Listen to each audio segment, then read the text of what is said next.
Welcome to Moonlit Romance Library. Please follow for more stories.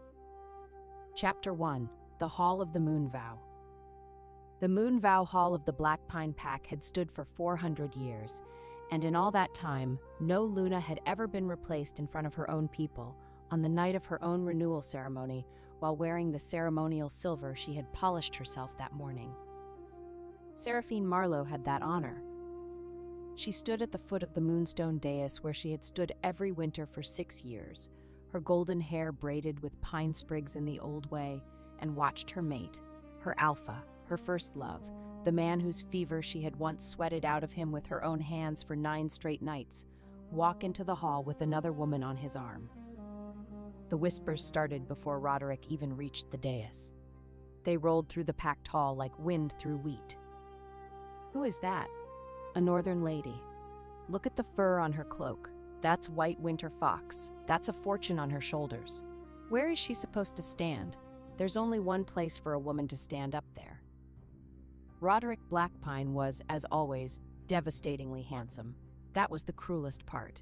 If he had been ugly, if he had been dull or coarse or weak-jawed, Seraphine might have convinced herself she had never really loved him. But Roderick was tall and dark-haired and built like a war poem, with gray eyes that could make a woman forget her own name when they softened, which they used to do, often, when he looked at her. They did not soften now.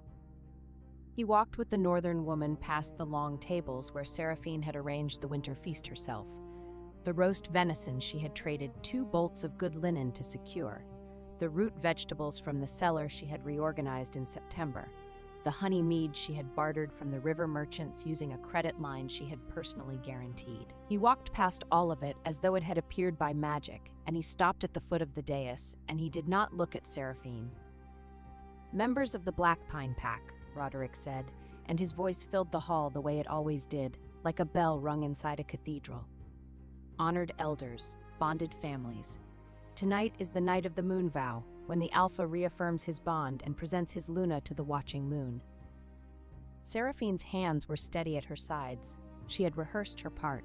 She would step forward, Roderick would take her hand, they would speak the old words, and the winter would be sealed. She had done this 5 times before. She knew the cadence of it, the way she knew her own heartbeat. "Tonight," Roderick continued, "I present a new bond." The hall went so quiet that Seraphine heard a log shift in the great fireplace 30 feet away. "Lady Alara Winterbourne, of the Northern Winterbourne family, has accepted the position of Luna of the Black Pine Pack." The woman beside him stepped forward, and Seraphine got her first real look at the person who was replacing her. Alara Winterbourne was beautiful in the way that expensive things are beautiful, precise, polished, and utterly without warmth. She had dark auburn hair coiled at the base of her neck, skin like parchment that had never seen honest sun, and eyes the color of frozen river water. She wore white winter fox across her shoulders and a gown of midnight blue velvet that must have cost more than the Black Pine Pack's entire autumn grain budget. Her hands were folded in front of her, and her expression was one of serene, practiced modesty, the kind of modesty that says, "I have already won, and I am being gracious about it." She was also, Seraphine noticed with a clarity that surprised her, wearing a betrothal chain that had been forged at least 3 months ago. The silver had already developed the specific patina that comes from being worn daily against skin. 3 months. Roderick had been planning this for 3 months, through the autumn harvest that Seraphine had managed, through the Salt Road dispute that Seraphine had negotiated, through the silver mine transport crisis that Seraphine had solved by riding out to the mountain pass herself in early snow. 3 months of smiling at her across the breakfast table, of accepting her reports on grain stores, of letting her work herself raw to hold his pack together, while this chain cooled against another woman's throat. Seraphine looked at Roderick. For the first time since he had entered the hall, he looked back. She saw it in his eyes. Not cruelty, not hatred, not even indifference. Something worse. Relief. He was relieved to be done with her. Not because he had never loved her. He had, she knew that with the certainty of 6 years of shared nights and whispered promises and the specific way he used to press his face against her hair and breathe her in like she was the only clean air in the world. He had loved her. But loving Seraphine Marlowe came with a price that Roderick Blackpine had decided he could no longer afford. She was too competent, too necessary, too much. When Aluna runs the grain stores and the salt road and the medicine supply and the merchant contacts and the elder relationships, the Alpha starts to feel like a figurehead. When Aluna solves crises faster than the Alpha hears about them, the pack starts to look at her first and him second. When Aluna is brilliant and capable and golden-haired and universally respected, the Alpha starts to wonder if his pack is really his pack or hers. Roderick had found a solution. He had found Aluna who came with an army, a treasury, and a family name that would make other packs think twice before challenging him, and who would, by all appearances, be content to stand at his side and look decorative. It was, from a certain angle, almost reasonable. From where Seraphine was standing, it was the most breathtaking betrayal she had ever experienced, and she had once watched a merchant try to sell her a crate of sawdust labeled as cinnamon. "Seraphine," Roderick said, and his voice was careful now, the way it got when he was handling something he expected to break. "I know this is not what you anticipated for tonight's ceremony. I want you to know that your years of service to this pack—" "Service," Seraphine repeated, and the word came out flat and precise, like a coin dropped on stone. "Are deeply valued. A home has been prepared for you at the eastern edge of the territory, near the border crossing. It's comfortable, warm. You'll receive a monthly allowance and—" "The eastern border cottage," Seraphine said. "The one with the leak in the north wall that I submitted a repair request for in August, which was denied because, and I am quoting your steward, there are higher priorities for the carpentry budget." A small, horrible silence. Elder Marin, seated at the front table, made a sound that was very carefully not a laugh. "The cottage has been repaired," Roderick said tightly. "How wonderful. It only took replacing your Luna to get a roof patched." Seraphine's voice was perfectly level. She was aware, with the strange, doubled vision that comes in moments of absolute crisis, that every person in this hall was watching her for the breakdown. They were waiting for tears, for begging, for the satisfying spectacle of a discarded woman falling apart in public so that everyone could feel sorry for her and then go back to their venison. She would not give them that. She would give them something much worse. "You mentioned my years of service," Seraphine said, and she reached into the embroidered belt pouch at her waist, the one she had sewn herself, the one that contained the tools of every function she had performed for this pack for 6 years. "Let me return what belongs to the position." She pulled out a heavy iron key on a leather cord. The granary key. Main store, reserve store, emergency winter reserve. She placed it on the edge of the dais. "The river merchants renew the winter grain credit in 11 days. They renew it with me because I am the one who has paid them, fed their drivers, and kept their caravans safe for 6 years. If I am no longer Luna, 40% of your winter grain stops at the river." The hall went quiet enough for the fire to sound loud. She drew out a small leather medicine ledger. "The Ashwick herb women supply our feverfew, willow bark, and wound seal poultice. Their payment is due in 6 days. They do not extend credit to men who remember sick rooms only when they need a heroic speech beside one." She set the ledger beside the key. "Without this, the deep winter comes with no fever medicine and no wound treatment." Then came a wooden passage token stamped with pine and road. "The Salt Road Agreement. Renewed 9 days ago in my name because Greymarch trusts the woman who actually sends the wagons on time." The token clicked against the stone. "If I am removed, this token dies in 30 days. 3 objects. Grain, medicine, road. Even the oldest grandmother in the hall could count them, and every person understood what they meant. Food, survival, and a way out of winter." Seraphine left the rest in her pouch. The firewood contracts, the tallow notes, the cobbler favors, the elder grudges, the little human details that made a pack function.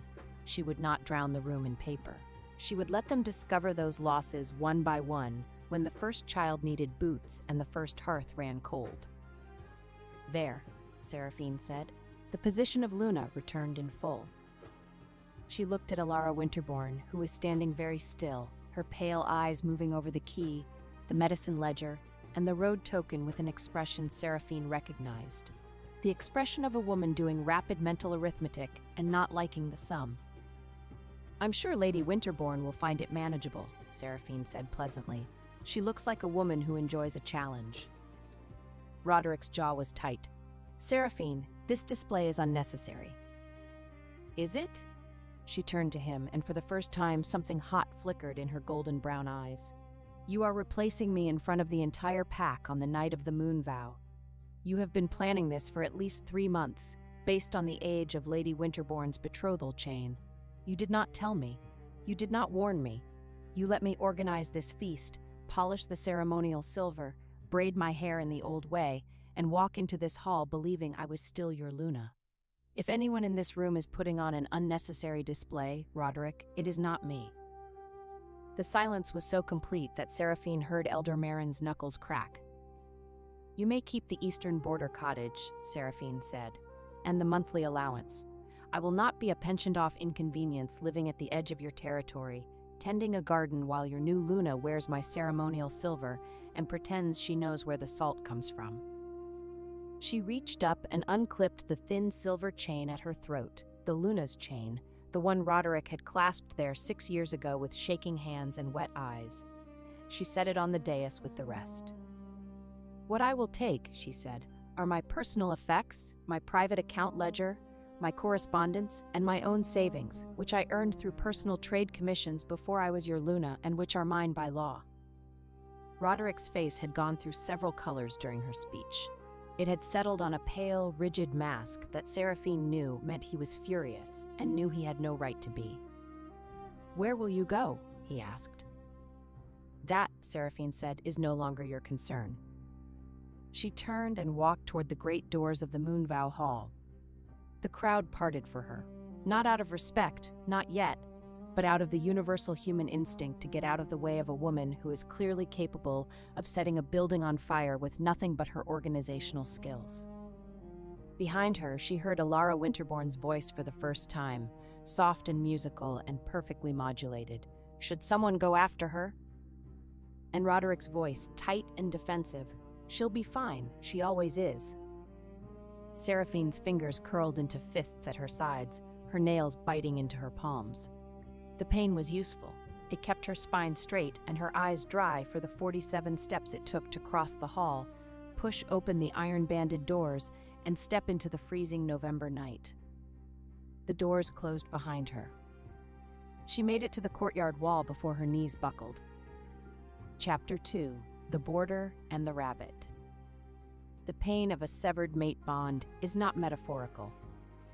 Seraphine had read about it in the old texts, the scrolls she had cataloged and preserved in the Black Pine archive, because no one else thought the archive was worth maintaining.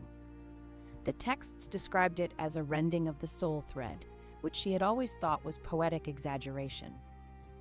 It was not poetic exaggeration. It hit her 3 miles past the border marker, where Black Pine territory ended and the wild borderlands began. She was walking fast, her winter cloak pulled tight, her satchel of account ledgers and correspondence banging against her hip, her breath coming in sharp white clouds. The November rain had started an hour ago, thin and bitter and relentless. The kind of rain that doesn't soak you all at once, but seeps in through every seam until you realize you are wet to the bone and your fingers have stopped working. The bond snapped like a bowstring. Seraphine gasped, stumbled, and went down on her hands and knees in the mud of the border road. The pain was enormous, not in one place but everywhere, as though every nerve in her body had been stripped raw and dragged across gravel. Her wolf, the silver wolf that lived behind her ribs, howled, a long, thin, terrible sound that only she could hear. "He does not want us." She pressed her forehead to the mud and breathed. Rain ran down her neck, under her collar, along her spine. Her fingers clawed at the ground. The account ledger in her satchel, the one she had refused to leave behind, the one that contained every debt, every credit, every supply line, every contact, every piece of information that made the Black Pine Pack a functioning entity rather than a collection of wolves arguing over scraps, pressed its leather corner into her ribs like a second heartbeat. She did not let go of it. She got up. She wiped her face, which accomplished nothing because the rain immediately replaced everything she had wiped away. She picked up her satchel, slung it across her body, and kept walking. The borderway station appeared through the rain like a smudge of warm light, a low stone building with a thatched roof and a stable yard, sitting at the junction of the East Road and the old trade path that ran south to the river towns.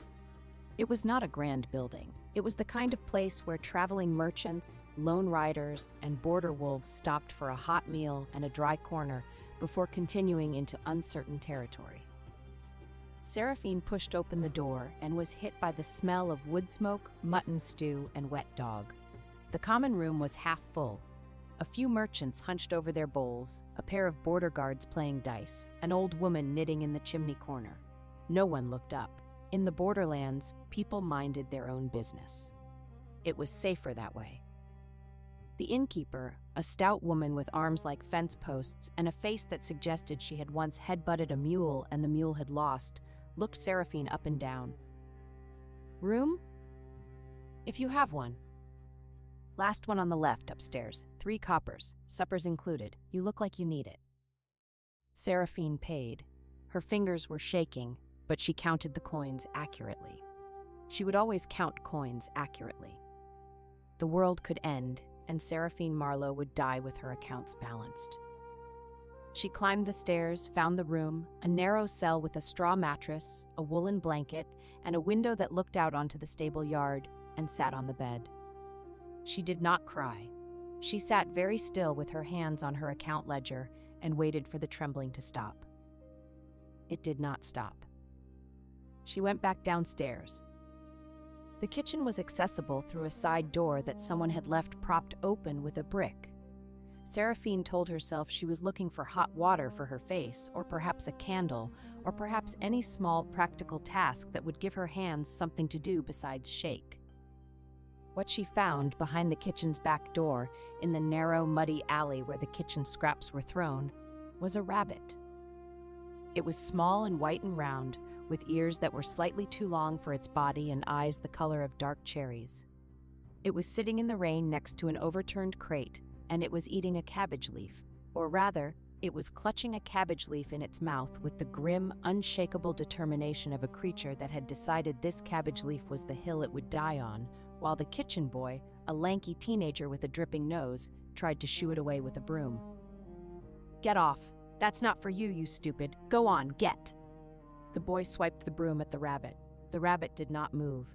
It hunched lower over its cabbage leaf and chewed faster. "I said get."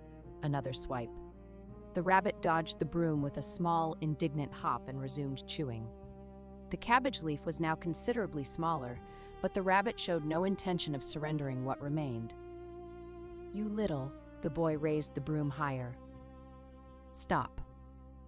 Seraphine's voice came out sharper than she intended. The boy turned, saw a golden-haired woman standing in the kitchen doorway with rain in her hair and murder in her eyes, and prudently lowered the broom. "It's just a rabbit, miss. It keeps getting into the vegetable stores." "Then fix the latch on your vegetable stores." Seraphine walked past the boy, crouched in the mud. She was already so wet and filthy that a little more made no difference, and looked at the rabbit. The rabbit looked at her. It had stopped chewing. The cabbage leaf hung from its mouth like a limp green flag.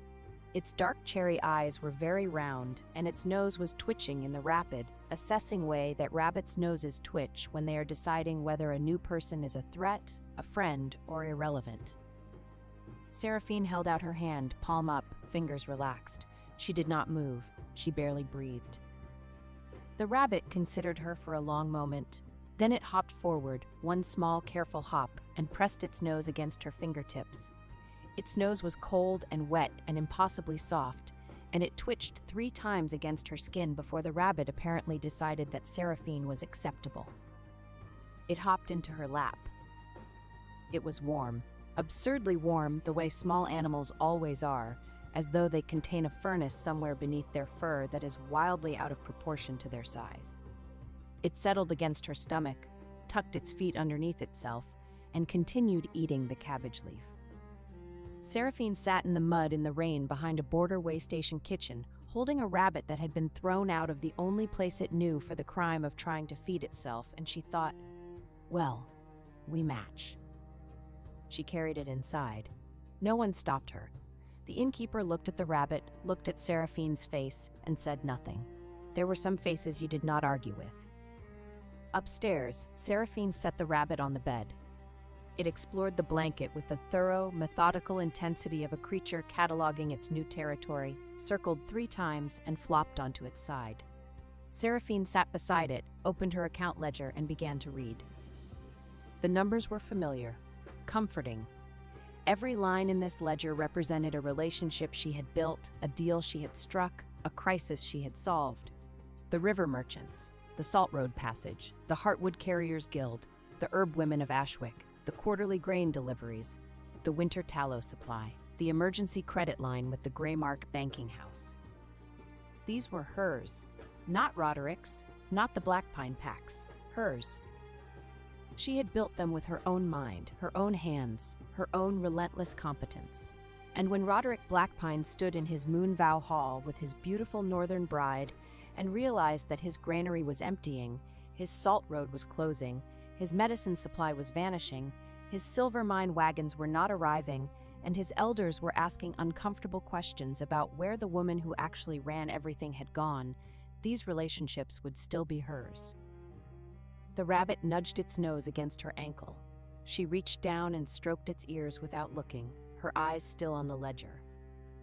"I'm going to need a name for you," she said. The rabbit thumped one hind leg against the mattress. A small, decisive thump, the sound a rabbit makes when it is either content or staking a claim. "Clover," Seraphine said, "because you are small, round, and apparently impossible to uproot." Clover thumped again and went to sleep. Chapter 3. The Border Wolf King. The rain stopped sometime before dawn. Seraphine knew this because she had not slept. The broken bond ached in her chest like a cracked rib, pulsing with every heartbeat, and she had heard every shift in the weather, every creak of the building, every snore from the common room below. She heard the riders arrive at first light. Not merchants. Merchants traveled in carts. These were mounted riders, heavy horses, moving in formation. She heard the jingle of tack, the low murmur of voices accustomed to command, and distantly, the whine of wolves. Border wolves, big ones, from the sound of their vocal range. Seraphine was dressed and packed in 3 minutes. She had not unpacked much. She was a woman who understood that situations could change quickly, and she kept her belongings in a state of permanent readiness. The only concession to the night was that Clover was now riding in the front fold of her cloak, a warm white lump against her collarbone, ears flat, nose twitching. She came down the stairs with her satchel on her hip, her golden hair in a single damp braid, her spine straight, and her face arranged in the polite, competent mask she had worn for 6 years of managing a pack that did not appreciate her. The common room was full of soldiers. Not soldiers in the ragged, improvised way that pack warriors sometimes were. These were uniformed, dark leather and gray wool, steel-reinforced bracers, weapons that were clean and oiled and clearly used regularly. They moved with the easy discipline of men who had been well-trained and well-fed, and who answered to someone they genuinely respected rather than merely feared. At the center of the room, seated at the largest table with a map spread before him and a cup of tea steaming at his elbow, was the most handsome man Seraphine had ever seen. She was irritated by this. She had just been publicly humiliated, thrown out of her home, and severed from her mate bond. Her clothes were mud-stained, her hair was a disaster, and she had a rabbit in her cloak. She was not in the mood to notice that a man was handsome, but the universe, apparently, did not care about her mood. He was tall. Taller than Roderick, which she would not have thought possible, since Roderick's height had been one of his most weaponized attributes. His hair was dark, nearly black, cut shorter than the Blackpine fashion, and his jaw was the kind of jaw that made portrait painters weep with gratitude. He had a scar that ran from his left temple to his cheekbone, not disfiguring, merely interesting, the kind of scar that suggested a story worth hearing. His eyes were a deep, startling blue, and they were currently fixed on the map in front of him with an expression of calm, focused intelligence that Seraphine recognized because she saw it in her own mirror every morning. He looked up. Their eyes met. Seraphine felt absurdly as though the floor had tilted. Not dramatically, not the sweeping, world-stopping way the bards described it. Just a small, subtle shift, as though gravity had quietly rearranged itself around a new center. The man's blue eyes moved from her face to her mud-stained cloak, to the satchel on her hip, specifically to the account ledger visible through the satchel's unbuckled flap, and back to her face. His expression did not change, but something in his gaze sharpened, the way a blade sharpens when it finds the right angle against a whetstone. "You're the Black Pine Luna," he said. It was not a question. It was a statement, delivered in a voice like dark oak, deep, steady, and suggesting structural integrity. "Former," Seraphine corrected. "As of when?" "Last night." One of the soldiers near the door glanced up. The innkeeper, who had been very carefully pretending to polish a mug, stopped pretending. The man at the table studied her for a moment longer. Then he said, "Sit down." "I don't know who you are." "Cale Ashbourne, Alpha of the Iron Ridge Border Pack, Lord Warden of the Eastern March." He paused. "Some people call me the Border Wolf King, which is dramatic, but not entirely inaccurate." Seraphine had heard of him. Everyone had heard of him. Cale Ashbourne held the borderlands between the settled Pack territories and the wild country to the east, a vast, ungoverned stretch of mountain, forest, and trade road that every merchant, every caravan, and every supply chain had to cross. He controlled the passes, the bridges, the river crossings, and the way station network. He was, in practical terms, the man who decided what moved through the borderlands and what did not. He was also, she realized with a start, the man who had been quietly investigating irregularities on the northern trade roads for the past 6 months. She knew this because the Heartwood Carriers Guildmaster had mentioned it, nervously, in his last letter to her. "Sit down," he said again, and this time it was softer. Not a command, an offer. She sat. Clover, disturbed by the change in altitude, shifted inside her cloak. A tiny white ear poked above Seraphine's collar, rotated once like a small furry periscope, and disappeared back into the fabric. Cale Ashbourne looked at the place where the ear had been. He looked at Seraphine. One corner of his mouth moved by approximately 1/16 of an inch. "Is there a rabbit in your cloak?" he asked. "There might be."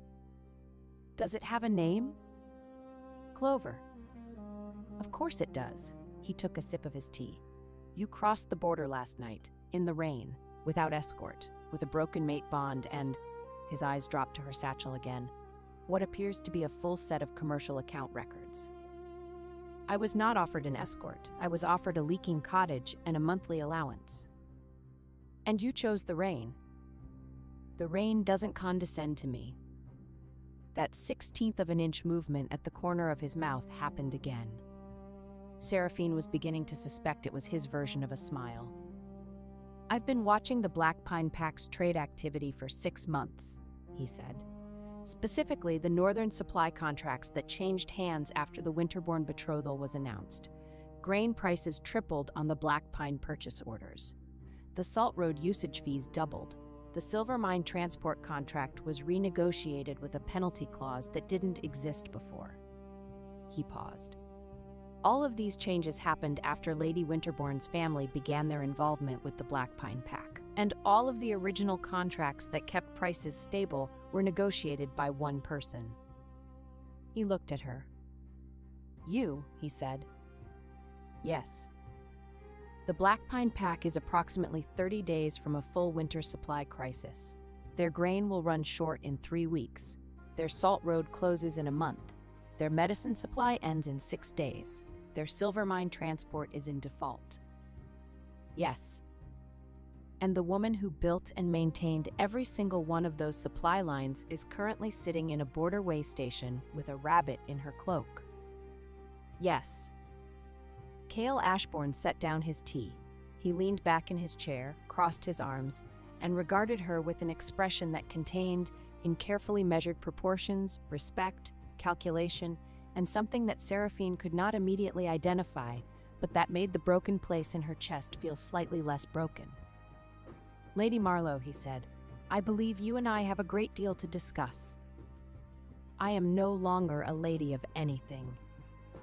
"That," he said, "is a matter of perspective and paperwork." He stood. He was even taller standing, which seemed structurally unnecessary. "I'm riding to Iron Ridge Keep this morning. My steward has been telling me for 6 months that our border trade network needs an overhaul, and I have been ignoring him because I don't have anyone who understands supply chains well enough to do it. You clearly do." He paused. "I can offer you border passage rights, a room in the keep, access to the Merchant Guild Hall, and the legal status of a trade advisor under my protection. In return, I would like you to look at my trade routes and tell me where they're bleeding money." Seraphine stared at him. "You're offering me a job." "I'm offering you a starting position. What you do with it is your decision." "You don't know me." "I know your work. I've been reading the trade records from the Black Pine Pack's supply chain for 6 months. I know that before you took over, their grain costs were 30% higher. I know that the Salt Road agreement you negotiated saved them 600 silver marks a year. I know that the Heartwood Carriers Guildmaster calls you the only honest dealer north of the river. And I know," he paused, and his blue eyes held hers with an intensity that made Clover thump nervously against her collarbone, "that a man who had all of that and threw it away to marry a Winterborn is either a fool or a coward, and I don't particularly care which." The common room was very quiet. Every soldier, the innkeeper, and the old woman knitting in the chimney corner were pretending very hard not to listen. Seraphine's throat was tight. Not from tears, she would not cry in front of this man, in front of anyone, but from the unfamiliar sensation of being seen. Not pitied, not managed, not handled, seen. "I have a rabbit," she said, because she was the kind of person who disclosed potential complications up front. "I noticed. She eats cabbage leaves and thumps when she's startled. My keep has a kitchen garden. She'll fit right in." He extended his hand, not to shake, to help her stand, the way a man offers his hand when he wants a woman to know that he considers her his equal, and that the hand is offered by choice, not obligation. Seraphine looked at his hand. It was large and scarred and steady. She took it. His grip was warm and firm and lasted exactly 1 second longer than strictly necessary. When he let go, his fingers brushed her palm in a way that could have been accidental but was not. Clover thumped. "Your rabbit approves," Cale said. "My rabbit approves of very little. She merely tolerates what she cannot kick." That 1/16 of an inch smile happened a third time, and Seraphine realized, with a sensation like stepping off a cliff into unexpectedly warm water, that she wanted to make it happen again. Chapter 4: Iron Ridge Keep. Iron Ridge Keep sat on a granite bluff above the border river, where the old trade road forked, one branch running north to the settled Pack territories, the other running south to the riverport towns and the merchant guilds beyond. It was not a beautiful building. It was a functional one: thick walls, deep cellars, wide gates designed for wagons, and a stable yard that could hold 50 horses. It looked like a building that had been designed by someone who valued efficiency over aesthetics, which was exactly the kind of building Seraphine felt most comfortable in. Cale Ashbourne had given her a room in the East Tower. Not the finest room in the keep, but a good one, with a window that overlooked the river and the trade road, a fireplace that drew properly, and a desk. The desk was large. Seraphine approved of large desks. She had spent 6 years managing the Black Pine Pack's entire commercial infrastructure from a writing table that was slightly too small because Roderick had never thought to ask if she needed a bigger one. Clover was given the run of the kitchen garden, which she investigated with the methodical intensity of a land surveyor, and from which she returned each evening with dirt on her nose and an expression of profound satisfaction. Within 3 days, Seraphine had mapped the Iron Ridge trade network. Within a week, she had found where it was bleeding money. The border trade routes were a mess, not from corruption but from neglect. Cale Ashbourne was a superb military commander and a respected alpha, but he had the commercial instincts of a brick. His steward, a well-meaning man named Aldrich, had been doing his best, but his best involved paying whatever price the merchants quoted and hoping for the best. Seraphine did not hope for the best. Seraphine negotiated. She started with the grain merchants. The Iron Ridge pack was buying winter grain from 3 separate suppliers at 3 different prices, none of which had been compared or renegotiated in 2 years. Seraphine sat in the Merchant Guild Hall, a drafty stone building in the border town below the keep, and invited all 3 suppliers to the same meeting. "Gentlemen," she said with Clover tucked invisibly under her heavy wool skirt, "I notice that you are each charging the Iron Ridge pack a different price for the same grade of grain. This suggests either that grain quality varies dramatically between your warehouses, which would concern me, or that you have been taking advantage of the fact that no one here has bothered to compare your invoices, which would also concern me." The grain merchants looked at each other.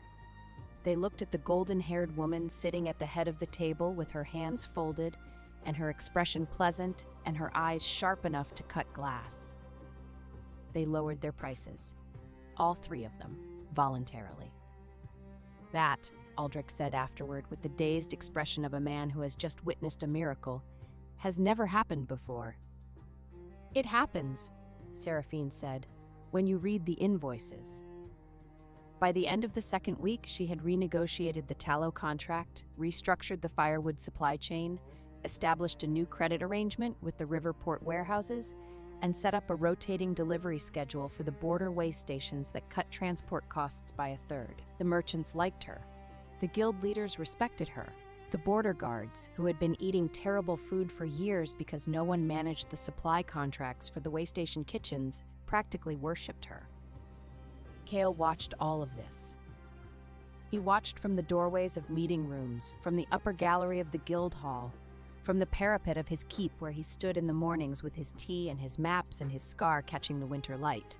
He watched Seraphine Marlowe walk into rooms full of men who had been cheating his pack for years and walk out with better terms, fair prices, and signed agreements. He watched her crouch in the kitchen garden to let Clover climb into her hands, her golden hair falling over her shoulder, her face soft in a way it never was when other people were looking. He watched, and he said very little, because Cale Ashbourne was a man who understood that some things are better observed than discussed. But his soldiers noticed, Aldrich noticed, the cook noticed, the stable master noticed. Everyone in Iron Ridge, Keep noticed that their alpha, who had never in anyone's memory shown personal interest in any woman, tracked Seraphine Marlowe's movements through the keep like a compass needle finding north. Chapter 5. The First Cloak.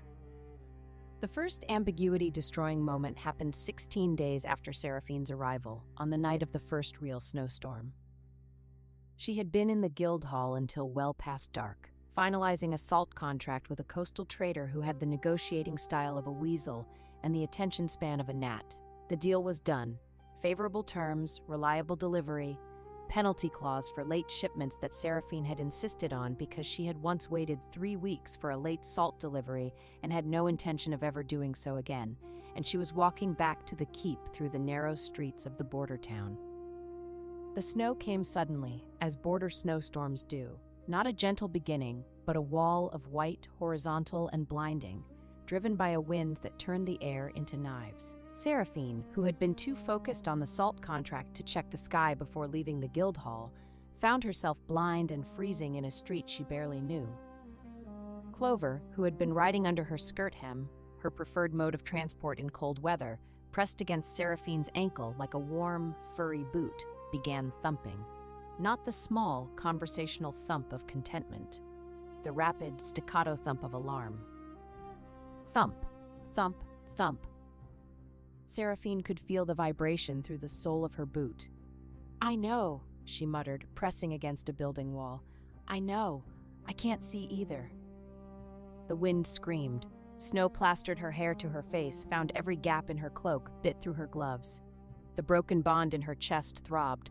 It always throbbed more in the cold, as though the severed thread was trying to pull her back to a warmth that no longer existed. And then a cloak dropped over her shoulders. Not thrown, placed. With precision, with weight, with the careful deliberateness of a man who had practiced moving in darkness and bad weather until it was as natural to him as breathing. The cloak was enormous. Heavy, dark wool lined with fur, still warm from the body that had been wearing it, and it smelled of pine smoke and cold steel and something underneath both of those things that was simply, unmistakably, him. "The Guildhall closed an hour ago," Cale said, and his voice was very close, cutting through the wind from directly above her left ear. "I sent Aldrich to walk you back. He said you were still arguing about penalty clauses." "I won the argument."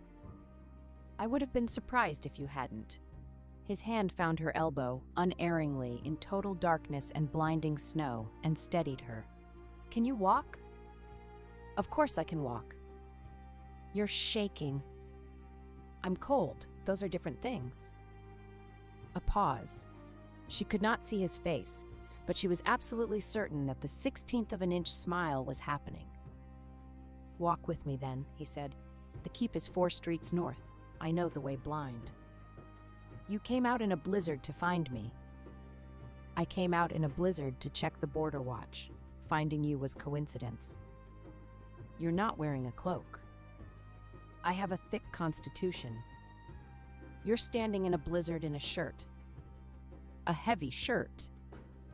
Seraphine wanted to argue further, but the wind chose that moment to gust so hard that she staggered, and Cale's hand on her elbow tightened, and she found herself pressed against his side, his very solid, very warm, very shirt-clad side, and his arm came around her shoulders to hold the cloak closed against the wind, and she discovered that the warmth of a large man in a snowstorm is a profoundly convincing argument against further protest.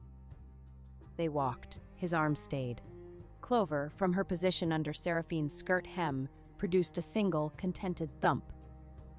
Halfway to the keep, Seraphine became aware that Cale was shielding her from the wind with his body. Not obviously, not dramatically, but with the quiet, automatic precision of a man for whom protecting others was as reflexive as breathing. He had positioned himself on her windward side. His arm across her shoulders was angled to block the snow from hitting her face. He was, she realized, freezing. "You should take your cloak back," she said. "No. You'll get frostbite. I'll get warm by the fire." "You are the most stubborn." This, from a woman who argued about penalty clauses for 3 hours in a room with a dying fire. The fire was adequate. The fire was 2 embers and an optimistic stick. She laughed. It was a small, involuntary sound, startled out of her by the sheer absurdity of standing in a blizzard, arguing about fire quality with a man who had given her his cloak and was pretending he wasn't cold. It was the first time she had laughed since the Moonvow Hall, and the sound of it surprised her so much that she stopped walking. Cale stopped too.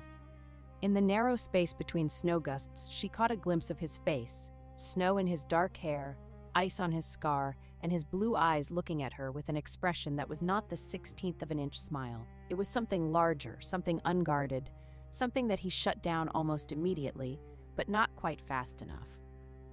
He had been looking at her the way Roderick used to look at her, except that Roderick's version of that look had always contained, underneath the warmth, a flicker of something wary, a man admiring a fire that he feared might burn him. Cale's version contained no fear at all.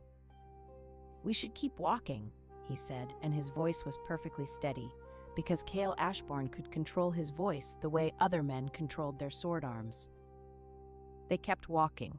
His arms stayed around her shoulders. The cloak smelled like pine smoke and cold steel in him, and Seraphine stored that information in the same part of her mind where she kept her most important accounts, the things too valuable to write down, in case someone tried to take them away. Chapter 6: The Rotting Pack.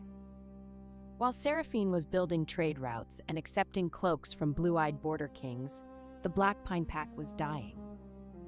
Not literally, not yet, but the slow, grinding death of a community that has lost its infrastructure and doesn't realize it until the food runs out. The grain ran short in the third week, exactly as Seraphine had predicted. The river merchants declined to renew the credit arrangement without Seraphine's personal guarantee, exactly as she had warned. The Salt Road closed when the Greymark elders received no renewal request from anyone they recognized, and the medicine supply from the Ashwick herb women ended when the payment was 6 days late. The silver mine wagons stopped coming on the 22nd day. Roderick Blackpine discovered, in the sharp and unforgiving classroom of consequence, that running a pack required more than being tall, handsome, and commanding. It required knowing where the food came from. It required knowing who to pay and when and how much. It required knowing that the cobbler who made boots for the pack's children at cost did so because someone delivered his wife's cheese to market, and that if the cheese deliveries stopped, the boots stopped, and if the boots stopped, children walked barefoot in snow. It required, in short, Seraphine Marlowe. And Seraphine Marlowe was gone. Alara Winterbourne, to her credit, was not entirely useless.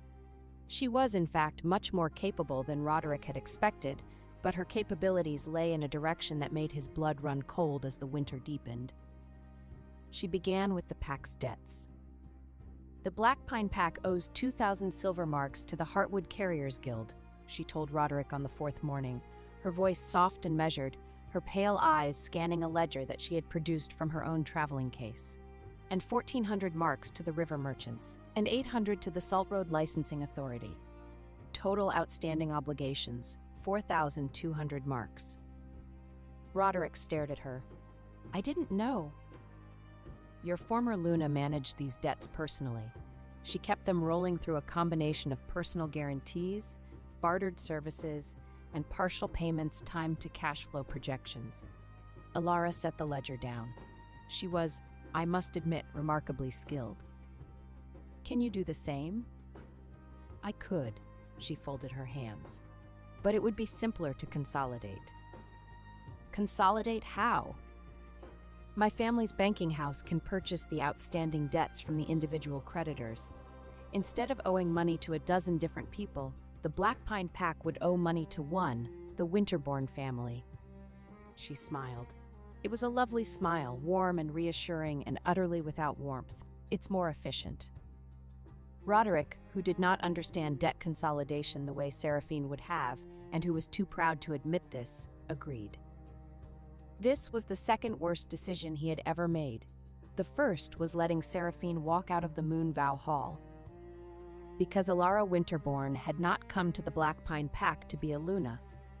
She had come to be a locksmith, fitting the tumblers of debt and dependency into place until the entire pack was a door that her family could open at will. Within 2 weeks, the Winterbourne family held every major debt the Blackpine Pack owed. The grain supply was rerouted through Winterbourne warehouses at prices that were technically fair but practically ruinous.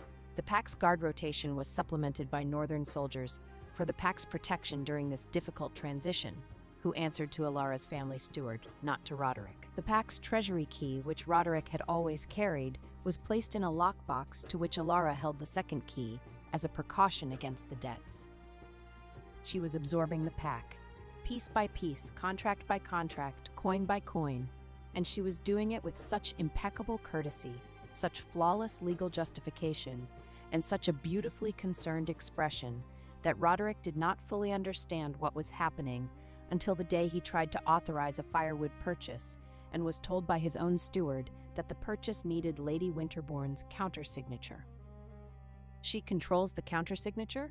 Roderick said, and his voice was very quiet. His steward, a nervous man who had replaced the previous steward, who had been loyal to Seraphine and had been reassigned to stable duty by Alara's suggestion, nodded miserably. Roderick sat in his study, which had once been Seraphine's study before it was his, and which still smelled faintly of the lavender sachet she had kept in the desk drawer, and he thought about what he had done. He had traded a woman who loved his pack for a woman who was buying it. Chapter 7. The Stone Keep Accounts. The fourth week brought two things to Iron Ridge Keep: the first snow thaw and the old Black Pine records keeper. His name was Osric, and he was 73 years old, and he had served the Black Pine Pack for 50 of those years as historian, archivist, and keeper of the ancient pack charter. He arrived at Iron Ridge on a mule, wearing a coat that had been patched so many times it resembled a quilt with aspirations, and carrying a leather case that he held against his chest as though it contained his own heart. "Lady Marlowe," he said when Seraphine met him in the keep's great hall, and his old voice cracked on her name. "I'm not Lady Marlowe anymore, Osric." You are, because he never filed the severance." Seraphine went very still. "What?" Osric opened the leather case with trembling fingers and pulled out a sheet of parchment. Old, official, bearing the Black Pine Pack's seal. When an alpha dissolves a mate bond and removes a Luna from her position, the ancient charter requires a formal severance to be recorded by the pack historian and witnessed by 3 elders. The alpha must sign it. The historian must seal it. Until this is done, the former Luna retains her legal standing as a member of the pack. He held up the parchment. It was blank, unsigned, unsealed. "He forgot," Osric said. "He was so busy with the new Luna and the northern contracts and the spectacle of it all that he forgot to complete the severance. I waited. I prepared the document. He never came to sign it." Seraphine's mind was doing what it always did in moments of crisis, running calculations at a speed that would have made an abacus weep. If the severance was never completed, she was still, legally, under the ancient Black Pine Charter, a member of the pack, not Luna. She had publicly relinquished the title, but a member. With membership came certain rights, including the right to invoke the Charter's most ancient and least used provision, the right of stewardship. "Osric," she said slowly, "the stewardship clause." The old man's eyes lit up. Chapter 7, Article 3.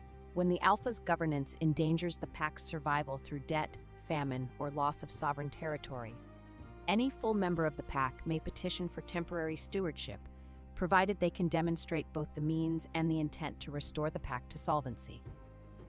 And if the Alpha has incurred debts that threaten to transfer pack lands to an outside family, the stewardship petitioner may acquire those debts and present them as evidence of the Alpha's unfitness, triggering a public tribunal.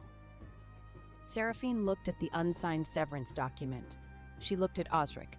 She looked at the account ledger in her satchel, which contained every debt, every credit, every supply line, and every contact she had built over 6 years.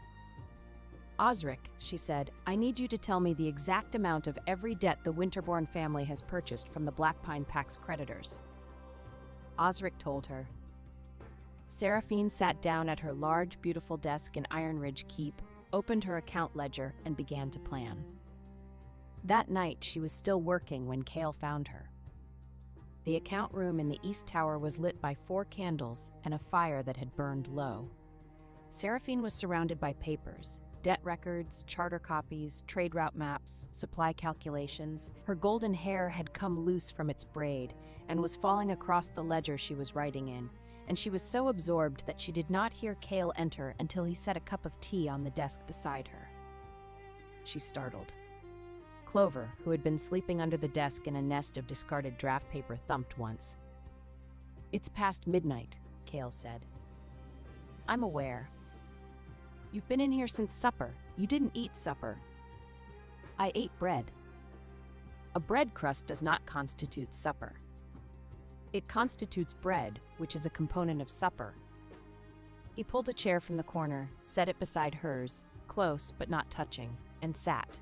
He looked at the papers spread across the desk, and Seraphine watched his blue eyes move over the numbers, the contracts, the charter language, with the quick, sharp comprehension of a man who might not love commerce but understood power. "You're buying the Black Pine debts," he said. "I'm considering it." "With what funds?"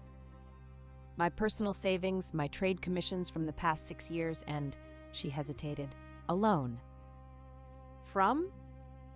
"I don't know yet." Cale was quiet for a moment. Then he said, "I'll fund it." Seraphine turned to look at him. They were very close. close enough that she could see the individual threads of silver in his blue eyes, close enough to smell the pine smoke on his shirt, close enough that when he shifted his weight, his knee brushed hers under the desk. "I can't accept that," she said. "Why not?" "Because it would make me beholden to you, and I have spent 6 years being beholden to a man who used my competence and discarded my person, and I will not. It's not a gift, it's an investment." His voice was steady. "I invest in the Black Pine debt acquisition. When you take stewardship of the pack, you fold the Black Pine trade routes into the border network, which benefits my territory. I get a return on my investment through reduced trade costs and increased traffic. It's business." Seraphine stared at him. She knew it was not entirely business. She could see it in the set of his jaw, in the way his hand rested on the desk near hers, not touching, but close, as though it was taking conscious effort to maintain the distance. "And if I fail?" she asked. "You won't." "You don't know that." "I know you argued about salt contract penalty clauses for 3 hours with a dying fire. You don't fail, you outlast." From under the desk, Clover thumped. Then, slowly, she hopped out from her paper nest, crossed the cold stone floor, and climbed onto Cale's boot. He looked down. Clover looked up. She was sitting on his boot like a small, furry auditor, her dark cherry eyes fixed on his face, her nose twitching. She thumped once, not the alarm thump, not the contentment thump, the assessment thump, the thump that said, "I am evaluating you, and you should be aware that my standards are high." Cale, slowly and carefully, reached down and offered his hand, palm up. Clover sniffed his fingers. She sniffed for a long time, an unreasonably long time, as though she were conducting a thorough olfactory background check. Then she pressed her nose against his knuckle and hopped off his boot. "She approves," Seraphine said, and her voice was softer than she had intended. "Does her approval matter?" "It does to me." They looked at each other across the desk. The fire crackled, the candles flickered, the papers rustled in a draft from the window, and outside, the border wind carried the sound of the river and the distant howl of wolves in the wild country. "Take the loan," Cale said. "On what terms?" "Standard interest, 1-year repayment, no personal obligations." He paused. "I won't use money to own you, Seraphine. No one will ever use anything to own you again." It was the first time he had used her given name. It sounded different in his voice, not smaller the way it had sometimes sounded in Roderick's mouth, as though he were trying to contain it, but larger, expansive, like a name that had room to grow. "All right," she said. "All right. I accept the loan, standard terms, and I want the interest rate in writing before dawn." The 16th of an inch smile became, for the first time, a full smile. It transformed his face. It made him look younger, warmer, and so devastatingly handsome that Seraphine's stomach did something structurally inadvisable. "I'll have it drafted," he said, and stood, and his hand brushed her shoulder as he passed, the lightest possible touch, barely there, a whisper of warmth through her wool sleeve. She did not sleep that night, but the reason had changed. Chapter 8. The Salt Road Gambit. Seraphine Marlowe bought the Black Pine Pack's debts in 8 days. It was, by any standard, a masterpiece of financial warfare. She approached each creditor personally, the Heartwood Carriers Guild, the River Merchants, the Salt Road Authority, the medicine suppliers, and purchased their claims on the Black Pine Pack at a discount. The creditors were happy to sell. They had no confidence in Roderick Blackpine's ability to pay. They had no relationship with Alara Winterbourne, and they trusted Seraphine implicitly. The total cost was 3,600 marks, less than the face value of the debts, because Seraphine negotiated discounts with the same ruthless efficiency she applied to grain contracts. Cale's loan covered the bulk of it. Her personal savings covered the rest. When it was done, Seraphine held every debt that Alara Winterbourne had purchased from the original creditors. Because Alara had bought the debts from the same people Seraphine had relationships with, and Seraphine had simply offered to buy the debts from Alara's family at a price slightly higher than what the Winterborns had paid, making it look like a profitable exit rather than a strategic defeat. The Winterborns, who thought in terms of interest rates rather than relationships, accepted the buyout. They did not realize until later that they had just sold their entire leverage over the Black Pine pack to the woman the pack had thrown away. "You bought our own debts out from under us?" Alara's steward said, staring at the signed transfer documents that Seraphine's courier had delivered to the Black Pine pack hall. "I bought them from your family, yes. At a profit to your family. Your Lord Father should be pleased." The steward was not pleased. Alara Winterborn, when she heard, was significantly less pleased. And Lord Aldous Winterborn, the patriarch of the Northern family, who had spent 3 months engineering the perfect acquisition of a vulnerable pack in its territory, was so profoundly displeased that he broke a quill and had to sit down. But the documents were signed. The law was clear. The debts belonged to Seraphine Marlowe. While the debt acquisition was unfolding, 2 women arrived at Iron Ridge Keep. The first was Marta, the former warehouse keeper of the Black Pine Pack's central grain store. She was a broad-shouldered woman in her 40s with calloused hands and a face like a friendly boulder. She had managed the Black Pine granary for 15 years, knew every sack of grain by weight and origin, and had been dismissed by Alara Winterborn and replaced with a northern-appointed manager who didn't know the difference between winter wheat and spring barley. "They fired me," Marta said, standing in Seraphine's account room with her hat in her hands and her chin trembling. "After 15 years. The northern woman said they were restructuring warehouse operations, which apparently means replacing everyone who knows anything with people who don't, but who answer to her." "How bad is the granary?" Seraphine asked. 2 weeks of supplies. Maybe less. The northern grain shipments are coming, but they're delayed and the quality is poor. I saw the manifests before they locked me out. Half of it is feed grain, not milling grain. The pack will have bread, but it'll be the kind of bread that breaks teeth. The second arrival was Brenna, a widow from the border town who ran a small caravan operation, 3 wagons, 5 drivers, and a reputation for delivering anything, anywhere, in any weather. She was 50 years old, had 4 arms like a blacksmith, and had been trying to get a trade license from the Iron Ridge Border Authority for 2 years. "I heard you're the woman who's reorganizing the border trade," Brenna said, standing in the guild hall with her arms crossed and her gray hair pulled back in a no-nonsense knot. "I also heard you're the woman the Black Pine Alpha threw out on her ear at the Moon Vow, which makes you either the unluckiest woman in the borderlands or the most interesting. I'm betting on interesting." Seraphine liked her immediately. "I need a grain run," Seraphine said. "Fast, reliable, and quiet. 40 wagons of good grain from the Riverport warehouses to a staging point on the Black Pine border. Can you do it?" 40 wagons? Brenna's eyebrows rose. "That's a full winter supply for a medium pack."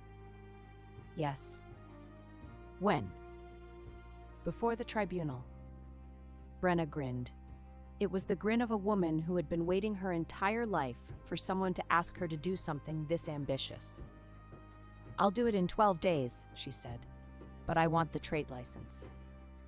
"Done." Brenna left. Marta stayed, and Seraphine put her to work organizing the grain logistics, purchase orders, quality checks, wagon assignments, delivery schedules. Marta was thrilled. She had not been this useful since being fired, and usefulness was the air she breathed. "It's like old times," Marta said, sorting manifests with the speed of a woman who dreamed in inventory counts. "Except better. Because this time, the person I'm working for actually knows what she's doing and appreciates it."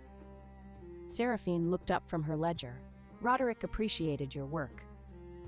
"Roderick didn't know I existed until the granary was empty. You knew my name on your second day." Marta paused. "That's the difference, Lady Marlowe. You see the people who keep things running. He only saw the things." Chapter 9. The Riding Lesson. On the 29th day, Cale took Seraphine to inspect the southern trade route. This was technically a business necessity.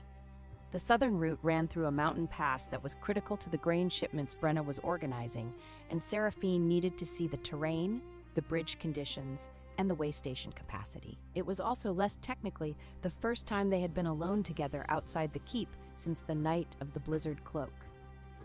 The southern pass was beautiful and terrible. A narrow road cut into the side of a granite gorge with the river roaring 100 feet below and the mountain rising sheer above. The winter sun turned the ice on the rocks into diamonds, and the air was so cold and clean that breathing it felt like drinking water from a glacial stream. Seraphine was a competent rider, but she was not a mountain rider. The border horses were different from the gentle, road-trained animals she had ridden in the Black Pine lowlands. They were sure-footed, opinionated, and alarmingly comfortable with heights. Her horse, a gray mare named Slate, who had the personality of a mildly intoxicated duchess, decided halfway through the pass that the best route was 6 inches from the edge of a 200-foot cliff. "Pull her left," Kale said from behind her. "I am pulling her left. She is ignoring me." "She's testing you. Pull harder." "If I pull any harder, I will pull myself off this horse and into the gorge." Kale brought his horse alongside hers. There was barely room for 2 horses abreast on the narrow road, which meant his leg was pressed against hers, his shoulder almost touching hers, and his hand was available to reach over and steady her reins. He did reach over. His hand closed over hers on the reins, large and warm and absolutely steady, and he guided the mare away from the edge with a calm, practiced pressure that the horse immediately respected. "She listens to you," Seraphine said, and she was annoyed to discover that her voice was slightly breathless and not from the altitude. "She listens to confidence. Horses and wolves are the same. They follow the person who believes they know where they're going." "I know where I'm going." "I know you do." His hand was still on hers. The reins were steady. The horse was walking calmly. There was no practical reason for his hand to remain. It remained. "You can let go," Seraphine said. "I could." "The horse is fine." "The horse is fine." "Then why?" "Because your hand is cold and mine is warm, and I am choosing to interpret this as a practical concern rather than an emotional one." Seraphine turned her head to look at him. He was very close, close enough that she could count the shades of blue in his eyes, close enough to see the way the winter light caught on the fine scar across his cheekbone. He was looking at her with that expression again, the one from the blizzard, the one that contained no fear. "Is it a practical concern?" she asked. "Absolutely. Frostbitten fingers cannot sign contracts, and you have a tribunal to prepare for." "That is the most unromantic thing anyone has ever said to me." "I am a deeply unromantic man." His thumb moved across the back of her hand. Once, slowly. "Ask anyone." From beneath Seraphine's heavy riding skirt there was a soft, rapid thumping. Thump, thump, thump. Clover had strong opinions about the current situation. Kale looked at Seraphine's skirt. He looked at Seraphine. The full smile appeared again, the one that transformed his entire face and made Seraphine's internal organs rearrange themselves. "Your chaperone disapproves," he said. "My chaperone approves. That's the approval thump." "How many thumps does she have?" "7. I have a chart." He laughed. It was the first time she had heard him laugh, a real laugh, deep and warm, caught off guard by a woman with a rabbit under her skirt and a chart of rabbit thumps. The sound echoed off the granite walls of the gorge and came back to them like a gift. They rode the rest of the pass in silence, but his hand did not leave hers until they reached the valley floor, and when it finally did, she felt its absence like a change in temperature. Chapter 10. The Unwelcome Visitor.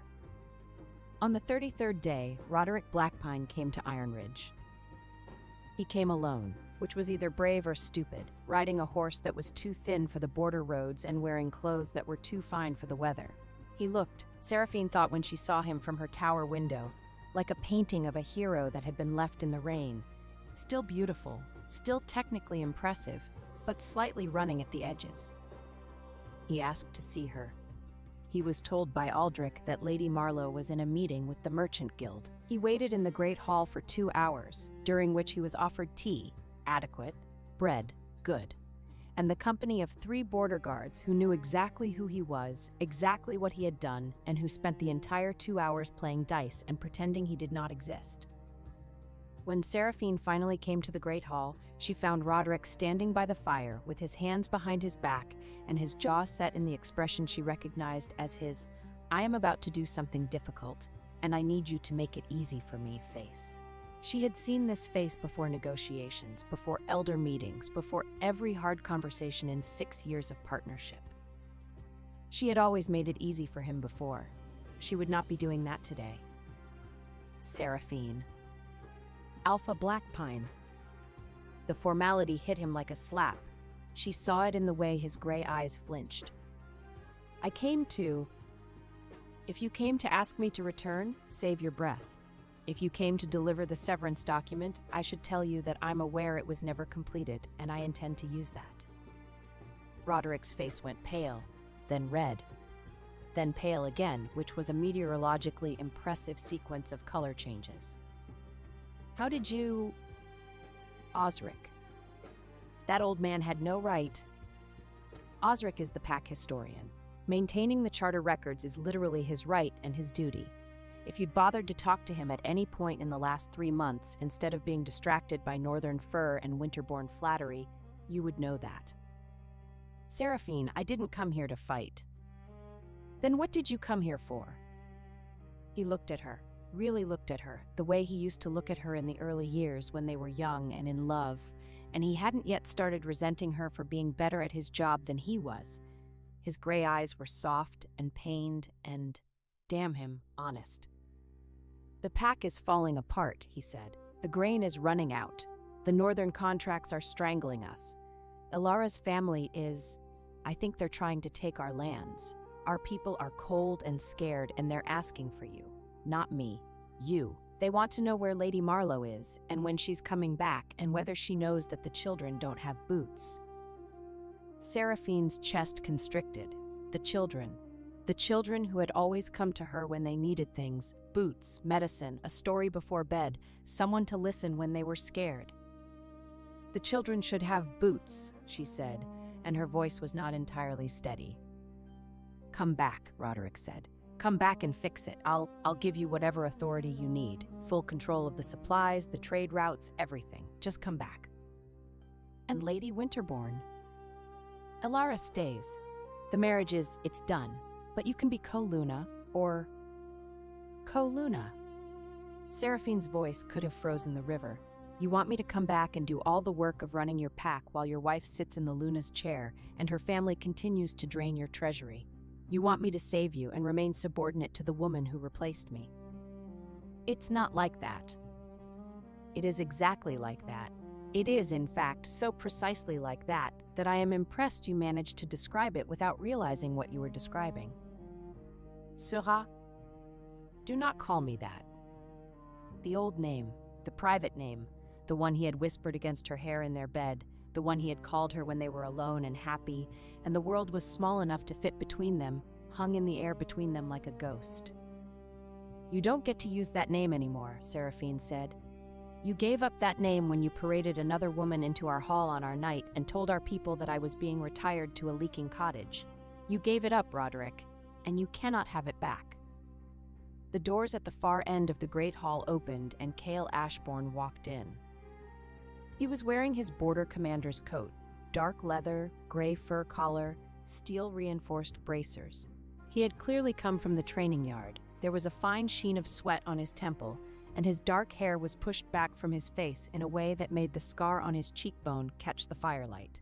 He looked, Seraphine thought, with a completely unhelpful surge of awareness, like a man who had been carved by a sculptor with a very generous imagination and a deep understanding of shoulder-to-waist ratios.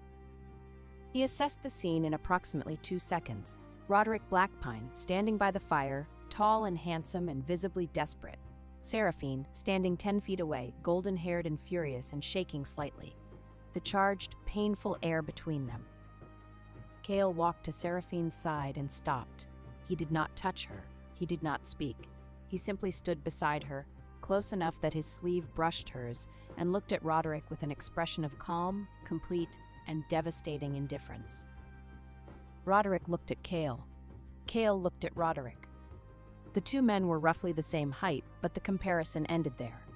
Roderick was a regional alpha clinging to a pack he was losing. Cale was a border king with an army, a trade network, and the quiet confidence of a man who had never needed to prove his power, because no one had ever seriously questioned it. "You must be the former alpha," Cale said. His tone was pleasant, as though he were commenting on the weather. "I am the current alpha of the Black Pine Pack." For now, Cale turned to Seraphine. "The Guildmaster has confirmed the grain shipment schedule. Brenna's wagons leave the river port tomorrow.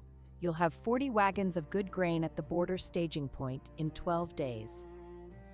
"Thank you," Seraphine said. "You should eat supper tonight, a full supper, not bread." "I had bread and cheese." "Adding cheese does not make bread into supper." Roderick watched this exchange with the expression of a man watching his own house burn down from across a field, helpless, horrified, and beginning to understand that he had left the stove unattended. Cale was not touching Seraphine. He was not holding her hand, not putting his arm around her, not making any overt claim. He was simply there, solid, warm, calm, and so obviously oriented toward her that the entire room rearranged itself around the two of them like iron filings around a magnet. And Seraphine, for the first time since the Moonvow Hall, looked comfortable. She looked like a woman standing next to someone she trusted, in a place where she was valued, doing work that mattered. Roderick saw all of this. It destroyed him. "I should go," he said. "Yes," Seraphine agreed. "You should." He walked to the door. He stopped. He turned back. "I loved you," he said. "I need you to know that. I loved you, and I was afraid of how much I needed you, and I chose wrong. I know that now." Seraphine looked at him across the hall. Her golden brown eyes were steady. "You loved me," she said, "but you loved your pride more, and that, Roderick, is why you lost both." He left. The great doors closed behind him. Seraphine stood very still for a long moment. Then her shoulders dropped half an inch, the only outward sign that the encounter had cost her anything, and she exhaled. "Bread and cheese is a perfectly adequate supper," she said to no one in particular. "It is not," Cale said. From beneath her skirt, Clover produced a single, emphatic thump of agreement. Chapter 11. The Northern Reckoning. Alara Winterbourne arrived at Iron Ridge 4 days later, and she did not come alone. She came with her father. Lord Aldous Winterbourne was a tall, thin man with hair the color of old iron and eyes like a ledger. Every number noted, every debt remembered, every opportunity calculated to the last decimal. He wore fine clothes without ostentation, spoke softly, and radiated the particular kind of menace that belongs to people who destroy others using paperwork instead of swords. He also brought 20 Northern soldiers, which was technically a breach of border protocol and practically a statement of intent. Cale met them at the gate. He did not invite them in.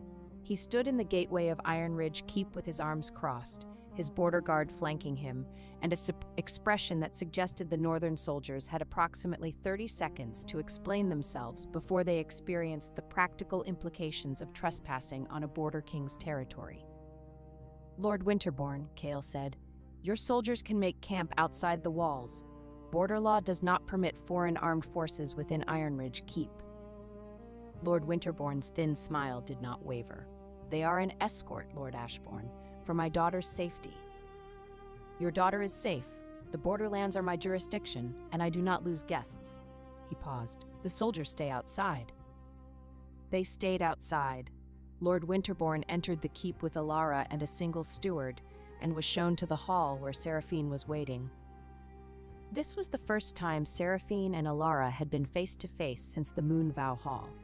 Seraphine had spent the intervening weeks building a trade empire, acquiring debts, organizing grain shipments, and falling reluctantly but thoroughly in love with a border king. Alara had spent the same weeks managing a dying pack, executing her father's acquisition strategy, and slowly discovering that being a tool was lonelier than being a person.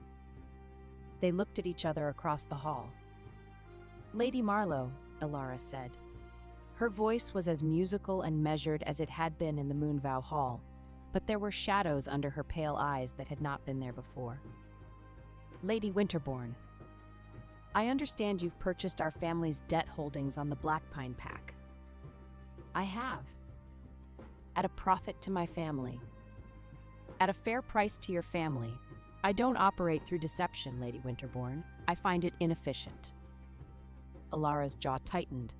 The barb had landed, because her father's entire strategy had been built on deception. The deception of a marriage disguised as an alliance, debts disguised as assistance, absorption disguised as generosity. Lord Winterbourne stepped forward. Lady Marlowe, my family has invested considerable resources in the Blackpine Pack's recovery. We have supplied grain, soldiers, and administrative support during a time of crisis. The debts you purchased represent a fraction of our total commitment. I propose a discussion about... Lord Winterbourne, Seraphine said, I don't negotiate with men who use their daughters as financial instruments. The hall went silent. Lord Winterbourne's thin smile froze. Ilara beside him went very still, but not with anger, with something else, something that looked for one unguarded instant like recognition. I beg your pardon? Lord Winterbourne said. Your daughter was sent to the Blackpine Pack with a betrothal chain, a set of debt contracts, and instructions to convert a marriage into an acquisition. The grain you supplied was feed quality, not milling quality. The soldiers you sent answered to your steward, not to the Alpha. The administrative support involved replacing every pack official who might resist your control with northern appointees. Seraphine opened her account ledger. I have the manifests, the contracts, the personnel records, and the correspondence between your steward and your banking house. I obtained them from sources within the Blackpine Pack who were loyal to me, who are still loyal to me, because loyalty is not something you can purchase at a discount. She set the ledger on the table. You did not invest in the Blackpine Pack, Lord Winterbourne. You were buying it. And now you can't, because I own the debts, I hold the trade routes, and your daughter's leverage has evaporated. Lord Winterbourne's face was a study in controlled fury. He was not a man accustomed to being outmaneuvered, and he was even less accustomed to being outmaneuvered by a woman who had been publicly discarded 5 weeks ago. This matter will be settled at tribunal, he said tightly. I agree, Seraphine said. I have already petitioned for one. After the Winterbournes left the hall, Kale found Seraphine in the kitchen garden, sitting on a stone bench with Clover in her lap, staring at nothing. He sat beside her. Not too close. Close enough. You're going to win, he said. I know. Then why do you look like you just swallowed a stone? She was quiet for a moment. Because Ilara Winterbourne looked at me, when I said her father used her as a financial instrument, and she looked relieved, as if someone had finally said out loud what she already knew. That doesn't make her innocent. No, but it makes her pitiable, and I don't want to pity the woman who took my place. I want to be angry at her. Anger is simpler. Kale considered this. You can be angry at someone and pity them at the same time. It's called being a good person. I don't feel like a good person.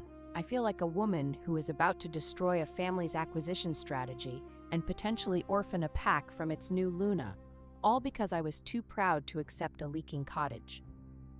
You were too smart to accept a leaking cottage. There's a difference. She looked at him. The winter sun was behind him, catching in his dark hair, lighting the scar on his cheekbone. He was not smiling, not even the 16th of an inch version. He was looking at her with complete, unguarded seriousness. You are going to walk into that tribunal, he said, and you are going to save a pack that threw you away. You are going to do it with your own mind, your own work, your own relationships, and your own courage. And when it is done, everyone in that hall, your former Alpha, his new wife, her father, the elders, the merchants, every person who watched you walk out of that Moonvow Hall and thought you were finished, every single one of them will know that Seraphine Marlowe is the most formidable woman in the Borderlands. His hand was on the bench between them. She put hers on top of it. His fingers curled around hers, warm, steady, certain. "Stay with me," she said. "At the tribunal. I don't need you to fight for me, but I need you beside me." "I was always going to be beside you," he said. "You just hadn't asked."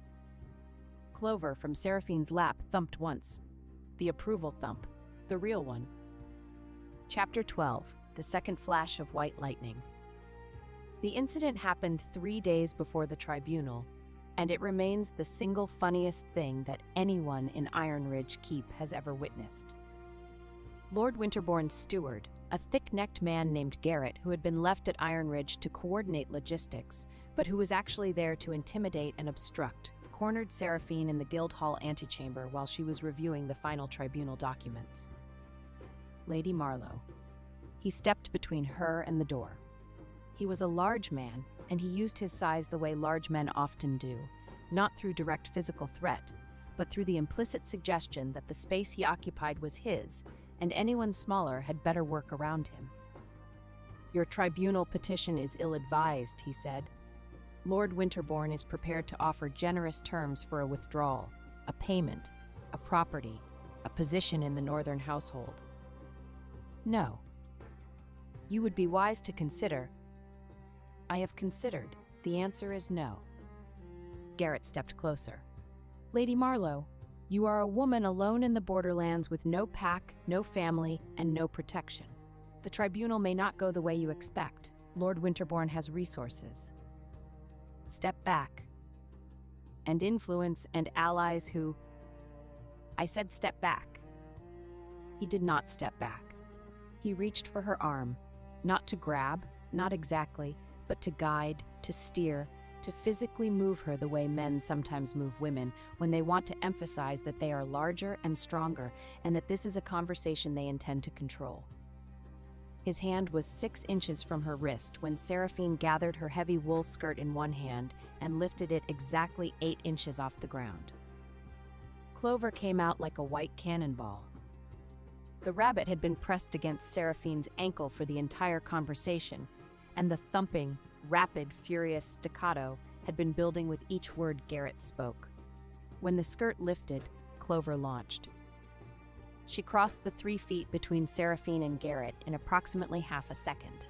She hit his right boot at ankle height with both hind legs, a double-footed rabbit kick delivered with the full force of a prey animal that had spent its entire life developing explosive leg muscles for exactly this kind of emergency departure. The kick itself was not devastating. Clover weighed 4 pounds, but the impact, combined with the sheer cognitive disruption of being attacked by a white rabbit that had apparently materialized from a woman's skirt, caused Garrett to lurch sideways. His boot caught on the leg of a chair. The chair tipped. Garrett grabbed for the table to steady himself and caught the edge of a wooden document tray, which slid, taking with it a large inkwell that upended itself across Garrett's shirt sleeve and a stack of correspondence that scattered across the floor like paper snowflakes. Garrett stood in the antechamber with ink running down his arm, papers at his feet, a overturned chair behind him, and a small white rabbit sitting in front of him, thumping one hind foot against the stone floor with the slow, measured cadence of a creature that was thoroughly satisfied with its work. In the doorway, 2 Guildhall clerks and a border guard, who had been passing in the corridor, stood frozen in various states of astonishment and barely contained hilarity. "What?" Garrett sputtered. "What is that?" "That," Seraphine said, gathering Clover up and tucking her back into the safe, warm space beneath her skirt, "is my associate. She has strong opinions about people who crowd her workspace." Garrett looked at the ink on his arm. He looked at the papers on the floor. He looked at the border guard, who was biting his lip so hard it had gone white. "Lord Winterbourne will hear about this," he said, which was the verbal equivalent of a man trying to reassemble his dignity out of wreckage. "I do hope so," Seraphine said pleasantly. "I hear he enjoys a good story." Garrett left. The border guard waited until he was out of earshot, then doubled over laughing. The story was all over the keep by sundown, and by the following morning, the kitchen staff were leaving extra cabbage leaves outside Seraphine's door. Chapter 13. The Night Before the Tribunal. The night before the tribunal, Seraphine could not sleep. She stood at the window of her tower room and looked out at the border river, silver in the moonlight, and thought about everything she was about to do. She was about to walk into a room full of people who had watched her be humiliated and demand that they acknowledge her authority. She was about to challenge the man she had loved, outmaneuver the woman who had replaced her, and dismantle the strategy of a family that was older and richer and more powerful than she would ever be. She was terrified. Not of losing. She had done the math. The law was on her side. The evidence was overwhelming. She was terrified of winning. Because winning meant going back. Winning meant returning to the Black Pine Pack, to the halls and hearths and faces of the people who had watched her be set aside and said nothing. Winning meant being responsible again for people who had not fought for her. There was a knock at her door. "It's me," Cale said from the other side. She opened the door. He was standing in the corridor in a dark shirt, his hair slightly disheveled, as though he had been running his hands through it. He looked, for the first time since she had met him, uncertain. "I saw your candle from the yard," he said. "You should be sleeping." "I am aware of what I should be doing." "May I come in?" She stepped back. He entered. The room was small with both of them in it. Small in a way that made the air feel charged, as though the space between their bodies was conducting something that neither of them had named. He stood by the window. She stood by the desk. Clover was asleep in a basket by the fire, a small white comma of fur and contentment. "You're afraid," Cale said. "I am not." "Seraphine." She stopped. He never used her name as a weapon. He used it like a key, gently, precisely, to open something she was trying to keep locked. "I'm afraid of going back," she said. "I'm afraid of being needed by people who didn't need me enough to keep me." "They needed you. They just didn't know it until you were gone." "That's the same thing as not needing me."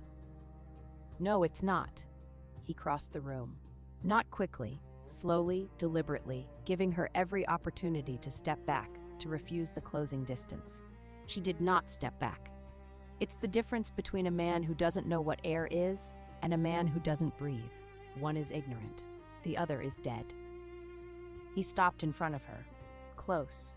Very close. Close enough that she could feel the warmth radiating off his body. Close enough that his breath stirred the loose strands of her golden hair. "Your pack is suffocating without you," he said. "You are the air. You have always been the air. And tomorrow you are going to walk into that hall and remind every person in it what it feels like to breathe." She looked up at him. He was looking down at her with such focus, such intensity, such barely contained want that the air between them felt like it was burning.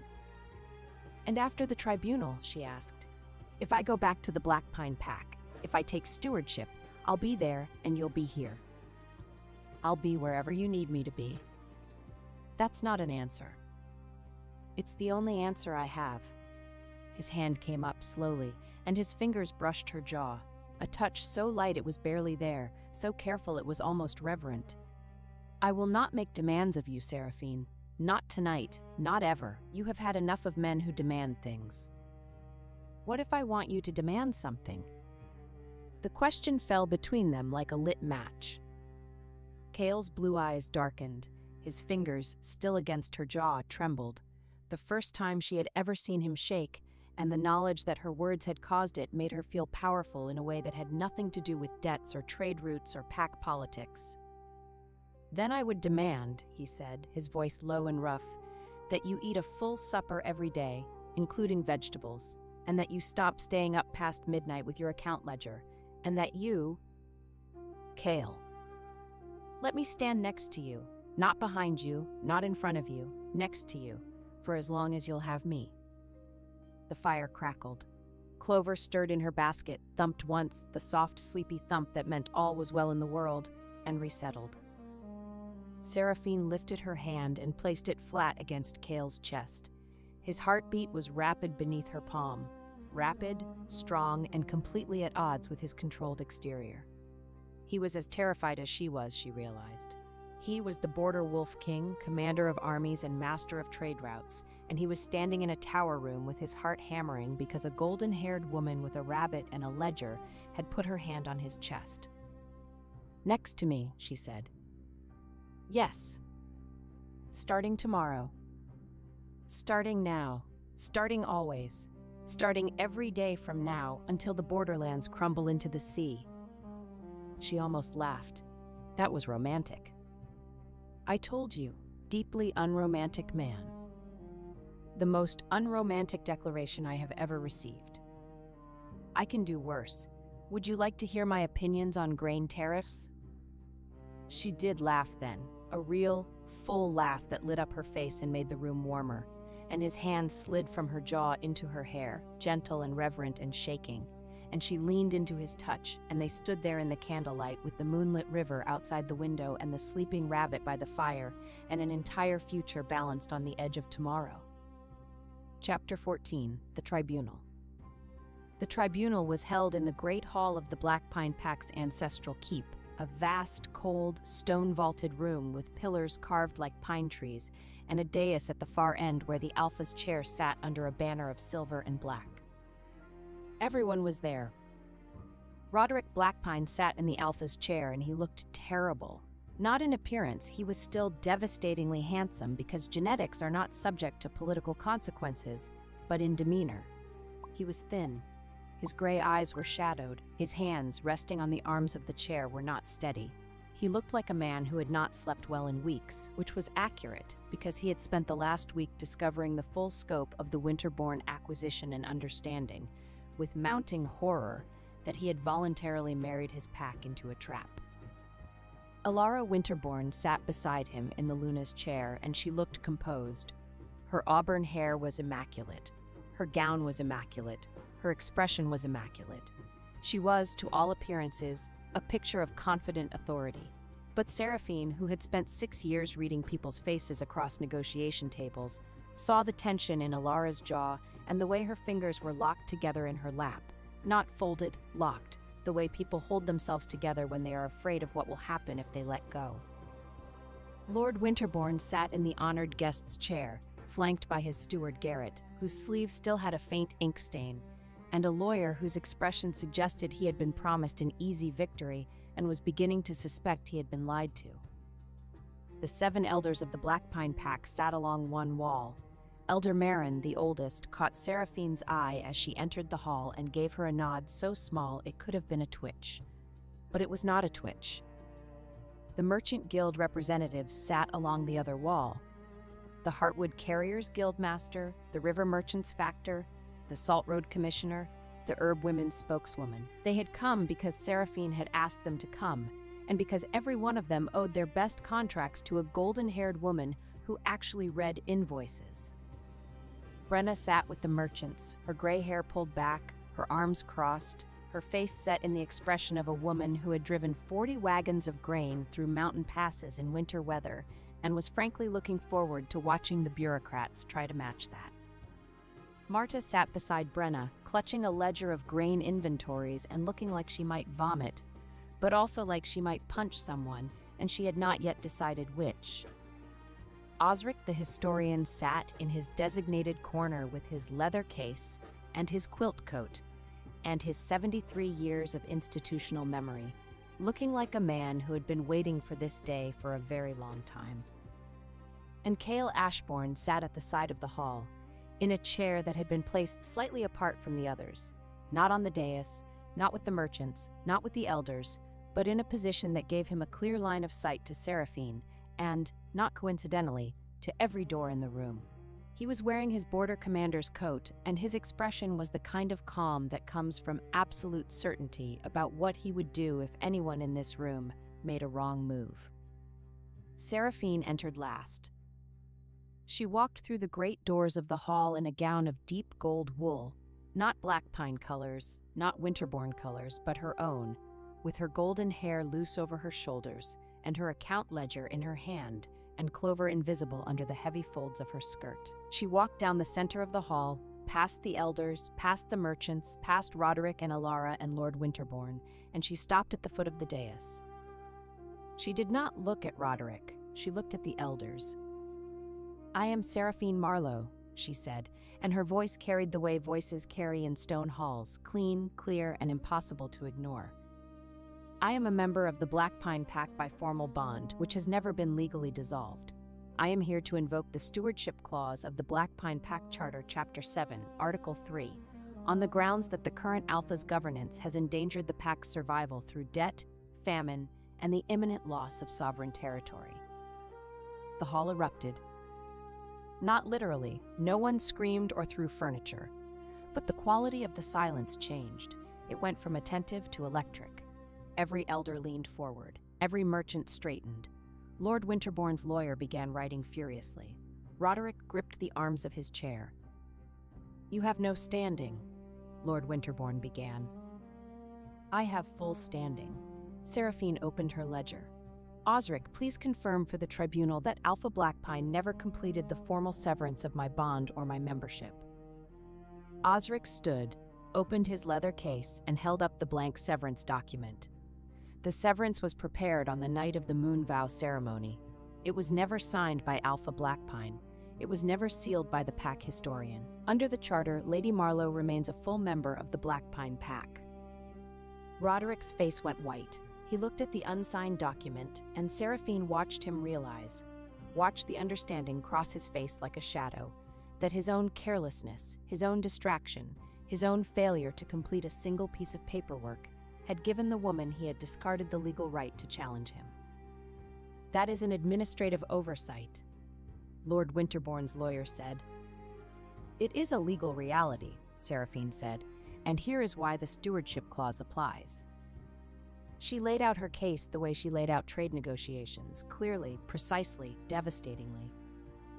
The debts, the grain crisis, the salt road closure, the medicine shortage, the silver mine default, the northern soldiers stationed in a pack that had not requested them, the northern appointed officials who had replaced loyal pack members, the feed-quality grain shipped at milling grain prices, the treasury lockbox with 2 keys, one of which was held by a woman whose family was systematically stripping the pack's assets. She presented manifests, contracts, correspondence between Lord Winterbourne's banking house and his steward, letters from northern officials that discussed the Black Pine Pack not as an ally but as an acquisition target and a territory in transition. She presented the debt transfer documents, the legal proof that she now held every debt the Winterbourne family had purchased. "The Black Pine Pack owes 4,200 marks, she said. "It owes them to me. I am not here to collect. I am here to forgive these debts in exchange for stewardship, because the purpose of stewardship is not profit, it is survival." Lord Winterbourne's lawyer was no longer writing. He was staring at the documents with the expression of a man who has just discovered that the ground he was standing on was never solid. These transfers are legally binding, signed by Lord Winterbourne's own financial officers, checked by the Merchant Guild's independent auditors, sealed by the Border Trade Authority under Lord Ashbourne's jurisdiction. She paused. "You are welcome to examine them." He examined them. He examined them for a long time. When he looked up, his face told Lord Winterbourne everything. "The transfers are valid," he said. Lord Winterbourne stood. His composure was cracking, not dramatically, but in the small ways that composure cracks in men who have always controlled every room they entered. A tightening of the jaw, a flattening of the eyes, a voice that was a shade too controlled. "This tribunal has no authority to dissolve a marriage alliance or to interfere with inter-pack trade agreements." "I am not dissolving your daughter's marriage," Seraphine said. "Alpha Blackpine chose Lady Winterbourne. That choice stands. But the trade agreements your family imposed on this pack were not agreements, they were tools of acquisition, and the Stewardship Clause exists precisely to protect a pack from being absorbed by an outside force through debt manipulation." She turned to the elders. "I ask the Council of Elders to rule on my petition. I have demonstrated the debts, I have demonstrated the threat, I have demonstrated my means. 40 wagons of good grain are currently at the border staging point, ready to enter Black Pine territory. Winter fuel, medicine, and craft supplies follow within the week. I am prepared to take stewardship of this pack, forgive its debts, restore its supply lines, and reopen its trade routes." She paused. "All I need is your vote." Elder Marin stood. She was 81 years old, barely 5 feet tall, and she had the moral authority of a mountain. "I have a question," she said. "Yes, Elder." "If we grant stewardship, what happens to Alpha Blackpine?" Seraphine looked at Roderick. He was staring at her. His gray eyes were bright with something that might have been tears, or might have been the reflection of the firelight, or might have been the terrible, luminous clarity of a man who was seeing for the first time the full shape of what he had lost. "Alpha Blackpine retains his membership in the pack," Seraphine said. "He retains his home. He retains his wolf. But the stewardship clause suspends his governance authority until the pack is restored to stability. He will be assigned duties appropriate to his abilities. He can work. He can serve. He can rebuild trust." She paused. "He cannot lead, not until he learns what leadership actually costs." Roderick flinched as though she had struck him, but he did not protest. He sat in his Alpha's chair and he looked at the woman he had thrown away, and for the first time in his life he did not try to argue or charm or command his way out of a situation. He simply nodded. "And the Winterborn family's involvement?" Elder Marin asked. "The Winterborn family's debts are forgiven. Their trade contracts are voided. Their soldiers leave Blackpine territory by sunrise. Their appointed officials are replaced by the original pack members who were dismissed." Seraphine looked at Lord Winterborn. "Your family entered this pack through a marriage. You may maintain the marriage, but the acquisition is over. And because your escort entered sovereign territory under false commercial papers," Elder Marin added, "the Winterborn Guard will unload and inventory every sealed weapons chest before they leave. Lord Winterborn will stand in the yard and sign each count himself." By noon, the Northern Lord who had arrived wrapped in white fox and certainty would be ankle-deep in black slush beside a wagon line, holding a clipboard with numb fingers, while border guards opened chest after chest of illegal blades. It was not blood. It was worse for a man like him. It was public labor, public mud, and public proof that his beautiful invasion had become paperwork in the snow. Lord Winterborn's thin face was rigid. "You will regret this." "I regret many things, Lord Winterborn. This will not be one of them." And then, because fate has a sense of timing that borders on theatrical, the moment broke. Roderick, in one last reflexive assertion of the authority he was losing, stood from his chair and let his Alpha presence roll through the hall. It was not an attack. It was instinct, the desperate, cornered instinct of a wolf who feels his territory slipping away. The pressure wave hit every person in the room, a heavy, suffocating weight of dominance that pushed at the chest and thickened the air. Seraphine felt it. She braced against it. She did not buckle. But under her skirt, Clover felt it too. The thumping started. Soft at first, then faster, then furious. Thump, thump, thump, thump, thump, thump, thump, thump, thump. The sound echoed off the stone floor. In the pressured silence of the hall, it was clearly audible, a rapid, insistent percussion that seemed to come from the base of the dais, from the ground, from the very foundations of the building. Every head turned. Lord Winterborn's lawyer looked at the floor. Garrett, the steward, looked at the floor. Elder Marin looked at Seraphine's skirt with narrowed eyes. Roderick stared, his Alpha presence faltering in confusion. Thump, thump, thump, thump, hump. "What is that sound?" Lord Winterborn demanded. Seraphine looked down at her skirt. She looked at the tribunal. She looked at Roderick, who was still standing, still radiating dominance, still trying to hold on to something that had already slipped through his fingers. She gathered her skirt in one hand. She lifted the hem 8 inches off the stone floor.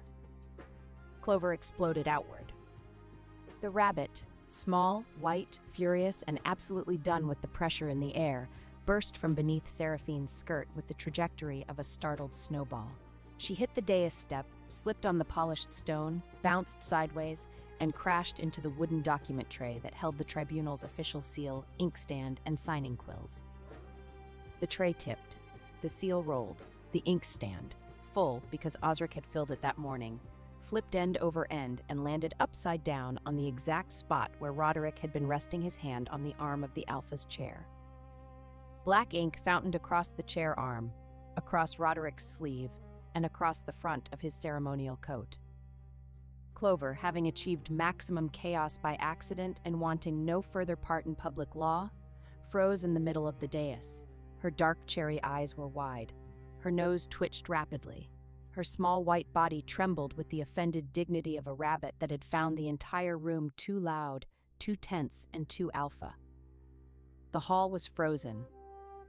Then Elder Marin, 81 years old, 5 feet tall, moral authority of a mountain, began to laugh. Then Elder Marin, 81 years old, 5 feet tall, moral authority of a mountain, began to laugh. It started as a wheeze, progressed to a cackle, and became the kind of full-bodied laughter that makes old women clutch their ribs. Brenna joined in, then Marta, then the Heartwood Guildmaster, then the border guards, then the clerks, then one by one the elders, until the entire hall was ringing with laughter, and Roderick Blackpine was standing on his dais in an ink-splattered coat, while a terrified white rabbit tried to hide behind Seraphine's hem. Cale, from his chair at the side of the hall, watched Seraphine. He was not laughing, he was smiling. Not the 16th of an inch smile, not the full smile, but something else entirely. Something private. Something that he would probably deny later if anyone asked. He was looking at her the way a man looks at the person he is going to spend the rest of his life next to. The person who brought a rabbit to a tribunal and somehow made it the most memorable moment of judicial history. Seraphine bent down and picked Clover up. The rabbit tucked herself against Seraphine's chest and thumped once. Satisfied, definitive, done. "I apologize for the interruption," Seraphine said to the tribunal, her voice perfectly steady despite the fact that her lips were twitching. "My rabbit objects to loud men and poor governance." Elder Marin wiped her eyes. "The associate's feelings are noted." She straightened, still wheezing slightly. "The council will vote. All in favor of granting stewardship to Seraphine Marlowe?" 7 hands rose. Every elder, unanimous. "Stewardship is granted," Elder Marin said. "Lady Marlowe, the Black Pine Pack is yours." Chapter 15. The Homecoming. Seraphine Marlowe returned to the Black Pine Pack on the morning after the tribunal, and she did not return empty-handed. Brenna's 40 wagons of grain rolled through the pack gates at first light, driven by border teamsters and guarded by Iron Ridge riders. Behind the grain came wagons of firewood, tallow, salt, and medical supplies. Behind those came Marta, who walked into the granary she had managed for 15 years, looked at the feed-quality northern grain that had been stored in her absence, said, "Absolutely not," and began organizing the replacement with the focused intensity of a woman who had been personally insulted by substandard wheat. The pack watched from their doorways and windows as the wagons rolled in. They watched in silence at first, the wary, uncertain silence of people who have been let down too many times to trust easily. Then an old woman in the baker's row stepped out of her house, looked at the grain wagon, looked at Seraphine, and said, "Is that milling grain?" "Yes." "Good quality?" "I inspected it personally." "River Valley or Mountain?" "River Valley, this year's harvest, dry stored in the port warehouses since October." The old woman nodded. Then she did something that broke the silence of the entire street. She applauded. A single, sharp clap that echoed off the stone buildings, followed by another and another. The baker's wife joined, then the cobbler's apprentice, then the families in the doorways, one by one, hands coming together in the cold morning air until the sound rolled up the street like thunder. Seraphine stood in the center of it, golden-haired and straight-backed, with a rabbit under her skirt and a wolf in her chest and tears that she absolutely refused to let fall, and she thought, This is what power is for. The northern soldiers left by midday. Their departure was not graceful. Lord Winterbourne's steward Garrett, who was supervising the withdrawal, managed to trip over a grain sack that Marta had deliberately placed in the narrowest part of the gate corridor. He went down on one knee, his sword caught on his cloak, and his belt pouch split open, sending a cascade of copper coins across the cobblestones. 3 children, who had been watching the departure with the frank, unfiltered delight that children take in watching adults look foolish, scrambled to collect the coins and presented them back to Garrett with angelic smiles. "Thank you for visiting," the eldest child said. She was 7 years old and had clearly been coached. "Please don't come back." Garrett turned crimson, retrieved his coins, and left without further incident. Lord Winterbourne himself departed on horseback, his lawyer beside him, his thin face set in an expression that promised retribution. Seraphine watched him go from the parapet of the keep wall. "He'll be back," she said. "Eventually," Cale agreed. He was standing beside her, always beside her now, as naturally as breathing. But not soon. His leverage is gone, his debts are forgiven, his soldiers are withdrawn. The most he can do is complain to other northern families that a woman with a rabbit outmaneuvered him, and I don't think his pride will allow that. "And Alara?" They both looked down into the courtyard, where Alara Winterbourne was standing alone. She had not left with her father. She was standing by the well in the center of the courtyard, her auburn hair escaping its careful coil for the first time since Seraphine had known her, her midnight blue gown creased and travel-stained, her hands at her sides. She looked, stripped of her composure and her family's backing, very young. Seraphine went down to the courtyard. They stood on opposite sides of the well, and for a long moment, neither spoke. "Your father is gone," Seraphine said. "Yes." "You stayed." "The marriage is valid. Roderick is my husband. Whatever else has changed, that has not." Alara's voice was steady, but the shadows under her eyes were deep. "Unless you intend to dissolve it." "I don't dissolve marriages, I dissolve bad contracts. Your father's contracts were bad. Your marriage is your own business." Alara looked at her. "You hate me." "I don't hate you. I hate what you were sent here to do, but I watched you in the tribunal, and I don't think you enjoyed doing it." Something cracked in Alara's composure, a small, controlled fracture, like a line appearing in ice. "I was trained," she said, "from the time I was 12. Ledgers, contracts, debt structures, acquisition strategies. My father taught me to see every relationship as a transaction and every weakness as a purchase opportunity. I was very good at it." "You were excellent at it." "I didn't want to be." The words came out fast, as though she had been holding them for a long time. "I wanted to, I don't know, I wanted to be good at something that didn't require making people vulnerable. But my father said that was soft. He said softness was a luxury our family couldn't afford." Seraphine studied the woman who had replaced her. She saw the precision, the training, the cold competence. She also saw the exhaustion underneath it. The weariness of a person who had spent her entire life performing a role that someone else had written. "You are good at accounts," Seraphine said. "You are good at reading contracts, managing numbers, seeing patterns. Those are valuable skills. They do not have to be weapons." "What else can they be?" "Tools. For building something instead of taking something apart." She paused. "The pack needs a treasury manager. Someone who understands debt, credit, and financial structures.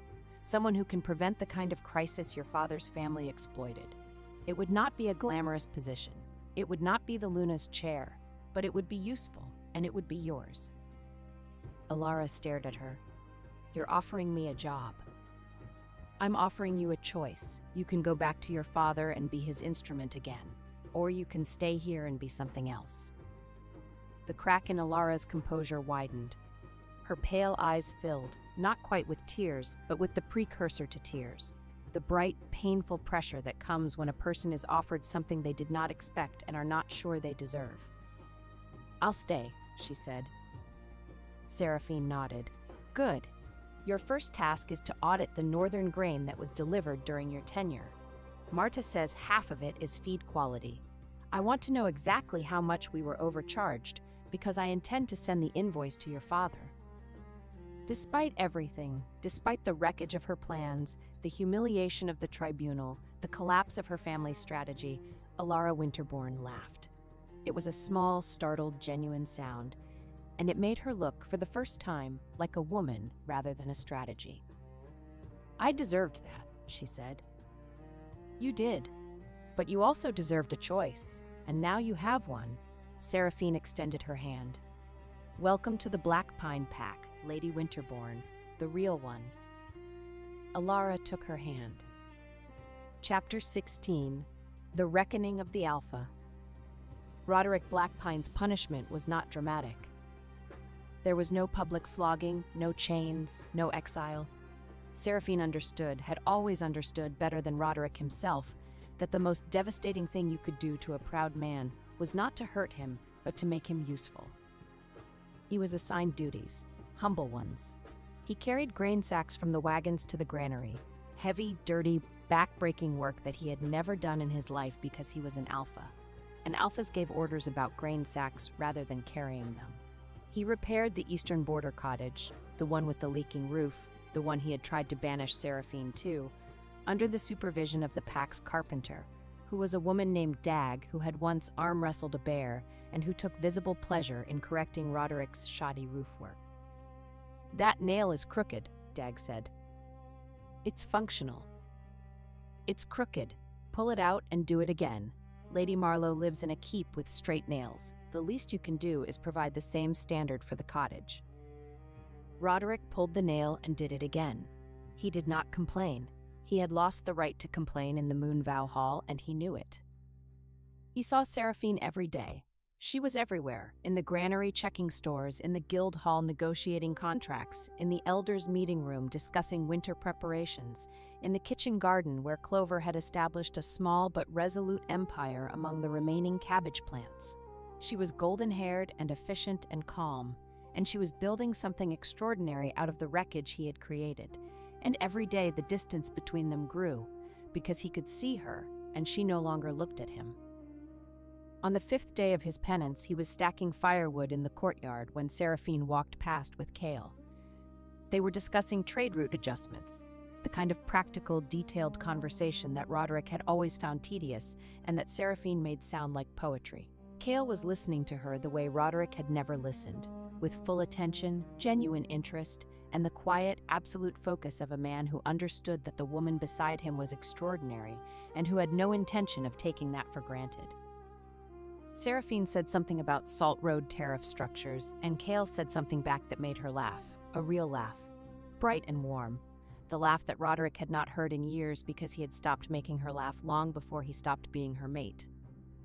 And then Kale's hand settled on the small of her back as they walked through a doorway, an easy, natural touch, the touch of a man who was allowed to touch and who touched not to claim but to connect.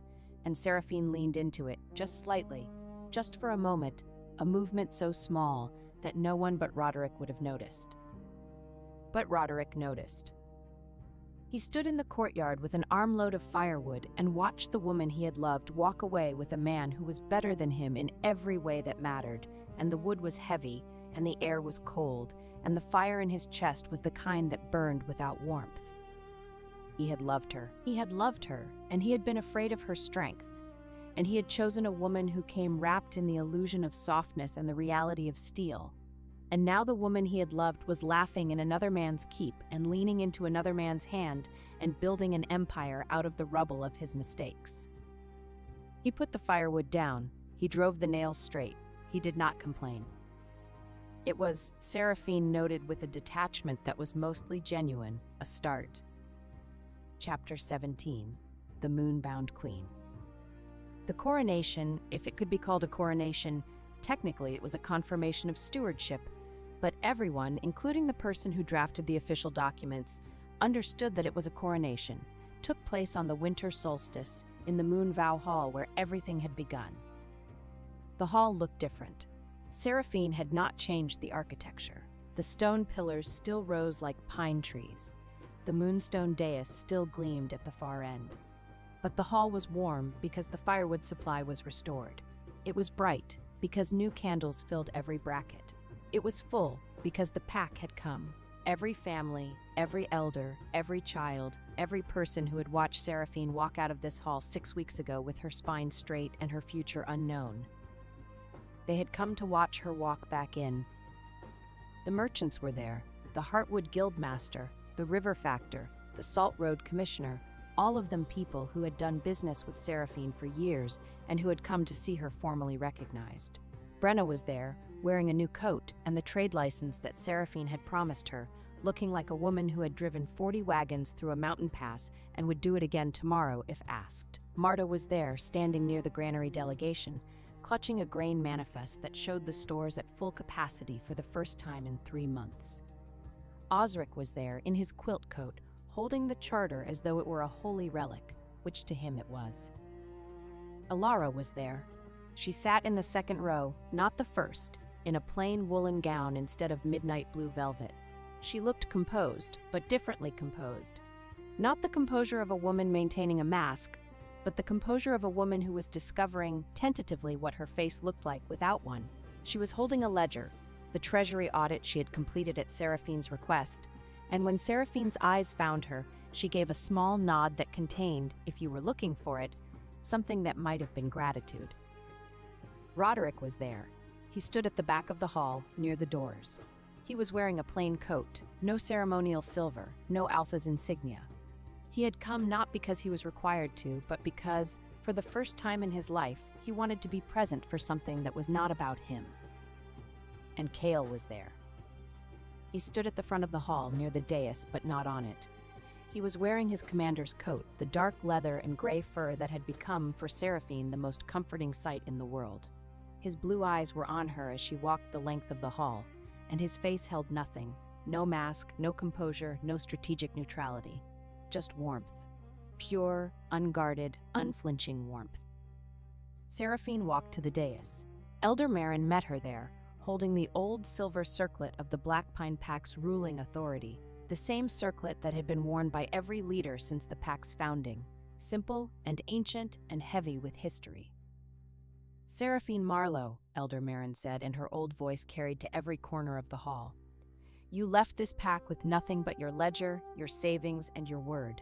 You returned with grain for our granary, medicine for our sick, fuel for our fires, and hope for our future. You purchased our debts and forgave them. You uncovered the threat to our lands and defeated it.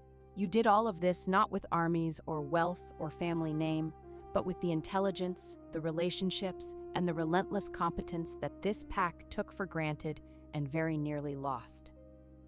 The hall was silent. Absolutely, profoundly silent.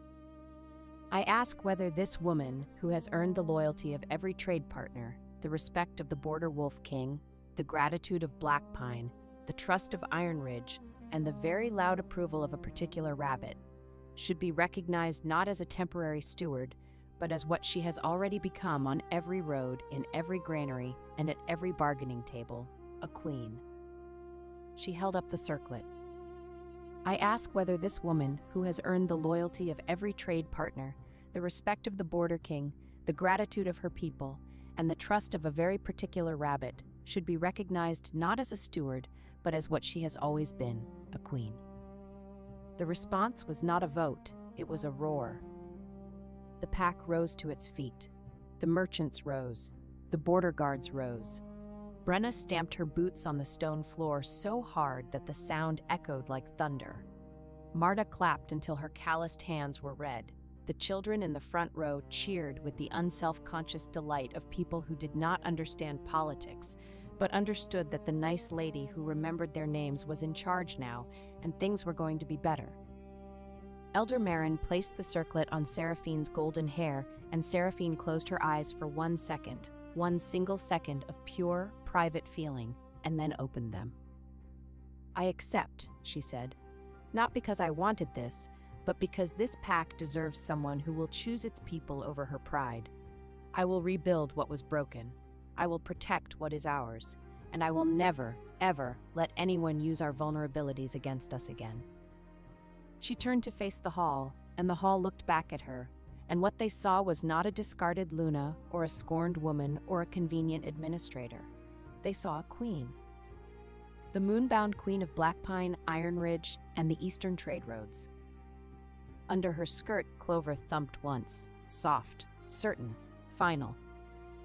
The reception after the coronation was chaotic and joyous and involved a great deal of good milling quality bread, the first the pack had tasted in weeks. Marta had personally supervised the baking, and she stood near the bread table with an expression of fierce maternal pride, as though each loaf were a child she had raised from dough. Brenna cornered the Heartwood Guildmaster and negotiated a reduced transport rate for spring deliveries, while he was distracted by Honeymead. The Guildmaster agreed to terms he would later describe as generous and possibly the result of mild inebriation. But by then the contract was signed. Osric sat in his corner and cried quietly into his quilt coat, which was the happiest Seraphine had ever seen him. One of the younger border guards, a sandy-haired man named Finn, who had been assigned to Seraphine's escort during the grain runs, brought her a cup of mead and said with the earnest directness of a 23-year-old who had been thoroughly smitten for weeks, "My lady, if there is ever anything you need, anything at all, I am entirely at your service." "Thank you, Finn." "Anything, day or night, rain or shine, I mean that quite seriously." "I know you do." Kale, who had appeared at Seraphine's shoulder with the silent, lethal efficiency of a man who had a sixth sense for when younger men were being too attentive to the woman beside him, said, "Finn." "My lord?" "The Eastern Watchtower needs a night patrol." "Now, my lord." "Now, Finn." Finn left, looking slightly dazed but fundamentally unharmed. Seraphine looked at Kale. Kale looked at his mead. "That was unnecessary," she said. "The Eastern Watchtower is chronically understaffed." "You're jealous." "I am strategically allocating personnel." "You are jealous, and you are bad at hiding it." "I am the Border Wolf King. I do not get jealous. I get territorial." He paused. "There is a significant difference." "Is there?" "Jealousy is irrational. Territoriality is biological." "And which biological impulse prompted you to send a 23-year-old to a watchtower in the middle of winter?" "The one that responds to men who say day or night, rain or shine to women who are not their mates." He took a sip of mead. "I can recall him if you found his attention flattering." "I found his attention sweet." "Sweet." The word came out as though it had personally offended him. "I will endeavor to be sweet. Would you like me to bring you mead and make earnest declarations? I can attempt an expression of youthful devotion. I should warn you, my face may not cooperate." Seraphine laughed. She laughed so hard she had to put down her own cup. And when she straightened, Kale was looking at her with that expression, the one that was not the 16th of an inch smile or the full smile, but something else, something that he had stopped trying to hide. "Come outside," she said. They went to the courtyard. It was cold and clear, and the moon was full, an enormous luminous moon that turned the snow on the mountains into silver and made the world look like it had been painted in light. They stood side by side, the way they had been standing for weeks, always side by side, always close enough to touch, always just barely not touching. "I have something to ask you," Seraphine said. "Ask." "I am the queen of the Black Pine Pack. My territory borders yours. Our trade routes are interconnected. Our supply chains are integrated. From a strategic perspective, an alliance between our packs would be mutually beneficial." "From a strategic perspective," Kale repeated. "Yes, and from a personal perspective," she turned to face him, "I would very much like to stop pretending that I am not in love with you." The moonlight caught his face, the scar, the blue eyes, the jaw. The expression that was no longer guarded, no longer measured, no longer anything other than what it was. A man looking at the woman he loved with the relieved, wondering joy of someone who had been waiting for permission to stop holding his breath. "I was not pretending," he said. "You were a little bit pretending." "I was strategically managing my emotions." "You were pretending." "I was. All right, I was pretending." He took her hand. Both hands. He held them the way he had held them on the mountain pass, warm, steady, certain. "I have been pretending since the moment I saw you in that way station, covered in mud, clutching an account ledger, with a rabbit in your cloak and your spine straighter than my sword. I have been pretending through every meeting, every trade negotiation, every blizzard cloak and mountain pass and midnight account session. I have been pretending because you had just been betrayed by a man who used love as leverage, and I would rather have pretended for the rest of my life than make you feel that my love came with a price." "It doesn't come with a price?" It comes with a standing interest rate, an annual review, and a penalty clause for insufficient vegetable consumption at supper. She hit his shoulder. He caught her hand and held it against his chest, where his heart was beating fast and hard beneath the leather and fur and the warm solidity of him. "Seraphine Marlowe," he said, "moonbound queen, most formidable woman in the borderlands. Will you choose me? Not because you need me. Not because I am useful. Not because my territory borders yours or my trade routes complement yours. But because I am the man who walked into a blizzard without a cloak to find you, and I would do it again every night for the rest of my life, and I would like the opportunity to also argue about supper. You are the most unromantic man I have ever met. You have mentioned this. I love you." "I know. Your rabbit told me." She kissed him. Or he kissed her. It was difficult to determine who moved first because they had been moving toward each other since the way station, since the blizzard, since the moment their eyes met across a common room full of soldiers, and neither of them had looked away. The moonlight was on them, the snow was on the mountains, the wind was cold, and his arms were warm, and somewhere inside Iron Ridge Keep, a white rabbit thumped once in her basket by the fire and went to sleep. Epilogue: The New Road. Spring came to the borderlands the way spring always comes, slowly, reluctantly, one snowdrop at a time. The Black Pine Pack survived the winter. Not just survived, thrived. The grain lasted, the medicine held, the firewood kept every hearth burning. The Salt Road reopened under new terms that Seraphine negotiated personally, with better rates and fairer access for the border merchants. The silver mine wagons resumed their monthly runs, and the Heartwood Guildmaster, who had been worried about his contract for months, sent Seraphine a crate of the real cinnamon, not sawdust, the real thing, with a note that read, "For the only honest dealer north of the river, with gratitude and excellent spices." Brenna expanded her caravan operation to 12 wagons and became, within 6 months, the most successful independent hauler in the border trade network. She credited Seraphine publicly, frequently, and at considerable volume. Marta reclaimed her granary and ran it with the fierce, methodical joy of a woman who had been given back her purpose. She also adopted 3 cats to patrol the grain stores for mice, and she named the meanest one Garrett. Osric retired to a cottage near the archive, where he spent his days writing a history of the Black Pine Pack that placed Seraphine Marlowe at its center, because, as he said, history should record who actually kept the lights on. Finn, the young border guard, accepted his watchtower assignment with good grace and eventually fell in love with the daughter of the border baker, who appreciated earnest devotion and found, day or night, rain or shine, to be exactly the kind of thing she wanted to hear. Alara Winterbourne stayed. She managed the treasury with precision and care, and over time she began to laugh more and calculate less. She and Roderick did not have a happy marriage. The foundation of the marriage had been built on acquisition rather than love, but they had a working partnership, and Alara discovered that being useful for someone else's benefit, rather than her father's, was not the same as being weak. Lord Winterbourne sent 3 letters demanding her return. She burned all 3. She never heard from him again. Roderick Blackpine carried grain, mended roofs, guarded the border, and learned, slowly, painfully, one humbling day at a time, what it meant to serve. He watched Seraphine lead the pack he had nearly destroyed, and he watched her love a man who deserved her, and he did not complain. Some nights, when the moon was full and the wind carried the sound of wolves in the wild country, he stood at the edge of the pack territory and looked toward Iron Ridge Keep, where a light burned in the east tower, and he thought about everything he had lost. He did not go back. There was nothing to go back to.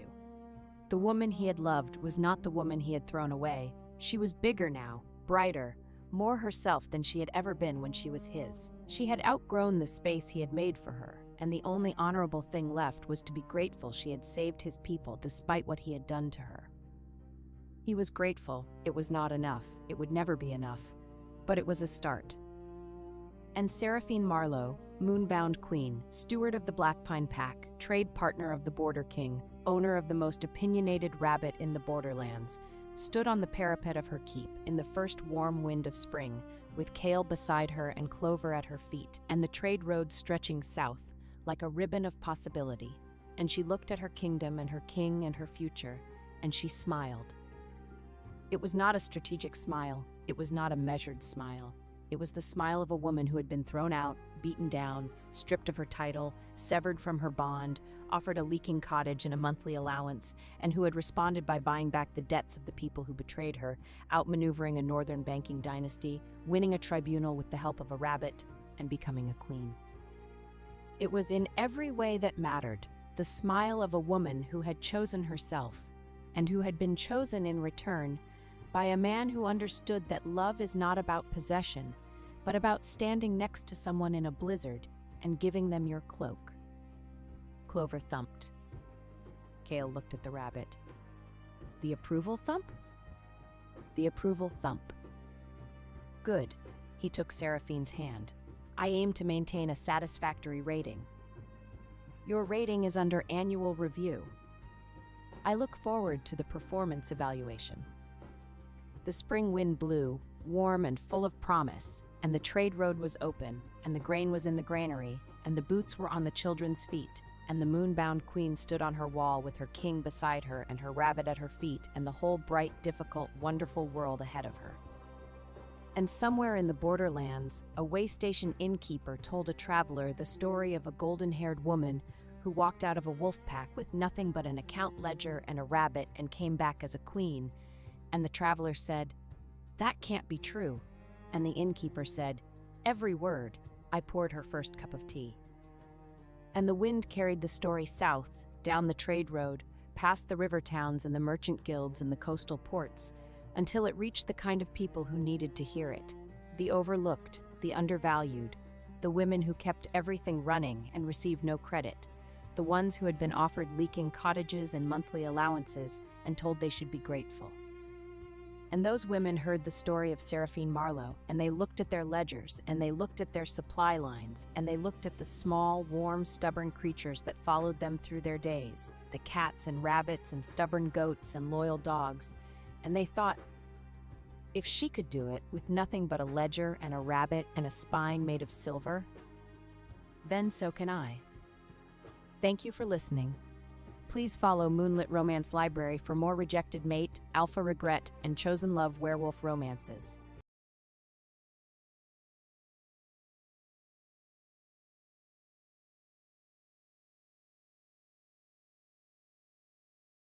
The first thing Seraphina Hale heard through her bedroom wall was her fiancé laughing at the word accident. The second thing she heard was Lady Corvina Marrow saying, "Snow hides foolish girls very well." Seraphina stood in the middle of her chamber with a silver brush in one hand and a hunting boot in the other. The fire had burned low. The mirror showed a woman of 26 in a dark green house gown, hair half braided, face too still. At her feet, 8 royal winter hounds stopped chewing the same stolen slipper and lifted their heads together. Prince Orenvale spoke again on the other side of the carved panel. His voice had the lazy softness he used at council dinners. She knows the forest paths. Make her trust the western stag trail. The ravine will do the rest. Corvina gave a small, delighted gasp. You sound almost cruel. Cruel would be breaking the betrothal in open court, Oren said. This is cleaner. A tragic misdirection during the winter hunt. Her hounds will scatter. She will panic.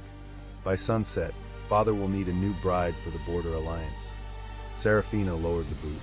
Captain Biscuit, largest of the hounds, rose with the patience of a judge. Duchess followed.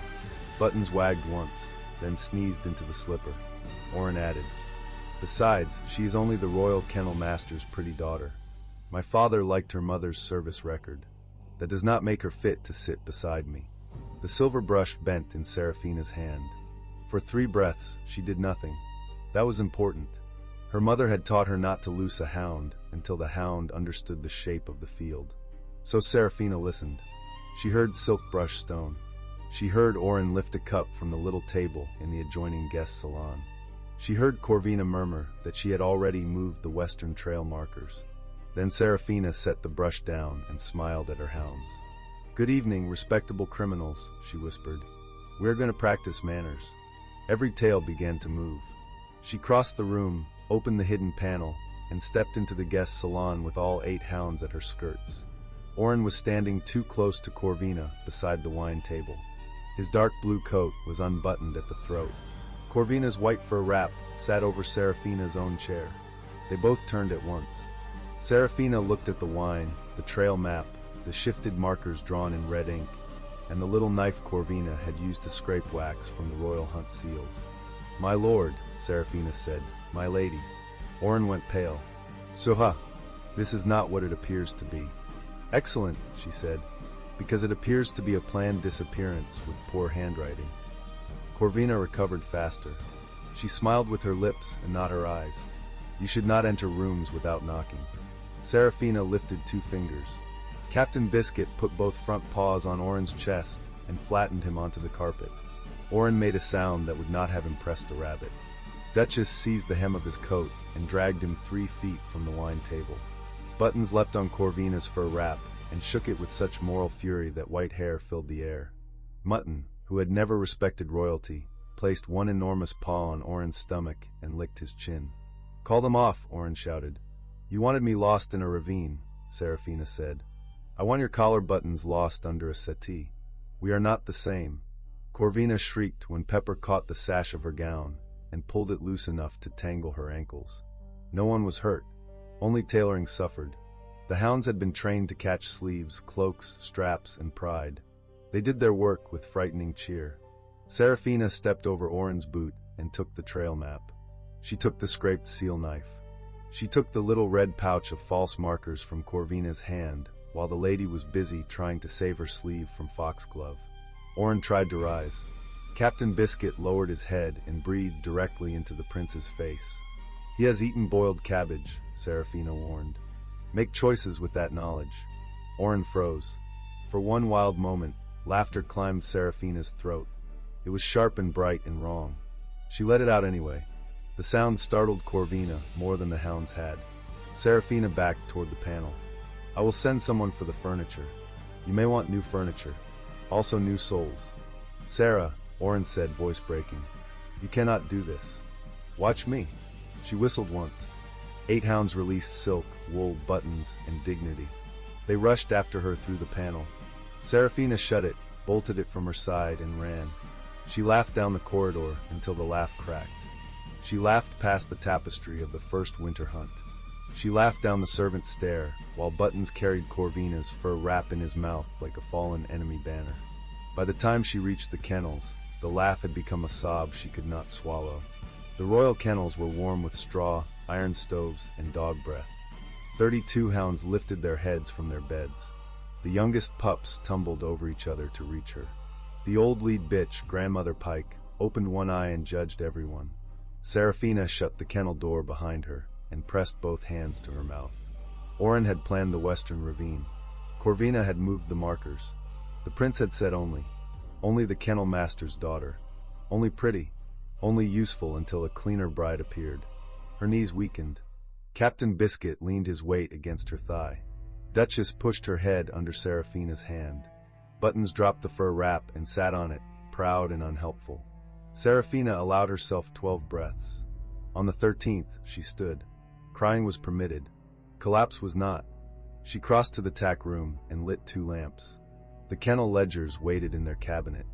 She pulled the winter feed book, the hunt route register, the injury log, and the sealed copy of the hound master's oath. Her mother had made 3 rules for a woman cornered by a noble house. First, leave with proof. Second, leave with witnesses. Third, leave loudly enough that silence becomes suspicious. Serafina took all 3 rules personally. She packed the ledgers in oilcloth. She strapped grain pouches to 6 sled harnesses. She opened the iron cage where the hunt whistles hung and took the black horn whistle that had belonged to her mother. Then she paused at the smallest hook. A child's whistle hung there on a frayed blue cord. It was plain bone, carved with a crooked moon. A boy had given it to her in a snowstorm when she was 8. He had found her crying under a pine before she ever came to the palace. He had wrapped his own scarf around her and said, very severely, that brave girls were still allowed to ask for help before freezing to death. She had never learned his name. Serafina put the old whistle around her neck. The hounds watched with bright eyes. "We are not sneaking away," she told them. "We are conducting a professional relocation." Grandmother Pike groaned. Do not take that tone. 1 hour later, the eastern kennel gate opened on a sight the palace would discuss for years.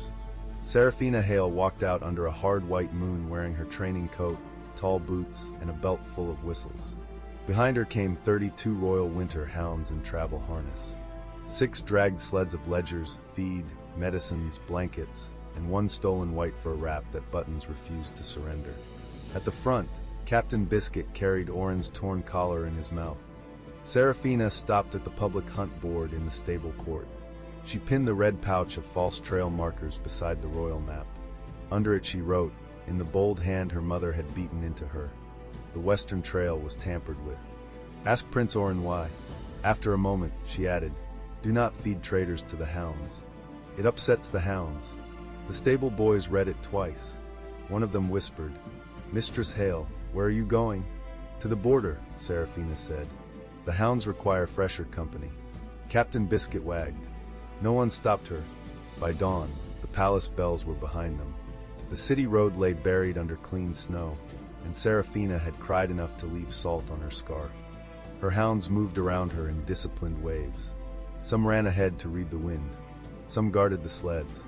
Buttons kept trying to wear Corvina's fur wrap and falling sideways into drifts. Seraphina should have gone south to her mother's cousin. She should have sought a magistrate. She should have stayed in the palace and forced a hearing before Orin could prepare his lies. Instead, she had chosen the border road. The border was where grain shortages were whispered about in the palace kitchens. It was where soldiers wrote complaints that disappeared inside sealed offices. It was where her mother had once said truth traveled faster because hungry men had less patience for court perfume. It was also the road Orin would least expect a kennel woman to take with 32 hounds and several sleds of incriminating paper. At mid-morning, Grandmother Pike stopped beside a frozen ditch and growled. Seraphina raised a fist. Every hound halted. The road ahead curved through black firs. Beyond the firs came the low iron sound of horses moving under armor. Not palace riders. The rhythm was heavier, colder, controlled by people who expected ambush and had survived many. Captain Biscuit moved in front of Seraphina. Easy, she said. The first rider appeared between the trees. He was tall even on a tall black horse. A charcoal cloak hung from shoulders built for war rather than court. His hair was black, wind-torn, and swept back from a face cut with hard lines. A scar crossed the edge of his jaw. His eyes were the pale steel gold of an alpha who had stopped asking rooms for permission years ago. Behind him rode 20 border soldiers, all lean, all cold, all watching the hounds with the same wary calculation. The lead rider reined in. Seraphina looked up at him. He looked down at her sleds, her hounds, her red eyes, and the stolen fur wrap currently wrapped around Button's middle. Is this a rebellion, he asked, or a kennel exercise with poor paperwork? Seraphina wiped her face with the back of one glove. That depends who is asking. General Rurik Voss of the Frost March. She stiffened. Every servant in the palace knew that name. The border alpha general was called cold-blooded by people who had never spent a winter without firewood. He had broken raider sieges, dragged 3 corrupt quartermasters to judgment, and once refused to bow to Orin at a feast until the prince apologized to a wounded soldier. Rurik's gaze moved over the hounds again. And you are? Seraphina Hale, royal hound trainer. Former fiancée of Prince Orin, unless he has developed courage during breakfast. One of the soldiers coughed. Rurik did not blink. Former? He planned to lose me in a ravine during the winter hunt. I objected with dogs. The general's horse shifted. Rurik's gloved hand tightened on the reins. Did you kill him? He asked. No. Did the dogs? Also no. They mauled his tailoring. A second soldier turned his face away. Rurik leaned slightly forward. Snow dusted the black sweep of his hair. You left the palace with every royal hound. Not every hound, Seraphina said. I left 3 elderly spaniels. They are politically unreliable. For a moment, his mouth changed. It was not a smile. It was the memory of one. Then a cartwheel cracked behind his line. A grain wagon lurched sideways in the road. 2 soldiers jumped down to steady it. One sack fell from the back, burst against a stone, and spilled pale kernels across the snow. Seraphina smelled the problem before anyone spoke. The hounds smelled it too. Grandmother Pike lowered her nose. Captain Biscuit sneezed and looked offended. Rurik turned in the saddle. "Hold that sack." Serafina walked past him without asking. A border sergeant moved to block her, then stopped when 32 hounds politely considered removing him from the path. She crouched beside the torn sack. Wheat should smell dry, grassy, faintly sweet. This smelled of cellar mold, river silt, and something sharp that belonged in mortar. She pushed her fingers into the grain and rubbed. Grit scratched her glove. "Sand," she said. Rurik dismounted in one smooth motion. He landed close enough that she felt the impact through the frozen road. "How much?" Serafina lifted a handful. Grain and pale grit slid between her fingers. Enough to cheat a scale. Enough to break teeth. Enough to starve a keep while the ledger says you were fed. The nearest soldiers went very still. Rurik crouched beside her. His shoulder nearly brushed hers. He smelled of cold leather, pine smoke, and iron discipline. Up close, his face looked younger than the stories and more tired than the scar allowed. "Can your hounds track where the sand entered the sacks?" he asked. Serafina glanced at the torn seal. The wax mark was royal blue, but the press had slipped. Her kennel ledgers tracked feed shipments by scent for the hunt dogs. Grain theft always left a trail if someone cared to put a nose to it. "Yes," she said, "if you stop breathing down my collar." His eyes lowered to the space between them. Serafina realized his gloved hand was braced on the snow beside hers. Their fingers were close enough for the heat of him to reach her through winter air. Her heart, treacherous animal, struck once against her ribs. Rurik did not move away. "I breathed where the evidence is," he said. "Then the evidence is about to file a complaint." A hound sneezed directly into the spilled grain. Serafina closed her eyes. "That is Mutton. He has strong views on fraud." Rurik looked at the hound, then back at Serafina. "Mistress Hale, I was riding to the capital to demand the grain owed to my garrisons. It appears the capital has sent me sand and a witness. I am not capital property. I did not say you were." His answer came too fast for courtesy. It landed between them with a weight she felt. Serafina stood. He stood with her. Because he was very tall and too close, she had to tilt her head back. Oren had used height as decoration. Rurik wore it like a wall built in a blizzard. "I can help you test the wagons," she said. "Then I keep moving." "Where?" "Away from ravines. The road ahead is borderland. Wolves answered to me there. Hounds answered to me everywhere." One of his eyebrows rose. Captain Biscuit chose that moment to sit on Rurik's boot. The general looked down. Serafina folded her arms. "He is negotiating." "For what?" "Possibly your boot. Possibly your soul. He is ambitious." Rurik's gaze returned to her face. The hard line of his mouth shifted again.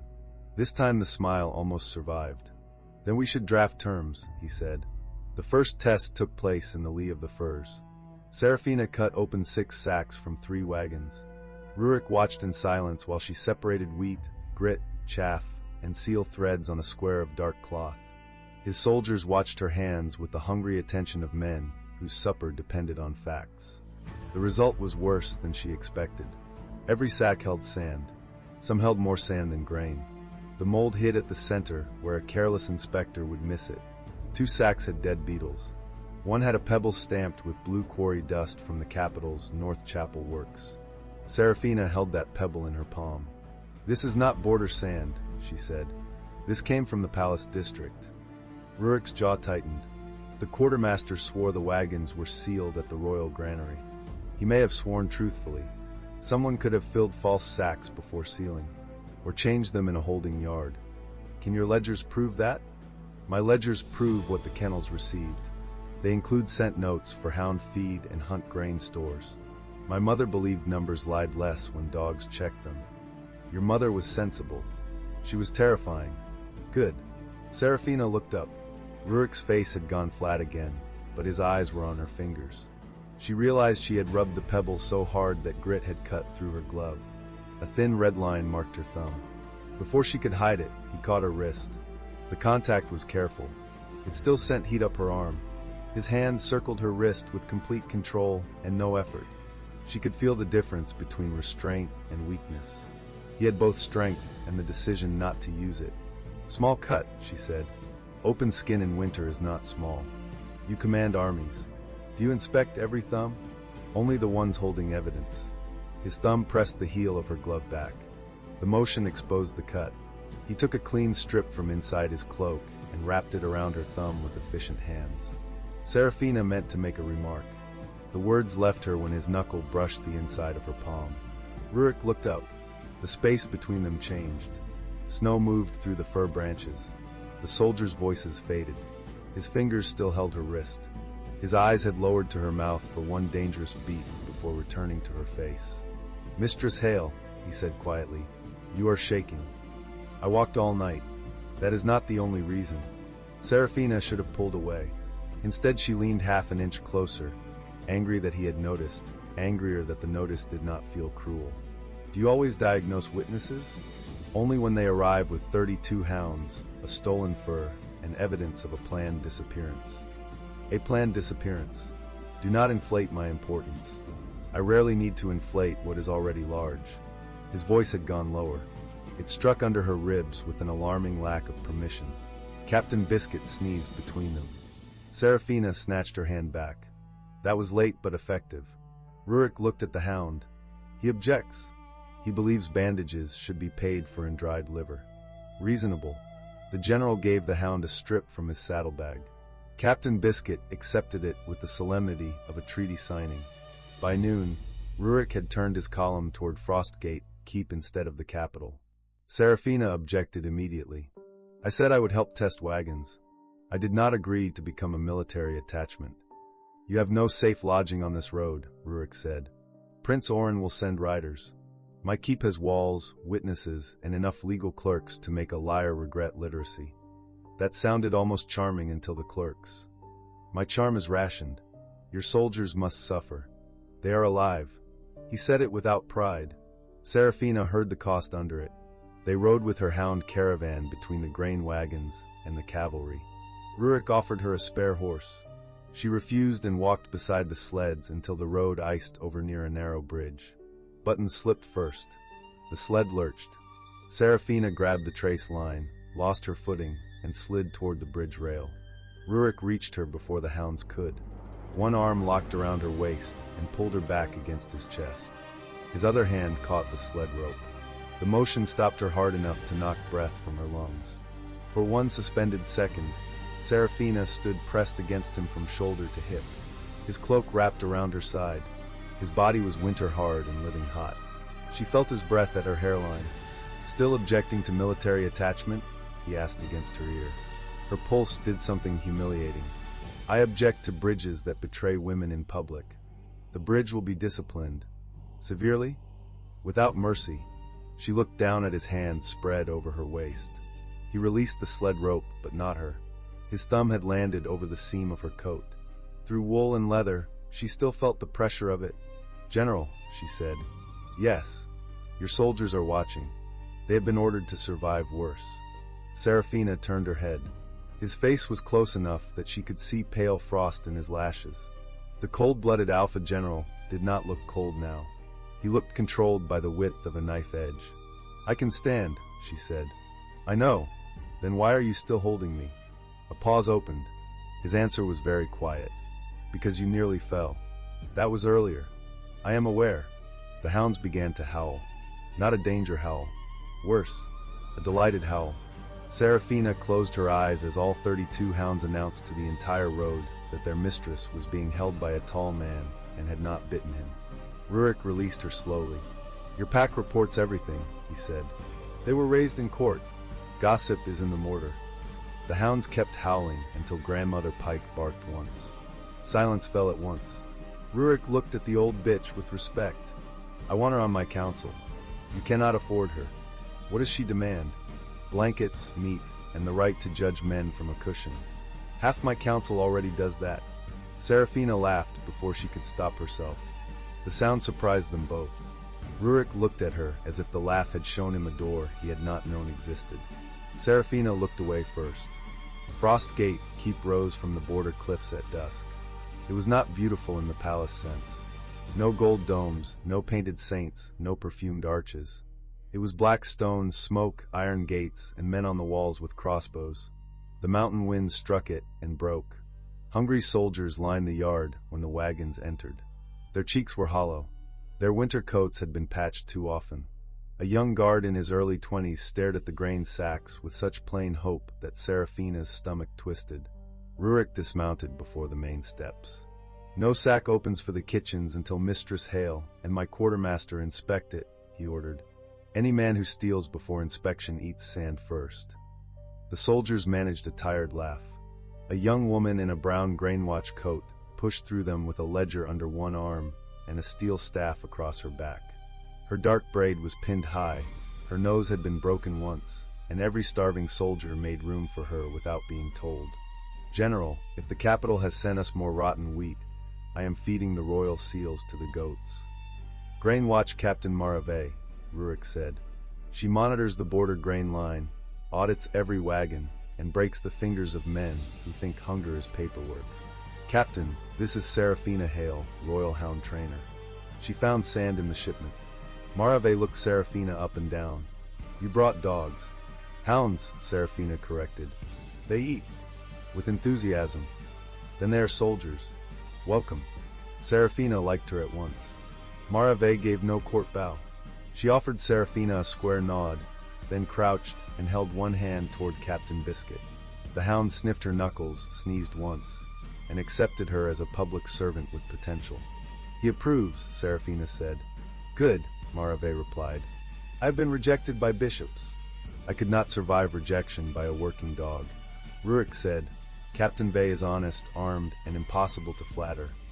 "A rare government office," Serafina said. Marave pointed her ledger at the sacks. "Then let us make it useful before someone important lies at me." Within an hour, the keep yard became an inspection hall. Torches burned in iron baskets. Sacks were opened under guard. Serafina set hounds in pairs to scent mold, silt, and false grain oil. Marave weighed samples, sealed jars, and made every driver say his route aloud in front of witnesses. Rurik stood over the work with the stillness of a locked gate. One wagoner tried to step backward when Duchess found silt under the clean top layer. Marave caught him by the elbow, turned his wrist with neat efficiency, and sat him on a flour barrel before he could blink. "Running makes ink suspicious," she told him. The wagoner swallowed. "I was stretching, then stretched toward the truth." Serafina tried not to laugh and failed. Rurik looked at Marave with the expression of a commander watching a regulation write itself. More than half the shipment was fraudulent. The soldiers did not shout. That was worse. Hunger had already burned the noise out of them. Serafina watched a young guard pick 3 good kernels from a bad sack and place them in his pocket. Not stealing, saving proof that the good grain had existed somewhere before it was taken. Her throat tightened. Rurik saw her looking. "This is why I was riding to the capital," he said. "The Frost March paid taxes in silver, timber, and service. The royal granary answered with excuses. Oren knew. I sent 6 petitions. He signed 3 dismissals. The prince's name turned the cold inside her into a cleaner thing. Then we will give him a 7th document," she said. "One he cannot dismiss." Rurik turned toward her. Serafina was tired. Her eyes burned. Her thumb hurt. Her heart had been dragged over stones by a man who had planned to lose her in snow. Yet standing in that yard, among hungry soldiers and honest hounds, she felt the first hard shape of purpose. "I need a table," she said. "A lamp, fresh wax, thread from every sack, a map of the capital granary yards, access to your petitions, and dried liver for the witnesses." Marave grunted. "The dog witnesses? They work cheap. Better than most inspectors," Marave said. "They cannot read a bribe and pretend it is weather." Captain Biscuit wagged once, as if accepting the promotion. Rurik's gaze did not leave Serafina's face. "You will have all of it, and I am not your prisoner." "No, I decide when to leave." "Yes, I keep my own room." His eyes changed at the edges. "Also yes." Serafina heard the roughness under the last answer and felt heat rise under her collar. She looked down at the ledgers before her face betrayed her. "Good," she said. "Then bring me your fraudulent wheat." Buttons trotted past, wearing Corvina's fur wrap again. Marave stared. "Why is that one dressed like a bankrupt duchess?" "Evidence," Serafina said. Rurik looked at the hound. "Against fashion?" "Against many things." They worked until the moon stood high over the keep. Serafina discovered 3 patterns before midnight. First, the worst sacks came from wagons marked with the blue seal of the Royal Chapel district. Second, the thread used to stitch them was not granary hemp, but fine white court cord. Third, each false sack carried a faint scent of rose oil. Corvina Mero wore rose oil. She had spilled it in Serafina's bedroom once, and complained that the hounds had sneezed for a day. When Serafina told Rurik, he did not look surprised. Lady Mero's father owns warehouses near the chapel works, he said. Of course he does. Her family also brokers grain contracts. Of course they do. Prince Oren approved the winter reserve transfer 3 weeks ago. Serafina set down her pen. Of course he did. The room assigned to the investigation had once been a chapel. It now held maps, sacks, scales, and hounds asleep under every bench. The hearth gave off a hard orange heat. Rurik stood at the long table beside Serafina, one hand braced near her inkpot. He had removed his armor. Without it, he looked less like a fortress and more dangerous. Black wool fit close across his shoulders. His throat was open at the collar, showing a narrow scar near the base. Serafina had not meant to notice. She noticed thoroughly. You should sleep, he said. So should you. I sleep when my keep is fed. Then you have been awake since autumn. Close. She looked up sharply. That was not a joke. It was an approximation. General. Rurik, he said. The name sat in the warm room between them. Serafina looked down at her ledger. You should not give me your first name while I am holding ink. I may use it to forge something. What would you forge? A requisition for blankets. Your hounds need more. My hounds? Your soldiers, then. Quartermaster Mara, they classified mine as soldiers. I am adapting. Rurik leaned closer to read the ledger line she had marked. His arm brushed hers. Neither moved. You blush when you are angry, he said. Serafina's pen stopped. I do not. You do. That is not useful evidence. It tells me when to stop speaking. And yet you continue. Because I also want to see what happens. Her breath caught. The silence turned thick. Rurik's shoulder remained against hers. His hand shifted on the table, not touching her, close enough that one small movement would change the night. Serafina could smell soap on his skin under leather and smoke. She could see a tiny line of exhaustion beside his mouth. What happens, she said very quietly, is that I remember I was betrayed this morning. His face changed at once. He drew back by half a step, not in rejection but in discipline. Then I stopped. The loss of heat annoyed her. The gentleness annoyed her more. Serafina turned toward him. I did not ask you to freeze. Rurik looked at her for a long moment. Tell me where the line is. I will stand on the correct side. That sounds very noble. It is practical. I do not want to become another man who takes your choices. Her anger softened before she could protect it. The line moves, she said. Today it is somewhere between being held on a bridge and being kissed over forged grain reports. His eyes lowered to her mouth. That is a narrow border, he said. You command borders. Not that one. For 3 breaths, neither of them moved. Then Buttons rolled under the table in his sleep, kicked both hind legs, and struck Rurik's boot with a thud.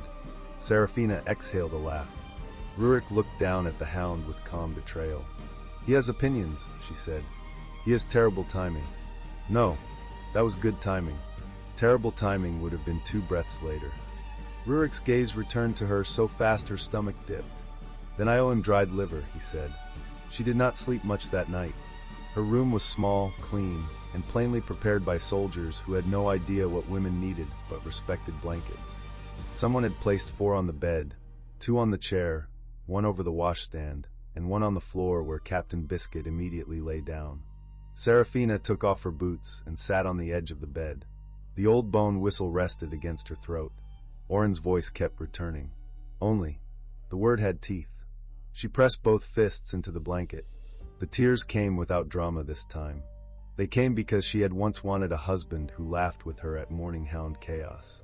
She had once imagined Oren watching her train pups and saying he was proud. She had spent years turning his distracted affection into proof of a future. Now that future lay on a salon carpet under Captain Biscuit's paws. The door creaked. Serafina wiped her face. If you are a soldier, retreat. If you are a hound, enter quietly. Grandmother Pike pushed the door open with her nose. Behind her stood Rurik holding a covered cup. Serafina sat straighter. "You are not a hound. I brought one as a credential." Grandmother Pike walked in and took the rug. Rurik remained outside the threshold. Marave makes a winter herb drink. It tastes like boiled pine in punishment. It helps with shock. You're selling it poorly. I am honest about beverages. She stood and crossed to the door. He handed her the cup without stepping inside. Steam curled between them. "Thank you," she said. His gaze moved over her face. He saw the tears. He did not mention them. "There will be riders from the capital by morning," he said. "Oren will call you unstable. He will call the hound stolen property. He may claim you attacked him without cause. I left the trail markers on the hunt board." "Good. I took the knife." "Better. I made his collar a dog toy." This time Rurik did smile. It was small, brief, and devastating. "Necessary," he said. Serafina looked down at the cup because looking at him became difficult. "I am not unstable," she said. "I know. I am angry and embarrassed, and apparently wanted dead, but I am not unstable. I know. Do you say anything else?" "When required." She drank. The herb brew did taste like pine and punishment. She grimaced. Rurik watched her mouth again, then looked away as if the wall required military attention. "General," she said. "Rurik. Rurik." His name changed the air a second time. Serafina lifted the cup. "Thank you for stopping at my door. Thank you for not entering without permission. And thank you for looking at the wall as if it insulted your ancestors." "It did." "What did it say?" "That I have poor judgment." "Does it often tell the truth?" His eyes came back to hers. "Tonight, yes." The cup warmed her fingers. His voice warmed everything else. Serafina should have closed the door. Instead, she let herself stand there with one bare foot on cold stone and one hound snoring behind her. Rurik's shadow filled the threshold without crossing it. "Sleep, Serafina," he said. The way he said her name made it feel less damaged. "You too." "I will try." That was not an agreement. "No." She narrowed her eyes. "You are difficult. I have references." She closed the door before she smiled too much. Morning at Frostgate Keep began with a horn, a curse, and a hound stealing a sausage from a lieutenant's hand. Serafina woke before the second horn. Habit pulled her from bed while the sky was still iron gray. At the palace, this was the hour she crossed the kennel yard with warm mash, brushed snow from every muzzle, and greeted each hound by title. The ritual had survived fevers, royal inspections, Oren's board visits, and one unfortunate spring when Buttons fell in love with a laundry basket. She found the Frostgate hounds, her own hounds, and 4 suspicious border mutts gathered in the lower yard around a cook who looked prepared to resign from life. Serafina put 2 fingers to her mouth and whistled. Every dog sat. The cook almost dropped the sausage pan. Rurik stood near the armory steps with a mug in hand. He wore no cloak despite the cold. His black training shirt clung to his shoulders, and his hair was still damp from washing. Serafina's brain, usually competent before breakfast, mislaid several useful thoughts. He watched her line the hounds in rows. "Good morning, honorable criminals," she said. 36 tails moved. "Captain Biscuit, you look innocent. That means you are guilty." "Duchess, stop judging the cook. He has suffered enough." "Mutton, remove your paw from that boot. It still contains a lieutenant." "Buttons, if you are wearing stolen fur before sunrise, you must at least stand straight." The soldiers gathered on the steps began to grin. Serafina moved down the line, touching each nose. Every hound gave a different greeting. Captain Biscuit pressed his forehead into her palm. Duchess offered one paw. Mutton leaned so hard she had to brace. Grandmother Pike allowed one royal tap, and then looked away in contempt. When Serafina reached the young pups, she crouched. "And good morning to the tiny disasters. Did we dream of eating glove leather? We did. Did we repent?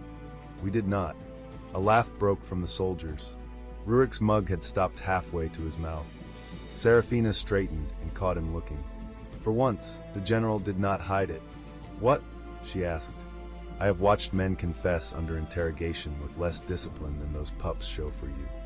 Pups respond to consistency, food, and being told when they are ridiculous. Men are less advanced." The soldiers laughed harder. Rurik's gaze warmed. "You may brief my officers after breakfast. On grain fraud." on being less advanced than pups. She pointed at him. Do not tempt me before tea. Breakfast became a council because Frostgate had no talent for leisure. They gathered in the old chapel room again. Marave brought porridge thinned beyond pride. Rurik's captains brought maps, petitions, and a stack of replies from the capital. Serafina read them with growing rage. The palace had dismissed every complaint as border exaggeration. The Crown Office claimed weather delays. The Granary Office claimed rodent loss. Oren had signed one note in his own hand. General Voss must learn that hunger makes wolves dramatic. Serafina stared at that line until the ink blurred. Week set beside hit. His knee brushed hers under the table. It might have been accidental. It did not move. He wrote this while my men were cutting mold from bread, Rurik said. He wrote it because he has never watched a young border guard save 3 kernels in his pocket, she answered. A captain with a scarred cheek looked up. You saw Tobin do that? Yes. The room quieted. Serafina closed the letter. We need more than proof of bad grain. We need proof of intent, profit, and chain of custody. If this is only incompetence, Oren will blame a clerk. If it is theft, he will blame a dead clerk. If Lady Marrow's family is involved, they will blame a foreign merchant. Marave nodded. Then we need their own numbers. And scent, Serafina said. Numbers can be copied. Scent travels poorly through lies. Rurik pointed to the capital map. 3 places. Royal Granary, Chapel Warehouse, North Weighing Yard. The wagons passed all 3 before coming to us. The rose oil was in the sacks, Serafina said. Corvina touched them, or her personal servants did.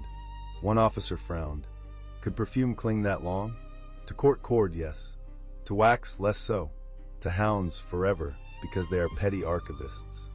Duchess lifted her head from under the table, as if sighted. Rurik leaned toward the map.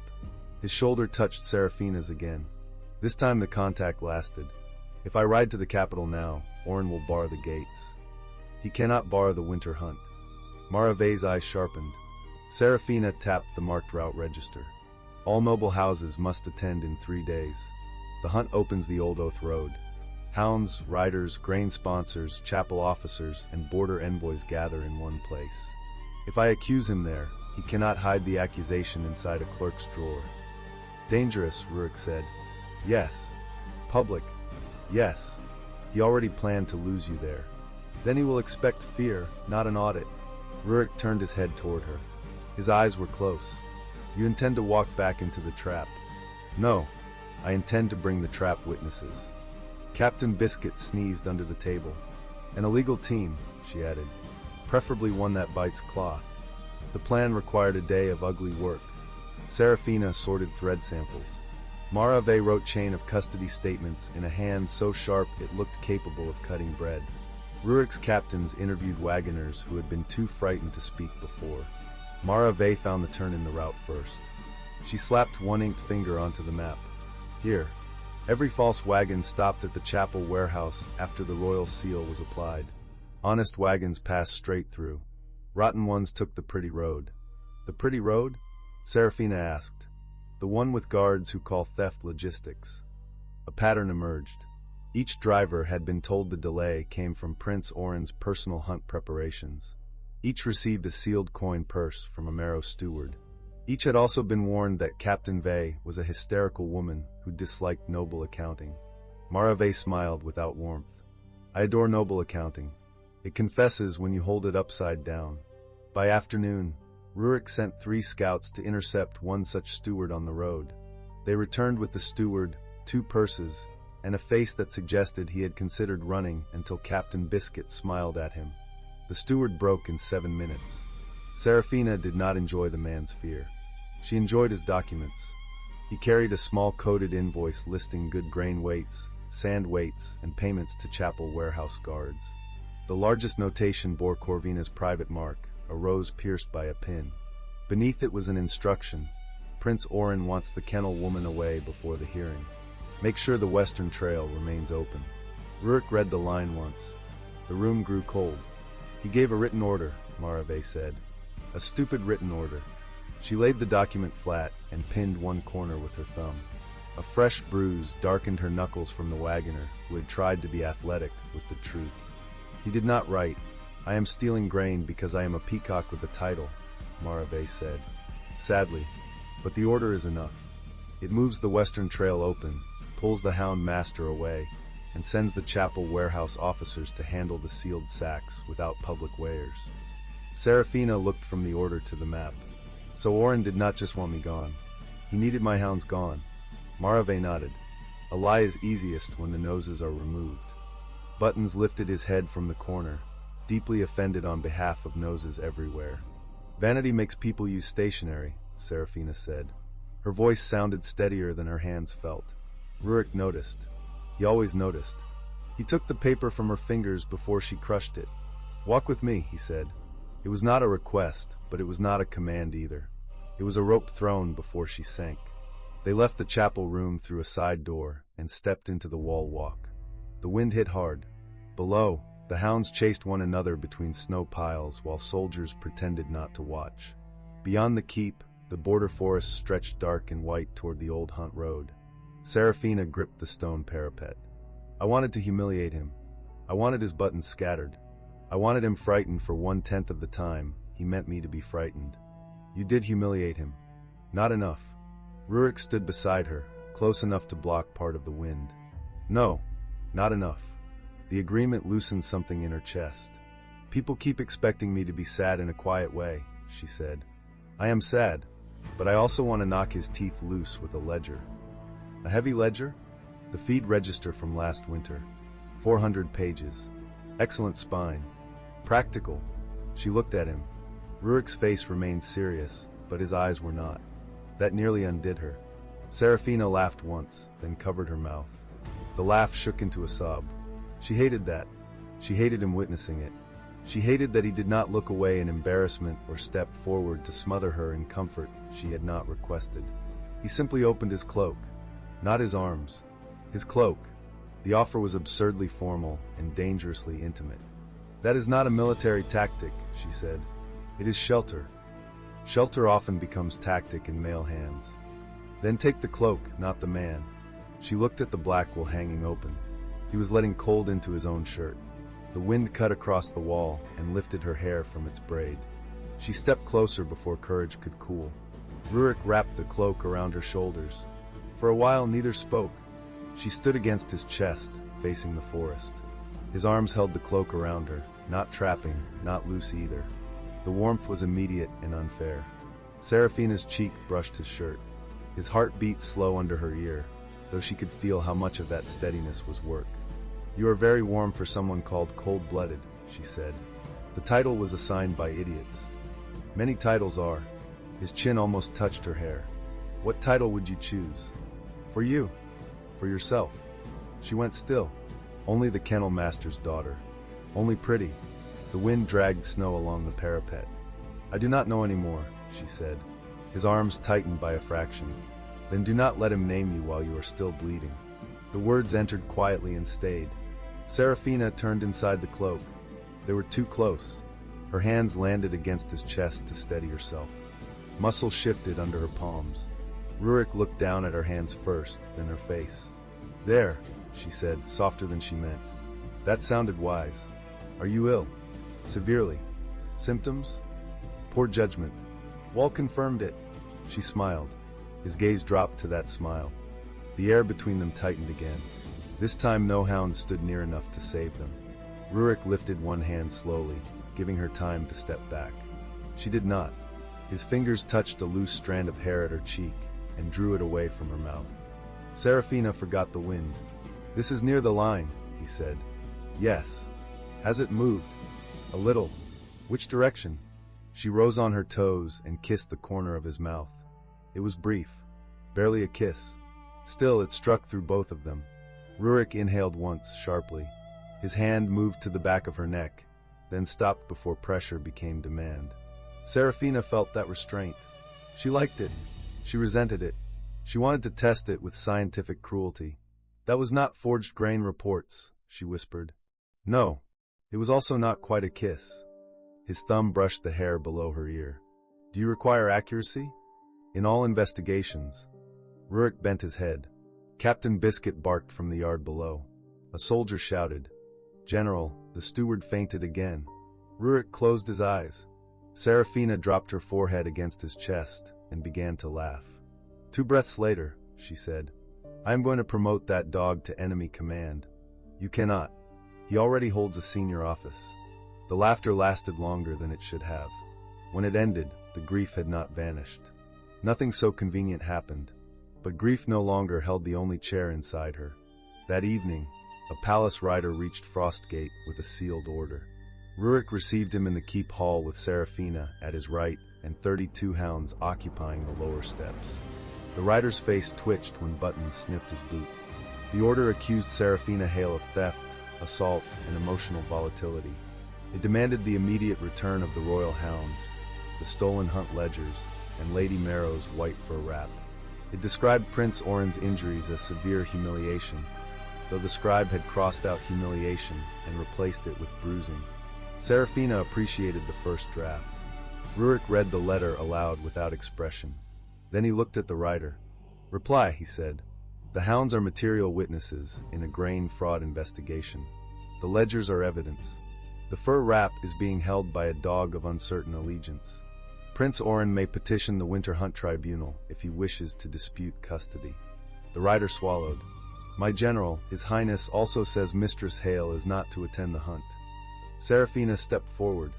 How thoughtful. Did he mention the ravine? The rider looked away too fast. Rurik saw it. So did every soldier in the hall. Ask him, Serafina said pleasantly, whether he wants me to bring the red trail markers, or whether he prefers to identify them from memory. The rider left at speed. The next day passed in preparation. Serafina trained the hounds to identify 3 scents: chapel quarry dust, rose oil, and mold hidden under clean grain.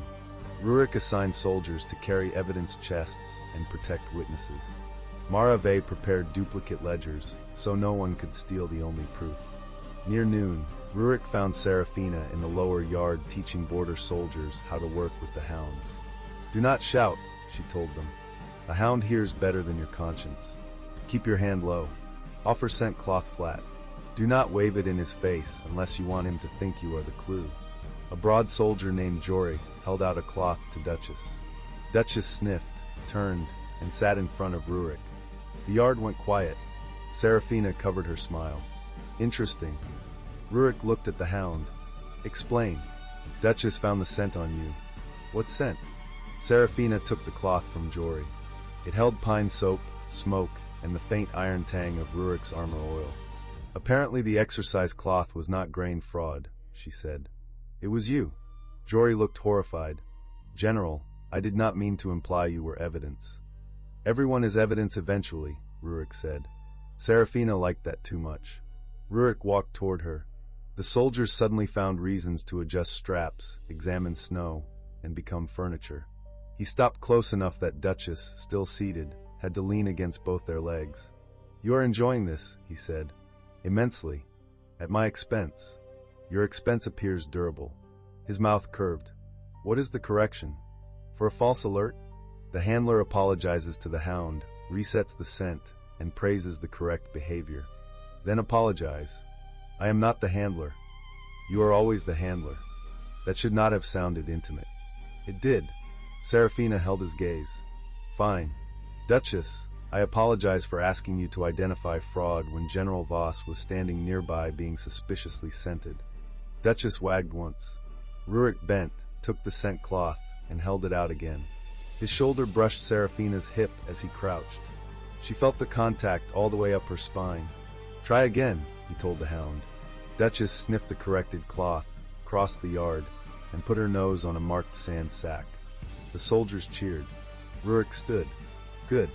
Serafina looked up at him. That is all. Good. She saved your honor. My honor has survived worse than a hound's nose. Has it survived wearing Corvina's fur wrap? His eyes narrowed. Do not test command structure. I would never. Buttons appeared behind him dragging the white wrap. The entire yard inhaled. Rurik did not turn around. Mistress Hale. Yes. Is there a hound behind me with enemy fabric? No. A pause. Define no. There is a hound behind you with evidence. Jory made a strangled sound. Rurik turned. Buttons placed the wrap over the general's boot and looked proud. Serafina expected Rurik to scowl.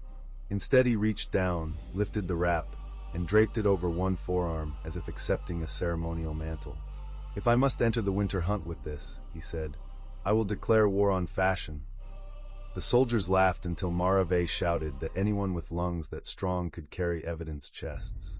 Later, when the yard emptied, Rurik walked Serafina to the kennels built against the inner wall. The hounds settled around them in straw and lamplight. Outside, wind climbed the stones. Inside, the smells of clean fur, leather, and warm mash wrapped around her like something close to home. Rurik stopped beside a pen of young hounds. "You look different here. Covered in hair? At ease." She fed a pup from her palm. "Kennels make sense. Eat, work, play, sleep. If a hound loves you, he shows it. If he hates you, he also shows it. Court could learn from that. You belong there less than they told you." Her hands stilled. "Do not be kind just because I am useful," she said. "I am not kind. That is your defense. It is my reputation. Your reputation is terrible company." "I know." The quiet after that was not uncomfortable. It was worse. It invited honesty. Serafina touched the old bone whistle at her throat. Rurik's eyes followed the motion. "Where did you get that?" he asked. "A boy gave it to me when I was little. Before the palace. I got lost during a winter market storm. He found me under a pine, wrapped me in a blue scarf, and scolded me for freezing quietly." Rurik went still. Serafina looked at him. "What?" He reached toward the whistle, stopped, and lowered his hand. It was not blue. Her breath caught. "What?" "The scarf was gray when my mother made it. I had fallen through creek ice the week before and stained it with the dye from a merchant's glove. It looked blue after that." The kennel sounds faded. Serafina's fingers closed around the whistle. "You?" Rurik's face had lost its hard command. Under it stood a boy with serious eyes in a snowstorm. "I was 14, he said. "You were very small, very angry, and determined not to cry where anyone could see. I was 8. You told me brave girls did not make noise.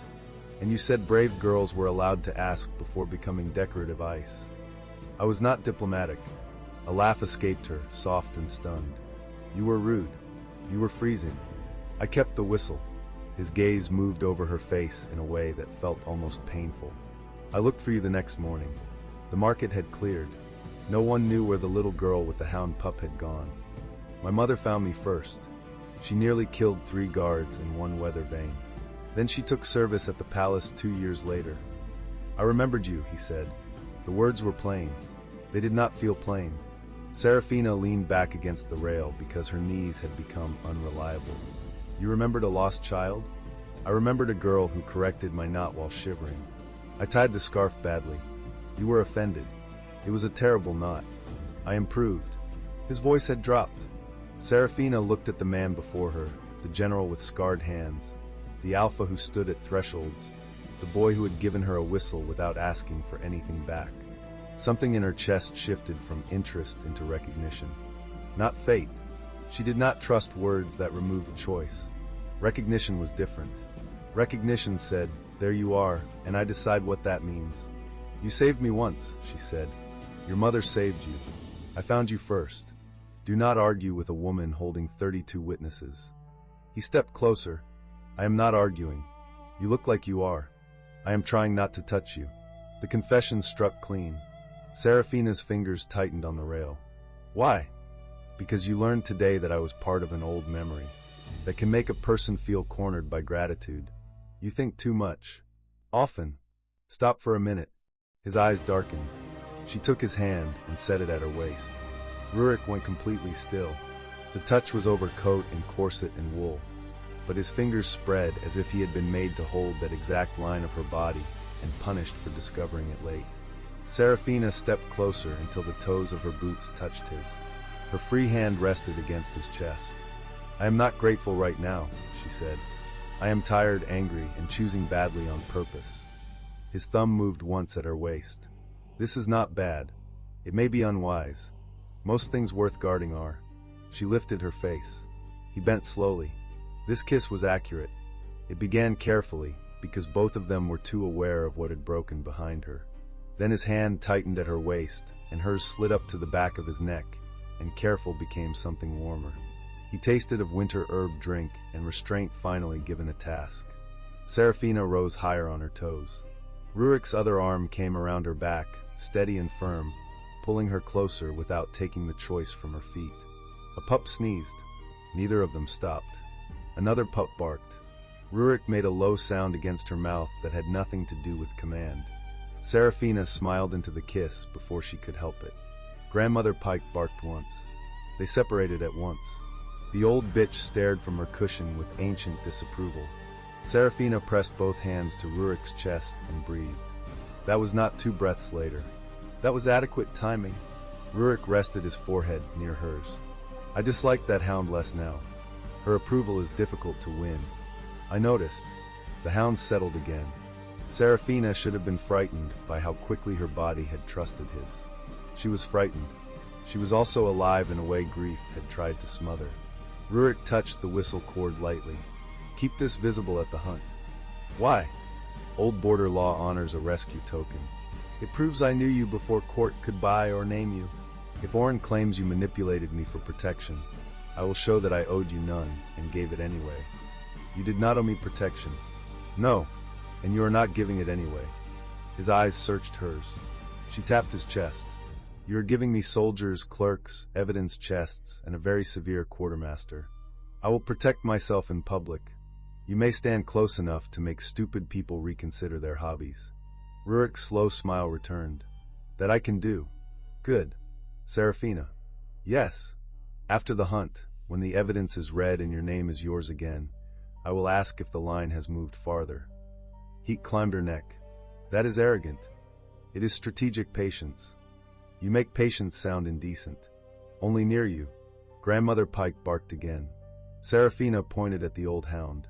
Do not judge me. You had 6 mates and bit 3. Rurik choked on a laugh. The hunt began under a sky the color of polished steel. The royal forest lay 2 hours from the capital, where old pines crowded a ceremonial road lined with antler poles and blue banners. Noble houses arrived in fur and jewels. Priests from the Moon Chapel carried silver bowls. Merchants brought decorated grain baskets for public blessing. Border soldiers entered last, without decoration, pulling sealed evidence chests on sleds. Serafina rode at the front of the hounds. She wore no bridal white. She had chosen her dark green training coat, polished boots, and her mother's black horn whistle at her belt. The old bone whistle lay visible at her throat. 32 hounds moved around her in perfect formation. Buttons wore no fur wrap today because Marave had locked it in an evidence chest after discovering he had tried to trade it for sausage. Rurik rode beside Serafina on his black horse. He wore border armor under a plain cloak. No jewel marked him. He did not need one. People moved aside because their bodies understood him before their pride did. Whispers rippled through the gathered houses. There she is. She stole the hounds. He brought the border wolf. Prince Oren stood on the high viewing platform beside King Albrecht, Lady Corvina, and the council. Oren's collar sat high enough to hide several bruises.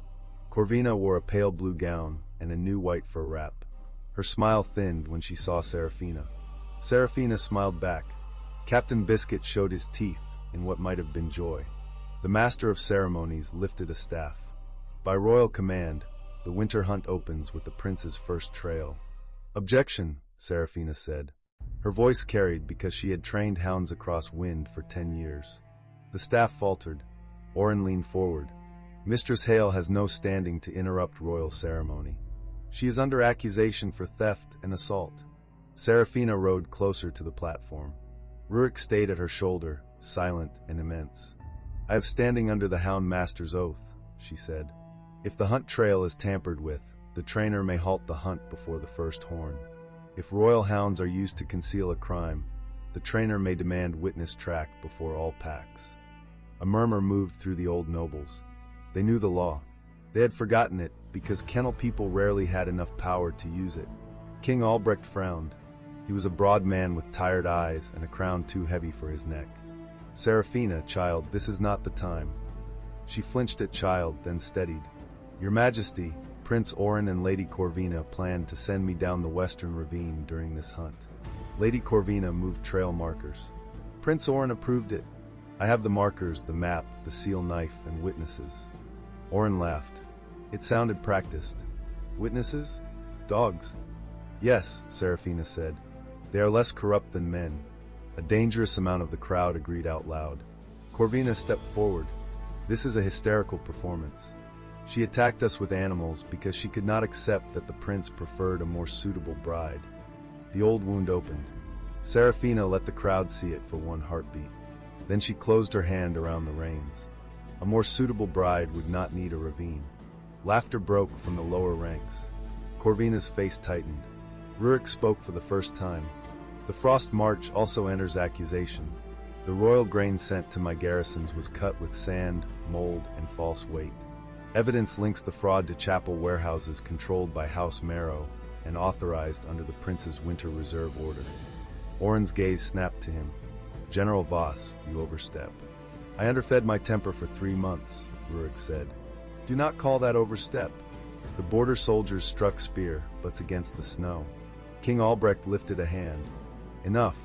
These are grave claims. They will be heard after the hunt. Serafina's stomach dropped. After the hunt meant time to hide evidence, silence witnesses, and trigger the same trap under ceremony. She raised the blackhorn whistle. No, she said. The entire field stilled.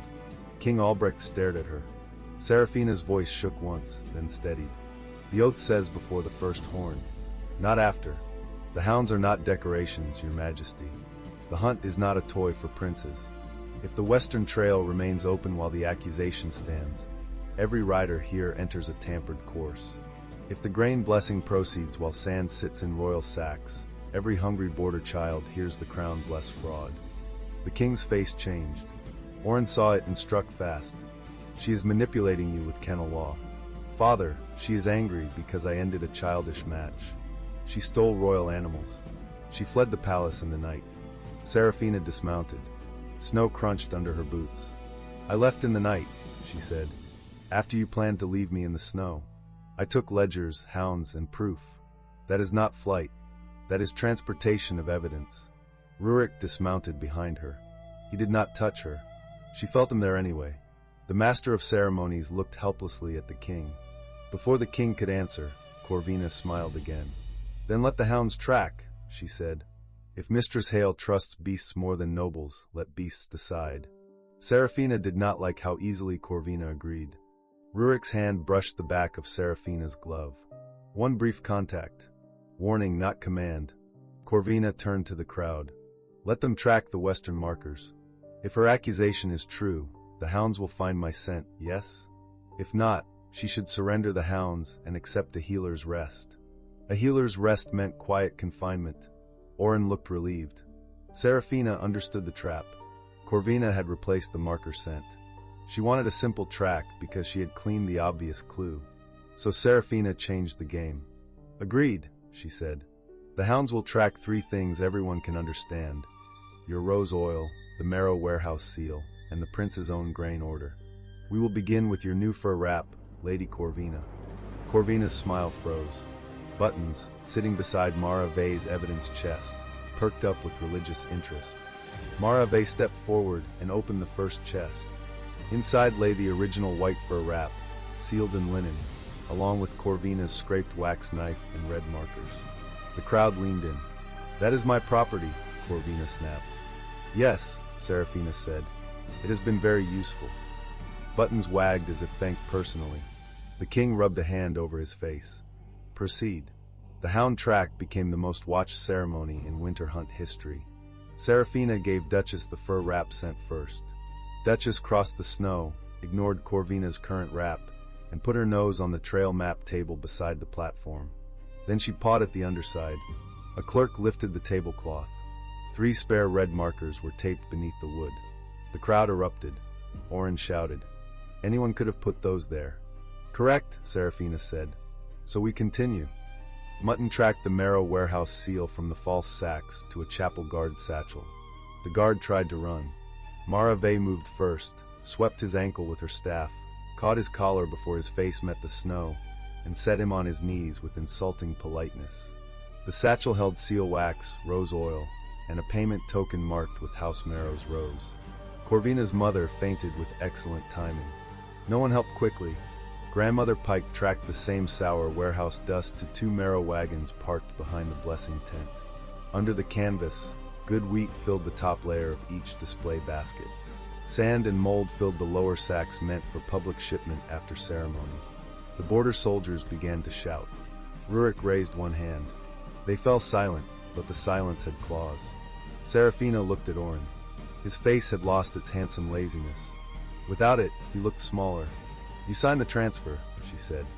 "I signed what my officers prepared. And the note about me?" She turned to Marave. Marave opened the second chest and handed the steward's order to the king's clerk. The clerk read the line aloud. "Keep the kennel woman away from the hearing. Leave the western trail open. Ovi." The field went so quiet Serafina heard harness bells in the far snow. Oren's eyes flicked from the king to the nobles to Rurik. Then they landed on Serafina and filled with a hatred that finally looked honest. "You should have stayed grateful," he said. The words carried. Rurik moved. Serafina caught his wrist before he crossed the space. His whole body stopped under her hand. The power in that pause shook her more than movement would have. "Mine," she said quietly. "This part is mine." Rurik's eyes burned down into hers. Then he stepped back. Serafina faced Oren. "I was grateful," she said. "For work, for a place in the kennels, for my mother's oath being honored. You mistook gratitude for ownership because no one taught you to see women who arrive with useful hands." Oren's mouth twisted. "You think a few dogs and a border brute make you powerful?" Captain Biscuit growled. Rurik did not. That was more frightening. Corvina seized the moment. She lifted a silver whistle from her sleeve and blew 3 sharp notes. The sound cut through the field. Several strange wolves burst from the tree line. They were not palace hounds. They were paid winter riders in white hunting wraps, hidden low among the trees. They ran for the evidence chests, not the crowd. Serafina understood the trick at once. Ruin the proof, blame panic, and call the hearing unsafe. Serafina blew the black horn whistle. Her hounds surged. No wounds, no frenzy. She had trained them for crowd control, not harm. Captain Biscuit hit the first attacker in the chest and drove him into a snowbank. Duchess caught a white cloth sleeve and spun another rider sideways. Mutton seized a satchel strap and dragged its owner in a circle until the man begged for stillness. Border soldiers closed around the evidence chests. Oren grabbed Serafina from behind. His arm locked across her shoulders. The silver edge of a ceremonial hunt knife flashed near her collar, too close for comfort. The crowd recoiled. Rurik froze 10 steps away. Serafina felt Oren shaking. "Call them off," he hissed. "Call them off, or I will make this ugly." Fear flashed through her body, bright and old. Snow. Ravine. Only. Then Captain Biscuit saw the blade and lunged. "Stay," Serafina shouted. The hound stopped mid-charge, claws tearing lines through snow. The command rippled outward. Every hound froze. Every border wolf turned. Oren laughed against her ear. "There. That is what you are. A trainer. A servant with tricks." Something opened under Serafina's skin. It was not gentle. It was not a pretty glow from a tail. It felt like winter cracking a locked river. Her mother's black whistle burned at her belt. The bone whistle at her throat turned cold enough to bite. Every wolf sound in the clearing struck her blood as language. She heard panic, hunger, shame, rage, obedience forced through bad orders. She heard Rurik's wolf as a low thunder held behind iron, furious because she had told him not to move. Serafina drew one breath. The old oath rose in her memory. Her mother had made her repeat it every winter before the first hunt. The hounds do not belong to the crown. The crown belongs to the one who keeps the pack alive. Oren's grip tightened. Serafina spoke, and her voice carried over the entire field without strain. "Kneel." Every wolf in the clearing went to one knee. Not the humans, not the hounds, the wolves. The hired shifters collapsed first. Then the palace wolf guards. Then 3 noble alphas who had been standing near the platform, faces white with shock. At last, Rurik's knee struck the snow. His eyes stayed on Serafina. The sight nearly broke her concentration. Rurik Voss, border general, cold-blooded alpha, kneeling because her blood had commanded every wolf in reach. Oren did not kneel. He had no true wolf in him, only borrowed authority and a title. Seraphina understood before anyone spoke. A sound moved through the crowd. Old Winter Line. Old Kennel Oath. Winter Steward. King Albrecht stood. His face had gone ashen. Orin's grip loosened. Seraphina drove her heel into his instep. He yelped. She caught his wrist, turned under his arm the way she taught handlers to escape a tangled lead, and slammed his hand against his own chest. The ceremonial blade fell into the snow. Captain Biscuit sprang, caught Orin's coat sleeve, and dragged him face first into a drift. The field exploded into noise. Seraphina did not look away from the kneeling wolves. Her body shook with the force moving through it. She could command them to stay down. She could command them to crawl. The power invited cruelty with a sweet, cold voice. Then she saw Tobin, the young guard with kernels in his pocket, kneeling among the border wolves. His face was frightened, not of her exactly, but of what power might do when it finally changed hands. Seraphina released the command. "Stand," she said, "by your own will." The wolves rose slowly. Rurik stood last. Snow clung to one knee of his black trousers. His face held no humiliation, only awe, anger, and something that looked dangerously like devotion. Seraphina pointed to the evidence chests. "Read the grain oath. All of it." The king's clerk hesitated. Rurik turned his head. "Read." The clerk read.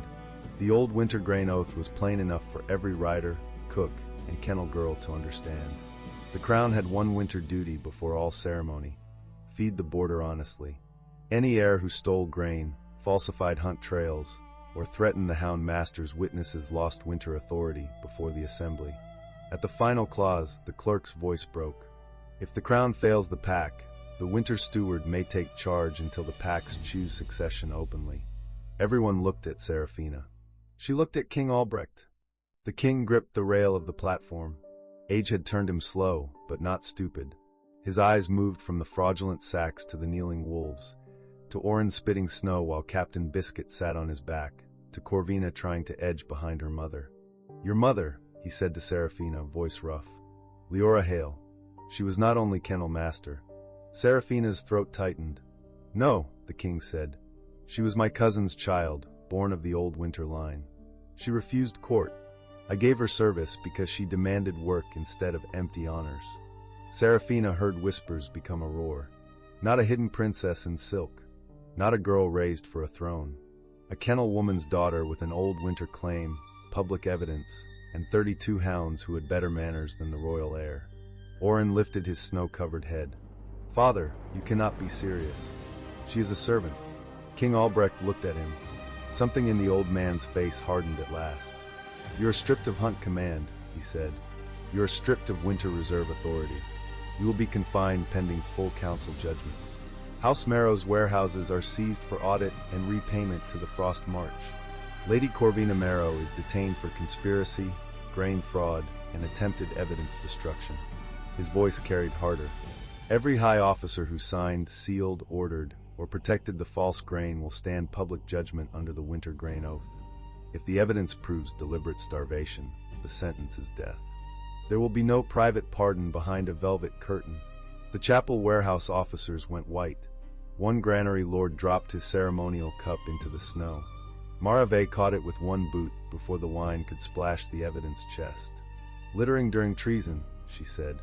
"Bold." Several terrified clerks laughed before remembering they were terrified. Corvina screamed then. It was not elegant. Buttons barked at her once, offended by the pitch. The king turned back to Seraphina. "The old law requires a steward. Will you claim it?" The field seemed to tilt. Rurik stood 10 steps away, hands loose at his sides. He did not nod. He did not prompt. He only watched her with a face that said he would hold the line whatever she chose. Seraphina thought of the palace kennel at dawn. She thought of her mother oiling leather straps by lamplight. She thought of hungry soldiers, false sacks, a boy saving 3 kernels, Orin's hand at her collar, and wolves kneeling because power had finally answered the wrong person in the field. She also thought of the danger. Power did not become clean because it changed hands. Someone had to scrub it daily. Seraphina lifted her chin. "I will claim stewardship," she said. "Not as decoration, not as bride, not as grateful servant. I claim it under the grain oath until the packs can choose openly. First order, Frost March receives full grain from seized marrow stores before sunset. Second, all reserve ledgers become public record. Third, Prince Oren's confinement includes basic food, clean blankets, and no ravines. We are not becoming him. The crowd stared. Then Marave struck her ledger against a shield. One border soldier followed. Then another. The sound spread across the field, shield, staff, boot, spear, hand. It became approval not polished enough for court, but strong enough to shake snow from the banners. Rurik bowed his head. Not a court bow. A border oath. Seraphina's eyes stung. Captain Biscuit dragged Oren 3 more inches for emphasis. Enough, Seraphina said. The hound released him immediately. Thank you, Oren gasped. Captain Biscuit sneezed into his hair. The first act of Seraphina's rule was not dramatic. She signed grain release orders with hands that would not stop trembling. Marave stood on her left correcting totals. Rurik stood on her right, making anyone who approached with nonsense reconsider. Border soldiers loaded seized marrow grain into inspected wagons. Hounds checked every sack before it moved. Court nobles tried to speak to Seraphina in the new tone people used for power they had recently mocked. She disliked it intensely. One lord bowed so low his hat feather brushed Mutton's nose. Mutton ate the feather. Seraphina signed another order. Put that on the evidence list. Rurik leaned closer. Feather theft? Feather redistribution. A promising policy. She looked up at him. The day had left lines of strain around his eyes. Snow had melted in his hair. One knee of his trousers remained wet from kneeling under her command. Guilt pricked. About the field. I did not mean to force you down. I know. I hated seeing it. I know. Stop saying that as if it fixes things. Rurik took the signed order from her and passed it to Marave. Then he turned Seraphina gently by the elbow, guiding her behind a banner pole where the crowd could not read her mouth. His touch was light. It steadied anyway. Listen to me, he said. You stopped hired wolves without bloodshed. You released the command when fear would have made many keep it. You gave Oren blankets in the same breath you took his power. Do not spend your first hour as steward apologizing because corrupt men forced an old oath awake with a threat. Her breath shook. You knelt. My wolf recognized winter authority. My pride survived. You are sure? His mouth tilted. I have knelt for worse reasons. Boot repairs.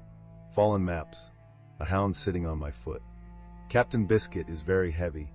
Marave stepped around the banner pole with 3 fresh warrants under one arm and the expression of a woman who had just found religion in properly numbered arrests. High Steward, she said, then paused. Am I allowed to call you that before the ink dries? Only if you promise not to faint, Seraphina said. I have never fainted in my life. I once broke a smuggler's jaw with a sack of barley. Rurik looked mildly impressed. That is not in your service record. Because I wrote the record. I am merciful to boring historians. Seraphina laughed, and the laugh steadied something inside her. Captain Vey, until the full assembly votes, you are acting warden of the grain line. Independent authority. Public ledgers. Armed escort. No noble private access to sealed grain. Marave's face changed once. Not much. Enough. The young officer swallowed, then struck her fist to her heart. Then I will make hunger afraid of paperwork, she said. Good, Seraphina replied. Make it terrified. A heavy tyrant. She laughed, then pressed a hand over her eyes. Rurik took that hand and pulled it down. Not roughly, not softly enough to be dismissed. His fingers wrapped around hers. Look at me. She did. I am not less because your power answered, he said. If anything, I am relieved. I have carried too much alone because the crown preferred hungry wolves to inconvenient reports. If you mean to scrub power daily, I will hand you brushes. That struck deeper than any pretty vow could have. That may be the least romantic sentence ever spoken. I can do better later. Later? His thumb moved over her knuckles. When you are not signing food orders and trying not to faint from bloodline politics. I am not trying to faint. Good. Because if you fall, I will catch you, and every hound will howl again. As if summoned by prophecy, Captain Biscuit howled from across the field. Seraphina lowered her head to their joined hands. I am going to outlaw timing. Ambitious first decree. Do not mock your steward. I would not dare. He absolutely would. By nightfall, Frostgate wagons rolled north loaded with clean grain. Marrow warehouses sat under seal. Oren and Corvino were transported separately under guard, both furious, both alive, both facing public judgment. King Albrecht issued a proclamation naming Serafina winter steward until the full pack assembly convened in 30 days. The title felt too large. The work did not. Work began immediately. Serafina returned not to the palace bridal wing, but to the old council residence beside the Hound Yards. She refused the queen's apartments. She also refused 3 ladies who arrived to dress her in silver before breakfast. "I am auditing grain stores," she told them. "If any sleeve prevents me from opening sacks, the sleeve is treason." They retreated. Rurik arrived 10 minutes later with a stack of petitions, 2 clerks, and Captain Biscuit trotting proudly at his side. Serafina stared. "Why is my hound with you?" "He followed me." "He does not follow. He supervises." "Then I am supervised." Captain Biscuit dropped a glove at Serafina's feet. She looked at Rurik's bare right hand. "Did he steal that from you?" 3 corridors ago. I chose not to negotiate with a superior force." "Wise." Rurik set the petitions on her table. "The first council sitting begins in 1 hour. Before that, Marave needs signatures for the second grain release. The palace steward wants to know whether you will preserve Oren's household staff. 3 noble houses request private audience. For request public distance from House Marrow. The chapel claims innocence with impressive volume. Also, your hounds have occupied the East Fountain." Serafina sat down slowly. "Why?" "It contains fish." "There are no fish in the East Fountain." "There were 2. She covered her face. "I have been steward for less than a day." Rurik came around the table and crouched in front of her chair. The position made her look down at him. After the field, that should have been strange. Instead, it felt like a private correction to public power. He placed both hands on the arms of her chair and held her gaze. "1 order at a time," he said. "I know. 1 liar at a time. I know. 1 hound-related disaster at a time." Her mouth trembled. "That may be impossible." "Then 2 disasters. Maximum." She laughed. Rurik's eyes softened. He reached up and touched her cheek with the backs of his fingers. "There you are." The words went straight through her. His thumb paused at the corner of her mouth. It was barely a touch, indecent only because both of them stopped breathing over it. "General," she said, and her voice came out lower than planned. "Steward," he answered. "You are too close for administrative efficiency." "I noticed." "Move back." His eyes dropped to her mouth. "Is that an order?" She should have said yes. Instead, her fingers closed around the front of his coat and held him exactly where he was. Captain Biscuit, apparently recognizing a government crisis, sat down beside the chair and began to pant with open delight. Serafina leaned forward before fear could count reasons. She kissed him in the middle of petitions, stolen gloves, and fish crimes. Rurik rose into it, 1 hand sliding to the back of her chair, the other settling at her waist with a restraint that was somehow worse than greed. The chair creaked. Serafina made the mistake of opening her mouth against his, and Rurik answered with a sound so low that her knees forgot they were seated. Captain Biscuit made an approving grunt. Serafina broke the kiss first, breathless. "Door. Closed. Clerks. Outside. Hound. Judging. Good. Accuracy matters." Rurik's hand flexed once at her waist. "If I keep kissing you, the clerks will invent a new category of delay." "Let them. You are High Steward. Then I can authorize delays." He laughed under his breath and rested his forehead against hers. For 1 dangerous second, he looked less like the cold border general and more like a man losing a battle he wanted to lose. For 1 full second, neither of them moved. Serafina closed her eyes. "I'm going to promote the first person who invents silent paperwork." Rurik's smile appeared against her mouth. "Always." Someone outside cleared a throat, aggressively official. The smile vanished from both of them. Marave's voice came through the wood. "If you 2 are done establishing diplomatic contact, the grain orders need ink." Serafina turned scarlet. Rurik looked at the door. "Quartermaster." "General." "You heard nothing." "I heard governance." It sounded inefficient. Captain Biscuit barked once. Marave added, "The dog agrees." Serafina dropped her forehead to Rurik's shoulder and laughed until the pressure in her chest eased. 30 days later, the full pack assembly met beneath the repaired antler poles of the winter hunt field. This time, no trail markers had been moved. Serafina checked them herself at dawn with Duchess and 3 board clerks. Every grain basket had been cut open, tested, weighed, sealed, and marked by public hand. The chapel warehouse officers stood under guard. House Marrow's accounts had been read until even the nobles understood the theft. Good grain had reached Frostgate, Northmere, Greyford, and the 3 villages that supplied sled dogs to the border. No one called hunger dramatic anymore. Oren stood before the assembly without his prince's cloak. He had eaten plain food, slept on clean blankets, and complained through most of it. The public judgment stripped his succession rights, seized his private hunting estates for restitution, and sentenced him under the winter grain oath for falsifying a hunt, endangering a witness, and protecting deliberate starvation. No noble name softened the sentence. It would be carried out away from the field, without spectacle, after the victims' accounts entered the public record. Corvina Marrow, her mother, the royal steward, the chapel bursar, 2 granary lords, and every high officer who signed the false route books received the same judgment. Lower clerks who had confessed early kept their lives and gave testimony. Drivers who had moved sealed wagons under threat were assigned supervised restitution. High officials who had traded border hunger for court comfort met the full sentence of the oath. The seized Marrow silver funded border reserves, kennel repairs, and a public grain office staffed by people who had eaten army porridge and were therefore immune to elegant excuses. Serafina watched the orders signed and felt no triumphal music rise inside her. Relief was quieter. It wore ink on its fingers. When the votes were called, the pack representatives chose her as High Steward for a full winter term, with authority to reform grain, hunt, and hound law before a permanent Crown Assembly. The old winter line made her eligible. The evidence made her credible. Her choices in the field made people trust the claim. Serafina's first permanent appointment came before any courtier could ask for a private favor. "Marave," she said.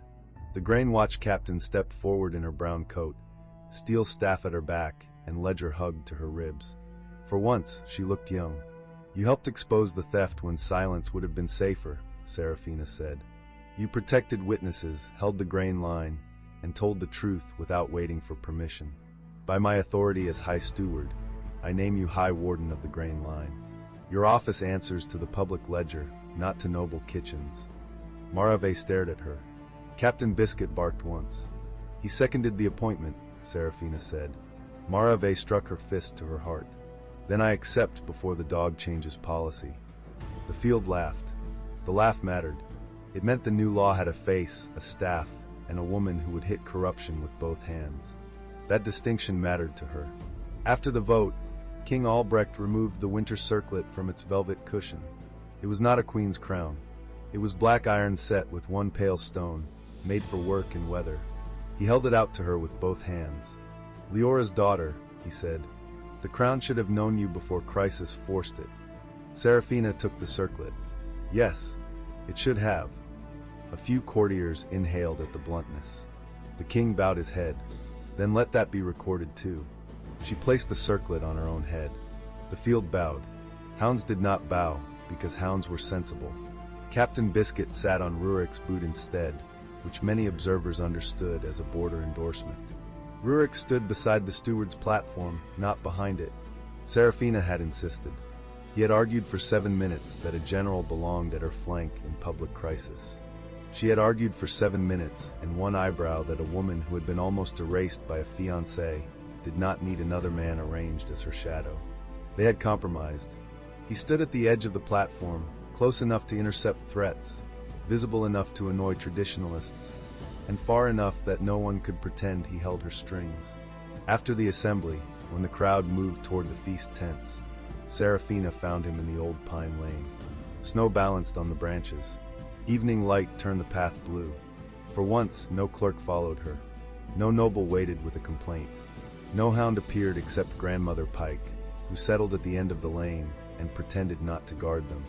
Rurik looked at the circlet on Serafina's head. "It suits you. It pinches. Most authority does." I am considering replacing it with a warm hat. A radical reform. She stepped closer. Would the Frost March support it? With enthusiasm. He reached up and adjusted the circlet with careful fingers. His knuckles brushed her hair.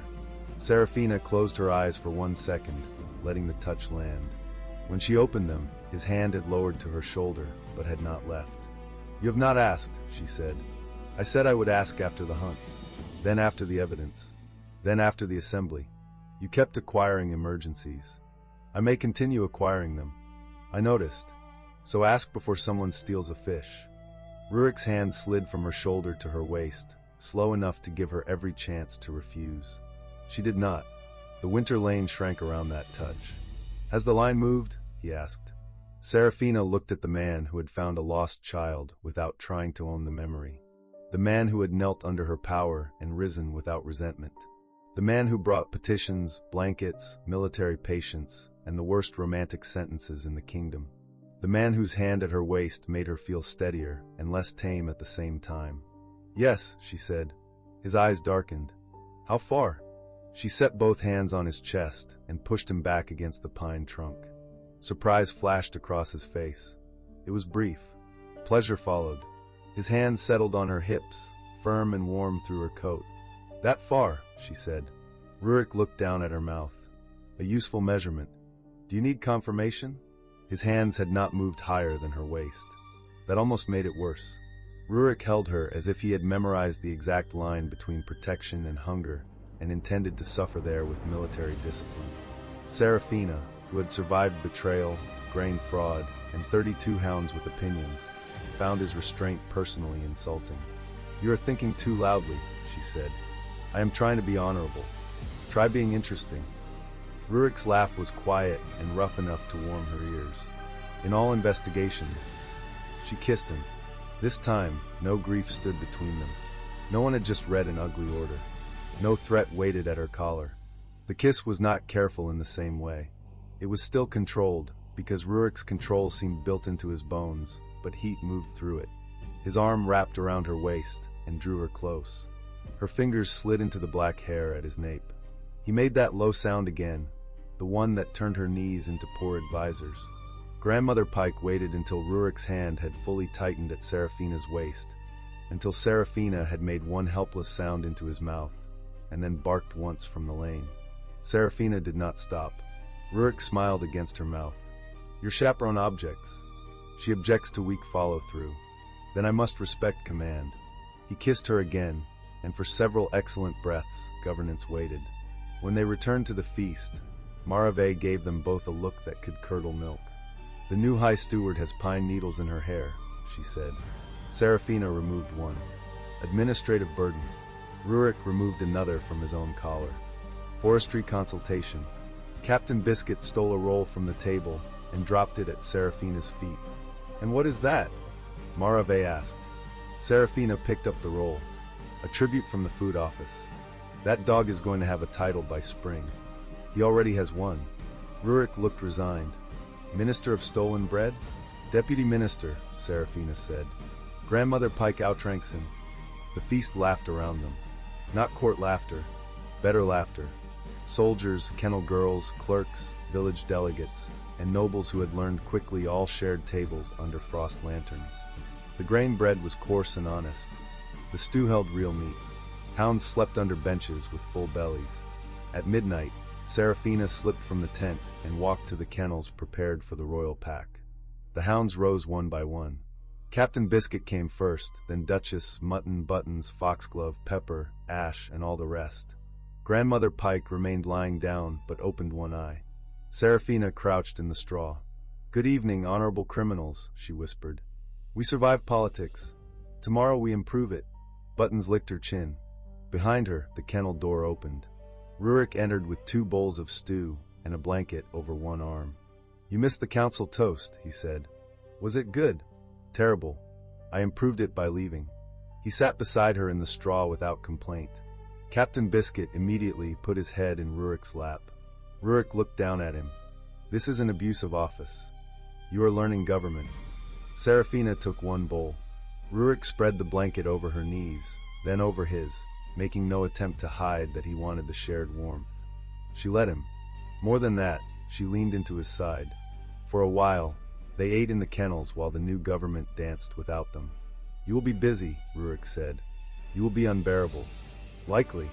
You will tell me when my counsel is lying. Yes. You will not decide for me. No. You will stand close enough to make stupid people reconsider their hobbies." "With pleasure." She looked up, and when I am tired, his arm came around her shoulders. He pulled her into his warmth, not as a rescue, not as a claim, but as a place she had chosen and could choose again. "Then I will bring stew," he said, "and blankets, and petitions in the morning, after you sleep." Still not romantic, he bent and kissed the corner of her mouth. "I love you, Serafina Hale. I am trying not to make that sound like a supply order." Her heart stopped, then restarted with a force that made her laugh softly. "You failed," she said, "but I love you too." Rurik kissed her properly then in the straw, under the supervision of 32 hounds and one ancient judge on a cushion. The kiss tasted of stew, winter, and the strange mercy of being wanted after being underestimated. It did not erase what had happened. Better than that, it met her on the far side of it. Outside, the first clean grain wagons rolled north under guard. At the head of the line rode High Warden Marave, steel staff across her saddle and public ledger sealed at her hip. The road would not belong to hungry excuses again. Behind the assembly hall, bells marked the completed sentences of the condemned high officers. The sound was brief, formal, and cold. No one cheered. Serafina had not asked for spectacle. Justice did not need theater to be final.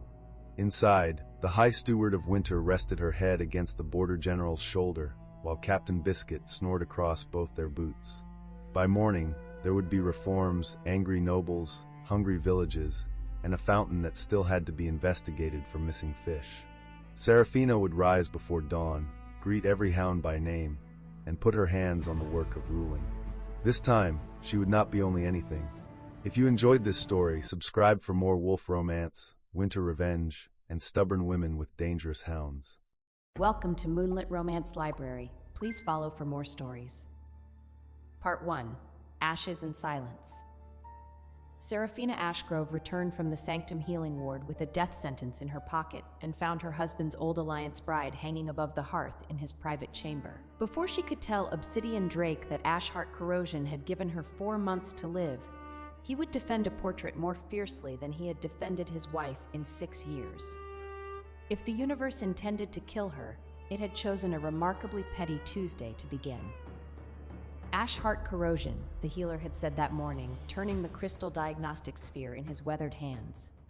Inside it, Serafina's blood sample pulsed with threads of dark silver. Beautiful, actually, if you didn't know what it meant. The decay has already entered your bloodstream and begun affecting your optic channels. I estimate 4 months, perhaps 5 if you avoid all magical exertion. Serafina sat very still on the examination bench. The leather was cold beneath her palms. She counted 3 cracks in the ceiling plaster before she trusted her voice. "And if I don't avoid magical exertion?" The healer looked at her then. His eyes held the particular pity reserved for those who had already decided their answer. 2 months, maybe less. At the door, a young apprentice healer named Ellen Vale pretended not to listen and failed completely. She was freckled, sharp-chinned, and still young enough to be angry at cruelty before she remembered to be afraid of rank. When Serafina rose, Ellen silently tucked an extra vial of pain tonic into her glove and looked away, as if mercy were a clerical error. She nodded once, precisely the way she did everything. Then she stood, smoothed her heavy wool cloak, charcoal gray, because apparently that was the only color the universe would permit today, and walked out without paying. Not because she couldn't afford it, but because she'd forgotten, which was worse. The cold hit her face like a slap. Good, she needed it. 4 months. She had spent 6 years as the contractual wife of Obsidian Drake, Duke of the Black Dragon Eyrie, Lord of the Dragonbone Mines, Commander of the Sky Cavalry, and Chairman of the Dragon Gold Merchant Consortium. 6 years of being invisible in her own home. 6 years of whispers behind fans. Poor thing, married above her station. He never touches her. Did you see the way she sat alone at the midwinter feast? 6 years of watching her husband look through her as if she were made of glass too thin to bother seeing. The cruelest part was that it had not begun as a prison. In the first winter after their contract, Obsidian had once stepped between her and a courtier's insult with such fierce, awkward tenderness that Seraphina had believed he might love her as she loved him. He had looked at her then as if no other woman in the world had ever mattered. That memory was why the betrayal still had teeth. She had spent 6 years, and the universe had decided that was enough. Fine. But she would tell him first. Not because she expected comfort, she had stopped expecting that approximately 4 years ago, but because there were practical matters. The marriage contract had clauses about illness, about inheritance, about the disposition of assets. She was, despite everything, a woman who believed in clean paperwork. The Black Dragon Eyrie sat atop Iron Vein Mountain like a crown of obsidian and dragon bone, its towers carved from the living rock, its halls heated by veins of dragon fire that ran beneath the floors like molten blood. It was beautiful in the way that prisons could be beautiful, all sharp edges and expensive silence. Seraphina passed through the lower gates without challenge. The guards barely glanced at her. She had learned, in 6 years, to move through the Eyrie like smoke, present enough to avoid being locked out, absent enough to avoid being noticed. It was a skill that had served her well in her other life, the one nobody here knew about. The one that was killing her. She climbed the central staircase to the Duke's private wing, her boots leaving wet prints on the dragonbone steps. The halls were quiet at this hour. Most of the Eyrie's residents were at the evening meal in the Great Hall, which Seraphina had stopped attending 2 years ago after the incident with the soup. The soup had been poisoned, mildly. She had noticed before drinking it. Nobody had believed her. The door to the Duke's bedchamber was ajar. She pushed it open. The room was vast, all dark stone and black silk, heated by a fireplace large enough to roast a horse. Above the fireplace hung a portrait she had never seen before, or rather, a portrait that had been moved from storage to this most prominent position. It showed a woman, golden hair like sunlight through honey, blue eyes wide and dewy, lips curved in a smile so gentle it looked almost apologetic for existing. She wore white, naturally, because women like that always wore white. Celestine Brightmore. The Duke's former betrothed, the woman his family had once displayed as the perfect future duchess before the alliance dissolved. The one whose painted perfection had haunted their marriage bed more effectively than any actual ghost could have managed. Seraphina stared at the portrait. Something cold and sharp pressed behind her sternum. Not grief, not jealousy, just the bone-deep exhaustion of a woman who had walked into yet another room that wasn't really hers. She should not have touched the frame. She knew that. But her vision flickered, just for a moment, the edges going gray, and she reached out to steady herself, and her fingers brushed the gilded edge of the portrait. "Don't." The voice came from behind her, low, cold, resonant, the kind of voice that made lesser nobles stammer and serving girls drop their trays. Obsidian Drake stood in the doorway of his private bath, his dark hair damp, a high-collared black shirt fastened at his throat, his silver-gray eyes fixed on her hand with an expression that might have been anger or might have been contempt. With him, they often looked the same. He was beautiful. She had never denied that. Tall and broad-shouldered, with the sharp bone structure of old dragonblood aristocracy and the particular grace of a man who could shift into something enormous and winged. His jaw was cut glass. His cheekbones could slice paper. Even after 6 years of marriage to him, Seraphina occasionally caught herself thinking what a waste before her rational mind caught up. "I wasn't," she began. "Touching her portrait with your grubby little fingers?" He crossed the room in 3 long strides, took her wrist, and moved her hand away from the frame. His grip was not gentle. "I had it restored. The oils on skin can damage the pigment." Seraphina looked at her hand. It was perfectly clean. She had scrubbed it raw in the sanctum washroom after the diagnosis, a compulsive habit she'd developed to hide the faint gray discoloration that Ashheart corrosion left on the fingertips. "I came to talk to you," she said. Her voice was steady. She was proud of that. "About what?" He released her wrist and turned away, adjusting his cuffs with the precise irritation of a man interrupted during his evening routine. If this is about the household budget again, I'm ill. He paused for exactly 1 second. Then he continued adjusting his cuffs. You're always claiming some ailment or another. Last month it was headaches, the month before fatigue. If you want attention, Serafina, there are less tedious ways to get it. The cold thing behind her sternum pressed harder. This isn't. Is this because of the portrait? He turned to face her, and now his expression was clear. Contempt, edged with something almost like satisfaction. You saw Celestine's portrait and decided to manufacture an illness for sympathy? How predictable. Obsidian. It's your grace in this wing. His silver eyes were flat. We discussed this. They had not discussed it. He had decreed it. 3 years ago, after she had made the mistake of calling him by name at a banquet, and he had looked at her as if she had publicly urinated on the tablecloth. Serafina drew a breath. The air tasted faintly metallic, her own blood, she realized. The corrosion was active today. She swallowed it. Your Grace, she said, and the words tasted like copper and ash. I have been diagnosed with ash heart corrosion.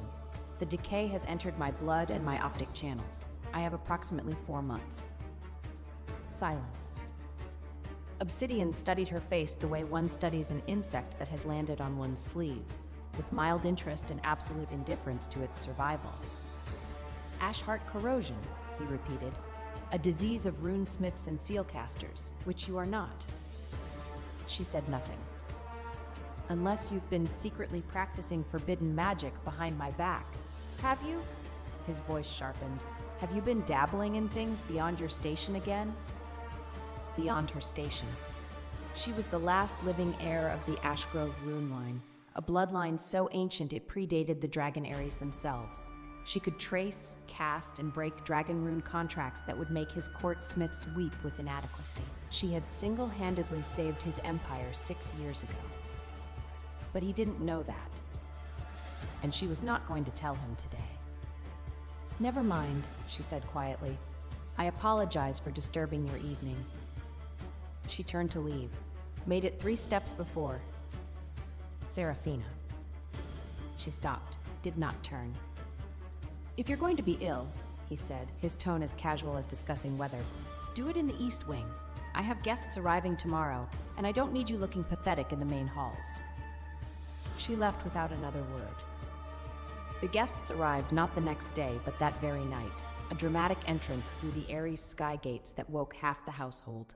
Serafina, lying awake in her cold corner chamber in the East Wing, heard the commotion through the walls. Running feet, excited whispers, the heavy beat of wings in the landing courtyard. By morning, the entire Aerie was buzzing. Celestine Brightmore had returned. Not alone. She came with a child, a small boy of perhaps 4 years, with silver blonde hair and wide blue eyes, and this was the detail that had set every tongue in the Aerie wagging, the ability to produce a flicker of blue dragon flame from his tiny palms. Serafina heard about it from her maid, Marta, the only servant still assigned to her wing, a sturdy woman of 50 who disapproved of everything equally, and therefore couldn't be called biased. Claims the boy is his Grace's blood, Marta said, setting down a tray of toast and weak tea with rather more force than necessary. Born after she left, she says. Raised in secret to protect him from enemies, she says. She sniffed. If you ask me, which nobody does, a woman who hides a child for 4 years has more to hide than a child. Serafina did not eat the toast. Her appetite had been failing for weeks, another symptom she had been carefully hiding. She drank the tea, which tasted like nothing. Where is the boy now? Main nursery. Already been given the blue silk suite, a personal nurse, and 3 new outfits from the Duke's own tailor. Marta's mouth was a thin line. You, meanwhile, have 1 maid and a leaking ceiling. The ceiling isn't leaking. It will be. I've seen the stain. Give it 2 weeks. Serafina dressed carefully. Heavy charcoal wool, high collar, long sleeves. She pinned her dark hair back with the simple iron clasp she wore daily, avoiding the ornate dragon crest jewelry that had come with the marriage contract and sat untouched in its velvet case. She checked her reflection, pale but composed. The gray discoloration hadn't reached her face yet. Good. She would need to see the boy, not because she was jealous, she was dying. Jealousy required a future, but because something about the claim did not add up. Black dragons produced black dragon fire. The Obsidian bloodline had never, in 800 years of recorded history, produced blue flame. But she would need to be careful. The Ares residents already saw her as the unwanted wife. If she questioned the child's parentage openly, she would look like exactly what they expected, the bitter woman trying to eliminate a rival's offspring. She left her chamber and walked toward the main wing. The corridors were busier than usual, servants scurrying with fresh linens, courtiers clustering in doorways to whisper. They fell silent as she passed, then resumed at twice the volume behind her. She found the scene in the winter garden. Celestine Brightmore sat on the carved stone bench beneath the frost roses, wearing a gown of white that somehow wasn't wrinkled despite her night of travel. Her golden hair fell in perfect waves. Her skin was porcelain. Her expression was one of fragile bravery, the look of a woman being very strong about something very difficult. The boy sat at her feet, playing with a set of dragon bone figurines. He was beautiful, Seraphina admitted. Silver blonde hair, enormous blue eyes, chubby cheeks flushed pink. He made small sounds as he played, and occasionally a tiny lick of blue flame curled from his fingers. Obsidian stood beside Celestine. Not sitting, he never sat in public with anyone, but close enough that his shadow fell across her.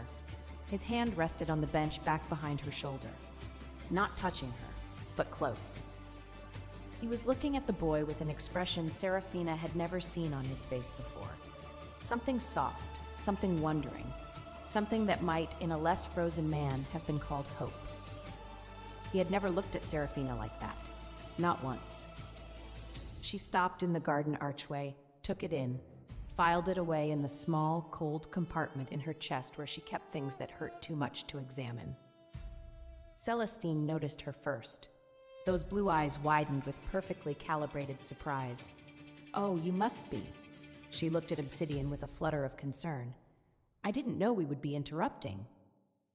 "You're not interrupting anything," Obsidian said flatly, without turning to look at Seraphina. "Seraphina, this is Celestine Brightmore and her son Lucian. He may be my heir." Maybe. At least he had that much caution still. "How wonderful," Seraphina said. Her voice was perfectly level. "Welcome to the Eyrie, Miss Brightmore." Celestine smiled, tremulous, grateful, as if Seraphina's welcome meant the world. "Please, call me Celestine. I do so hope we can be friends." She reached out a delicate hand. "I know this must be difficult for you." Seraphina looked at the outstretched hand, then at Celestine's face. The smile was flawless. The eyes were calculating. She shook the hand, brief, professional. "Not difficult at all," she said. "I hope you find the Eyrie comfortable." She turned to leave, and her vision flickered. Just a moment. Just the edges going gray, the world tilting sideways. She caught herself on the archway, knuckles white against the stone. "Are you quite well?" Celestine's voice, sweet with concern that carried perfectly across the garden. Obsidian did not turn around. "Perfectly," Seraphina said, and walked away. 3 days passed, each worse than the last. Celestine established herself in the Eyrie with the efficiency of a military campaign disguised as helplessness. She needed a larger room. The boy had nightmares without windows. She needed different food. Her constitution was delicate. She needed Seraphina's personal sitting room for the boy's lessons. It had the best morning light. Obsidian granted every request without consulting his wife. The boy, Lucian, was paraded before the court daily. His blue flame was displayed, admired, exclaimed over. "A true dragon child," the nobles murmured. "Look at those eyes, just like his Grace's mother's side." Nobody seemed to remember that Obsidian's mother had been a black dragon whose eyes were silver, not blue. Seraphina watched. She said nothing. She noticed things. She noticed that Lucien's blue flame flickered oddly, not the steady burn of natural dragon fire, but the stuttering pulse of a flame sustained by external fuel. She noticed that Celestine's delicate wrists bore faint powder marks where something had been regularly applied and wiped away. She noticed that the boy flinched when Celestine touched his shoulder in a certain way. She noticed, but she could not yet prove. On the fourth day, Celestine made her first real move. It happened in the Great Hall at the noon meal. Serafina had come to retrieve a book she'd left on her usual side table. She no longer ate in the hall, but she occasionally sat there to read during off hours when nobody would bother her. The hall was crowded today, some minor celebration for the boy's official presentation to the court. Serafina was crossing the hall toward the side table when Celestine appeared from behind a pillar, carrying a tray of sweets. Their paths intersected. Celestine stumbled, a graceful, floating stumble, the kind that looked effortless, and went down. The tray scattered. Celestine hit the floor with a cry that echoed off the vaulted ceiling. Every head turned. "She pushed me," Celestine gasped, one hand clutching her ankle. Tears, actual glistening tears, filled her blue eyes. The Duchess, she cast something at my feet. The hall erupted. Courtiers surged forward. Guards appeared. Obsidian materialized from wherever he'd been lurking, his face thunderous. "Serafina." His voice cut through the noise like a blade. "What did you do?" She looked at him. He was already decided. She could see it in his eyes, the verdict rendered before the trial. Of course he would believe the weeping golden woman over the gray, silent wife who had never given him tears. The old Serafina, the one from 6 years ago, fresh-faced and still hoping, might have stammered a denial, might have begged him to listen, might have dissolved into the pleading, desperate creature he clearly expected her to be. The current Serafina did none of those things. She removed the iron ring from her left index finger, her ash print ring, the only visible tool of her true craft, and pressed it to the stone floor. A pulse of gray light spread outward from the point of contact, thin as spider silk, illuminating the floor like frost on glass. Everywhere it touched, previously invisible marks became visible, footprints of residual spell energy, glowing faintly gold. The courtiers gasped. There, clearly visible on the floor, was a neat line of trip hex energy. It originated not from Serafina's path, but from directly beneath Celestine's own feet. The woman had hexed herself, tripped herself, thrown herself down, and blamed it on the silent wife standing 6 feet away. The glowing marks faded after 3 seconds. Ash print diagnostic traces were not permanent, but 3 seconds was enough. Half the court had seen. Celestine's tears dried remarkably fast. Her expression shifted, just for a heartbeat, from wounded innocence to something sharp and furious before the mask slid back. I don't understand what that was," she whispered. "Some kind of illusion? Obsidian, she's casting things?" "It was a diagnostic reveal," said a voice from the crowd. Old Magister Thornwell, the Ares senior arcanist, pressed forward. His roomy eyes were sharp.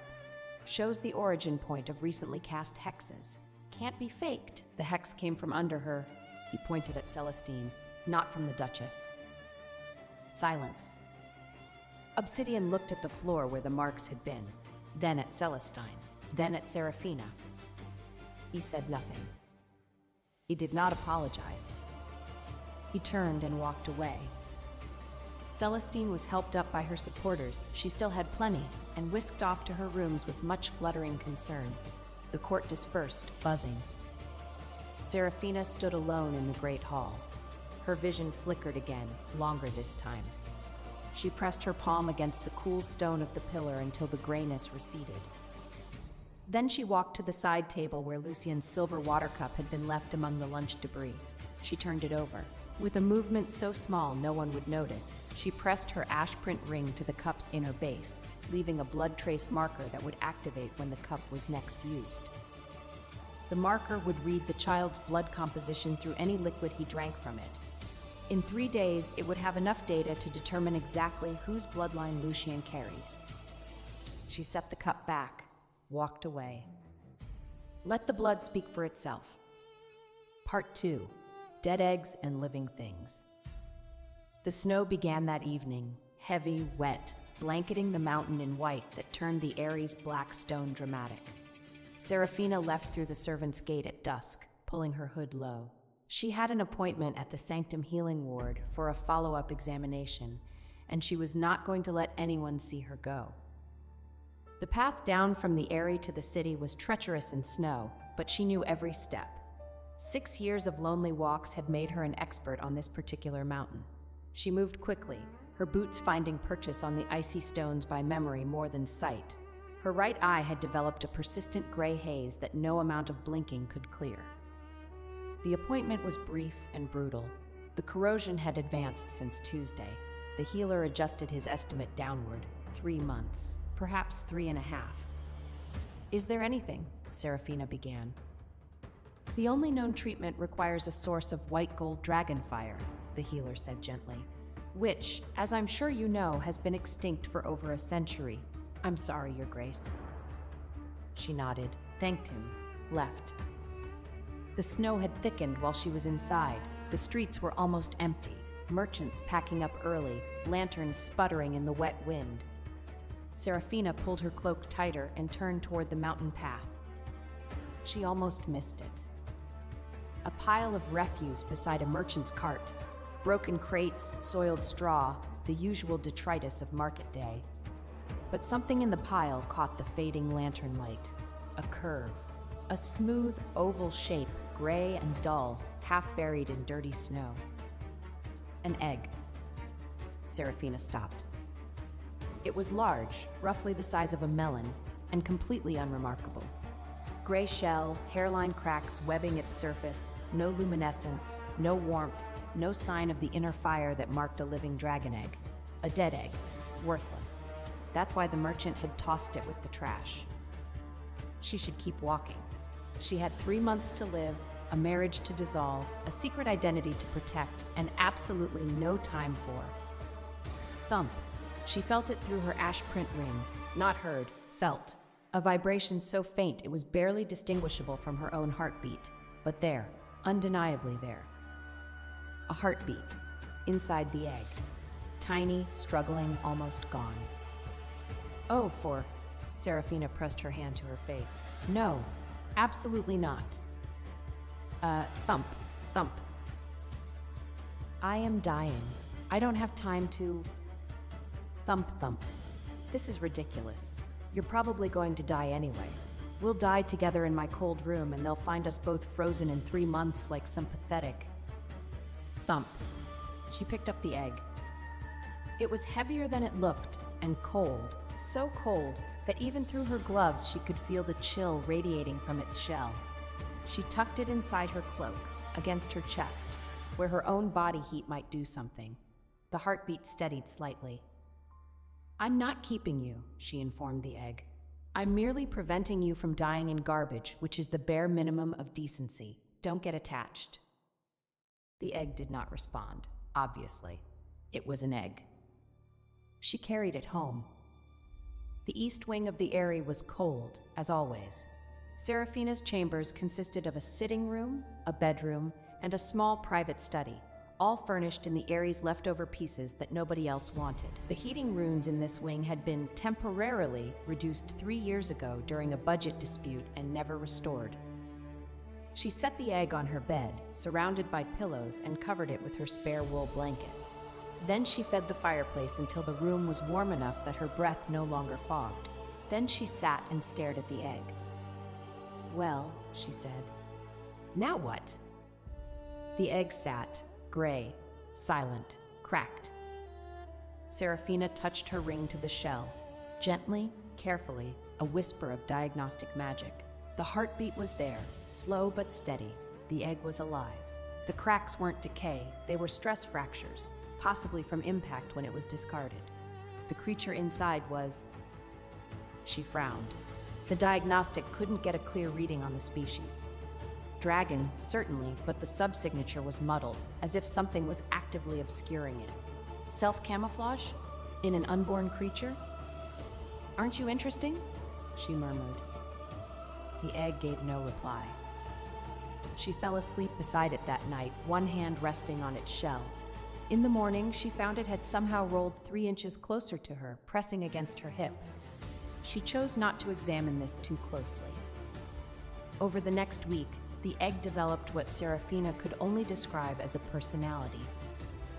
When she was in the room, it was perfectly still, silent, inert. The picture of a dead egg that happened to not be dead. The moment she left, Marta confirmed this with increasing bewilderment. It became active. It was vibrating when I came in to change the linens, Marta reported, arms crossed. And it had rolled off the bed entirely, found it in the wash basin. The wash basin? In a nest of your clean small clothes, which it had apparently knocked off the shelf. The next day, Serafina returned from a walk to find the egg had somehow shoved itself into her medicine box, displacing 3 bottles of the pain tonic she was supposed to take daily. The bottles were lined up on the bedside table in a neat row, as if arranged by invisible hands, or by an egg repeatedly butting them into position. "Are you reminding me to take my medicine?" Serafina asked it, feeling only slightly insane. The egg was perfectly still, perfectly innocent, not at all alive. She took the medicine. On the 3rd day, she returned to find a small package from Obsidian on her bureau, a guilt gift, probably. Some trivial trinket sent by a secretary to maintain appearances. She hadn't opened it before she left.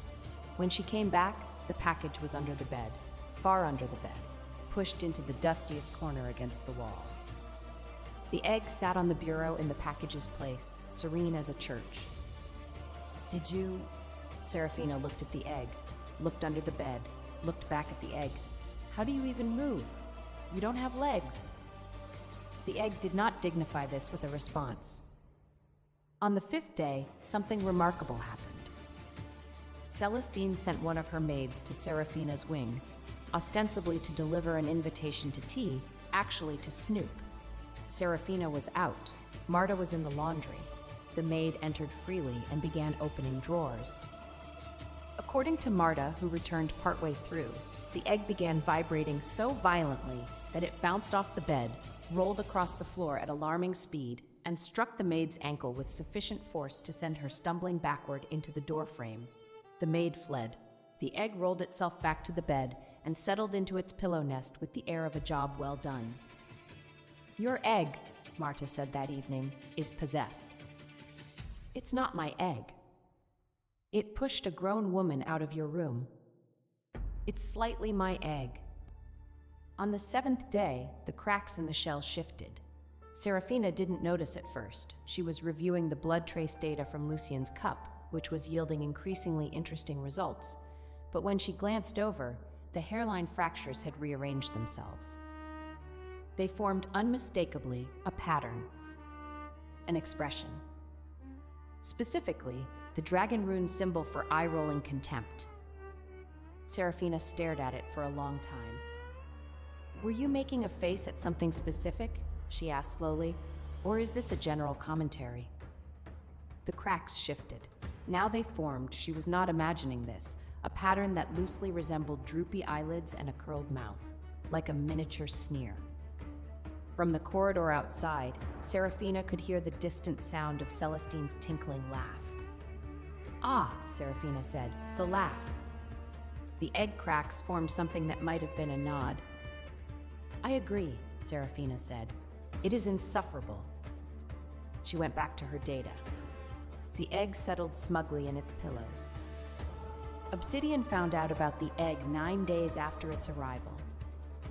He came to the East Wing, a rare event that startled Marta so thoroughly she dropped a water pitcher, ostensibly to inform Serafina that her household budget would be further reduced to accommodate Lucien's needs. He delivered this news standing in her doorway without entering, his gaze sweeping the room with the distant assessment of a landlord inspecting a property he planned to sell. His eyes landed on the egg. "What is that?" Serafina did not look up from her book. "An egg." "I can see it's an egg. Why is there a cracked, dead egg in your bedchamber?" "It's not dead." Obsidian stepped into the room, first time in months, and approached the bed. The egg was very still, very gray, very unremarkable. But the cracks were visible, and to someone like Obsidian, who had grown up around dragon eggs, they looked wrong. "This is a reject," he said flatly. "Where did you get it?" "The street." "You picked up a street egg." His voice carried the particular disbelief of the very privileged. "Seraphina, do you understand what could be incubating in a discarded egg? Parasite worms, blight mites, corruption spawn. It has a heartbeat. Many parasites have heartbeats." He reached for the egg, and the egg pulsed. A single flash of heat, brief but intense, that made Obsidian snatch his hand back. He stared at his palm. Across the inside of his fingers, faint as a watermark, a pattern of white gold scales had appeared. They faded after a moment, leaving his skin unmarked. The room was very quiet.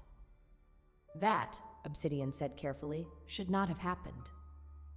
Seraphina had seen it, filed it, white gold, not black, not blue, white gold, a color that had not been seen in dragonkind for over a century. "It's just an egg," she said mildly. "Probably reacting to your dragonfire proximity. You know how unstable damaged eggs can be." Obsidian looked at her. For the first time in a long while, his expression held something other than contempt, uncertainty. It lasted only a moment before his usual mask reassembled. "Get rid of it," he said. "I'll send someone with a purification basin tomorrow. It's clearly contaminated." "No." The word dropped like a stone into still water. Obsidian's eyes narrowed. "No?" "No." Seraphina set down her book, stood. She was a tall woman, not as tall as him, but enough that she didn't have to crane her neck when they were this close. "You will not touch this egg. It is a potential threat to the Eyrie. It is a potential life that someone threw away because they couldn't be bothered to look closer." Her voice was level, but something in it had shifted. An edge, a hardness she usually kept hidden. "I'm familiar with the experience." A muscle in Obsidian's jaw tightened. "If you're implying..." "I'm not implying anything. I'm telling you, this egg stays. If your purification squad comes near it, they'll lose the use of their hands for a week." "Is that a threat?" "It's a promise." She held his gaze, steady, unflinching. "You have your heir now, don't you? The golden boy with blue fire. What do you care about one gray egg in a wing you never visit?" Obsidian stared at her. Something flickered in his silver eyes, surprise maybe. She had never spoken to him like this.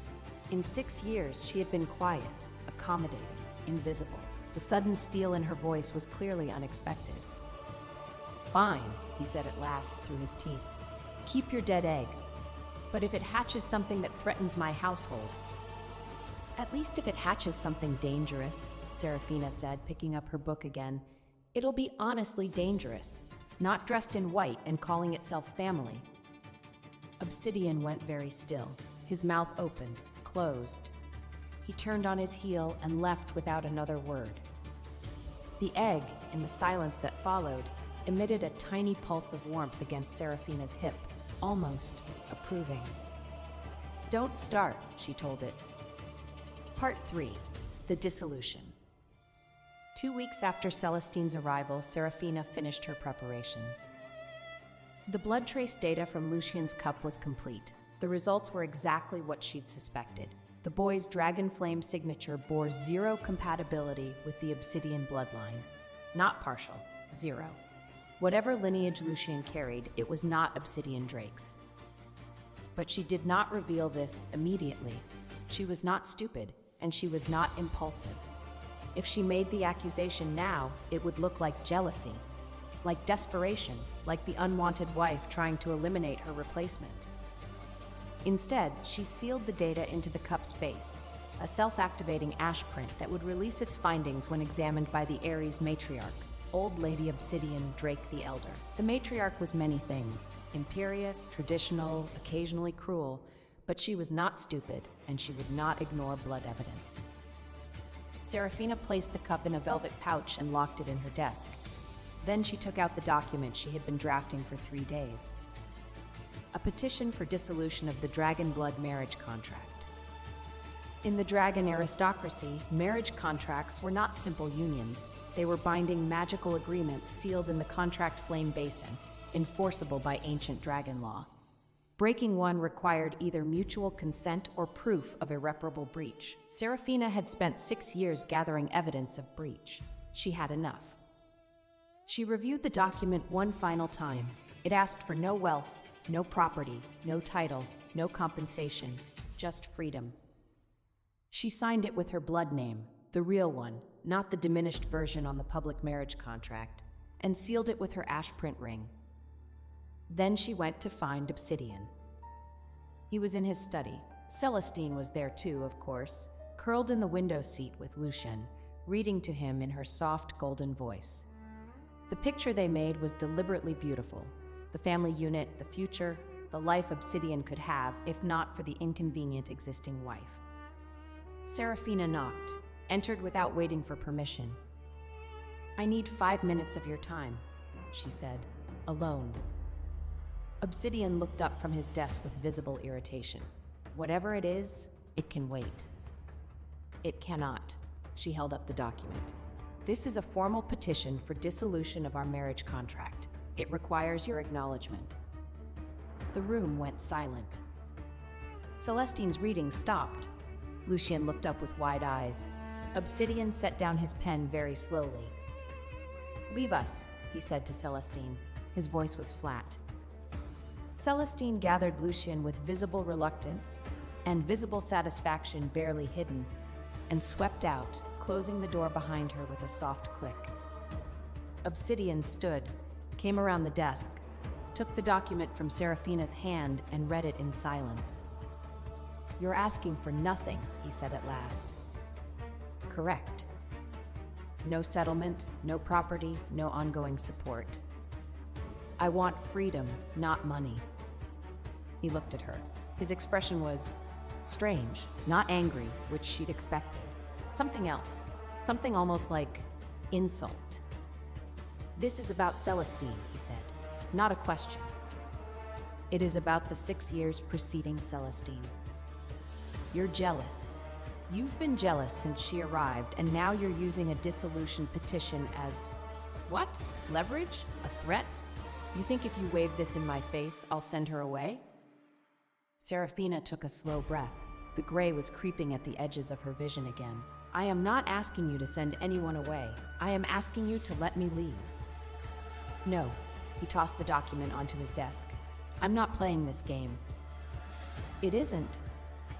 You married into the Eyrie. You took my name. You benefit from my protection, my wealth, my..." "Your protection?" The word came out sharp enough to cut. "When have you ever protected me? When was the last time you entered this study and thought I should check on my wife? When was the last time you remembered I existed without someone reminding you?" He stared at her. "I'm dying, Obsidian." Her voice cracked. "Just barely. Just once. I told you that. 12 days ago, you told me to do it in the East Wing where no one would see. That is what you call protection?" Something shifted in his face. The faintest flicker of, not guilt, not yet, but something close to the precursor of guilt, if guilt were a seed that needed much longer to germinate. "You were exaggerating," he said, but his voice was less certain. "You're always. Sign the paper or don't. I'll petition the matriarch directly if you refuse." She turned and left. He did not sign it. In the days that followed, Celestine moved with increasing boldness. She installed herself in the main wing as if she were already mistress. She directed servants. She rearranged furniture. She chose menus. She sat in Seraphina's chair at formal dinners, the one beside Obsidian's, and nobody corrected her. She also began sending Seraphina small, deliberate humiliations disguised as requests. Would Seraphina mind organizing the linen closet in the guest wing? The nursery needed fresh flowers. Could she arrange them? The dragon flame breakfast required a specific rare tea that only grew in the lower markets. Would Seraphina fetch it? Seraphina completed none of these tasks. She simply didn't respond to the requests, which drove Celestine to a particular white-lipped fury that she hid behind concerned sighs to the court. I do worry about her. She seems so withdrawn. Is she eating properly? The egg, during this period, seemed to develop opinions about Celestine. Every time her name was mentioned within earshot, or when her signature perfume drifted down the east wing corridor from a passing servant, the shell cracks would rearrange into what Serafina had come to recognize as the egg's disgusted expression, a pattern resembling narrowed eyes and a turned-down mouth. "You've never even met her," Serafina told the egg one evening. The cracks rearranged themselves emphatically. "Fair point. I suppose the perfume is evidence enough." Celestine's next move involved Lucien and the egg. It happened on a day when Serafina was reviewing trade reports in her study, a habit she maintained despite having no official role in the Ares' finances. She liked to know things. Knowledge was armor. The door burst open. Lucien ran in, small and blue-eyed and propelled by the particular momentum of a 4-year-old who has been aimed at a target. Behind him came Celestine, breathless and performatively worried. "Lucien, no. Darling, come back." She grabbed the doorframe, one hand pressed to her heart. "I'm so sorry, Duchess. He just ran off. He wanted to see your chambers. Children are so curious." Lucien, oblivious to the script, had already spotted the egg. His eyes went round. "Egg!" He tottered toward the bed with arms outstretched. "Pretty egg. Can I hold it?" Serafina stood. "Careful. It's..." But Lucien had already grabbed the egg with both hands, and nothing happened. No flash, no burn, no defensive pulse. The egg sat perfectly still in the child's arms, as docile as a stone. Lucien grinned, clutching it to his chest. Celestine's eyes sharpened. This was not what she'd expected. Serafina could see the calculation shifting behind those pretty blue irises. She'd clearly been hoping the egg would react badly, would shock or burn the boy, providing evidence that the contaminated egg was dangerous and should be destroyed. But Serafina had planned for this. 3 days ago, she'd laid a softening charm on the egg's outer shell, not to change its nature, but to ensure that any accidental contact would be cushioned. If someone tried to manufacture a "the egg hurt the air" incident, the egg would feel no harder than a pillow. Lucien was now hugging the egg like a stuffed toy, showing no inclination to release it. "Mine," he declared. "No, darling, give it back." Celestine reached for the egg. Lucien dodged. "Azur." A sunstorrow. Romantically, Glinsby hears this sash, a village gravitate about Great Azur. Serafina watched with something that might, in a healthier woman, have been amusement. The boy clearly had no malice. He was 4, acting on 4-year-old impulse. Whatever Celestine had planned, the child wasn't playing along. "Lucien," Serafina crouched to his level, "the egg needs to stay warm. Would you put it back on the bed for me? You can visit it again later." Lucien considered this. "Promise?" "Promise." He set the egg down with surprising gentleness, patted it twice, and ran back to Celestine. As he passed his mother, Serafina noticed something. The boy's hands, which had been clutching the egg, bore no trace of blue flame, not even a flicker. Every other time she'd seen Lucien hold something, his excitement triggered small bursts of dragonfire. It was, according to Celestine, involuntary, yet with the egg, nothing. Interesting. Serafina looked at the boy's wrists. There, fading quickly but briefly visible in the warm light, were faint powder marks. The same marks she'd noticed on Celestine's wrists. Blue flame powder, applied externally, making the boy appear to produce dragonfire he could not actually produce on his own. She said nothing, filed it, added it to the growing collection of truths she would deploy at the right moment. "We'll let you rest," Celestine said sweetly, ushering Lucien out. "Do take care of yourself, Duchess. You look so pale lately." The door closed. The egg's cracks reformed into what was unmistakably a rude gesture. "Language," Serafina said. Part 4. Hatching. The night the egg broke open, Serafina was dying. Not metaphorically, not slowly. Dying right then in the sharp and immediate sense, her vision gone entirely gray, her chest filled with the grinding pressure of ash-heart corrosion in full attack, her body curled on the cold floor of her bedchamber because she hadn't made it back to the bed. She'd been fine at dinner, or as fine as she ever was. Then the pain hit like a hammer between her shoulder blades, and her legs gave out, and she'd gone down hard enough to bruise her knees on the stone floor. The egg was screaming. Not literally, eggs couldn't scream, but it was producing a vibration so intense that the water glass on the bedside table had shattered. The shell was glowing white-hot, the cracks spreading and widening, liquid light pouring through them like molten metal. Serafina crawled toward it. Her hands left gray-smeared trails on the floor. The corrosion was leaking through her skin now, painting everything she touched with ash. Her vision was nearly gone, the world reduced to blurs and brightness. Don't! She reached the bed, got her hands on the egg. It was burning, searing, but she pressed her ash-print ring against the shell anyway, feeding it her own blood magic in a desperate attempt to stabilize whatever was happening inside. The shell cracked. Not the gentle hatching of a baby dragon, the explosive fracture of something immensely powerful, forced through too small a container. The shell blew apart. White gold fire erupted upward, scorching the canopy of her bed, washing across the ceiling in a wave of light so bright it burned through even her failing vision. Heat, brilliance, the smell of ozone and old magic. Then silence. Serafina blinked. Her vision was returning, slowly the gray receding as if pushed back by the residual warmth in the air. She was still on the floor beside the bed, surrounded by shell fragments that glowed faintly platinum in the darkness. On the bed, where the egg had been, sat a man. There was, embarrassingly, not a stitch of clothing involved.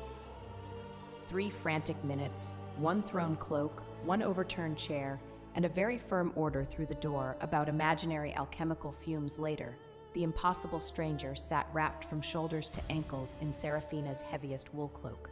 His hair was pale as moonlit ash, his eyes opened gold, and his first hoarse words were, "You're the heartbeat." "You were the egg," Serafina said flatly.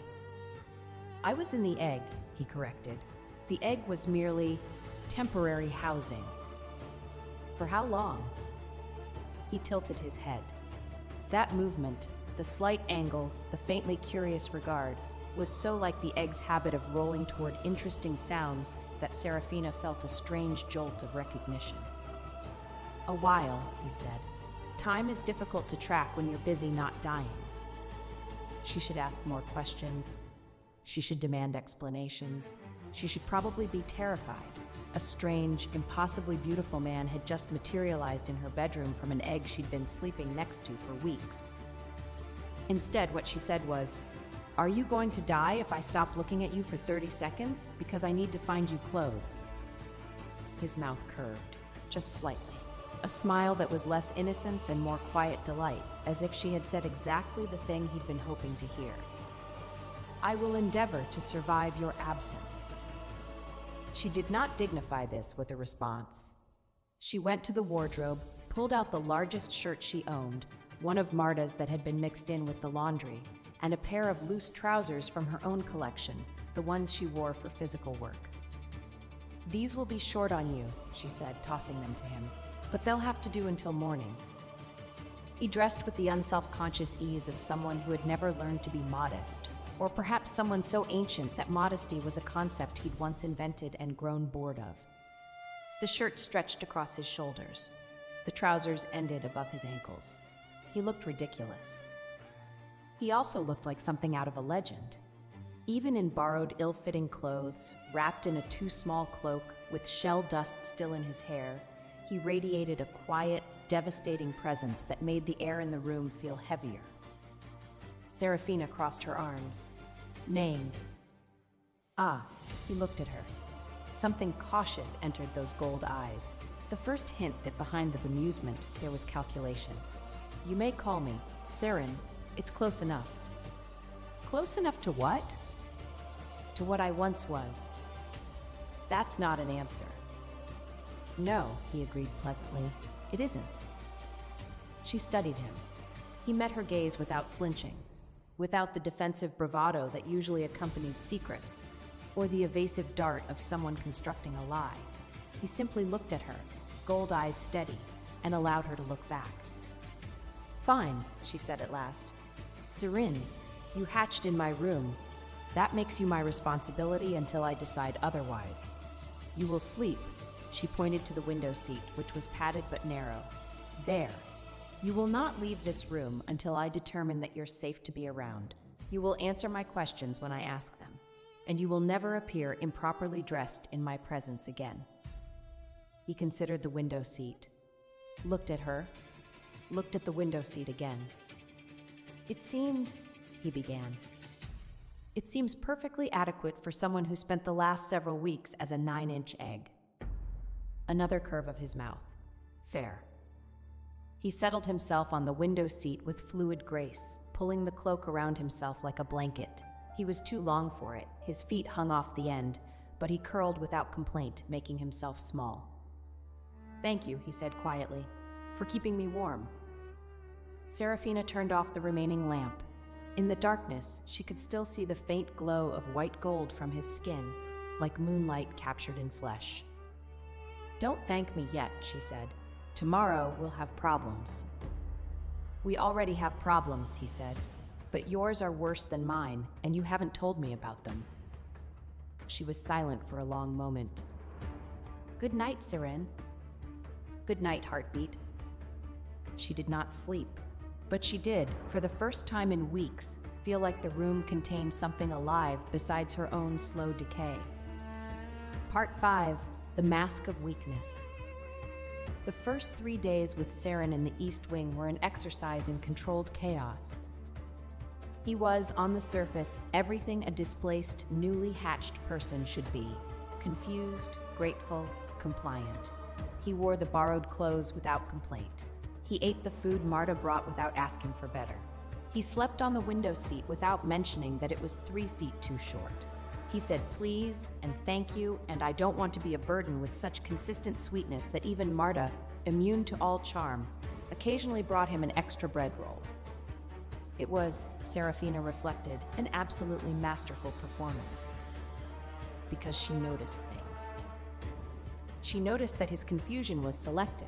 He was baffled by modern cutlery, but instantly understood the defensive runework on her door. She noticed that his compliance was strategic. He deferred to her on every decision, but somehow always ended up positioned between her and the window, the most defensible spot in the room. She noticed that when guards passed in the corridor, his gold eyes tracked their footsteps, cataloging them, and noted the family crests embroidered on the one guard's collar when the door briefly opened for Marta. She noticed that he was not weak, not confused, not harmless. But she also noticed that he had not, in 3 days, made a single move that could threaten her. His performance was aimed outward, at the household, at the situation, at the careful maintenance of being too pathetic to threaten. With her, when they were alone, the mask thinned, not vanished, thinned. You're watching me figure you out, she said on the 3rd evening, not looking up from her book. He was on the window seat, ostensibly dozing, his eyes opened, gold, clear, not at all sleepy. Is it working? He asked. The helpless act? The letting you feel safe act. She set the book down. I felt safe before. You were an egg. Eggs are inherently non-threatening. And now? Now you're a 6-foot-something man with reflexes that suggest military training, eyes that catalog every person who enters this corridor, and a magical signature I cannot read even with direct diagnostic contact. She folded her arms. So I feel intrigued and cautious, but not unsafe. Something shifted in his expression. The faint amusement that was his default melted into something more genuine, something closer to surprise. You're not afraid of me, he said. Not a question. Should I be? He was quiet for a moment, then, no, but most people would be. Most people didn't spend 6 years married to a man who can turn into a 12-ton flying lizard. My threshold for intimidating is calibrated differently. He laughed. Quiet, unexpected, genuine. A sound that seemed to surprise even him, as if he hadn't made it in a very long time. "I like you," he said, simply, directly, as if stating a fact about the weather. Serafina felt heat rise to her face. This was absurd. She was dying. She was 31. She had been married for 6 years to a glacier in man form, and she was blushing because a pretty creature said, "I like you," with the directness of a child. "Go to sleep, Seren." "As you wish, heartbeat." On the 4th day, the Aerie discovered his existence. It was inevitable. The explosion of light during his hatching had been seen, and while Serafina's dropped lamp excuse had bought time, the servants talked. Rumors spread. A strange man in the Duchess's chambers, a flash of white fire, sounds in the night. By noon, the whispers had reached Obsidian. He came to the East Wing with 2 guards and the expression of a man who has been personally insulted by the universe. Serafina opened the door before he could knock. She'd heard his footsteps on the stairs. "What?" Obsidian said, looking past her into the room where Seren sat on the window seat in his 2 small clothes. "Is that?" "A guest," Serafina said. "A guest." Obsidian pushed past her. The guards followed. Seren looked up with an expression of wide-eyed uncertainty, the helpless mask sliding into place so smoothly it was almost undetectable. "Where did he come from?" Obsidian demanded. "The egg." Silence. "The egg," Obsidian repeated. "Yes, it hatched. He was inside, as eggs do." Obsidian turned to stare at Seren. Seren stared back with precisely calibrated vulnerability, a young man alone in a strange place, wearing borrowed clothes, clearly malnourished, obviously helpless. "That's impossible," Obsidian said. "Dragon eggs don't produce." He gestured vaguely at Seren's very human-looking form. "Some do," Serafina said. "Ancient bloodlines sometimes." "I don't know what I am," Seren said softly. His voice trembled, exactly the right amount. "I don't remember much. Before the shell, it's all dark. I just know she..." He looked at Serafina with an expression of such transparent gratitude that Marta, standing by the door, actually softened. "She kept me warm. She kept me alive." Obsidian's jaw tightened. He looked at Serafina. "How convenient. A mysterious man emerges from your mysterious egg just as you file for dissolution. You expect me to believe this isn't staged?" "I expect nothing from you," Serafina said. "I stopped expecting things from you years ago." A muscle jumped in Obsidian's cheek. "He'll be questioned," Obsidian said. "The court arcanist will examine him. If he's a threat..." "He is my guest." Serafina's voice went flat, hard. "He is under my protection. If you want him examined, you will ask my permission first." "You don't have the authority." "I have the authority of someone who is still, legally, your wife. The East Wing is my domain by contract. My guests are my jurisdiction. Unless you've signed those dissolution papers?" She raised an eyebrow. "No?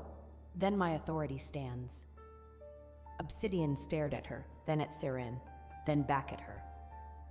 "You've changed," he said. "Not quite an accusation. Not quite anything else." "No," she said. "I've always been this. You just never looked." He turned, walked out. The guards followed. In the silence, Seren released a long breath. The mask dropped, the vulnerability dissolving into something cooler, sharper, more amused. "He's..." Seren began. "An idiot. I was going to say blind, but yours works too." Serafina shot him a look. He met it with perfect innocence, but his gold eyes glittered. The interrogation happened the next day. Magister Thornwell came to the East Wing with his diagnostic tools, a concession to Serafina's authority that clearly galled Obsidian. Serene submitted to examination with the cooperative meekness of a church mouse, coughing delicately at appropriate intervals. Thornwell's findings were inconclusive. High dragon blood, certainly. Ancient lineage. But the specifics are muddled, as if something is suppressing the full signature. He looked at Seren over his spectacles. Can you produce flame? Saren produced a tiny flicker of white gold fire from his fingertip. Just a spark. Just enough to confirm dragon heritage without revealing its full power. Thornwell made notes. Weak fire, probably a minor side branch of some extinct line, nothing dangerous. Saren coughed again, delicately, shoulders curving inward with just the right amount of fragility. Serafina watched this performance from her reading chair and thought, very clearly, "You absolute fraud." After Thornwell left, Saren straightened from his cough-curved posture and stretched like a cat. That went well. You enjoyed that. I enjoyed being underestimated. His gold eyes cut to her. You enjoy it too. Different method, same principle. She couldn't argue with that. What happened next was gradual, insidious, and, Serafina suspected, entirely deliberate on Saren's part. He made himself indispensable. Not in a dramatic way, not in a way that could be called overstepping, just present, helpful, exactly where she needed him without being asked. When her vision grayed out during her morning preparations, the tea was already at her elbow, warmed to exactly the right temperature. He'd seen her squint at the cup the day before and adjusted. When Celestine sent another of her snide requests via messenger, Saren answered the door before Serafina could, looked at the messenger with his wide gold eyes, and said in his softest, most confused voice, "I'm sorry, could you repeat that? The Duchess is what needs organizing. Is there no one else who can?" The messenger left without delivering the request. When she coughed, the deep, painful cough that brought flecks of gray to her handkerchief, he didn't fuss, didn't ask, just pushed the medicine bottle an inch closer to her hand, as if it had always been there. "You're managing me," she told him one evening when the medicine appeared at her elbow for the third time that day. He was on the window seat, his window seat now with a proper blanket and pillow she'd given him, reading a book he'd found in her study. He looked up with faultless innocence. "I'm being helpful. You're being strategically helpful in ways designed to make me dependent on your presence. Is it working?" She threw a pillow at him. He caught it without looking up from his book. "Also," she said, "you've been wearing my old cloak exclusively, the one I wrapped you in the first night. I've offered you better clothes 3 times. This one is warm. It's threadbare. It smells like you." He said it casually, without looking up, as if it were a perfectly normal thing to say, but his ears, she noticed, turned faintly pink at the tips. Serafina stared at the back of his head for a long moment. Then she returned to her own book and said nothing, because she absolutely did not know what to say. The dynamic between them settled into something Serafina could not quite name. It wasn't friendship, too charged for that. It wasn't romance, too early, too fraught, too complicated by the fact that she was still technically married and also dying. It was a vigil. 2 people in a cold room, keeping each other company against things they couldn't say aloud. He never pushed, never demanded, never tried to kiss her or hold her or make declarations. He simply was there, warm and alive and occasionally devastatingly funny in ways that caught her off guard. "Your husband's portrait," he said one morning, examining the painting of obsidian that hung in the corridor outside her chambers. "Is the jawline accurate, or did the artist add extra geometry?" "It's accurate." Tragic. A man that angular should have at least one soft opinion, as compensation. She choked on her tea. Another time, watching Celestine parade through the courtyard below the east wing windows. She's wearing white again, in a snowstorm. Either she's committed to the aesthetic, or she's hoping to disappear entirely. "Saren, I'm simply observing. If one stands very still in that outfit against a snowy wall, one achieves perfect camouflage. Very practical for avoiding accountability." And perhaps most dangerously, when Celestine made one of her public declarations of concern for Serafina's health, she asked if I was eating properly in front of 12 courtiers while sitting in my chair. Saren, without looking up, "Perhaps she was asking as your chair's new occupant. The chair might have dietary concerns. Serafina laughed before she could stop herself. It was the first time she'd laughed in months, and the sound surprised them both. Serin looked up from his book with an expression she would later describe as caught, briefly unmasked, briefly unguarded, briefly and obviously pleased with himself in a way that had nothing to do with cleverness and everything to do with her. He looked away quickly, returned to his book, said nothing else.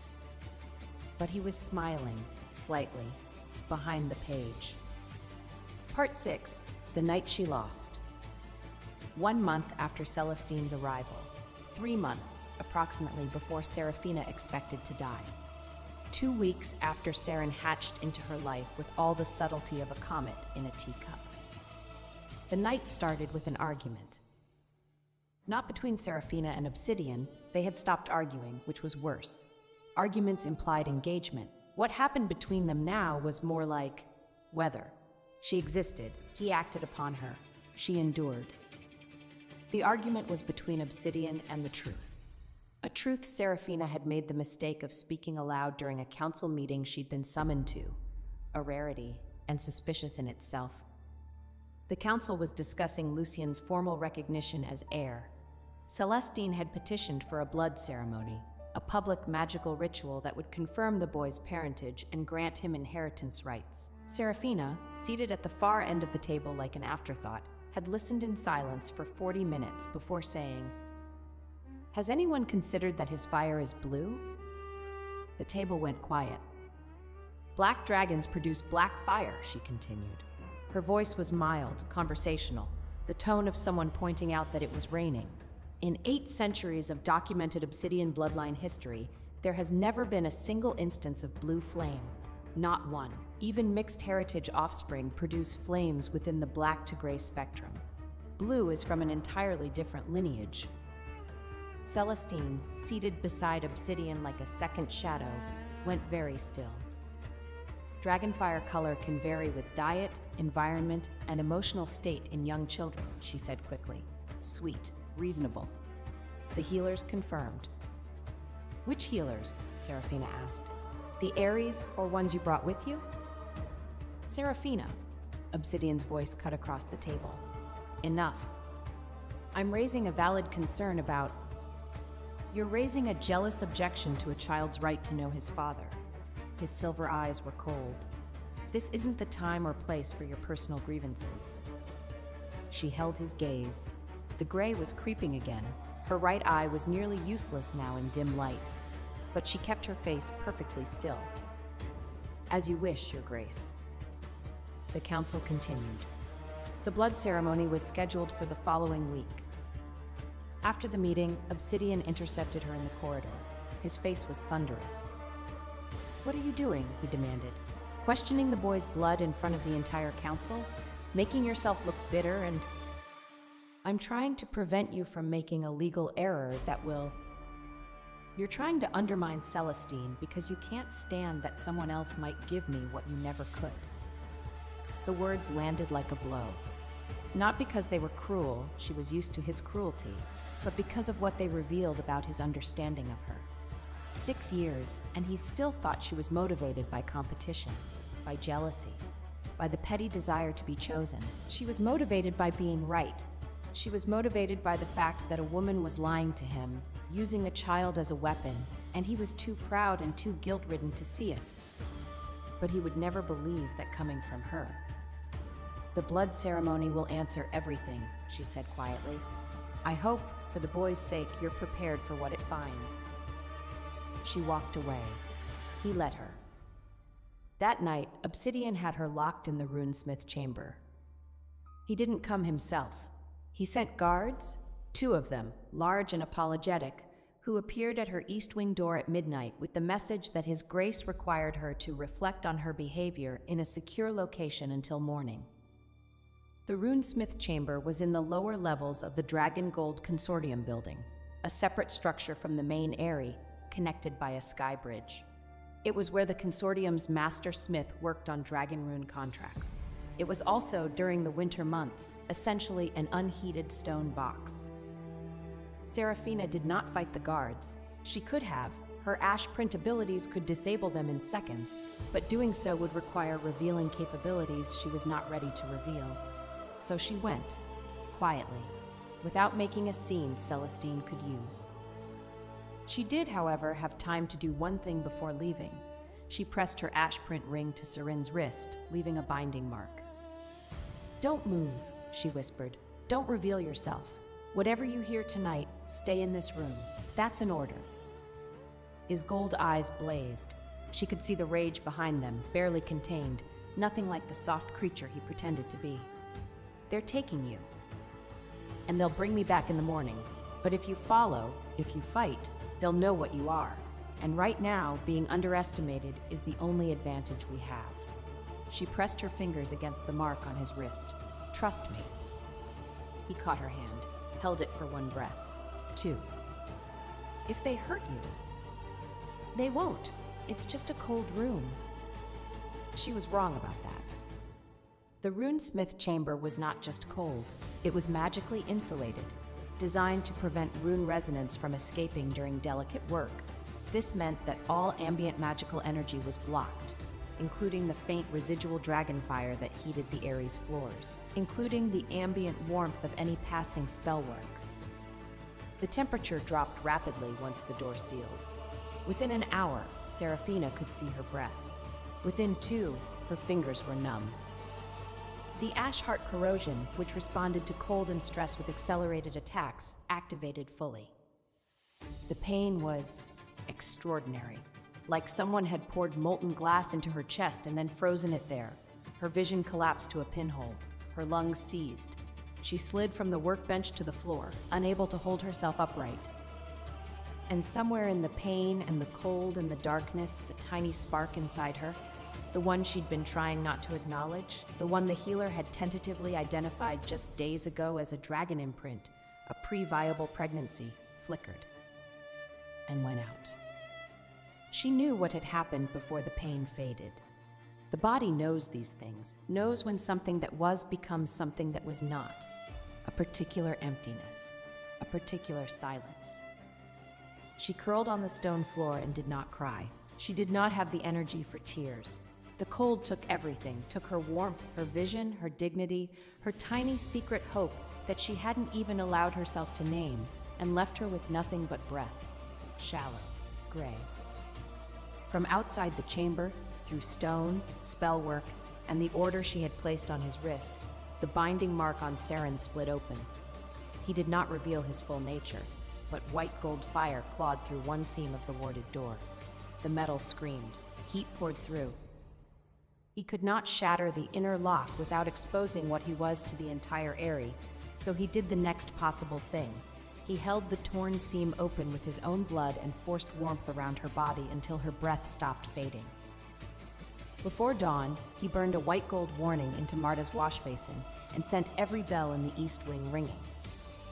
It was not enough to save the child. They came before dawn. Marta first, pushing past the guards with the fury of a woman who had been woken by a supernatural fire message and prevented from doing her job all night. Then the Ares healer, summoned by Marta's shouting. Then Obsidian, standing in the doorway with an expression she couldn't read because her vision was still mostly gray. She was carried to the east wing. Examined. The healer found evidence of acute corrosion attack, hypothermic shock, and... There was a dragon imprint, the healer said carefully, looking at Seraphina with too much pity. Early stage, very faint. It is no longer viable. Obsidian was not in the room for this conversation. He had been told she was recovering from cold exposure and had returned to his own wing with what Seraphina assumed was moderate indifference. She looked at the healer, spoke clearly despite the rawness of her throat. Record it as a diagnostic error, an imprint misread, not a loss.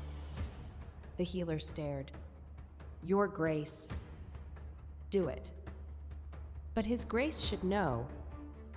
His Grace locked me in a freezing room because I questioned his former betrothed's lies at a council meeting. Her voice was level, perfectly controlled, perfectly dead. I will not give him a grief to perform. I will not give him a guilt to weaponize. I will not become the tragic wife whose suffering finally makes him pay attention. Record it as an error. That's final. The healer recorded it as an error. Serene was at her bedside when everyone else left. His binding mark was still glowing faintly on his wrist. He had obeyed her, stayed in the room, not revealed himself. But the cost was visible. His eyes were bruised with exhaustion, his hands trembling. He'd funneled warmth to her all night through stone and shielding, draining himself to keep her alive. He did not ask what happened. He did not offer condolences or rage or solutions. He sat on the edge of the bed, pulled the old cloak, her cloak, the one he wore constantly, over her shoulders, and stayed. They did not speak. Sometime near midnight, she felt his hand close around hers, warm, steady, holding without pulling. She held back. That was all. Part 7, The Clearing. The days after the chamber were quiet, dangerously quiet, the kind of quiet that precedes earthquakes. Serafina recovered. Her body, what remained of it that wasn't being consumed by corrosion, healed the surface damage. Her vision stabilized at roughly 70%. Her strength returned, gradually, to something approximating functional. But something inside her had shifted. A final tether had been cut. The last thread connecting her to the Aerie, to the marriage, to the faint residual hope that Obsidian might one day see her clearly. Gone. Severed. Not with anger, not with grief, but with the cold clarity of a woman who has looked at the bottom and found it empty. She began preparing. Not for death, though that was still coming, for departure. She wrote letters, updated legal documents, made quiet arrangements with the sanctum regarding her long-term care options. She purchased, through a discreet intermediary, a resting stone placement in the northern peace fields, a burial site for those without family holdings. She did not tell Saren about this, but he knew. She could tell he knew by the way his gold eyes tracked her correspondence, by the tightness around his mouth when she sealed letters with the Ashgrove family crest instead of the Drake one. He said nothing. He did not try to stop her. He simply stayed closer, moved from the window seat to the floor beside her bed without being asked, kept her old cloak wrapped around his shoulders like armor. "You're sleeping on the floor," she said one night, looking down at him from the bed. "I'm comfortable." "You're on stone." "I slept in an eggshell for a century. Stone is an improvement." "A century?" He looked up at her. Those gold eyes in the firelight were impossible to look away from. Give or take. "What are you, really?" He was quiet for a long time. Then, "What do you need me to be?" That's not an answer.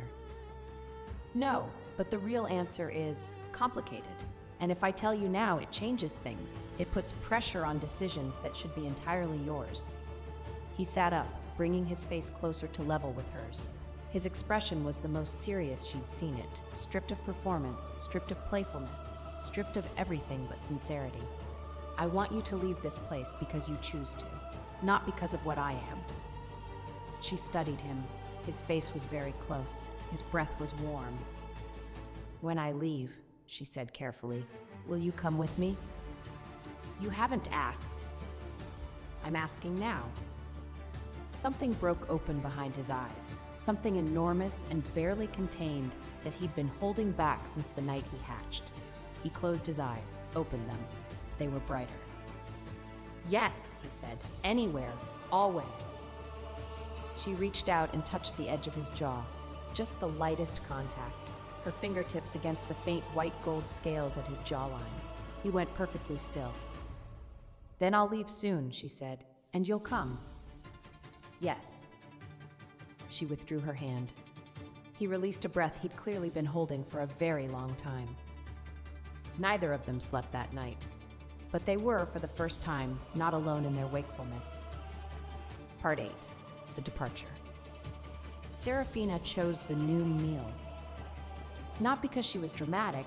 She was, somewhat, but that wasn't the reason. She chose it because the noon meal was the daily gathering of the entire Aerie court. Nobles, merchants, officers, servants, everyone present, everyone watching. She wore her ash print battle dress. Heavy charcoal wool reinforced with dragon bone stays, silver embroidery tracing the old ash grove rune patterns along the hems. It was the formal attire of a runesmith going into battle. Not physical battle, but the kind where every gesture was a statement and every silence was a weapon. She had not worn it since her wedding day. Marta helped her dress in silence, mouth pressed thin, hands steady. When Serafina looked in the mirror, her reflection slightly blurred through her damaged right eye, she saw someone she hadn't been in 6 years. Not the gray ghost of the East Wing, not the silent woman at the end of the table. Someone with edges, someone who remembered how to cut. "Ready?" Marta asked. "Past ready." The great hall was full. The noon meal had become elaborate since Celestine's arrival. Longer, more performative, more obviously designed to showcase the new family. Today was particularly festive. Lucien was to demonstrate his blue flame for the court as a preview of the upcoming blood ceremony. Celestine sat beside Obsidian at the high table, wearing white naturally, her golden hair arranged in a crown of braids that mimicked the ducal coronet. She had positioned herself in what Serafina privately called the wife chair, the seat to the right of the duke, traditionally reserved for the lady of the house. Serafina entered through the main doors. The hall went quiet.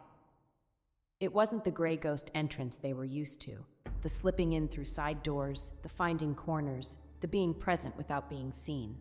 She walked straight up the center aisle, boots ringing on the dragonbone floor, battle dress heavy and correct, and every eye in the room turned to follow her.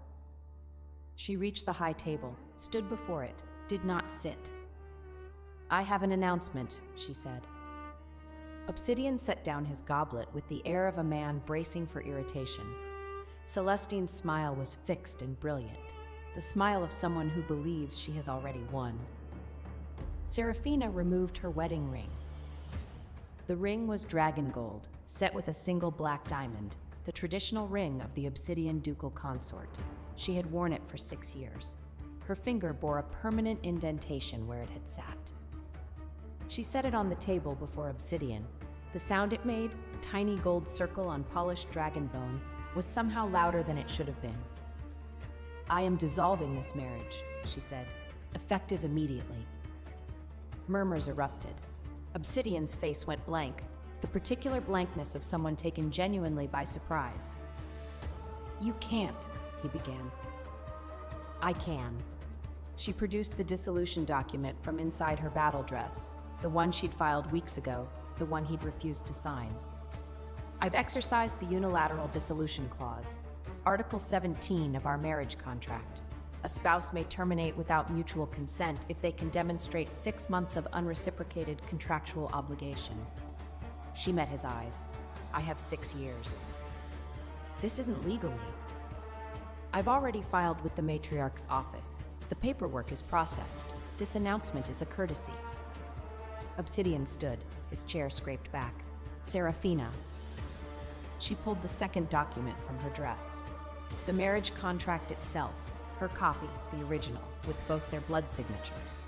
She held it over the contract flame basin, the ceremonial fire pit set into the high table, used for contract sealing and oath binding. "I am returning this to the flame," she said, "as is my right." She dropped it. The basin flared, but instead of simply consuming the paper, the fire blazed, higher, brighter, turning from its usual red gold to a furious white.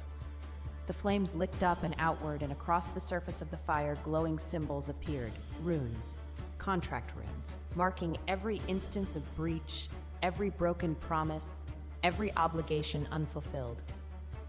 There were hundreds of them. They clustered on Obsidian's side of the contract like a disease. Each one a time he had failed to protect, to honor, to treat his contractual wife as anything more than furniture. The court stared. The runes were damning, visible, undeniable, recorded by the basin's impartial magic. Celestine's eyes widened. She had not expected this. Serafina was not finished. She removed the ducal coronet, the small, elegant crown she wore at formal occasions, the symbol of her position as duchess. She walked to the side of the hall where the Ares treasury vault was set into the wall, visible but sealed, its lock requiring the Duchess's blood key. She hung the coronet on the treasury door handle, then she pressed her ash print ring to the lock. "True name seal," she said clearly. "Activated." The lock glowed gray, then went dark. Obsidian stared. "What did you—" "I've sealed the main treasury with my true name," Serafina said, turning back to face the hall. "That vault contains the core assets of the Dragon Gold Consortium. My seal cannot be broken by force, by rune smiths, or by your court arcanist. It can only be opened if the Duke of Obsidian Aerie publicly acknowledges the true identity of the Consortium's master runesmith." She paused. "Let it land. The one who saved your empire 6 years ago."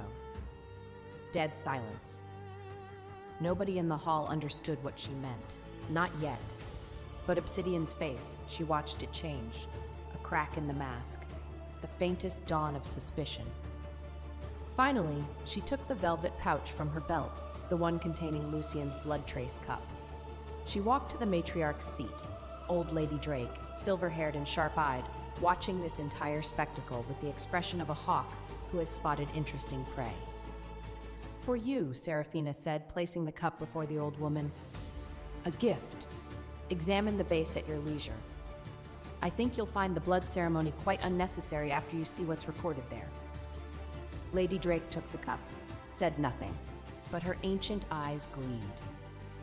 Serafina turned back to the hall, to Obsidian, who was standing behind the high table with an expression she had never seen before. Not anger, not contempt, but something raw and unfinished, like the first page of a grief he hadn't known was coming. "That concludes my business here," she said. Celestine stirred. "You can't simply— This is Obsidian. Stop her. She's clearly unwell." Celestine began to rise, and made the mistake of swaying. A calculated sway, the beginning of a dramatic feint designed to refocus all attention. She never completed it. From the back of the hall, a voice, low, pleasant, perfectly timed. "Oh, are we fainting now? I thought that was a second act move." Serene stood by the main doors. He was wearing Serafina's old cloak over borrowed clothes that still didn't fit properly, his platinum hair loose and slightly tangled, his gold eyes half-lidded with an expression of polite disinterest. He looked frail, decorative, completely harmless. Every woman in the hall looked at him. Every woman in the hall kept looking. Because despite the ill-fitting clothes and the performative fragility, Surin was, objectively, unmistakably, devastatingly, the most beautiful person any of them had ever seen. The bones of his face caught the light like they'd been carved by a sculptor having the best day of his life. His eyes were gold in the way that sunlight through stained glass was gold. He moved like water, like music, like something that had never needed to hurry in its entire ancient existence. Celestine's sway froze mid-execution. "Who?" she began. Saren drifted forward. His eyes touched Celestine, briefly, dismissively, then moved to Serafina with something much warmer. "I believe," he said to Serafina. "You mentioned you were leaving?" "I am." "Then I'm coming with you." He said it simply, as he said all important things. "If you'll have me." "I'll have you. Get your things." "I don't have things. I have your cloak." He plucked at the worn charcoal fabric. "Will you want it back?" "Keep it. You've ruined it anyway with all that." She gestured vaguely at his general existence. "Pine tree heat and egg dust." He smiled. The full version, not the half smile, not the careful curve. A real smile that transformed his face from beautiful to incandescent. Obsidian moved. He came around the table fast, not toward Serafina, toward Seren. "You, stay where you are. You're not leaving this area until I know what you." Serafina drew her ash-print short blade and placed herself between them. The hall collectively inhaled. 6 years, she said, her voice carrying clearly. You never once protected me from insult, cold, hunger, isolation, or your golden guest schemes. But the moment I try to take something with me, The moment something exists that I chose and you didn't provide, now you care. She raised the blade. Not threatening, just present. He's mine. I found him. I warmed him. I named him.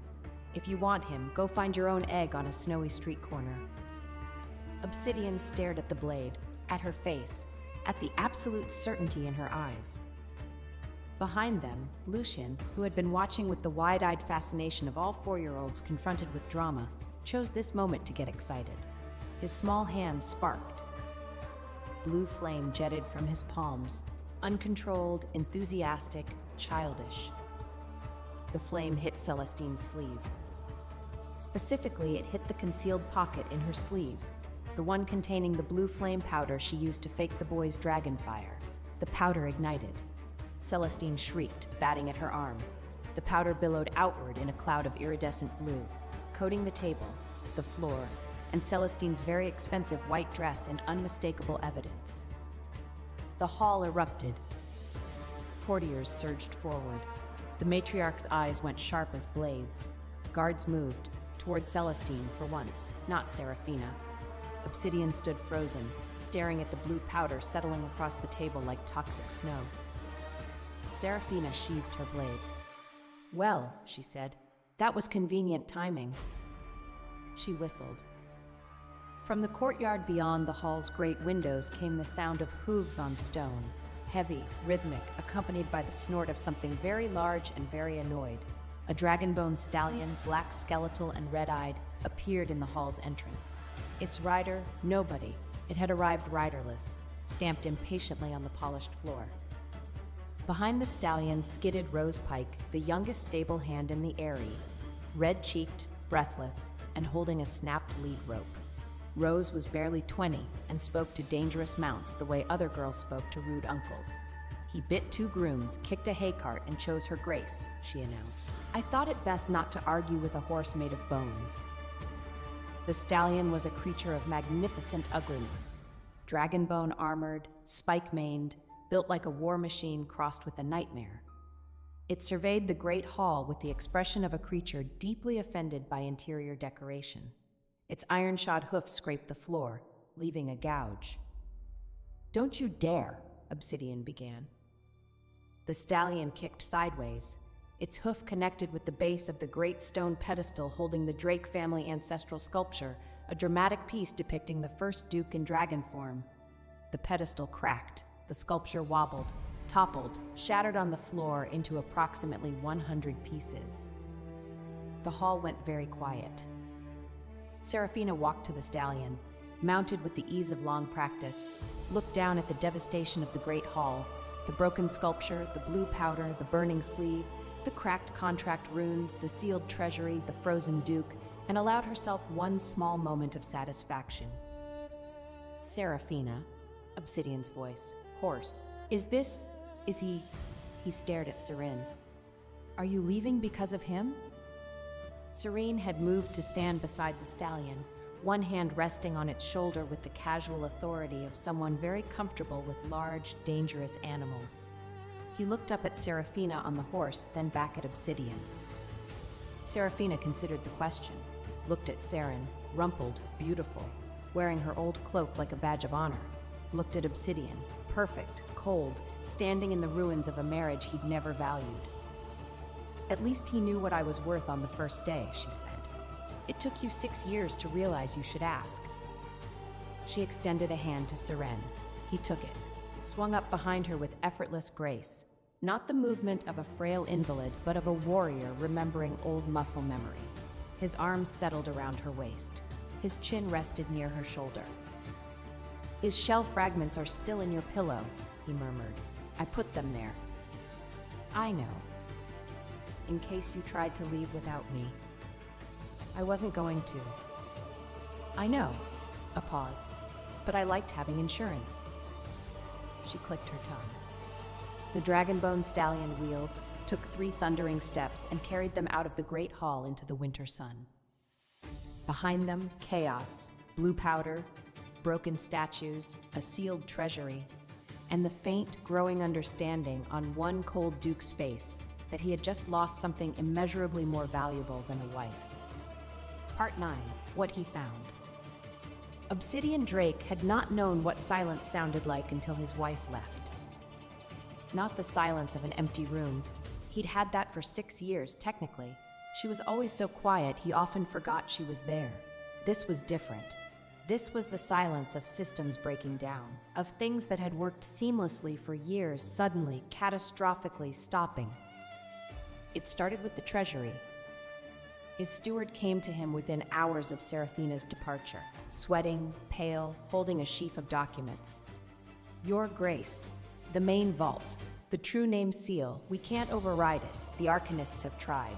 Magister Thornwell has tried. It's locked with something none of them can identify. It's a lock, Obsidian said. Break it. Sir, we've tried. The seal responds to attempts at force with counter-rune burns.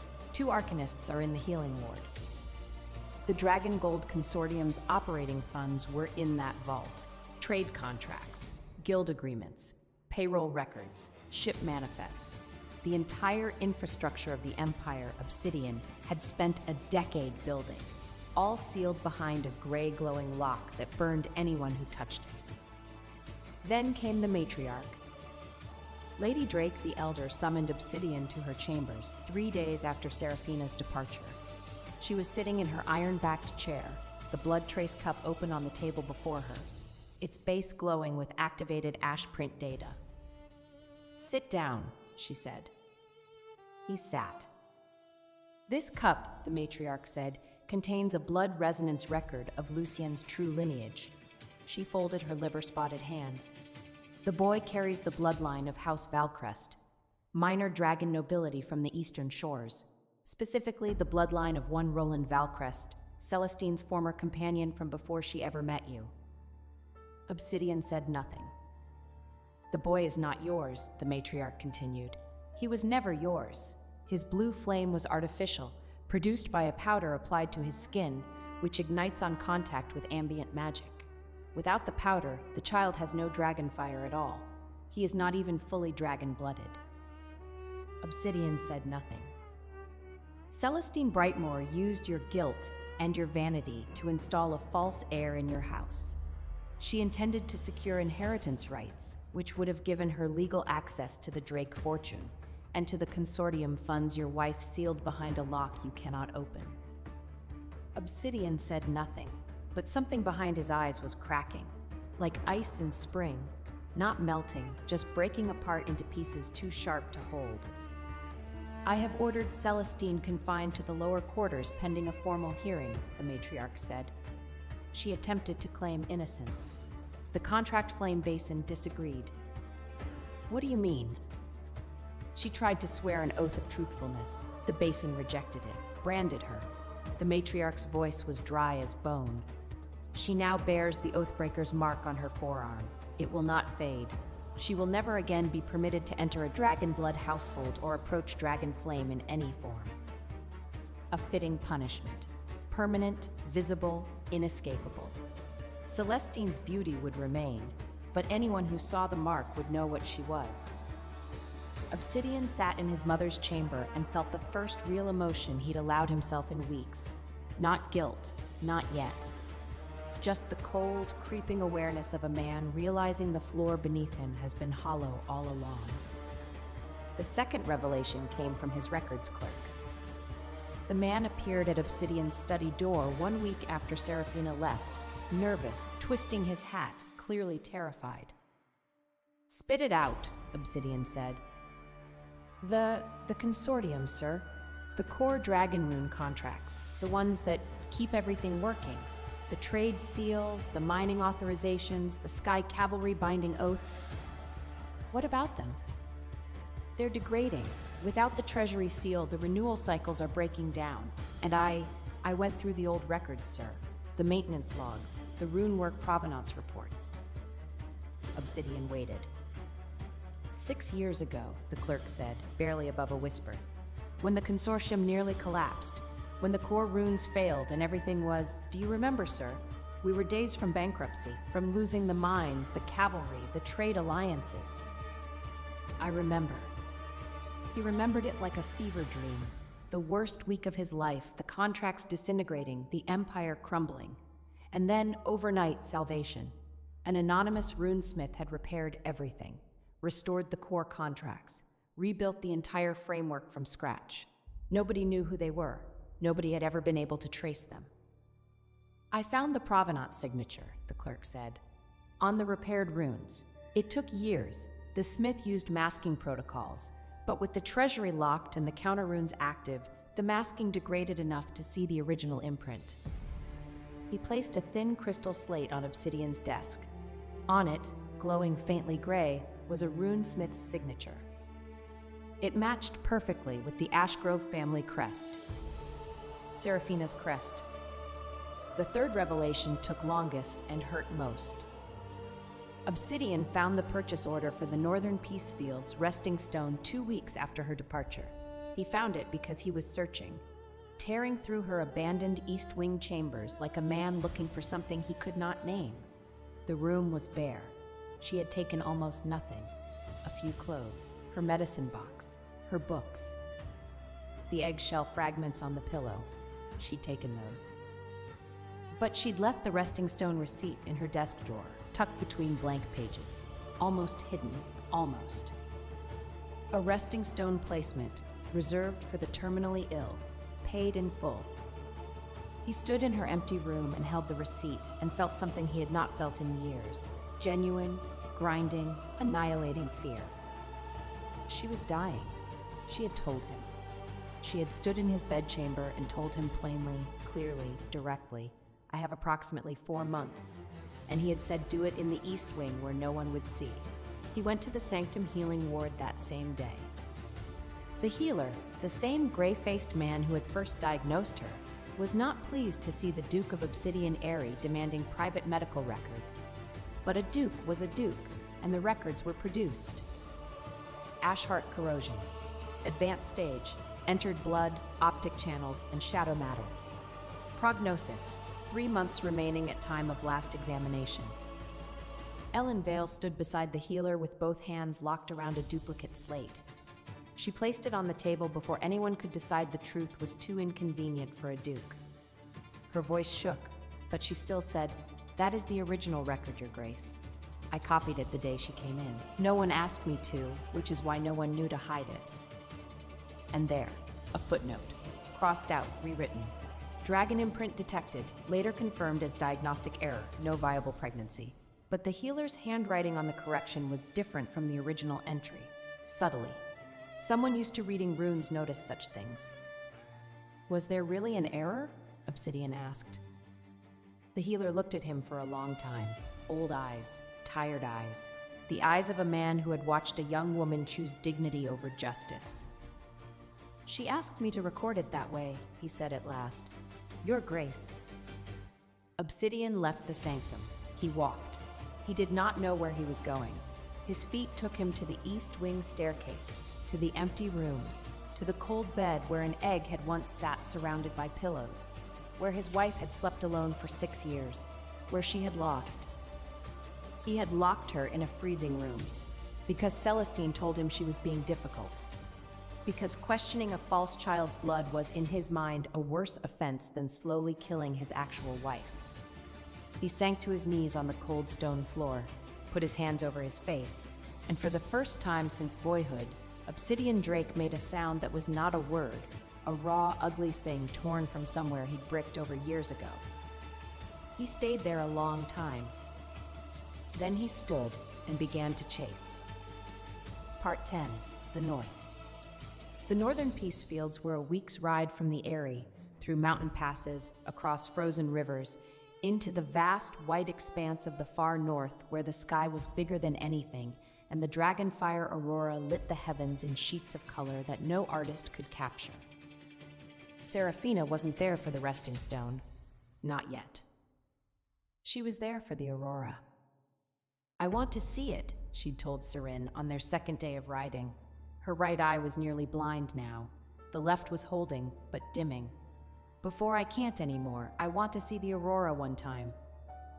Serin, riding behind her on the dragonbone stallion, he could have summoned his own mount, could have flown, could have carried her on wings wider than the Ares towers, said nothing, just tightened his arms around her waist and pressed his cheek to her shoulder.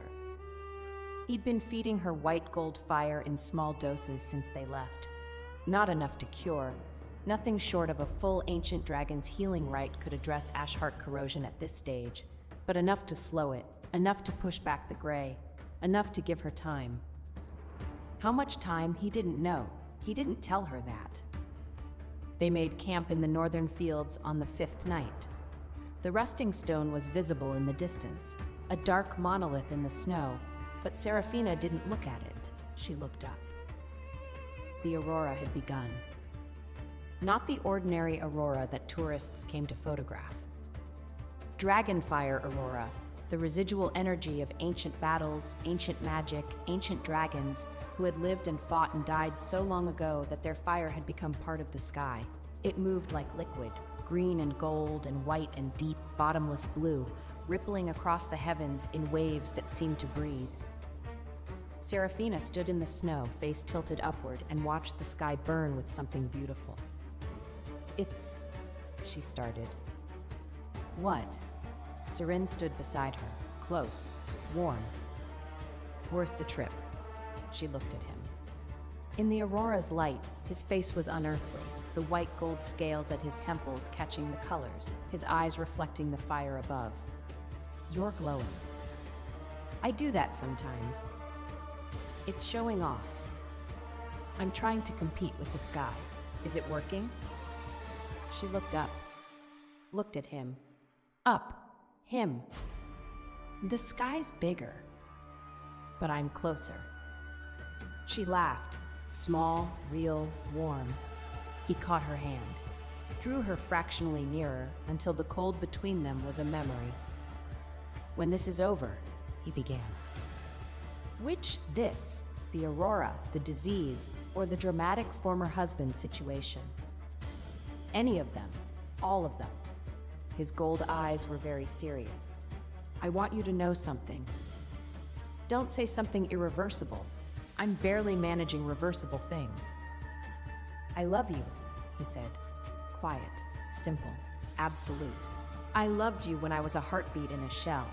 I loved you when you wrapped me in a blanket and told me not to get attached. I loved you when you threw a cloak at me and threatened structural violence unless I covered myself. I loved you when you stood between me and a duke twice your political rank with a blade in your hand." He lifted their joined hands and pressed his mouth to her knuckles. "I loved you before I understood strategy. Everything after that was just me trying to be useful enough to stay." She stared at him. The aurora rippled overhead. Her eyes were burning, not from corrosion, from something else. "I'm dying, Seren." "Not yet, not while I'm here, not if you let me." "Let you what?" "Be what I am, fully, not the egg, not the wounded stray, what I really am." She studied his face, the scales, the gold eyes, the ancient, impossible beauty of him. "What are you really?" "Ask me after the aurora. I want you to see this first." Obsidian arrived on the 7th day. He came with a retinue, Sky Cavalry officers, personal guards, a healer. He came in his full ducal armor, dragon scale black and silver, riding a war dragon that landed in the snowfield with a thunderous beat of wings. He came holding the old marriage contract, not the dissolved one, but a copy from the registry, holding it like a weapon, like a rope. Serafina was sitting by the campfire when he appeared. Seren was beside her, wrapped in the old cloak, gold eyes half closed. He looked sleepy. He looked harmless. He was neither. "Serafina," Obsidian's voice carried across the snow, "this dissolution is invalid.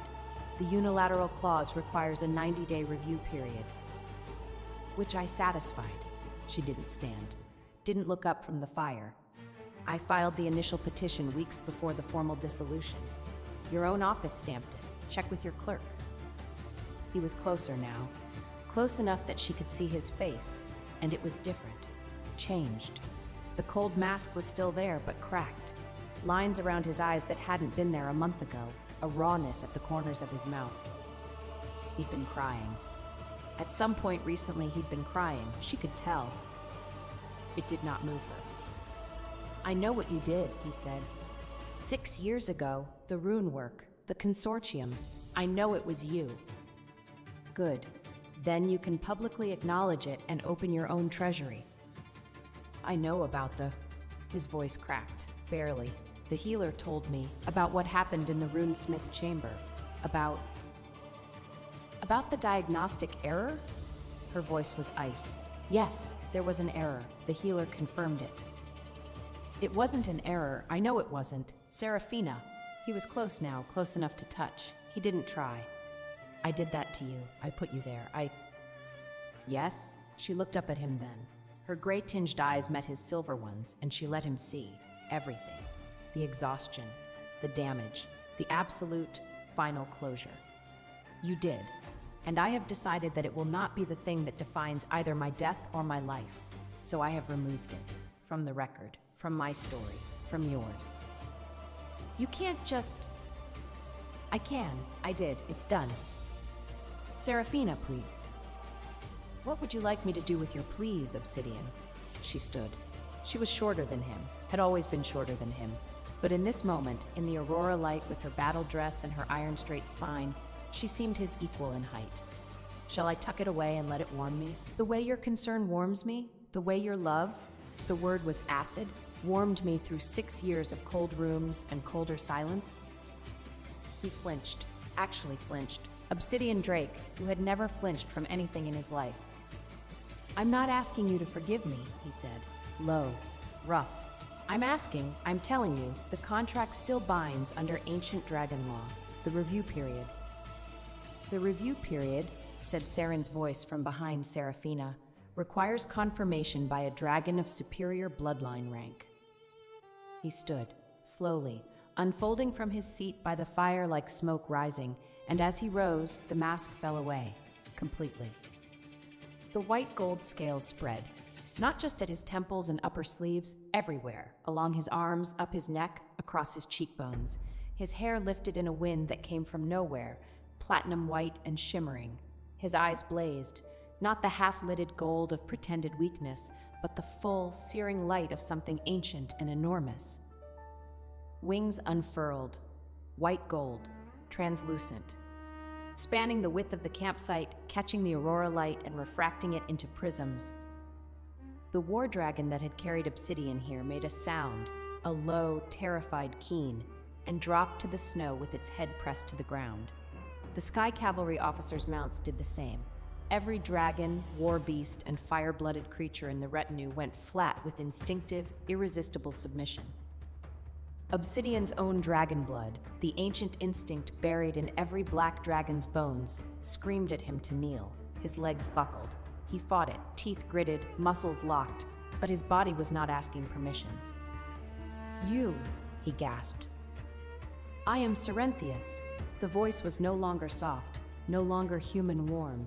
It was the voice of mountains, of deep time, of something that had watched civilizations rise and crumble and rise again. The white gold, the first light, high sovereign of the ancient dragon court, whose bloodline authority supersedes every ducal, royal, and imperial dragon rank in existence. He looked down at Obsidian because Obsidian was on his knees now, unable to resist, with an expression that held no fury, no triumph, just a vast, patient, absolute certainty. I review this marriage contract, Cerinthius said. I find it valid in form and void in spirit. The Duke of Obsidian Airy entered a binding agreement with Serafina Ashgrove. He failed to protect, failed to honor, failed to value. He concealed no information, but he refused to perceive information freely given. He enabled the persecution of his contractual partner. He facilitated the destruction of, his voice caught, just once, just barely, of something irreplaceable. The aurora flared above them. The white gold wings spread wider. I declare this contract dissolved, not by clause, not by petition, by sovereign judgment. The woman called Serafina Ashgrove owes nothing further to the House of Drake. No debt, no obligation, no residual bond. She is free. Silence. Obsidian, on his knees in the snow, looked up at Serafina. His silver eyes were wet. His face was broken. Not the cold mask, not the proud duke. A man who had finally, catastrophically too late understood what he had held and what he had dropped. "Serafina," he whispered. She looked down at him and felt nothing. Not satisfaction, not vindication, not triumph. Just the quiet, complete absence of pain. The cauterized place where love had been, now healed into smooth scar tissue. "Stand up, Obsidian," she said quietly. "You look pathetic." He stood, his legs shook.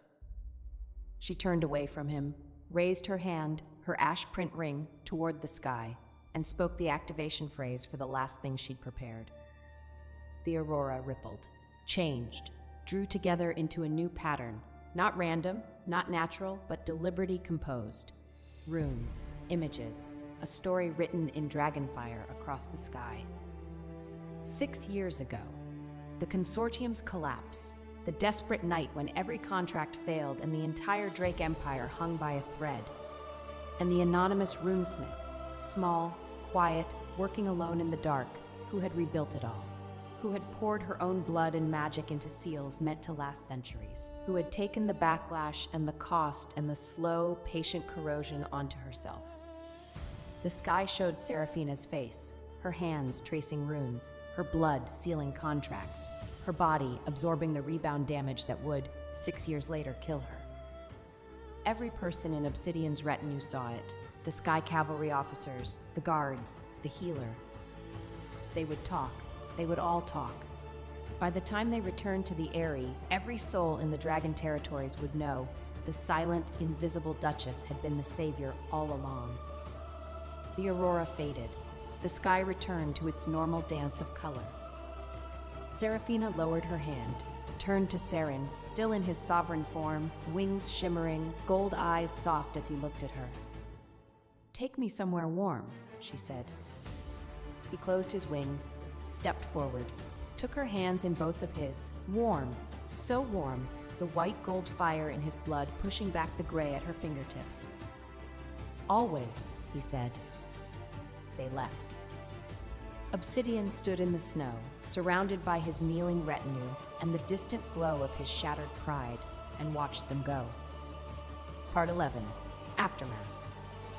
The news hit the Eyrie like a tidal wave. Celestine's formal hearing took place 3 days after Obsidian's return, conducted by the matriarch, witnessed by the full court, and utterly damning. The blood trace evidence from the cup was irrefutable. The blue flame powder, recovered from Celestine's quarters in quantities sufficient to supply a small army, was presented as physical evidence. 2 witnesses came forward, a servant who had seen Celestine applying the powder to Lucien's hands, and a market vendor who had sold her the compound. Celestine tried to weep, then to rage, then to blame Serafina, claiming she'd been framed, manipulated, forced into the deception by the Duchess's cruelty. The contract flame basin was brought into the hearing room. Celestine was invited to place her hand in the fire and repeat her claims under oath. She refused.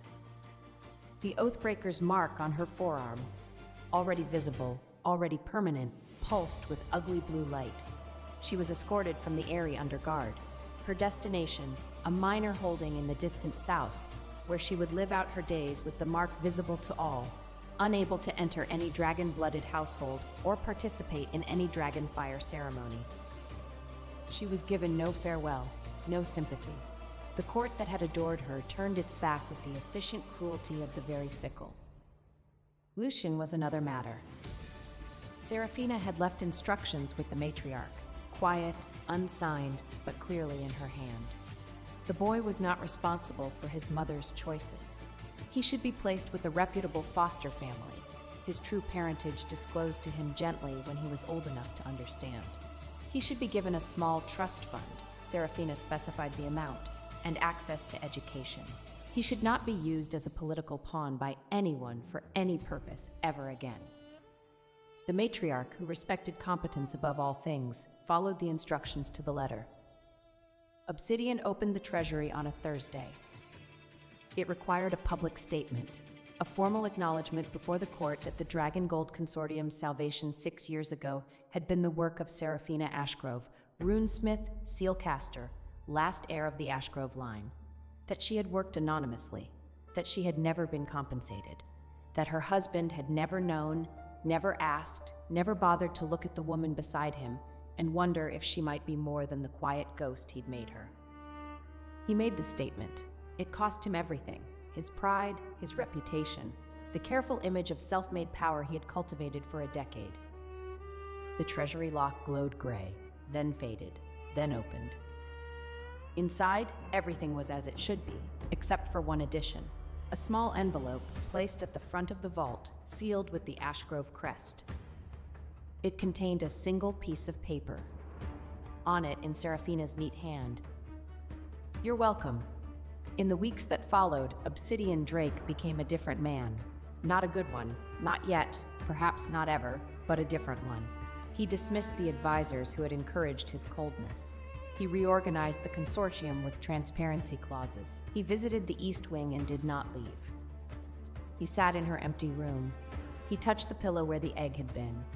He read the books she'd left behind: philosophy, rune theory, a worn copy of a romance novel with a cracked spine suggesting it had been read many times. He did not chase her again.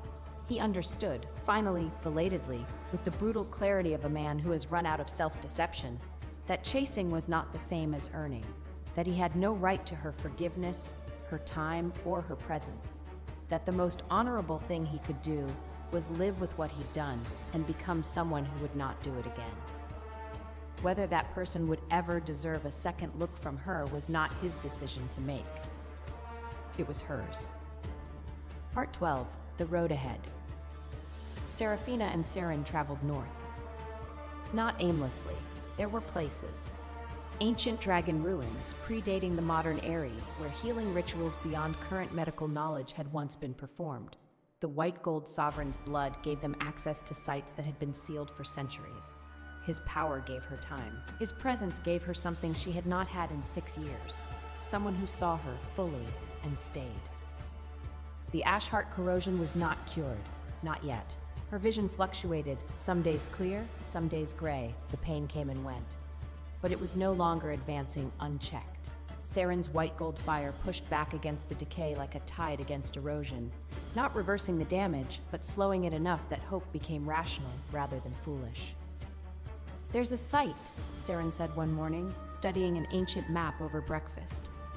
They were in a traveler's inn at the edge of the northern wastes, a small, warm place run by a cheerful woman who clearly found them both completely baffling, but was happy to take their coin. 3 days' ride. The old records mention a restoration pool, used by ancient dragons after battle damage, if any of the magic still functions. "If," Seraphina said. She was eating toast. Her appetite had returned, partially. "Enough. That's a large if." "I am an optimist." "You are a 1,000-year-old dragon pretending to be an optimist because it makes me less likely to argue with you." He looked at her over the map, his gold eyes crinkled at the corners. "Is it working?" "Marginally." They traveled well together. Better than Seraphina had expected, though perhaps she should have known. He had, after all, lived in her pocket, metaphorically, for weeks as an egg. He knew her rhythms, her silences, the difference between her thinking quiet and her hurting quiet. He knew when to be present and when to be absent, when to fill silence with his low, slightly ridiculous observations about the world. "That bird is judging us. Specifically, it's judging my cloak. It's a bird, Saren, a critical bird. Look at its eyes." And when to simply exist beside her without words. He also knew when she was thinking about the child she'd lost. He never asked, never pushed, just moved closer, a hand on her back, a brush of warmth, and let her feel his presence without the burden of explanation. "You're doing it again," she said one evening, sitting by a fire in the ruins of some ancient structure. "Doing what?" "Being perfect in ways specifically calibrated to make me attached to you." He set down his tea, looked at her with complete seriousness. "Would you prefer I be imperfect?" "I'd prefer you be honest about whether this," she gestured between them, "is strategy or sincerity." He was quiet for a moment. The fire crackled. Shadows moved on stone walls carved with runes so old even Serafina couldn't read them all. "When I was in the shell," he said softly, "I could hear you. Not words, feelings. I could feel your heartbeat, your warmth, your sadness." He looked at the fire. "I was dying. My injuries were severe, from the old war. I had sealed myself to heal, but the healing wasn't working. I was fading." "Then what happened?" "You picked me up." He said it simply, as if it were simple. "And your warmth, your magic, your care did what centuries of self-healing couldn't. It wasn't strategic what you did. You just refused to let something die alone on a street corner." He met her eyes. "I fell in love with you before I could see your face. Everything after that, the strategy, the performance, the letting you protect me, was just trying to stay close enough to matter to you." She was quiet for a long time. "That's not fair," she said at last. "You can't say things like that and expect me to maintain emotional distance." "I don't want you to maintain emotional distance." "I know. That's why it's not fair." He moved closer, slowly, giving her time to pull away. She didn't. His hand found hers, warm, steady. The white gold fire in his blood hummed against her skin, not painful, not demanding, just present. "I'm not asking for anything," he said. "I'm not obsidian. I don't need you to perform a role or fill a position or be anything other than exactly what you are." His thumb traced the back of her hand. "I just want to be where you are, for as long as you'll have me." She leaned into him, just slightly. Just enough that her shoulder pressed against his arm and his warmth seeped into her bones. "You put eggshell fragments in my luggage," she said. "I did. So I couldn't leave without you." A precaution. A manipulation. A romantic precaution. She smiled, small, real, hidden against his shoulder. "Fine," she said. "Stay." "For how long?" "For as long as I'm interesting." "Then forever," he said. "Because I've been alive for 1,000 years, and you're the most interesting thing I've ever found." She would have argued, but he'd turned his head just slightly, just enough that his lips brushed her temple, and the argument dissolved into warmth. They rode on the next morning. The dragon-boned stallion, who had developed an aggressive preference for Serin's horse treats and an equally aggressive disdain for Obsidian's family colors, it had once kicked a man wearing a Drake crest pin, carried them north through the snow. Serafina rode in front, Serin behind, arms around her waist, chin on her shoulder, occasionally narrating the landscape in deliberately terrible poetry. "That mountain looks like a nose, a majestic nose, the nose of a god who sneezed and created geography." Her right eye was still dim, her left was clear, the pain was manageable. The future was uncertain, but no longer empty. She had left behind a sealed treasury, a disgraced rival, a husband on his knees, and a court that would never forget the sky-written truth. She carried with her a medicine box, a book of rune theory, a bag of eggshell fragments tucked into the bottom of her pack, and a 1,000-year-old dragon disguised as the most beautiful man alive, wearing her old cloak like a talisman. She was not a duchess, not a wife, not a ghost. She was a runesmith, an ash grove, a woman who had seen the bottom and chosen deliberately to climb. And somewhere ahead, 3 days' ride through ancient ruins and snow-covered passes, there was a chance, not a guarantee, not a certainty, but a chance. That was enough. For now, that was enough. Epilogue. Shell fragments. The restoration pool worked. Not instantly. Serin had warned her it wouldn't be instant.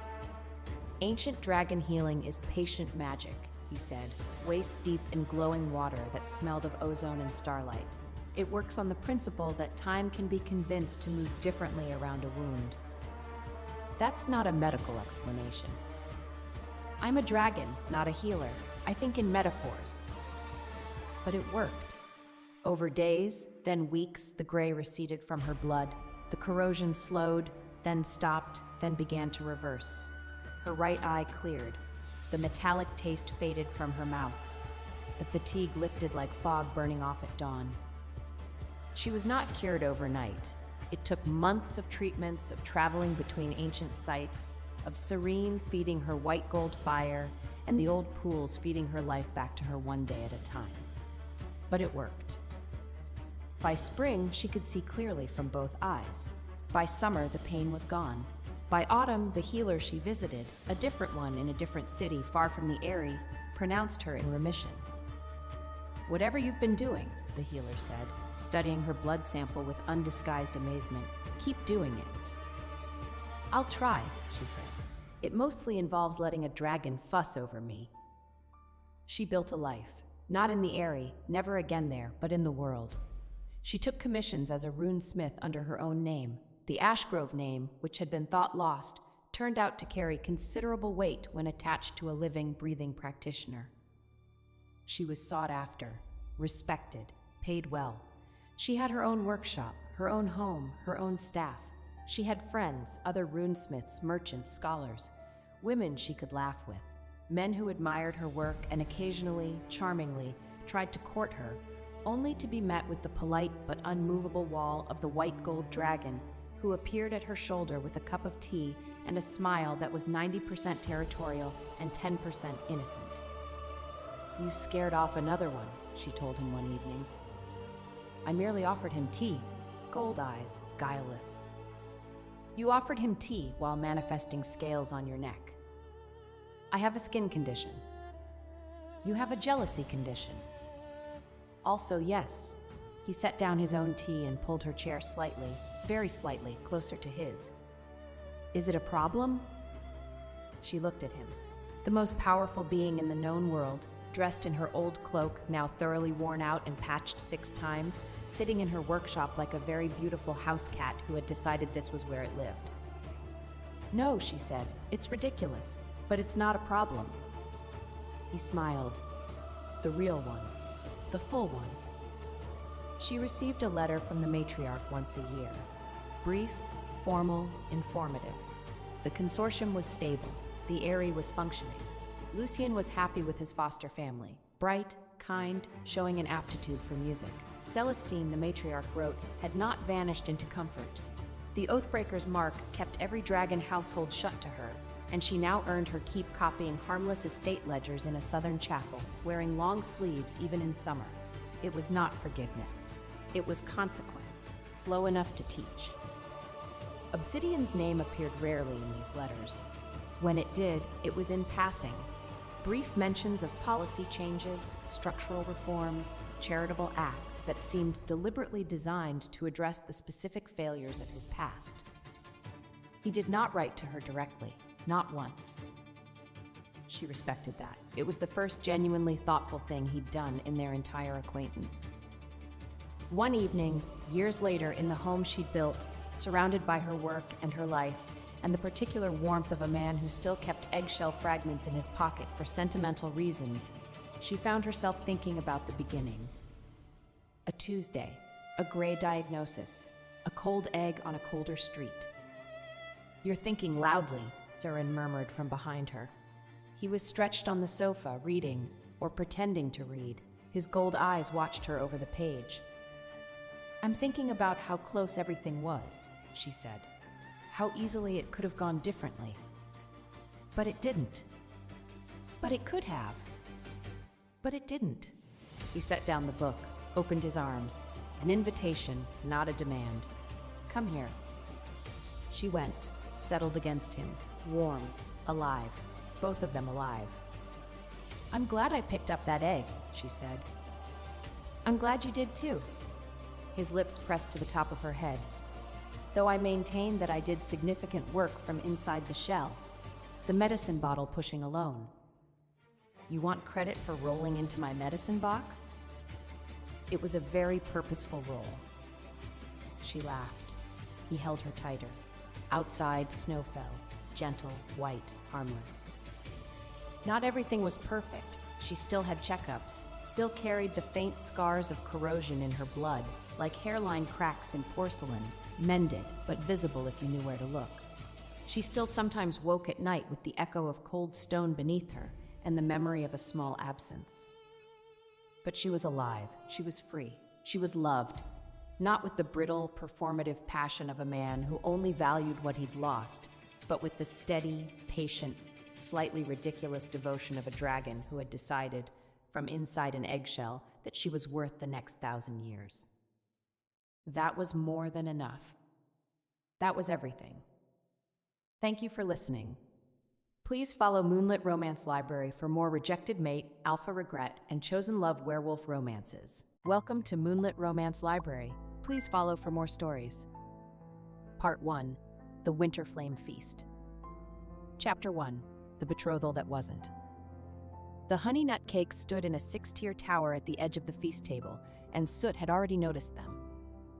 Seraphina Voss stood at the far end of the great hall of Ashenmere Keep, dressed in her only formal coat, a dark wool surcoat with a high collar that hid the scar running from her left ear to her collarbone, and she held a black cat against her chest like a soldier holds a shield.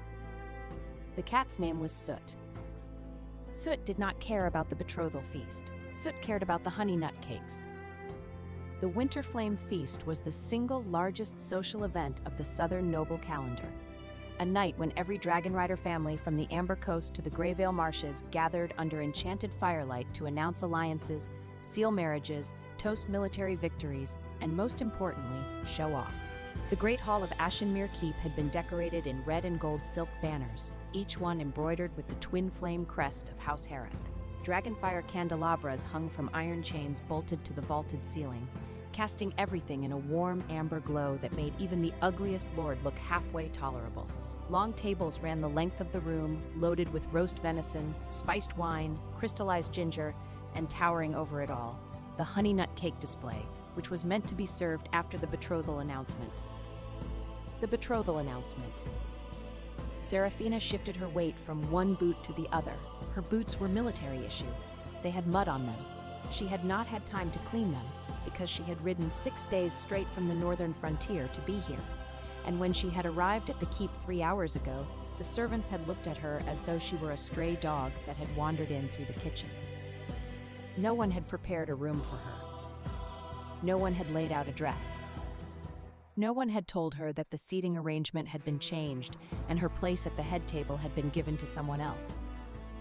She had found all of this out by standing in the doorway of the great hall and watching a red-haired woman in a scarlet silk gown take the chair beside Aldrich Hareth, the chair that was supposed to be hers. Aldrich. Herr Betrothel. Her former betrothed, apparently. She watched him now from across the room. Aldrich Hareth was, by any honest measure, a handsome man. Tall, broad-shouldered, with a strong jaw and dark copper hair swept back from a high forehead. He wore a formal military coat of deep crimson with gold braiding at the shoulders, and on his chest. Seraphina's fingers tightened around Soot. On his chest, he wore 3 medals: the Iron Fang for holding the Greyvale Bridge, the Silver Gate for the defense of Thornwall, and the Winterflame Star for the 3-day siege of Dragonfire Pass. Those were her medals. She had earned every single one of them on the frontier, leading her cavalry through fire and blood and frozen mud, and Aldrich Hareth had taken them off her record and pinned them to his own coat like decorations for a feast. Soot's ears flattened. The cat could feel the tension in her arms. "Easy," Seraphina murmured. Her voice was low and quiet, the kind of voice that did not carry in a crowded room, which was fine because no one in this room was listening to her anyway. She had known something was wrong when the letters stopped.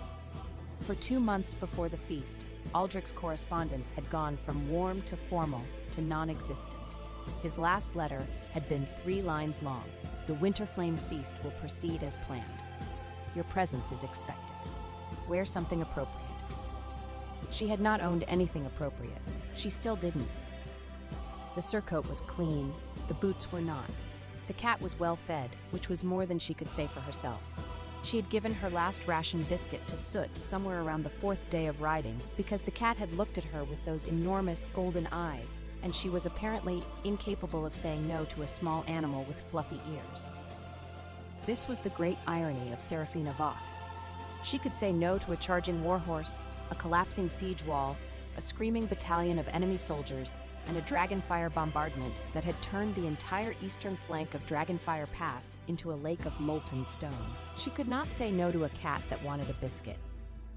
"Commander Voss." The voice came from behind her. She turned. A steward in House Hareth livery stood at her elbow, looking deeply uncomfortable. He was young, maybe 20, with a thin mustache he was clearly very proud of and a nervous habit of pulling at his cuffs. "Lord Hareth requests that you come to the front of the hall," the steward said. "He wishes to make an announcement." "I know what the announcement is," Seraphina said. The steward blinked. You do?" "It's a betrothal feast. He's going to announce a betrothal." She paused. "It's just not going to be ours." The steward's face went through a complicated sequence of emotions.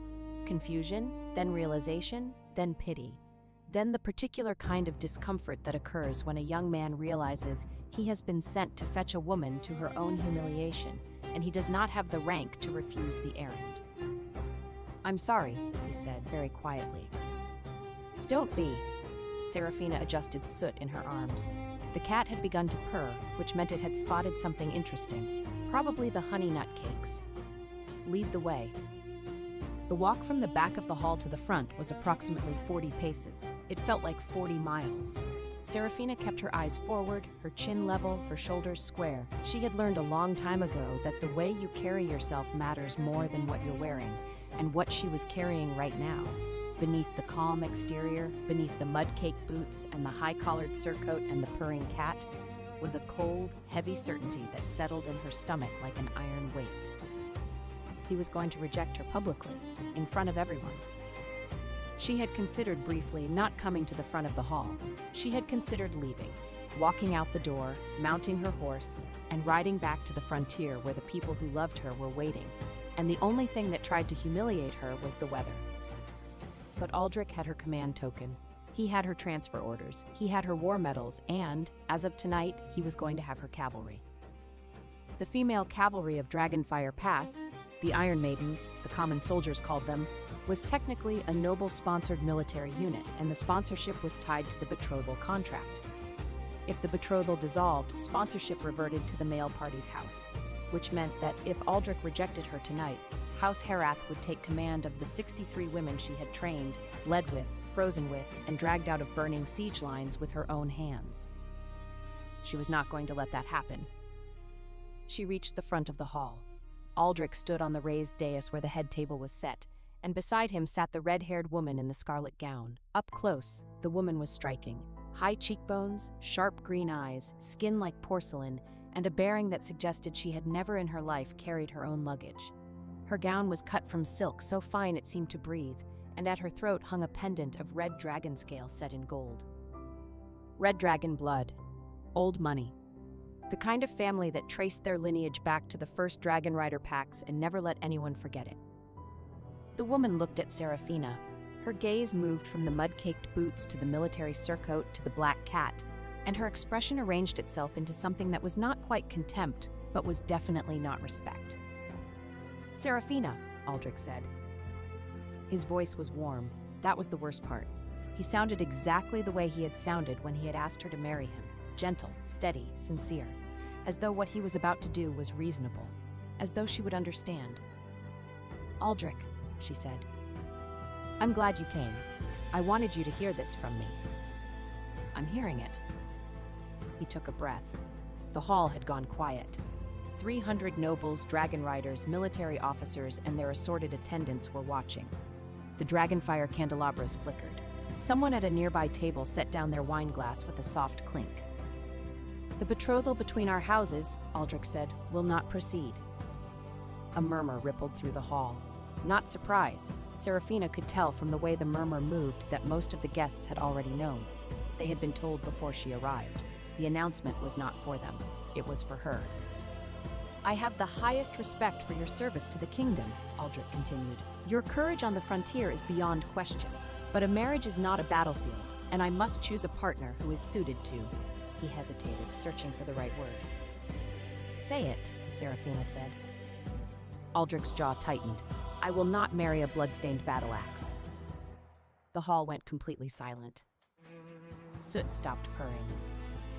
Serafina looked at Aldrich Herath, at the man she had loved for 3 years, the man she had written letters to from frozen siege camps, the man she had imagined building a life with when the wars were over. And she felt the last thread of that love snap cleanly, like a bowstring cut with a sharp knife.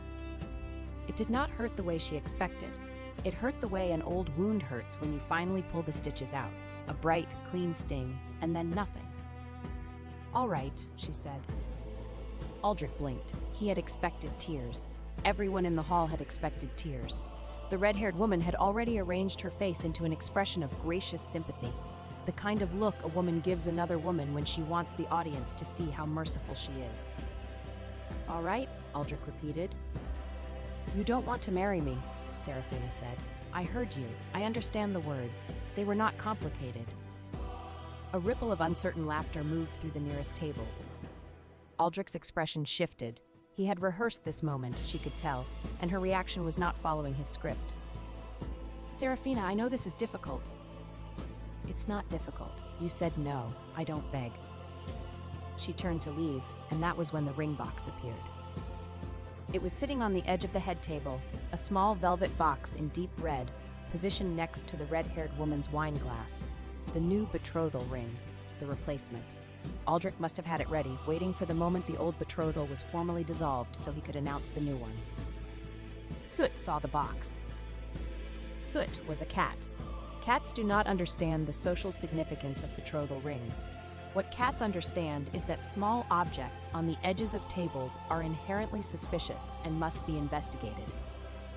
Before Serafina could react, Soot launched himself from her arms, landed on the white tablecloth with the grace of a small, furry cannonball, and trotted directly toward the ring box. His long black tail swept behind him like a banner. "Get that animal," the red-haired woman started. Soot's tail caught the ring box. The box tumbled off the edge of the table. The lid popped open, and the ring, a ruby and gold band that probably cost more than Serafina's entire military salary, rolled out, bounced twice on the stone floor, arced upward in a glittering red trajectory, and landed directly in the center of the 6-tiered honey nut cake tower. The hall watched in collective, horrified silence as the ring sank slowly into the top tier, leaving a small crater in the honey glaze. The red-haired woman stared at the cake. Aldrich stared at the cake. 300 nobles stared at the cake. Soot sat down on the tablecloth, curled his tail around his paws, and began to wash his face. The red-haired woman stood up. Her scarlet gown rustled. She looked at the cake tower, then at Aldrich, then back at the cake tower. "My ring is in the cake." "I can see that," Aldrich said through his teeth. "Well, get it out." Aldrich turned to his steward. "Get the ring." The steward looked at the cake tower. The tower was 6 tiers high, glazed in honey, studded with candied nuts, and the ring was somewhere in the top tier, buried under 2 inches of almond paste and sticky glaze. There was no way to retrieve it without destroying the display. "My lord, if I may," the steward began. "I'll get it myself," the red-haired woman said, and she reached into the top tier of the cake with both hands.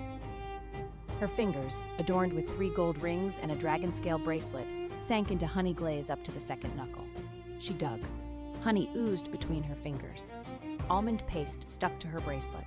A chunk of cake fell and landed on the tablecloth with a wet splat. The entire Southern Dragon Rider aristocracy watched Lady Virena Ashcliffe of the Red Dragon bloodline fish through a honey nut cake with both hands, while her new betrothed stood beside her looking as though he wanted the floor to open and swallow him. Serafina, standing at the foot of the dais with no cat and no ring and no betrothal, felt the corner of her mouth twitch. It was not a smile. Serafina Voss did not smile in public, but it was close. "Got it," Virena announced, pulling the ring free. Honey dripped from her fingers onto the scarlet silk of her gown. She held the ring up triumphantly, and then noticed the honey. On her hands, on her bracelet, on her gown, on the edge of her chin, where she had accidentally touched her face. A single candied almond was stuck to her left earlobe. Aldrich closed his eyes. At the nearest table, someone made a noise that might have been a cough, but was definitely a laugh. It was at this precise moment, while Virena Ashcliffe was standing at the head table with honey on her chin and an almond on her ear, while Aldrich Hareth was visibly reconsidering every life decision that had led to this moment. And while Soot was calmly eating a piece of cake that had fallen on the tablecloth, that a man at one of the side tables reached for the black cat. "Filthy animal," the man muttered. He was a minor lord, red-faced from wine, with the thick hands of someone who had never done manual labor but liked to pretend he had. Someone should drown it. His hand closed around Soot's scruff. Soot yowled. Serafina moved.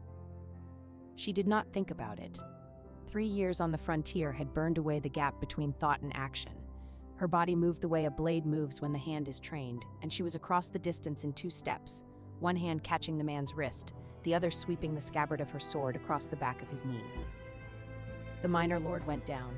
His knees hit the stone floor with a crack that echoed through the silent hall. His wrist was locked in Serafina's grip, bent at an angle that was not quite painful, but was 1 degree away from it. She plucked Soot from his other hand, tucked the cat against her side, and held the man's wrist for 1 breath, 2 breaths, 3 breaths. Long enough for every person in the hall to see that she had not struggled, had not hurried, had not broken a sweat. Then she let go. The man scrambled backward, cradling his wrist. The laughter died. The hall was silent again, but it was a different kind of silence now. Not anticipation, not amusement. This was the silence of 300 people remembering, all at once, that the woman standing at the foot of the dais was not a rejected bride. She was the blade of the gate, the woman who had held Dragonfire Pass for 3 days with 63 cavalry soldiers against a force 5 times their number, and the only reason half of them were alive to attend this feast was because she had stood between their lands and destruction and refused to move. Serafina set Soot on her shoulder. The cat settled there like he belonged, his tail curling around the back of her neck. She looked up at Aldrich. "My sword," she said. Aldrich stared at her. "What?" "My sword, my frontier command token, my war medals, and the transfer order for my female cavalry." "Serafina, this is not the time. You dissolved the betrothal. The sponsorship clause is void. My cavalry is mine, my medals are mine, my command token is mine. I want them back, now." "The transfer has already been processed." "Processed by whom?" Aldrich's mouth opened and closed. Beside him, Virena was wiping honey from her fingers with a cloth napkin and watching the exchange with the sharp attention of a woman who has realized that the evening's entertainment has changed direction. "The transfer was filed with the Southern Military Authority this morning," Aldrich said carefully. "The cavalry of Dragonfire Pass has been reassigned to House Herath's direct command." "This morning," Serafina repeated, "before the betrothal was dissolved, before you announced it tonight." Another murmur. This one was different, darker, uneasy. Filing a military transfer before the formal dissolution of a betrothal was technically legal, but it was also the kind of move that made people look at you sideways, because it meant you had planned the rejection in advance and moved to seize the military assets before the other party could object. Aldrich had planned this. He had planned to reject her, and he had planned to take her cavalry, and he had timed it so that by the time she found out, the paperwork would already be done. Serafina felt her disaster sense pulse. It came the way it always came, a cold wash across the back of her skull, a ringing in her ears like a distant bell, and then the lines. She could see them, faint golden threads overlaid on the real world, marking stress points, weak links, imminent failures. It was not magic, not exactly. The military physicians had called it hypervigilance, a survival adaptation from too many years of anticipating siege collapses and ambush angles. Serafina called it useful. Right now, the lines were showing her something interesting. The Great Hall's winter flame hanging frame, a massive iron and oak decorative structure suspended from the ceiling above the dais, hung with banners and dragonfire lamps, was supported by 4 chains. 3 of the chains were solid. The 4th, the secondary support chain on the far left, was not. She could see the stress fracture running through the 3rd link. She could see the slight sway that indicated the bolt had worked loose. She could read the path of the falling frame as clearly as a battlefield map. If the chain failed on its own, the whole structure would swing sideways, crash into the dais, and take out the head table, the cake display, Aldrich, Virena, and approximately a dozen other nobles. 3 breaths. Seraphina drew her sword. The hall gasped. Aldrich stepped back.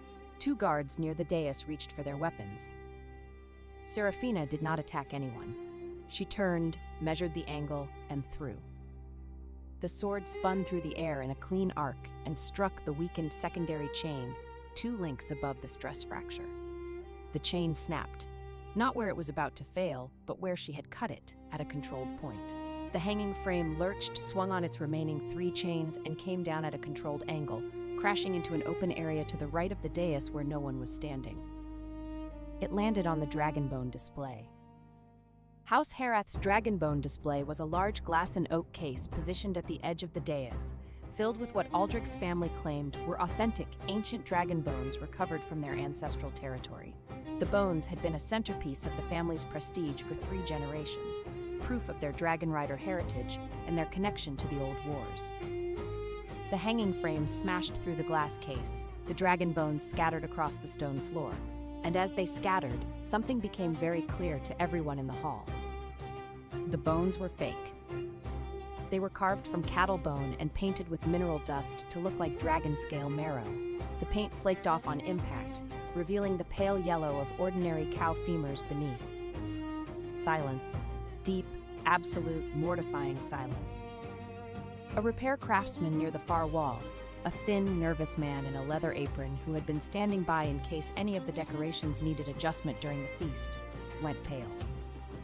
"The maintenance funds," someone said. A lord from a nearby table, standing up, pointing at the scattered fake bones. House Herath received a grant from the Southern Military Authority for the upkeep of the Dragonbone collection 3 years running. Where did the money go? All eyes turned to Aldrich. Aldrich's face had gone from furious to bloodless.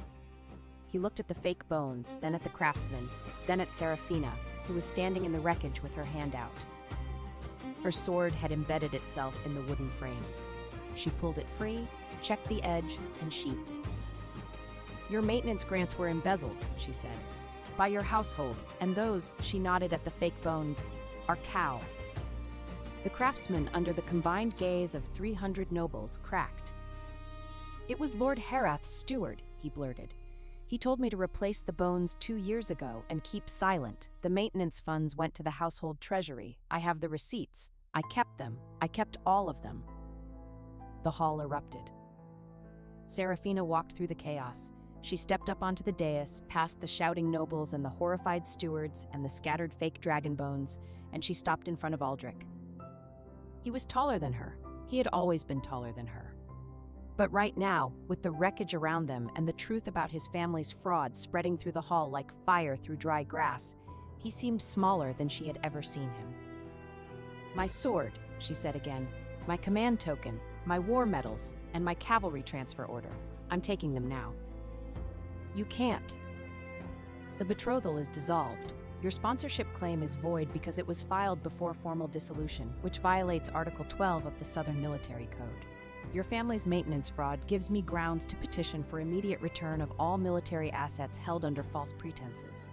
I will have my cavalry back tonight, or I will file a formal grievance with the Southern Military Authority tomorrow morning, and I will bring the craftsman, his receipts, and every person in this hall who just watched your fake dragon bones fall apart." Aldrich looked at her. For a moment, just a moment, she saw something in his eyes that might have been regret, or it might have been the realization that he had made a terrible, irreversible mistake.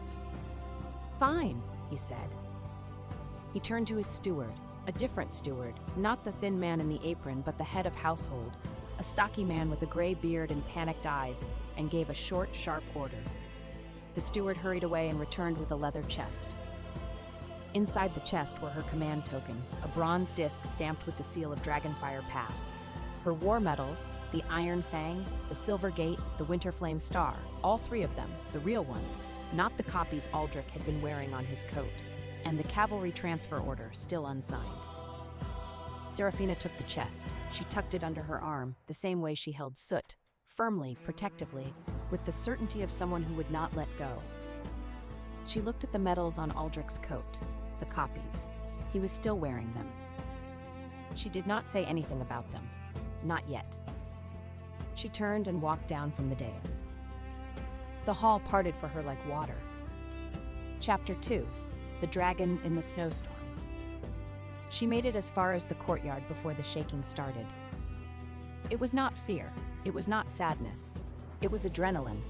3 years of it, all the adrenaline she had been storing up since the day she rode south from the frontier, condensed into a single tremor that started in her hands and worked its way up to her shoulders. Soot meowed and pressed his face against her neck. "I know," she said. "I know." The courtyard of Ashenmere Keep was wide and cobblestoned, surrounded by high walls and open to the sky. Snow was falling, fat, heavy flakes that caught the light from the keep's windows and glowed like sparks. The air smelled of cold iron, wood smoke, and the faint sulfur tang of dragon fire that always lingered around Dragon Rider estates. Seraphina set the leather chest on a stone bench, sat down beside it, and held her cat. She breathed. In, out, in, out. The way she had taught herself to breathe after battle, when the killing was done and the survivors were counting bodies and the world was too loud and too bright and too alive. She was not going to cry. She had made that decision somewhere between the dais and the courtyard door, and she was going to hold to it because she was Seraphina Voss, the Blade of the Gate, and she did not cry in courtyards while holding a cat and a box of medals. She was going to sit here for 5 minutes, she was going to breathe, and then she was going to find a horse, ride to wherever her cavalry was bivouacked, show them the command token, and take her soldiers back. That was the plan. For approximately 90 seconds, the plan was enough. 90 seconds was how long it took for the snowstorm to change. Seraphina felt it before she saw it, a pressure drop, sudden and immense, like the air had been punched. The snow stopped falling. The flakes hung in the air for a heartbeat, suspended, and then the wind hit. It came from the north, and it carried with it a sound that Seraphina had heard only once before in her life, during the siege of Dragonfire Pass, when the enemy had deployed their war dragons against her position. Wings. Enormous wings, beating against the storm. She stood. Soot dug his claws into her shoulder. The leather chest fell off the bench. She didn't pick it up. The sky above Ashenmere Keep split open. A dragon came through the clouds. It was not like the war dragons she had fought on the frontier. Those were young drakes, 30 feet from nose to tail, fast and vicious but manageable. This was something else entirely. This was an ancient, and it was vast. Its wingspan blotted out the snow. Its scales were black as obsidian, but shot through with fissures of molten gold that glowed like lava cracks in cooling stone. Its eyes were burning amber, each one the size of a tower shield, and they swept the courtyard with the focused, predatory intelligence of a creature that had been alive longer than the castle it was landing on. It descended through the snowstorm like a falling mountain, and every dragon in the keep's stable, 6 young drakes, 2 war mounts, and a courier breed, screamed and pressed their bellies to the floor. The ancient dragon landed on the keep's outer wall. The stone groaned under its weight. Frost cracked. Mortar dust sifted down. It folded its wings, slowly, deliberately, the way a king closes the doors of his throne room, and looked down at the courtyard. At Seraphina.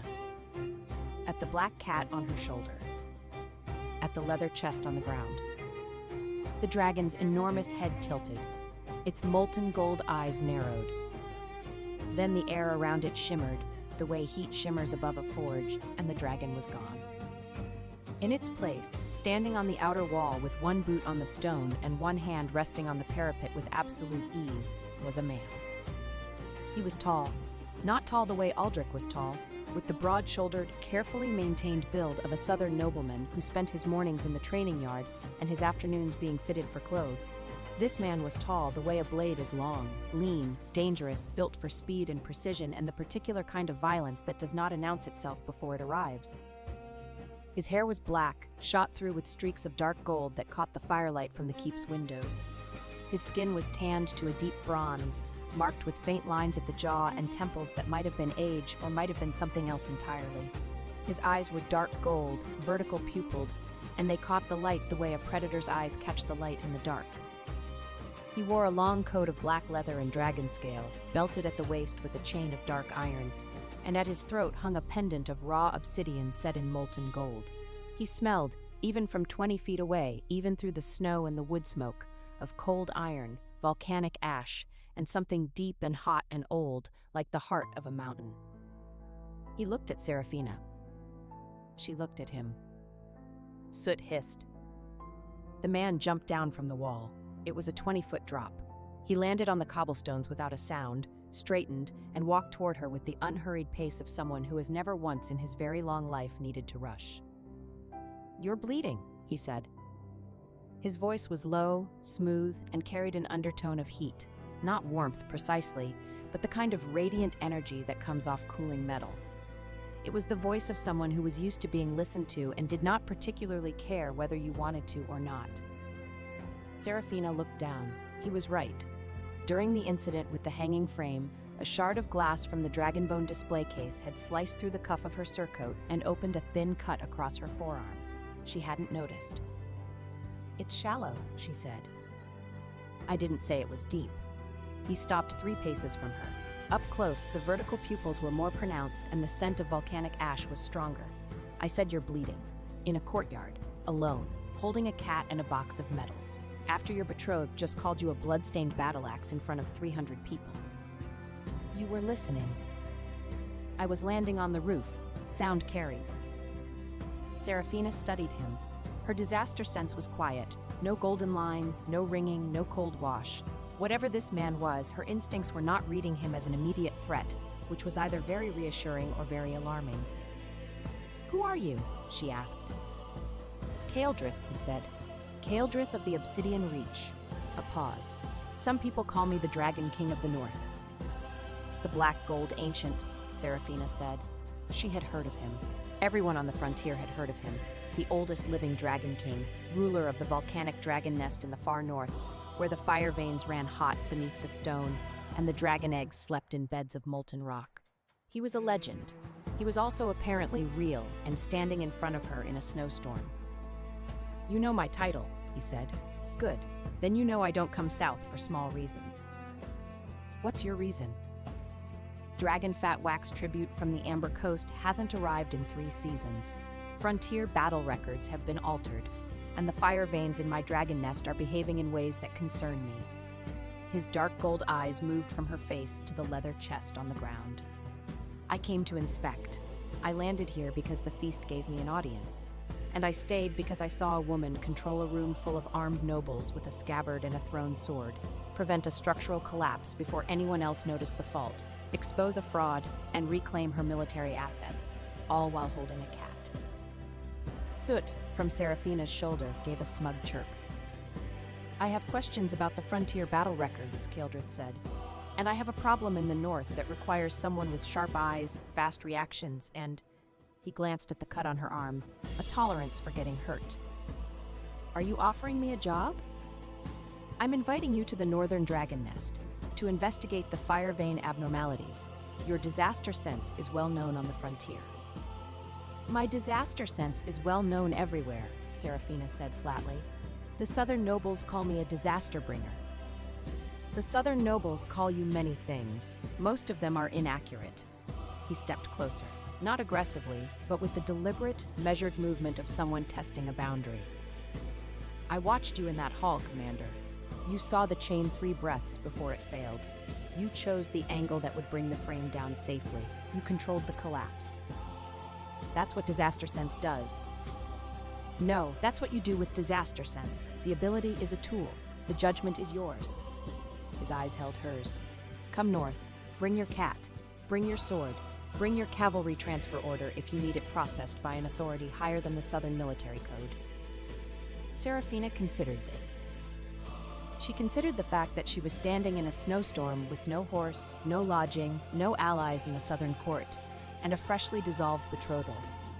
She considered the fact that her cavalry was still technically under House Herath's jurisdiction until the transfer order was formally reversed. She considered the fact that the man standing in front of her was the most powerful Dragon King on the continent, and he was offering her exactly what she needed: a position, an authority, and a reason to leave the South behind. She also considered the fact that he was, objectively, the most striking man she had ever seen, and she was absolutely not going to think about that right now. "Conditions," she said. His eyebrows rose. "Conditions. I bring my cat, my sword, and my cavalry transfer order. I receive an independent tent, a military position, and direct access to the fire vein sites.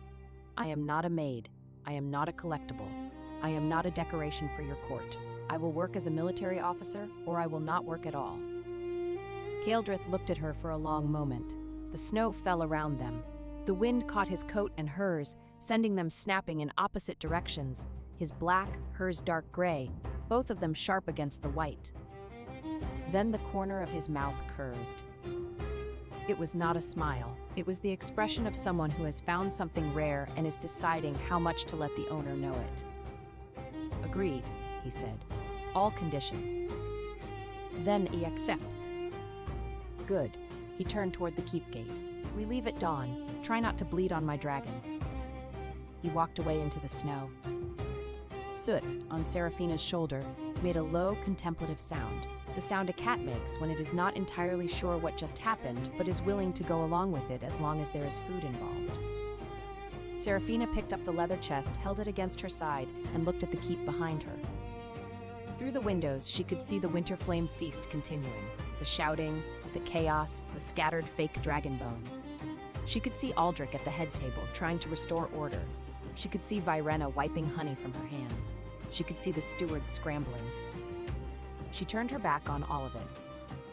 Let's go find a warm corner, she told Soot. We have an early morning. Chapter 3. The Departure.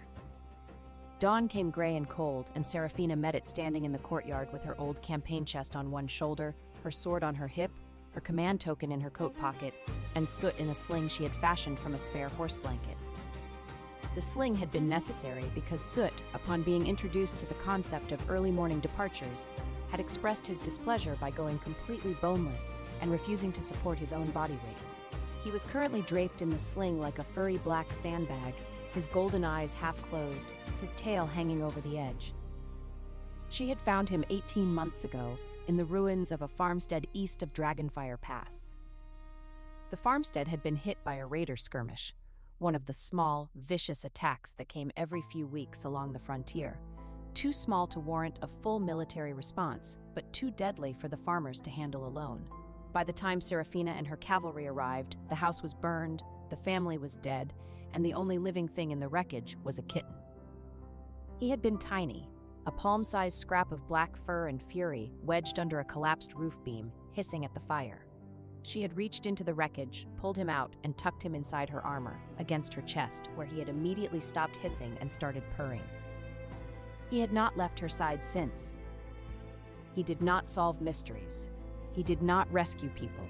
He did not perform tricks or carry messages or do anything remotely useful in a military context. He was a cat. He slept 18 hours a day. He complained about food. He hated loud noises. He liked hiding inside her cloak, and he had an unerring instinct for sitting on the most important document in any room. He was the only thing in her life that did not require her to be strong, and she loved him with the kind of fierce, uncomplicated devotion that she could not seem to direct at anything else. Commander. The voice came from the keep gate. Seraphina turned. They were standing in a line by the gate, 7 women in cavalry armor, their horses behind them, their faces set in the particular expression of soldiers who have made a decision and will not be talked out of it. Seraphina recognized every face. Lieutenant Marin Arsk, her heavy armored shield commander, built like a stone wall, calm as deep water, and capable of evacuating a civilian column through hostile territory with the efficiency of a woman sorting laundry. She had a wide jaw, brown hair cropped short beneath her helmet, and the kind of steady brown eyes that made frightened people stop running and listen. Captain Dagna Vale, her mounted archer, outgoing, sharp-tongued, and possessed of a laugh that could be heard across a battlefield. She had bright red-brown hair, a spray of freckles, and a gap between her front teeth that she refused to hide because, as she said, it gives my insults better airflow. Dr. Thessaly Cade, the military physician, cold-faced, ruthless with a suture needle, and the only person in the cavalry who had ever made Seraphina sit down and submit to a medical examination by threatening to put a laxative in her field rations. She was thin, precise, with steel-gray hair pulled back tight and spectacles that she peered over the top of when she wanted someone to feel judged. Behind them were 4 more. Sergeant Hala, the horse handler, Corporal Wynne, the scout, Private Lara, the youngest member of the unit, who had joined at 17 and was now 20 and looked like she might cry, and Private Rost, who never looked like she might cry because her face appeared to have been designed specifically to discourage emotion. "What are you doing?" Serafina asked. "Standing in the snow," Dagna said. "What does it look like?" "It looks like 7 soldiers who are supposed to be in their bivouac." "We were in our bivouac," Marin said. "Then we heard what happened at the feast. Then we heard Lord Harith was going to fold us into his household guard. Then we decided we'd rather freeze." "The transfer order hasn't been processed," Thessaly cut in. "I checked. His steward filed it, but the Southern Military Authority hasn't countersigned. The order is in administrative limbo, which means we're not technically under anyone's command right now." She adjusted her spectacles. "We chose to be here." Serafina looked at them. 7 women in armor, standing in the snow at dawn, who had walked away from their warm billet and the certainty of House Hareth's protection to stand in a courtyard with a disgraced commander and a cat in a blanket sling. "I can't promise you anything," she said. "I'm going north. The Dragon King has offered me a position in the volcanic nest. I don't know what I'm walking into." "You never know what you're walking into," Dagna said cheerfully. "That's literally every mission we've ever been on. Remember Thornwall? You told us we were going to check on a grain wagon, and we ended up fighting 40 men in a mudslide." "It was 36, Serafina said. "See, you always round down. Makes everything sound more manageable." Young Private Lara stepped forward. Her eyes were bright, and her chin was set with the kind of determination that only the very young can produce. "Commander, you taught me how to hold a sword. You taught me how to ride in formation. You pulled me out of the river at Greyvale when my horse went down. I go where you go." Private Rost said nothing, but she gave a single, firm nod, which from Rost was equivalent to a standing ovation. Serafina felt something crack in her chest, not painfully, but like ice breaking on a river in spring, letting the current through. "All right," she said. "Mount up." They rode. The road north from Ashenmere Keep wound through frozen fields and bare oak forests, and as they passed through the village at the base of the keep, Serafina saw them. The people. They stood by the road, not a crowd, not a planned assembly, just ordinary people who had come out of their homes in the early morning cold to watch the cavalry pass.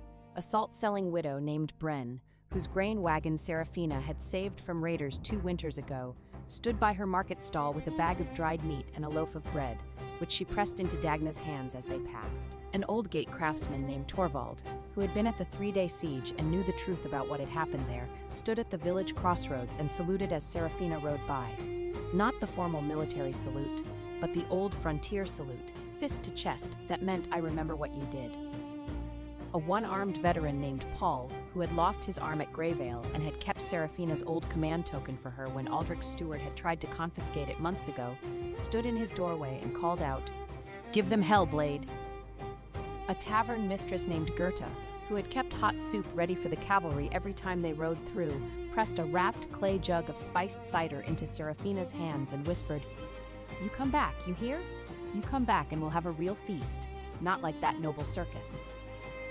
And a boy, maybe 10, dark-haired, thin, with the sharp, watchful eyes of someone who had learned too young that the world was dangerous, ran alongside Serafina's horse for 50 yards, keeping pace with the determination of a child who has decided that this is important.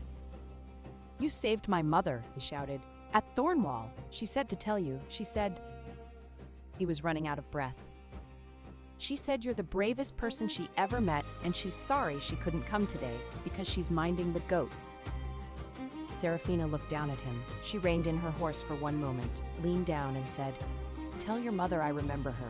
Tell her the goats are more important than seeing me off. And tell her—" She paused. "Tell her to stay warm." The boy beamed, fell behind, and stood in the road waving until the cavalry was out of sight. They rode on. Behind them, the snow began to fall harder. Ahead of them, the sky was dark, not with clouds, but with wings. The black-gold ancient dragon descended through the snowstorm like a falling star. His wingspan cast a shadow across the road that turned the morning into twilight. The cavalry horses whinnied and shied. Only Serafina's mount held steady. because Serafina's mount had been trained on the frontier and had seen worse. The dragon did not land. He flew low overhead, his molten gold fissures casting amber light across the snow, and then he was past them, climbing north, opening the path. Dagna, riding beside Serafina, stared after the dragon with her mouth open. "Commander," she said. "Yes." "That's the Dragon King." "Yes." "The black gold ancient Dragon King." "Yes, Dagna." "He's very large." "He's a dragon." "He's very handsome." Serafina gave her a flat look. "What?" "I'm stating facts. Enormous, powerful, molten gold fissures." Also, Dagna leaned in with the expression of a woman who is about to make a terrible observation. "I saw him in human form last night through the window. Commander, he looked at you like you were the last sword in the armory, and he needed to go to war. He looked at me like I was a useful military asset." "Sure, that's what I said. Exactly what I said." Thessaly, riding on Serafina's other side, adjusted her spectacles and said nothing, which was her way of saying everything. Soot, in his sling, slept through the entire exchange. They rode north. Part 2. The Northern Dragon Nest. Chapter 4. The Obsidian Reach. The Obsidian Reach was not what Serafina had expected. She had expected a cave, a large, hot, smoky cave full of dragons, because that was what the word nest suggested. And in the frontier military briefings, the Northern Dragon Nest had always been described in terms that made it sound like a particularly well-organized furnace. What she found was a city. The Obsidian Reach was built into the caldera of a dormant volcano, or mostly dormant, because the fire veins still ran hot beneath the stone, sending plumes of sulfurous steam through natural vents in the rock, and keeping the entire basin warm enough that flowers grew on the inner slopes in the dead of winter. The city itself was carved from black volcanic stone, tiered in concentric rings that climbed the inner walls of the caldera like the seats of an amphitheater. Bridges of dark iron and dragon bones spanned the gaps between levels. Towers of obsidian glass caught the light from the fire veins below and scattered it in amber and gold across the buildings. And everywhere dragons. They roosted on the upper ledges, dozens of them in colors that ranged from deep charcoal to mottled bronze to pale silver. Young drakes chased each other through the steam vents. A massive gray-blue female lay coiled around a clutch of eggs on a heated stone platform, her tail curling and uncurling with the slow rhythm of deep sleep. Hatchlings, tiny, scaly, and absurdly cute, tumbled over each other on the lower ledges, making sounds that were halfway between a purr and a kettle whistle. Soot, who had woken up approximately 5 minutes before arrival, took one look at the dragons, flattened his ears, and retreated to the deepest possible point inside Serafina's cloak. "This is the Obsidian Reach," Kaeldrith said. He had shifted back to human form at the caldera's rim, stepping out of the dragon shape the way a man steps out of a coat. He stood beside Serafina at the edge of the first tier, the volcanic wind catching his black and gold coat, and gestured at the city below with the casual propriety of someone showing off a particularly impressive garden. "Your quarters are on the third tier, independent, as agreed. Your cavalry can billet on the second tier. There's a barracks carved into the east wall that's been empty since the last border garrison rotated out.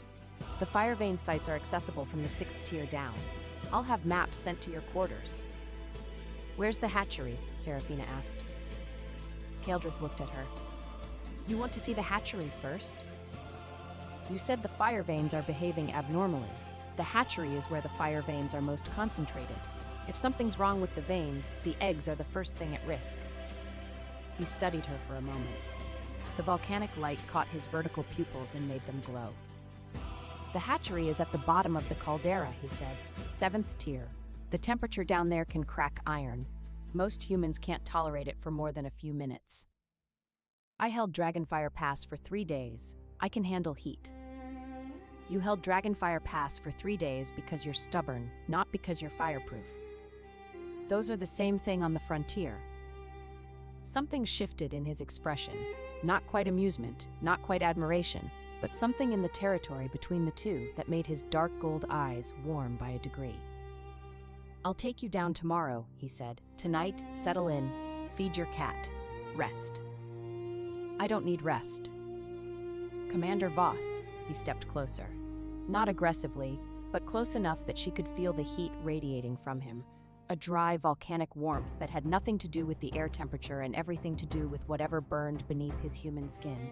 You rode 6 days south, survived a public humiliation, prevented a structural collapse, reclaimed your military assets, rode 3 days north, and you're standing in a volcanic caldera arguing with me about whether you need sleep.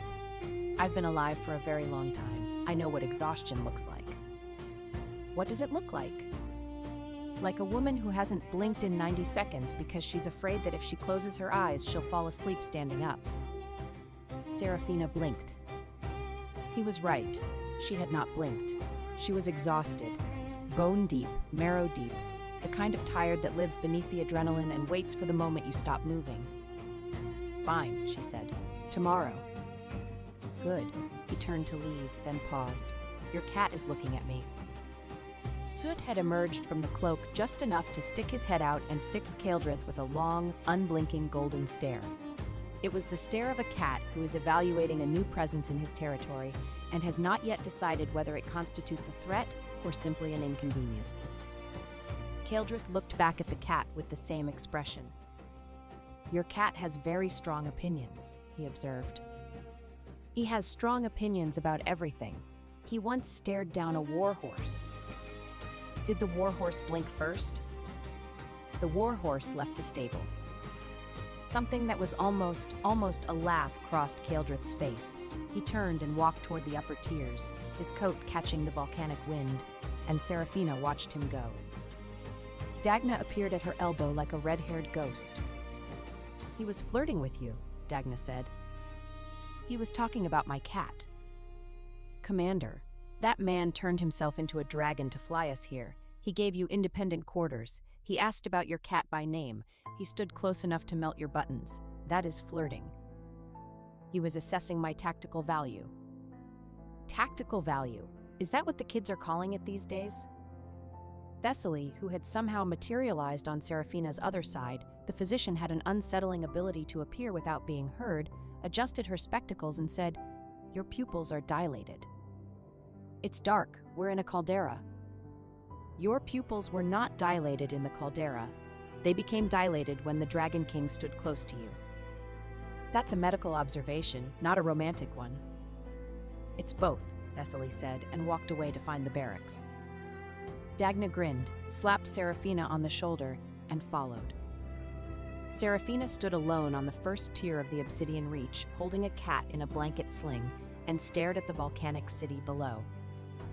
I am not going to think about this, she told Soot. Soot purred. It sounded skeptical. Chapter 5, The Hatchery. The next morning, Kaeldrith took her down. The descent to the 7th tier was exactly as uncomfortable as he had promised. The temperature rose with every level, and by the time they reached the 6th tier, Serafina could feel the heat through the soles of her boots. The air tasted of sulfur and hot stone.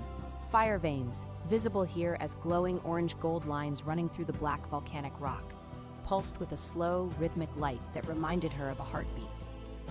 Soot had been left in the quarters, under the watchful eye of Private Lara, who had volunteered for cat duty with an enthusiasm that suggested she had found her true military calling.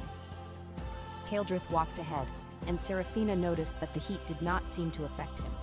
His coat was open at the throat, his sleeves pushed back, and the fire vein light played across his skin in a way that made the gold in his hair glow and his vertical pupils contract to thin, sharp lines. The fire veins feed the hatchery, he said as they descended the final staircase, a narrow spiral carved into the living rock, wide enough for one person. He went first. She followed. The walls pressed close, and the heat was a physical presence, thick and heavy. They've been stable for centuries. 3 months ago, they started fluctuating. Random surges, pressure drops, temperature spikes. The eggs are sensitive to changes in the fire vein flow. If the flow destabilizes, the eggs stop developing, Serafina finished, or they develop wrong. He glanced back at her. You know about dragon egg incubation? I know about siege logistics. Same principle. If the supply line is disrupted, the endpoint suffers. They reached the bottom. The hatchery was a vast, cathedral-like chamber carved from the heart of the volcano. The ceiling soared 100 feet overhead, ribbed with natural stone formations that looked like the inside of a dragon's ribcage. The floor was smooth and warm to the touch, heated from below by the fire veins that converged here from every direction, their glowing lines running across the stone like a map of golden rivers. And in the center of the chamber, arranged in concentric circles on heated stone platforms, were the eggs. 37 dragon eggs. Each one was roughly the size of a large wine barrel, smooth-shelled and colored in deep jewel tones: emerald, sapphire, ruby, topaz, and 3 that were the same obsidian black shot with gold as Kaeldrith's scales. They sat in depressions carved into the stone, each one positioned precisely above a junction of fire veins, drawing heat and energy from the volcanic flow. They were beautiful. They were also silent. Serafina walked to the nearest egg, a deep emerald one, its shell gleaming in the fire vein light, and placed her palm against it. Nothing, no vibration, no pulse, no heartbeat. When did they stop? She asked. 12 days ago. Kaeldrith's voice was different down here, lower, rougher, with a vibration beneath the words that she could feel in her chest. He was closer to his dragon nature here, in the heart of his nest, and it showed. All 37 within the same hour. The adult dragons felt it. They've been restless since. All at the same time, Serafina repeated. That's not natural degradation. That's interference. I know. She closed her eyes. She let her disaster sense open. It came slowly this time, not the sharp, sudden pulse of imminent danger, but a gradual unfolding, like opening her eyes underwater. The golden lines appeared, overlaid on her vision, tracing paths through the stone, the fire veins, the eggs, the air itself. She saw the fire veins. She saw the flow. She saw where the energy should be moving, smooth, rhythmic, feeding each egg junction with a steady pulse of volcanic heat, and she saw where it wasn't. There was a blockage. Deep beneath the hatchery floor, at the convergence point where the major fire veins met, something was disrupting the flow. The golden lines in her vision twisted around it like water around a stone in a river, and the energy that should have been feeding the eggs was being diverted, pulled sideways, redirected, siphoned off through a channel that didn't belong. Someone had built a channel into the fire veins, deliberately, recently. And the energy that was being siphoned through that channel was not clean volcanic heat. It was something darker, hotter, and wrong. A resentment fire, heavy with the psychic residue of violent death, the kind of spiritual contamination that accumulated on battlefields where many people had died badly. She knew that energy. She had felt it at Dragonfire Pass, at Thornwall, at Greyveil. It was the death energy of southern frontier soldiers, the ones who had died in battles that should never have happened, in sieges that could have been prevented, under commanders who had ignored her warnings. Someone had gathered that death energy and pumped it into the dragon nest. Her eyes snapped open. Golden cracks flickered across her irises, bright enough to cast light on her own cheeks. The ringing in her ears was sharp and immediate. The fire veins have been sabotaged, she said. There's an artificial channel beneath the convergence point, redirecting energy, and the energy being pushed through it is resentment fire, battlefield death energy, from the southern frontier. Kaeldrith went very still. How much? He asked. Enough to poison 37 eggs. Source? Someone collected it, gathered it from the frontier battlefields, Dragonfire Pass, Thornwall, probably Greyveil too, concentrated it, built a channel to inject it into your fire veins. She pressed her palm harder against the silent egg. If the hatchlings absorb that energy, they won't develop normally. They'll hatch feral, aggressive, uncontrollable. Someone is trying to weaponize my hatchlings. Yes. The air in the hatchery changed. The heat, which had been oppressive but stable, suddenly surged, a wave of raw thermal energy that rolled across the chamber like a physical blow. The fire vein lines in the floor flared from amber to white gold. The stone groaned. Serafina's disaster sense screamed. She looked at Kaeldrith. He was standing 10 feet away, and he was not human anymore, not fully.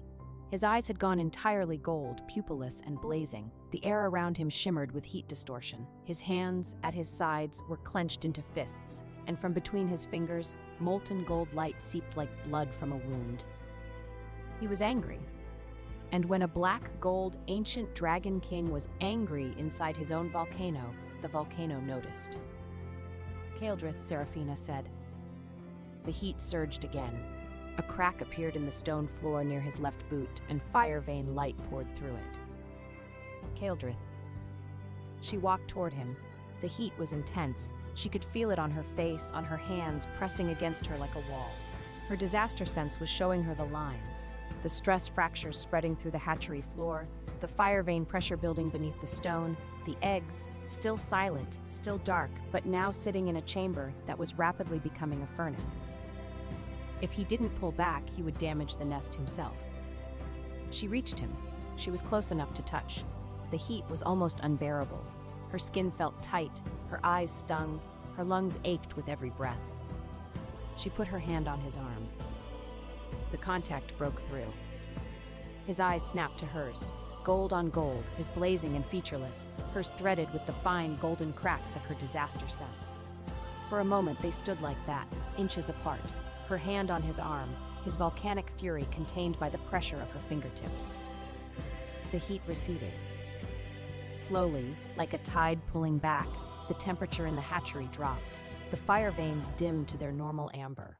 The crack in the floor sealed itself, the stone closing over the light like a healing wound. Kaeldrith's eyes contracted, the vertical pupils returning, the gold settling from blaze to burn. He looked at her hand on his arm, then he looked at her. "You walked into that," he said. His voice was rough, raw, like metal scraped against stone. "You were about to crack your own hatchery floor. And you thought the correct response was to walk closer to the thing that was cracking it. The correct response was to interrupt you before you damaged your own eggs. I interrupted you. By touching me. By touching you." He stared at her. The silence stretched. The fire veins pulsed beneath their feet, slow and steady, back to their regular rhythm. "Most people run," he said finally. "When I lose control, most people run." "I don't run," Seraphina said. "I'm not built for running. I'm built for standing in front of things." Something crossed his face, complex, layered, not entirely readable. He looked at her hand, still on his arm. She realized she had not let go. She let go. "We need to find the artificial channel," she said, as though she had not just touched a man who had been 2 degrees from erupting a volcano. "I can trace it with my disaster sense, but I'll need time, and the heat down here will limit how long I can maintain the sense without overloading." "How long?" 20 minutes, maybe 30 if I pace myself. "Then we work in shifts, 20 minutes on, 40 off. I'll regulate the temperature around you." "You can do that?"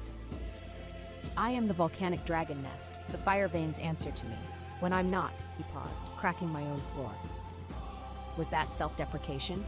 From the ancient dragon king? "That was almost humble," Seraphina said. "Don't get used to it," he said, and turned toward the deeper tunnels. They worked.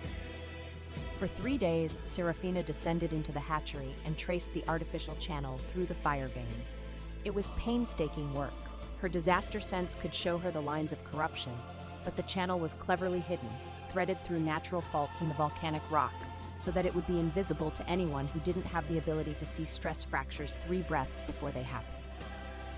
Kaeldrith stayed with her every session. He regulated the temperature, keeping a bubble of tolerable heat around her, while the rest of the hatchery ran hot. He watched her work with the focused attention of a predator studying something it cannot quite categorize. Not prey, not threat, but something else, something that occupied a space in his taxonomy that he had not previously known existed. On the 2nd day, he brought her water without being asked. On the 3rd day, he brought her water, a field ration biscuit, and tucked in beside the biscuit, a small dried fish. "For the cat," he said when she looked at him. "Soot isn't here." "I know, for later." She took the fish. She put it in her coat pocket. She did not say thank you, because on the frontier, you did not thank people for doing sensible things. You just noted that they were sensible people and adjusted your estimation of them accordingly. Her estimation of Kaeldrith adjusted upward. Chapter 6. The Dragon Scale Cloak. On the evening of the third day, the temperature in Serafina's quarters dropped. The obsidian reach was normally warm. The fire veins kept the entire caldera at a comfortable temperature year-round. But the fire vein disruption was affecting the upper tiers too, and by nightfall, the third-tier quarters were cold enough that Serafina could see her breath. Soot had burrowed under every blanket on the bed and formed a ball of black fur and displeasure at the center, from which only the tip of one gray ear protruded. Serafina was at her field desk, reviewing the maps of the fire vein system that Kaeldrith's staff had provided, when there was a knock at the door. She opened it. Kaeldrith stood in the corridor, holding something large and dark and iridescent draped over one arm. "The fire veins on this tier are running cold," he said. "This should help." He held out the object. It was a cloak, a long, heavy cloak made from dragon scales, each one the size of her palm, black as midnight and shot through with fine veins of dark gold. The scales overlapped like armor plating, but they were flexible, shifting and sliding over each other with a whispered rasp. The inside was lined with dense, dark fur. Not decorative fur, but the kind of thick, insulating underfur that kept Arctic animals alive in killing cold. At the collar, a heavy obsidian clasp shaped like a dragon's claw held the cloak closed. It was the most beautiful piece of clothing Serafina had ever seen, and she immediately evaluated it for tactical function. "Dragon scale," she said, running her thumb over the surface. "These are yours, shed scales." "They're old. I have plenty." "What's the thermal rating?" Something flickered across his face. That expression again, the one that was not quite amusement. "I have never in my several hundred-year existence heard anyone ask about the thermal rating of a dragon scale cloak. I need to know if it's going to restrict my sword arm."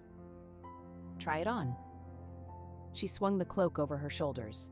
The weight settled, heavy but balanced, distributed evenly, the dragon scale exterior catching the firelight and throwing off dark gold sparks.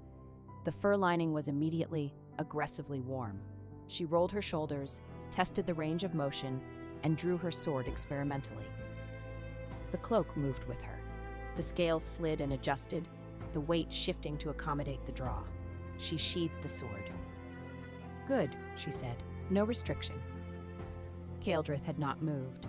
He was standing in the doorway, watching her with an intensity that had nothing to do with thermal ratings. "The clasp is wrong," he said. "What?" "The shoulder clasp. It's sitting too low. Here." He stepped into the room. Before she could react, before she could process the movement, he was in front of her, his hands at her shoulder, adjusting the obsidian clasp. His fingers were warm. His face was very close to hers, close enough that she could see the fine, dark gold lines that ran through his irises, like fire veins in miniature. She could smell volcanic ash, cold iron, and something underneath both that was purely him, warm, metallic, dangerous. He fastened the clasp. His fingers lingered on the dragon scale collar for a moment that lasted one beat longer than necessary. "There," he said, his voice low. "Better." She looked at him. He was close, very close, close enough that if she leaned forward... "Will it affect my sword arm?" she asked. He looked at her for a long, unreadable moment. Then the corner of his mouth curved. "No, Commander, it will not affect your sword arm." He stepped back. He walked to the door. "Good night," he said. "Good night." He left. Serafina stood in her quarters wearing a dragon-scale cloak that smelled like volcanic ash and the ancient Dragon King, and she did not understand why her heart was beating faster than it did in combat. Soot emerged from the blanket pile, observed the cloak, sniffed it, and sneezed. "It's just a cloak," Serafina told him. Soot gave her a look of absolute disbelief and went back under the blankets. The next morning, Dagna took one look at the cloak and whistled. "That's a dragon-scale cloak." "Yes." "Those are his scales." "Yes." "Commander, in dragon culture, when a dragon gives someone a cloak made from their own scales, it's a territorial mark. It means the fire veins on the third tier are running cold, and he provided appropriate insulation." Dagna opened her mouth, closed it, opened it again. "You are," she said slowly, "the most tactically brilliant and romantically oblivious human being I have ever met." Marin, standing behind Dagna, gave a small nod of agreement. Thessaly, who was checking the medical supply inventory, did not look up but said, "Her pupils are dilated again." "It's morning," Serafina said. "The volcanic caldera has low ambient light. Pupil dilation is normal." "I've been tracking your pupil dilation for 3 days," Thessaly said, still not looking up. "It is specifically and exclusively correlated with the physical proximity of the Dragon King. That is a violation of medical ethics. I'm a military physician. My ethics are practical." Thessaly finally looked up, peering over her spectacles. "Commander, I have seen you face charging cavalry, collapsing siege walls, and a dragonfire bombardment without a change in baseline vitals. The Dragon King makes your pupils dilate, your pulse increase by 12 beats per minute, and your respiration shorten. These are not combat stress responses, these are attraction responses." "I am going to the hatchery now," Serafina said, and left before anyone could measure anything else. Chapter 7: The Snow Ridge. The fire vein investigation was interrupted on the 5th day by a crisis. A flight of 8 young dragons, adolescents not yet fully trained, each one about 30 feet from nose to tail, had been scrambled by a set of orders that Kaeldrith had not issued. The orders, delivered by Messenger Hawk, bore what appeared to be his seal, and they directed the young dragons and their riders to patrol the northern snow ridge, a high mountain pass that separated the obsidian reach from the frozen wastes beyond. The problem was that the snow ridge was currently in the grip of a massive storm, a blizzard so intense that visibility was measured in feet, not miles. And a flight of young, inexperienced dragons in a blizzard was a recipe for collisions, disorientation, and avalanches. The problem beyond the problem was that the false orders had been deliberately designed to get those dragons killed. "Who has access to your seal?" Serafina asked. They were on the first tier, and the wind was screaming over the caldera rim, carrying snow and ice. Below them, the dragon stables were in chaos, riders shouting, dragons screaming, handlers running. 3 people, Kaeldrith said. His voice was controlled, but beneath the control she could feel the heat building. "My chancellor, my war chief, and my seal keeper. All 3 are accounted for, and all 3 deny issuing the orders." "Then someone forged your seal." "The seal is dragon bone and obsidian. It can't be forged by anyone who doesn't have access to dragonfire." "Then someone with access to dragonfire forged it. How many people in your court can produce dragonfire?" He looked at her. The implication was clear: anyone with dragon blood. And dragon blood ran through half the noble families of the kingdom. "We'll find the forger later," Serafina said. "Right now there are 8 young dragons in that storm, and they need to come home." "I'll go." "You can't go alone. You're too large. An ancient dragon in a blizzard creates turbulence. The young ones won't be able to fly near you without being thrown. You need someone on your back who can read the storm and direct the riders." "You're volunteering." "I'm the only person here who can see collision paths 3 breaths before they happen." They stared at each other. The wind howled. Snow whipped past them. The dragon stables screamed. "Get your sword," Kaeldrith said. He shifted. The transformation was faster than she expected. A rush of heat, a ripple of black gold scales expanding outward like a wave, and then the man was gone and the dragon was there, enormous and ancient and burning with inner fire. His obsidian scales caught the snow and melted it on contact, creating a haze of steam around his body. His molten gold fissures blazed. His eyes, vast, amber, slit-pupilled, looked down at her. He lowered his wing. Serafina climbed. Dragon scale was not easy to climb. The scales were smooth, slick with snowmelt, and the angle was steep, but she had climbed siege walls and river cliffs and the frozen chains of Dragonfire Pass, and she got to the top of his back in under a minute. The scales beneath her were warm. The heat radiated up through her boots, through the dragon scale cloak, into her bones. She knelt between 2 of the massive dorsal ridges, braced herself, and gripped the nearest ridge with both hands. "Go," she said. The black gold ancient dragon launched into the storm. The blizzard hit like a wall. Wind, snow, ice, everything at once, screaming around them with a force that would have torn a lesser rider from her mount. Serafina pressed close to the dragon's back. Her eyes narrowed against the driving snow and opened her disaster sense. The golden lines exploded across her vision. She could see everything: the wind shear paths, the ice formation zones, the avalanche-prone slopes, the collision vectors of 8 panicked young dragons flying blind in the worst storm she had ever seen. "Left!" she shouted. "Left and down! There's a wind shear wall at 40 degrees!" Kaeldrith banked. His massive body cut through the storm like a blade through water, and they dropped below the wind shear into a pocket of relative calm. Ahead through the snow, Serafina could see the first 2 young dragons, a blue-gray and a russet, circling in confusion, their riders clinging to their backs with the desperate grip of people who had realized too late that they were in over their heads. "Signal them," Serafina called. "Your fire. Use your fire as a beacon." Kaeldrith opened his jaws. A stream of black gold dragon fire, controlled, focused, bright as a second sun, cut through the blizzard. The young dragons saw it. They turned toward it, their riders screaming with relief. 2 more, northeast, half a mile. Serafina's disaster sense was tracking them all. She could see the collision paths. The russet was veering too close to the cliff face, and the blue-gray was drifting into the avalanche zone. "The russet is going to hit the cliff. 3 breaths!" Kaeldrith surged forward. His wings swept out, a wall of black gold scale and membrane that caught the russet dragon like a bird in a net and shoved it sideways, away from the cliff face. The russet shrieked, spun, and stabilized. Its rider, a young woman with ice in her hair and terror in her eyes, looked up at the ancient dragon with an expression of stunned gratitude. They found the 3rd and 4th dragons clustered together on a ledge, huddled against the wind. The 5th and 6th were higher up, above the worst of the storm, circling in wide arcs. The 7th was... "Down!" Serafina screamed. Her disaster sense blazed. Golden lines shot across her vision, not the controlled, analytical lines she was used to, but bright, screaming alarm lines that converged on a single point directly ahead. Avalanche. The entire eastern face of the snow ridge was coming down, a wall of white, 100 feet high, moving faster than a galloping horse. The 7th dragon was directly in its path, and its rider was unconscious, slumped forward over the dragon's neck. Kaeldrith dove.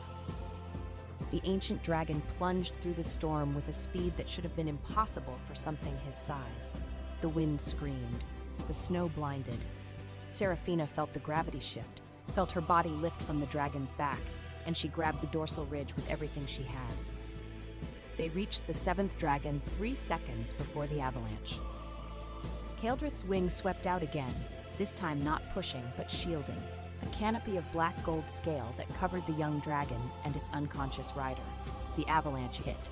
Snow and ice slammed into the wing with a force that shook the ancient dragon's entire body. Serafina felt the impact through the scales, through her bones, through her teeth. She slipped. Her left hand came off the dorsal ridge. The wind caught her, sucked at her, pulled her sideways, and for one horrible second she was sliding, her boots scraping across the scales, the blizzard reaching for her. Kaeldrith's wing caught her. Not the wing that was shielding the young dragon, the other one. It swept in from the side, curving around her body like a cupped hand, pressing her back against his scales. The membrane was warm, thin enough to see light through, and she could feel his heartbeat through it, a deep, slow, powerful thud that vibrated in her ribs. The avalanche passed. The wing opened. Serafina was on her knees on the dragon's back, breathing hard, both hands locked on the dorsal ridge. "I'm fine," she said before he could ask. A deep rumble rolled through the dragon's body. It was not speech, dragons did not speak in their true forms, but it communicated clearly enough. "I know you're fine. I caught you." They found the 8th dragon last, a small bronze, barely more than a hatchling, shivering on a high ledge with its rider, a boy of no more than 16, who was trying very hard not to cry and failing completely. Serafina directed all 8 dragons and their riders back to the Obsidian Reach, using her disaster sense to map a safe route through the collapsing storm. They flew in formation behind the ancient dragon, his fire lighting the way, his presence calming the young drakes enough to keep them flying straight. When they landed in the caldera, the riders stumbled off their dragons and dropped to their knees in the snow, shaking and exhausted and alive. Kaeldrith shifted back to human form. He was breathing hard. Even ancient dragons felt the strain of a blizzard rescue. And there was a cut on his left arm, just below the elbow, where a shard of ice had found a gap in his scales during the avalanche impact. "You're hurt," Serafina said. "It's shallow." She took his arm, pushed back his sleeve, and looked at the wound. It was shallow, a clean cut, already closing, because dragon-blooded physiology healed faster than human, but it was still bleeding, dark blood with a faint golden sheen. She pulled a field dressing from her coat. She always carried one. 3 years on the frontier had taught her that, and began wrapping the wound. She worked quickly, efficiently, with the practiced hands of someone who had treated injuries in every possible condition: darkness, rain, mud, snow, and the screaming chaos of active battle. Her hands were not gentle, they were competent. "You treat wounds the way you treat armor," Kaeldrith observed. He was watching her hands. His voice had the low, rough quality it took on when he was close to the dragon's side, the heat vibration, the depth. "Your bones are harder than armor," Serafina said, tying off the dressing. "I had to use twice the pressure." "Is that a compliment?" "It's a structural observation." He looked at her. She looked at him. The caldera wind blew snow between them. His arm was still in her hands. Her fingers were still on the dressing, still on his skin, warm, golden-sheened, radiating heat that she could feel through the bandage. "Commander Voss," he said. "What?" "You are, without question, the most peculiar woman I have ever met." "I've been told." "And I have existed for several hundred years. The competition was not insignificant." She let go of his arm. She stepped back. She adjusted the dragon scale cloak on her shoulders. The clasp was slightly loose from the flight, and she refastened it without thinking. He watched her fasten the clasp with an expression that, if she had been paying attention, she might have recognized as the look of a man who is falling and has decided not to fight it. She was not paying attention. Dagna was, though. From across the landing platform, the archer captain nudged Marin, pointed at the two of them, and mouthed, "He's gone." Marin nodded. Chapter 8: The Volcanic Observatory. 2 nights later, Serafina could not sleep. The fire vein disruption was getting worse.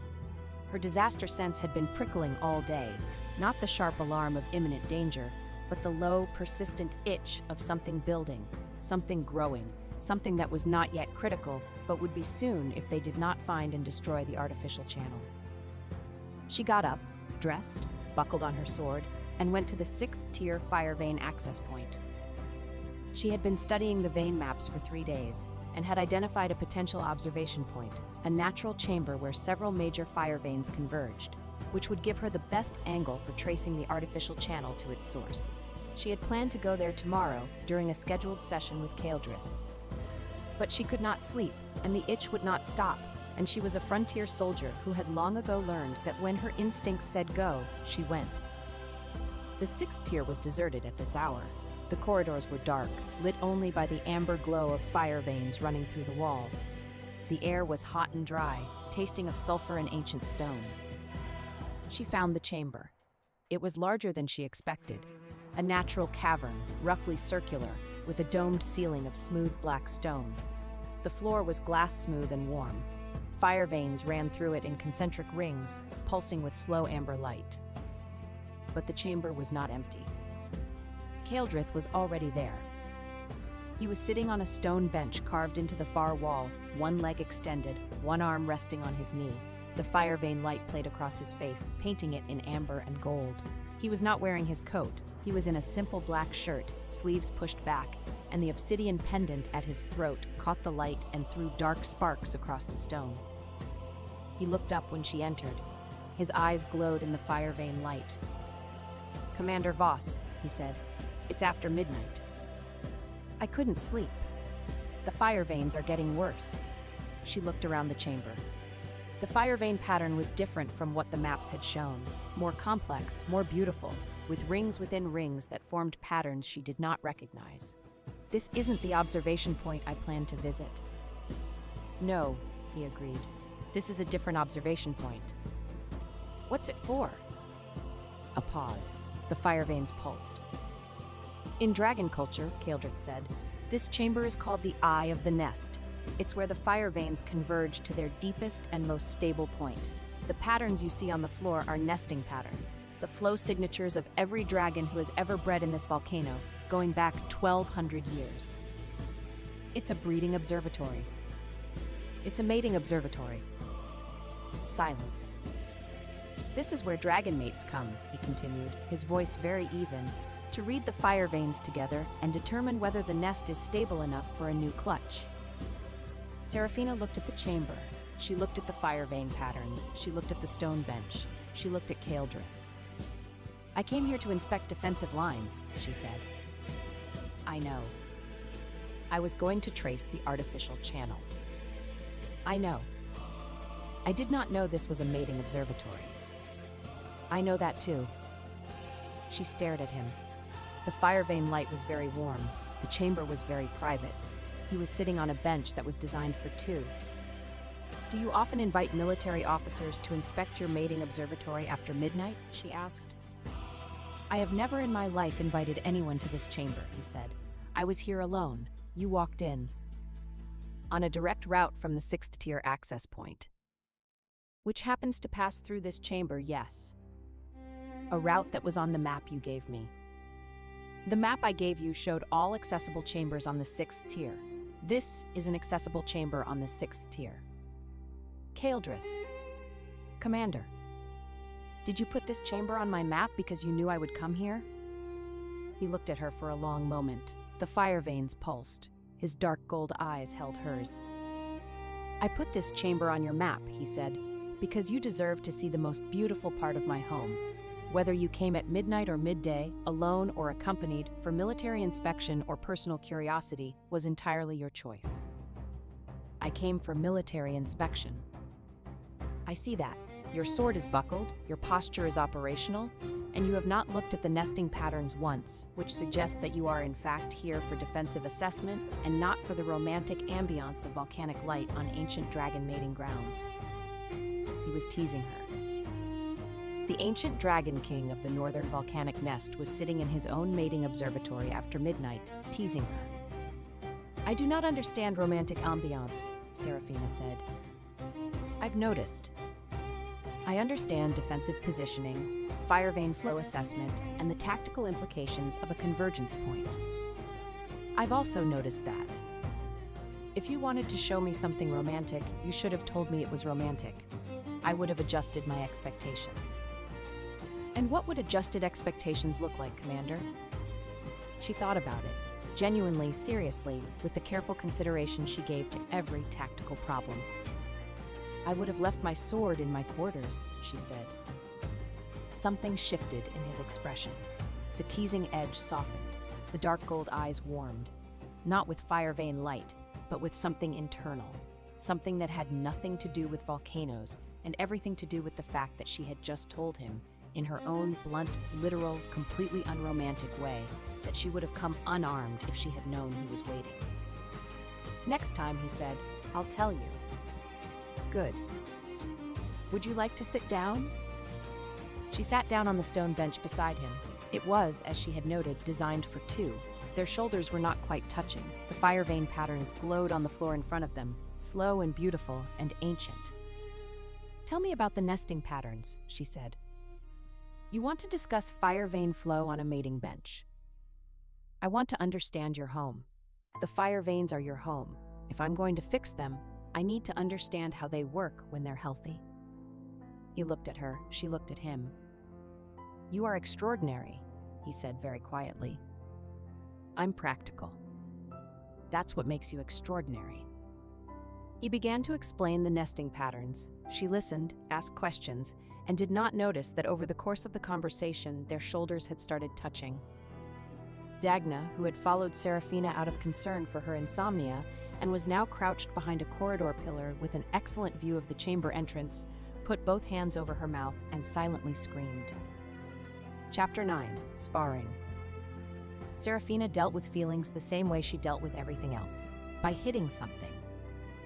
The next morning, she went to the training ground on the 2nd tier, a wide, flat arena carved from volcanic stone, edged with iron railings, and warmed by the ever-present fire veins. and she began working through sword forms. She was 3 forms in when Kaeldrith appeared. "Sparring?" he asked. "Drills. Drills are for soldiers who don't have partners. I'm offering to be your partner." She considered this. On the frontier, an invitation to spar was the highest compliment one soldier could pay another. It meant I trust you enough to fight you, and I think you're good enough to challenge me. She had not sparred with a partner since leaving the frontier, and her muscles were starting to remember it. "Rules?" she asked. "First, to disarm." "What are you using?" "My hands." She stared at him. "You're going to spar with me barehanded." "My hands and a small amount of dragon fire. I don't use blades." "That's a disadvantage." "Commander, I have been fighting since before your grandmother's grandmother's grandmother first picked up a stick. I don't need a blade." She adjusted her stance. He stepped into the ring. The sparring started clean. Seraphina advanced with a standard guard, testing his movement, footwork, reaction time, reach. He was fast, faster than any human she had fought, with a fluidity that came from a body designed for combat across multiple forms. His hands moved like weapons, precise, controlled, and capable of redirecting her blade with fingertip pressure that should not have been physically possible, but was, because he was an ancient dragon wearing human skin, and the skin was mostly a suggestion. She pressed. He gave ground, just enough, just slightly, drawing her in. She recognized the tactic. It was the same tactic she used with inexperienced opponents. Let them think they're winning, then exploit the overextension. She did not overextend. She feinted high, struck low, and nearly caught his ribs with the flat of her blade. He caught the blade. Not with his hand, with a flash of black gold dragonfire that erupted from his palm, caught the sword's edge and pressed it down with a weight that felt like a mountain. The dragonfire was controlled, pinpoint precise, and it held her blade locked 2 inches from his torso. He stepped closer. Too close, much too close. His face was inches from hers. His breath was warm. His dark gold eyes were lit from within by the dragonfire still burning in his palm, and the vertical pupils were dilated, wider than she had ever seen them, and fixed on her with an intensity that had absolutely nothing to do with combat. "You're fast," he said. His voice was low, close. She could feel it in her chest. "You're cheating." "I never specified no dragonfire in the rules." "Dragonfire is not a hand. It comes from my hand. It counts." She tried to pull the blade free. He held it. The dragonfire flickered between them, casting amber light on both their faces, and he did not step back. "You're trying to disrupt my judgment," she said. He leaned in, a fraction of an inch, but she felt it like a thunderclap. "Is it working?" he murmured. Yes, it was working. Her pulse was elevated. Her breathing was short. The fire vein light and the dragonfire and the proximity were doing something to her autonomic nervous system that Thessaly would have had a field day measuring. She did not say any of this. "Adjust stance," she said to herself, and she shifted her grip, dropped her weight, and drove the blade up and sideways with a twist that broke the dragonfire lock and almost caught him across the jaw with the flat. He ducked. His eyes widened. The dragonfire flickered out. "Almost," he said. He was smiling now, not the controlled, cryptic curve she had seen before, but a genuine, surprised, delighted smile, the smile of someone who has not been nearly struck in the face for a very long time and has forgotten how exciting it is. "Again?" she said. "Again." They sparred for an hour. By the end of it, she had almost disarmed him twice, and he had almost disarmed her 3 times, and neither of them had scored a clean win, which meant they were either perfectly matched or perfectly distracted. Seraphina suspected it was both. Chapter 10: The Disaster Brand. The truth about Seraphina's reputation came out on the 7th day. She had been tracing the artificial channel with her disaster sense, going deeper each session, pushing the ability further than she usually allowed herself. The sessions were intense, 20 minutes of focused concentration in a volcanic hatchery, her eyes threaded with golden cracks, her ears ringing, her body running cold despite the heat. On the 7th day, she pushed too far. The golden lines exploded across her vision, not the controlled analytical overlay she was used to, but a cascade, a flood, as if every stress fracture and fault line and imminent failure in the entire volcano had lit up at once. She saw everything. The cracked fire vein junctions, the blocked channels, the artificial sabotage, the thinning walls of the hatchery, the sleeping eggs, the restless adult dragons above, the structural weaknesses in the caldera rim, and something else. Something that stopped her breath. She saw Kaeldrith. Not the man standing 10 feet away, regulating the temperature around her. She saw the future. 3 breaths ahead, 5 breaths, 10. And in that future, the fire vein backlash reached a critical point, and the ancient Dragon King lost control, and the volcano woke, and the nest burned. The greatest disaster her sense had ever shown her was not an enemy, it was him. The vision shattered, the golden lines collapsed. The ringing in her ears became a roar, and the world tilted, and suddenly she was not in the hatchery anymore. She was at Dragonfire Pass, on the 3rd day of the siege, the walls crumbling around her, the fire raining down, and her soldiers were dying, and she could see every single death, 3 breaths before it happened, and she could not stop them all, she could never stop them all. Seraphina. A voice. Not the siege, not the fire. Hands on her shoulders, warm, steady. Seraphina, come back. She blinked. The hatchery reformed around her, the eggs, the fire veins, the cathedral ceiling. She was on her knees on the heated stone floor, and Kaeldrith was kneeling in front of her, his hands on her shoulders, his face inches from hers. The golden cracks in her eyes were bright, bright enough to cast light on his face, bright enough that she could see their reflection in his dark gold pupils. The disaster energy was leaking out of her, spilling into the air around her like heat shimmer, and the fire veins in the floor were reacting to it, flickering, surging, destabilizing. "I can see the fire bowls," she said. Her voice sounded far away, even to her own ears. "They're going to go out. One by one, I can see." The first fire bowl went out, then the second, then the third. The hatchery began to dim. Around them, the dragon egg attendants backed away. Even the hardened volcanic workers, men and women who lived their lives in the heat of the deep tears, felt the wrongness in the air and retreated. Kaeldrith did not retreat. He moved closer. Black gold dragonfire bloomed from his hands, not the aggressive combat fire he had used in sparring, but something deeper, older, a resonance fire that matched the frequency of the fire veins themselves. It flowed from his palms into the air around Seraphina, meeting the disaster energy that was leaking from her and absorbing it, containing it, pressing it back. The fire bowls steadied. One by one, they relit. Kaeldrith's forehead was close to hers, not touching, but close enough that she could feel the heat of his skin, the rhythm of his breathing. His dragonfire wrapped around them both like a cocoon, black and gold, humming with a frequency that she could feel in her teeth. "Stay with me," he said. His voice was barely above a whisper. "Not the pass, not the siege. Here, stay here." The golden cracks in her eyes began to fade. The ringing in her ears dimmed. The disaster energy pulled back, retreating into whatever deep place inside her it lived when it was not active. She was breathing hard. Her hands were shaking. She was cold, deeply, bone-achingly cold, despite the volcanic heat, despite the dragonfire, despite the warm hands on her shoulders. "I saw you," she said. "I know. The fire vein backlash. If it reaches critical, you'll lose control. The volcano. I know. You're the biggest disaster in this nest." He looked at her. His eyes were steady, dark gold, vertical pupilled, ancient. The dragonfire still flickered between them, its light painting both their faces in amber. "Yes," he said, "I am. And you invited me here knowing that.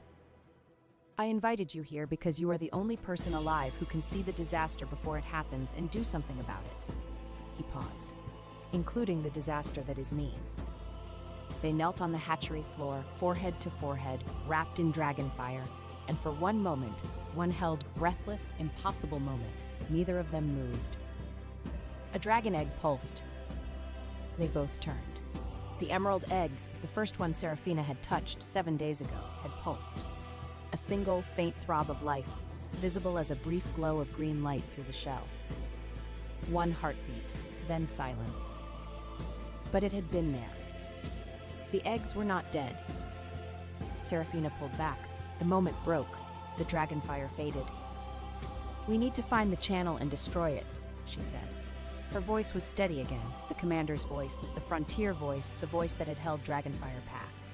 "Before the backlash reaches critical." "Agreed. And we need to talk about your loss of control." "Also agreed." A pause. "But perhaps not on our knees in the dark." She almost smiled. Almost. They stood. They left the hatchery. They did not talk about how close their foreheads had been, or how the dragonfire had felt, or how the moment had stretched between them like a wire about to snap. Dagna did not need to be told. She took one look at Serafina's face when she returned to the third tier and said, "Something happened. I had an overload." Something else happened. Serafina walked past her without answering.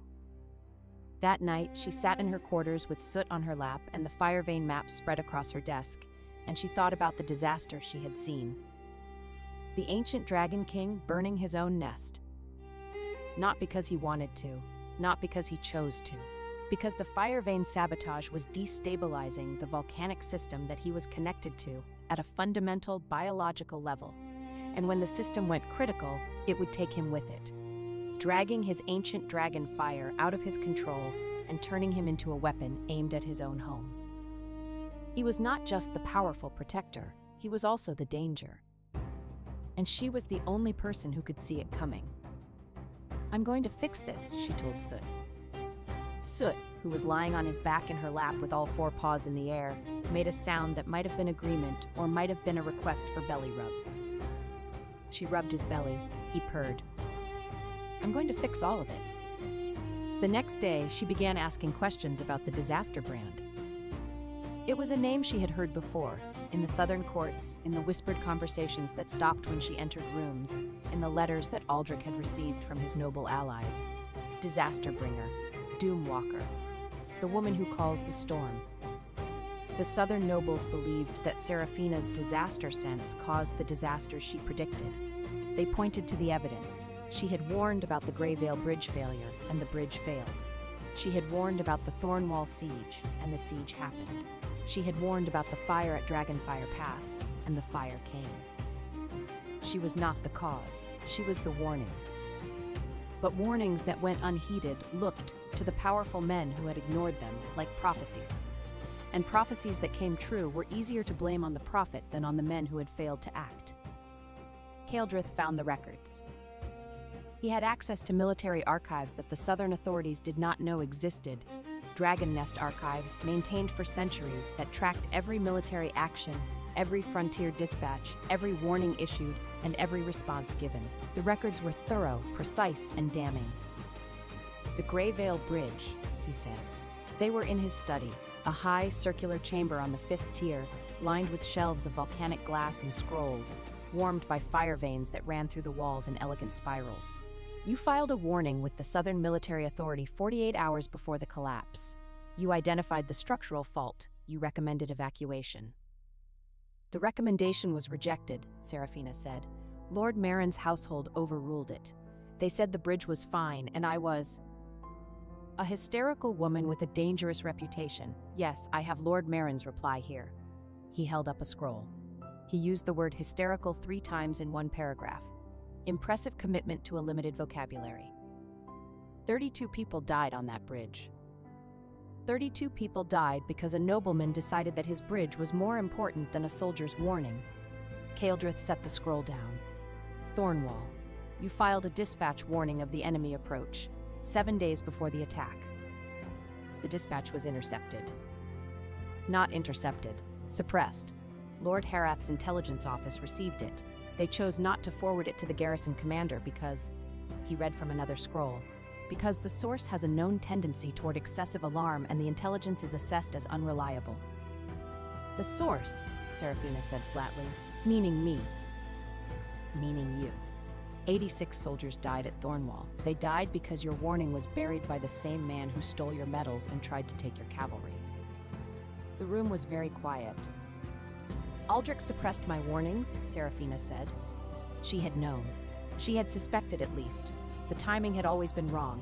The response is always too slow. The excuse is always too convenient. But hearing it confirmed with documentation in a volcanic study lit by amber fire vein light, with the Dragon King's dark gold eyes watching her face, was different. It was worse. Every disaster they blame you for, Kaeldrith said, was a disaster they could have prevented if they had listened to you. You were never the cause. You were the only person who saw it coming. She stood very still. Soot in the sling on her chest. She had brought him because the quarters were cold and she had not wanted to leave him alone, pressed his face into the crook of her neck. I need these records, she said. They're yours. I need them for a trial. I assumed as much. The Southern Military Authority will not give me a trial willingly. The noblemen who suppressed my warnings are the same ones who sit on the military court. Then you take the trial to a higher court. There is no higher court. There is one. Kaeldrith leaned forward.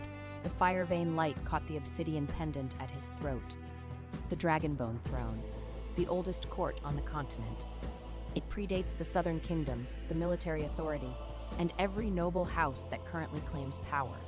It judges oathbreakers, and every officer of the Southern Military Authority swore an oath when they took their position to act on frontier dispatches in good faith.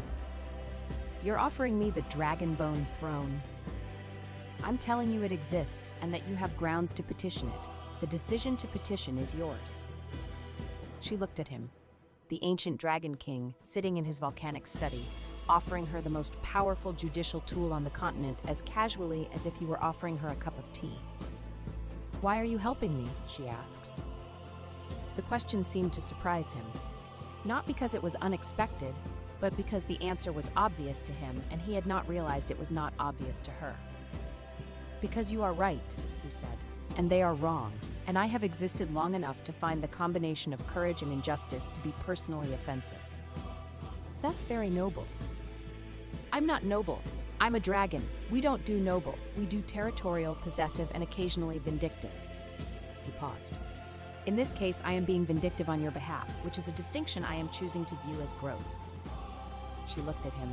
He looked at her. Thank you, she said. She meant it. She did not say thank you often. On the frontier, gratitude was a currency you spent carefully, and when she said it now, she meant every letter. Something shifted in his expression. The sharpness softened. The ancient, dangerous, flirtatious Dragon King looked, for one moment, like a man who had been told something he did not know he needed to hear. You're welcome, he said. And then, because he was Kaeldrith and he could not let a sincere moment stand without testing its edges, do you always thank people with the same expression you use to acknowledge a well-built fortification? It's my only expression. I've seen you use at least 2 others. One of them involves your eyebrow. That's not an expression. That's a muscle spasm. It's a very articulate muscle spasm. She left the study before she said something she could not take back. Part 3. The War. Chapter 11. Old Soldiers. The message arrived on the 9th day. A hawk from the south bearing the seal of House Harith, carrying a scroll that was not addressed to Serafina but to Kaeldrith as Lord of the Obsidian Reach. Serafina was not supposed to see it, but Kaeldrith's chancellor, a grizzled, one-eyed dragon rider named Veroth, who had fought in the old wars and had a deep, personal respect for frontier soldiers, brought it to her first. You need to read this, Commander, Veroth said. His one good eye was hard. Before the king does. Serafina read it. The scroll was from Aldrich Herath. It was addressed to Kaeldrith, and it was phrased in the elaborate, carefully worded style of Southern diplomatic correspondence, which meant that every sentence was a weapon wearing a silk glove. The substance was this. Aldrich had detained 12 members of Serafina's old cavalry, the soldiers who had not joined her at the Winterflame departure, the ones who had been in the bivouac when the transfer order was being disputed. He had taken them into House Harith custody, ostensibly for administrative processing, and he was holding them in the keep's lower garrison. He was not calling them prisoners. He was calling them guests under protective care. But the meaning was clear. He was using them as hostages. and the price for their release was simple. Seraphina must withdraw any petition to the Dragonbone throne, surrender her claim to the female cavalry's independent status, and publicly acknowledge that her military achievements had been performed under House Herath's command and authority. If she refused, the 12 soldiers would be court-martialed for desertion and sentenced under Southern military law, which permitted, among other punishments, public flogging and indefinite detention. Seraphina set the scroll down. Her hands were steady, her face was calm. Inside her, something was burning. "How long have they been held?" she asked. "The hawk took 4 days to fly north," Varoth said, "so at least 4 days.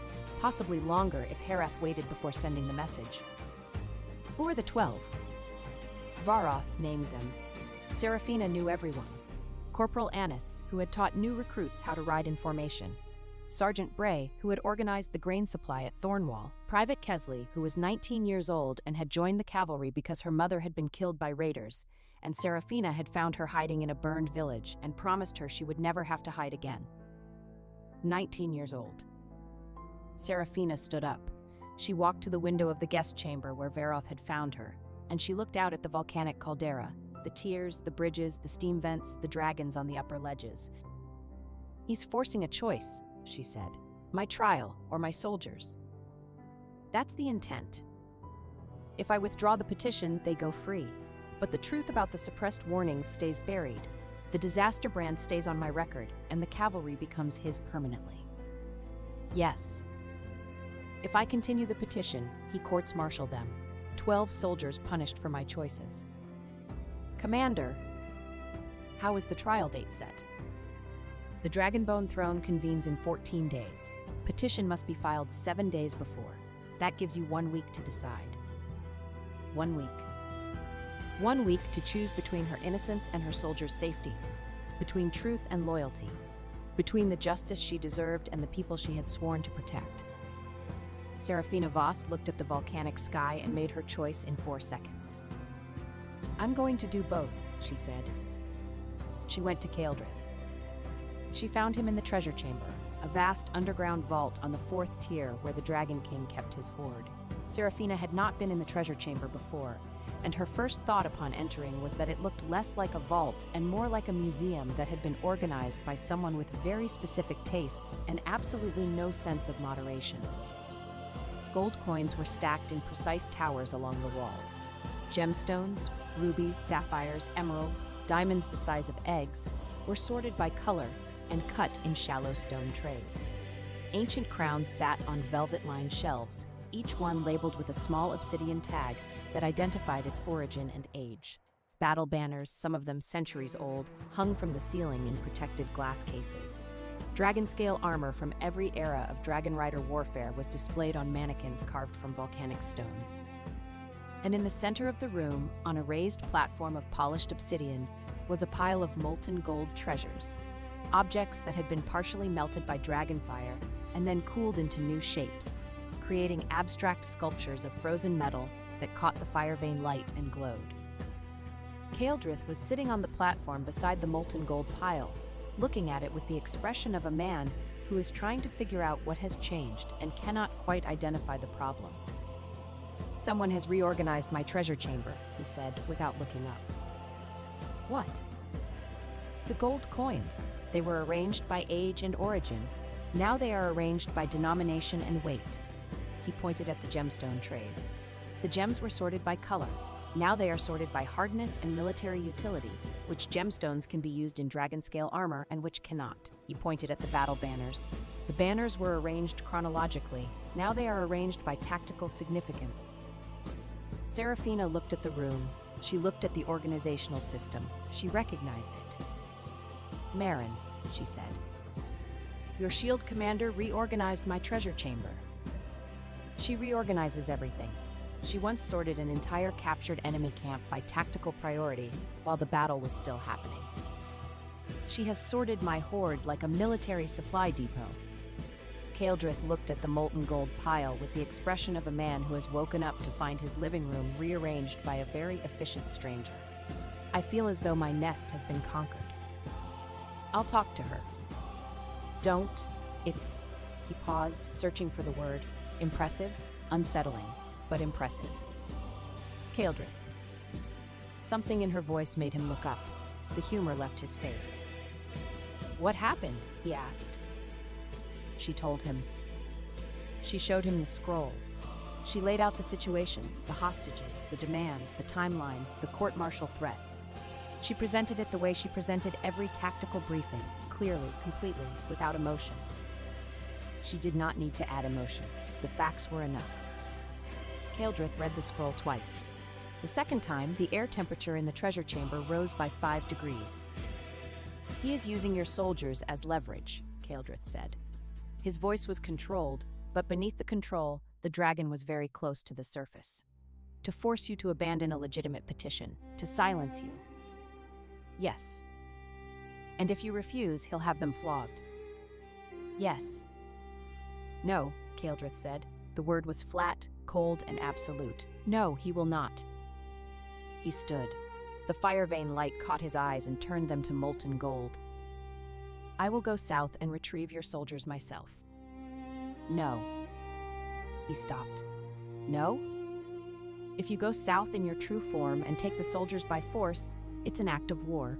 The southern kingdoms will say the Dragon King attacked a noble household and kidnapped military detainees. You'll justify every fear they have about the northern nest. I don't care what the southern kingdoms. I do, because the Dragonbone throne requires legitimacy, and legitimacy requires that we do this by law, not by fire. She met his eyes. I will go to the trial. I will present my evidence. And when Aldrich tries to use my soldiers as leverage during the proceedings, I will take them back. How? By being better than he is, at everything. Keldrith looked at her for a long time. The gold in his eyes shifted, from fury to something more complex, more layered. Admiration, frustration, and beneath both, a fierce, possessive pride that he was not quite ready to name. You are infuriating, he said. I've been told. You are infuriating, and you are right, and I am going to help you whether you ask me to or not, because that man put his hands on your soldiers, and I want to watch you take them back. That's territorial. I'm a dragon. You said dragons don't do noble. We don't. We do vindictive. I am being very vindictive right now, and I am enjoying it enormously. Despite everything, despite the fear and the fury, and the cold tactical calculation running through her mind, Serafina felt the corner of her mouth twitch. Fine, she said. Help. Good. He picked up the scroll, folded it precisely, and tucked it into his coat. We have 7 days. Let's make them count. Chapter 12. Virena. On the 3rd day of preparation, an unexpected visitor arrived at the Obsidian Reach. Virena Ashcliffe, the Red Dragon noblewoman, the woman who had been sitting in Serafina's chair at the betrothal feast, the woman who had dug a ruby ring out of a honey nut cake with her bare hands, flew into the caldera on the back of a young red drake, wearing a traveling cloak of scarlet silk and an expression that suggested she had eaten something unpleasant and was trying to maintain her dignity about it. Serafina met her on the landing tier. Commander Voss, Virena said. She dismounted from the drake with the practiced grace of a woman who had been riding dragons since childhood. Her red hair was windblown, her green eyes were sharp, and she held herself with the erect, shoulders-back posture of someone who had been taught that slouching was a moral failing. Lady Ashcliffe, Serafina said. An awkward silence. The volcanic wind blew between them. Virena's scarlet cloak snapped in the heat. Serafina's dragon-scale cloak, black gold, Keldrith's scales, absorbed it. I am here, Virena said, because I have made an error in judgment, and I believe in correcting my errors before they become permanent. Serafina waited. Virena took a breath. It was the breath of a proud woman about to say something that cost her dearly. House Hareth has been passing debts to my family. Aldrich's betrothal to me was not a love match or even a bloodline alliance. It was a scheme to transfer his family's military debts, false achievement records, and political liabilities onto House Ashcliffe. When I discovered this, I also discovered that several of the young dragon riders attached to my household have been reassigned, without my consent, to House Hareth's frontier garrison, the same garrison that is currently holding your soldiers. Serafina's expression did not change. 3 of my riders, Virena continued. young, inexperienced, reassigned to a garrison that is, by all accounts, being used as a detention facility for women who committed the crime of being loyal to you. Her jaw tightened. I will not allow my people to be used as prison guards for his hostage scheme. What are you offering? Information. I know the garrison's layout, its guard rotation, and the legal grounds Aldrich is using to hold your soldiers. I also know that his petition to the Southern Military Authority for the court-martial has not yet been approved. The authority is stalling because several members are uncomfortable with the charges. She met Serafina's eyes, and I am offering an apology. Serafina looked at her. At the betrothal feast, Virena said, I sat in your chair. I wore the ring meant for your hand. I looked at you and I saw a crude battlefield woman who had no place in noble society. I was wrong. You are a commander, and I treated you as a rival, and that was beneath both of us. The volcanic wind blew. Apology accepted, Serafina said. Virena blinked. That quickly? I don't hold grudges. Grudges take time. I don't have time. She paused. You said you know the garrison layout. I have it memorized. Can you draw it? In detail. Come with me. She turned and walked toward the tactical chamber. Virena followed, her scarlet cloak streaming behind her. Behind them, Dagna leaned against the landing tier railing and watched them go. Well, she said to Marin, that's unexpected. The commander has a talent for turning enemies into allies, Marin said. Remember the supply master at Greyvale? She tried to have us arrested. 6 months later, she was running our grain line. That was different. That was logistics. This is, Dagna gestured at Virena's retreating back. This is a dragon-blooded noblewoman who had honey on her chin 2 weeks ago. People change. People with honey on their chin change faster. It's a humbling experience. Chapter 13, The Return South. On the 7th day, they flew south.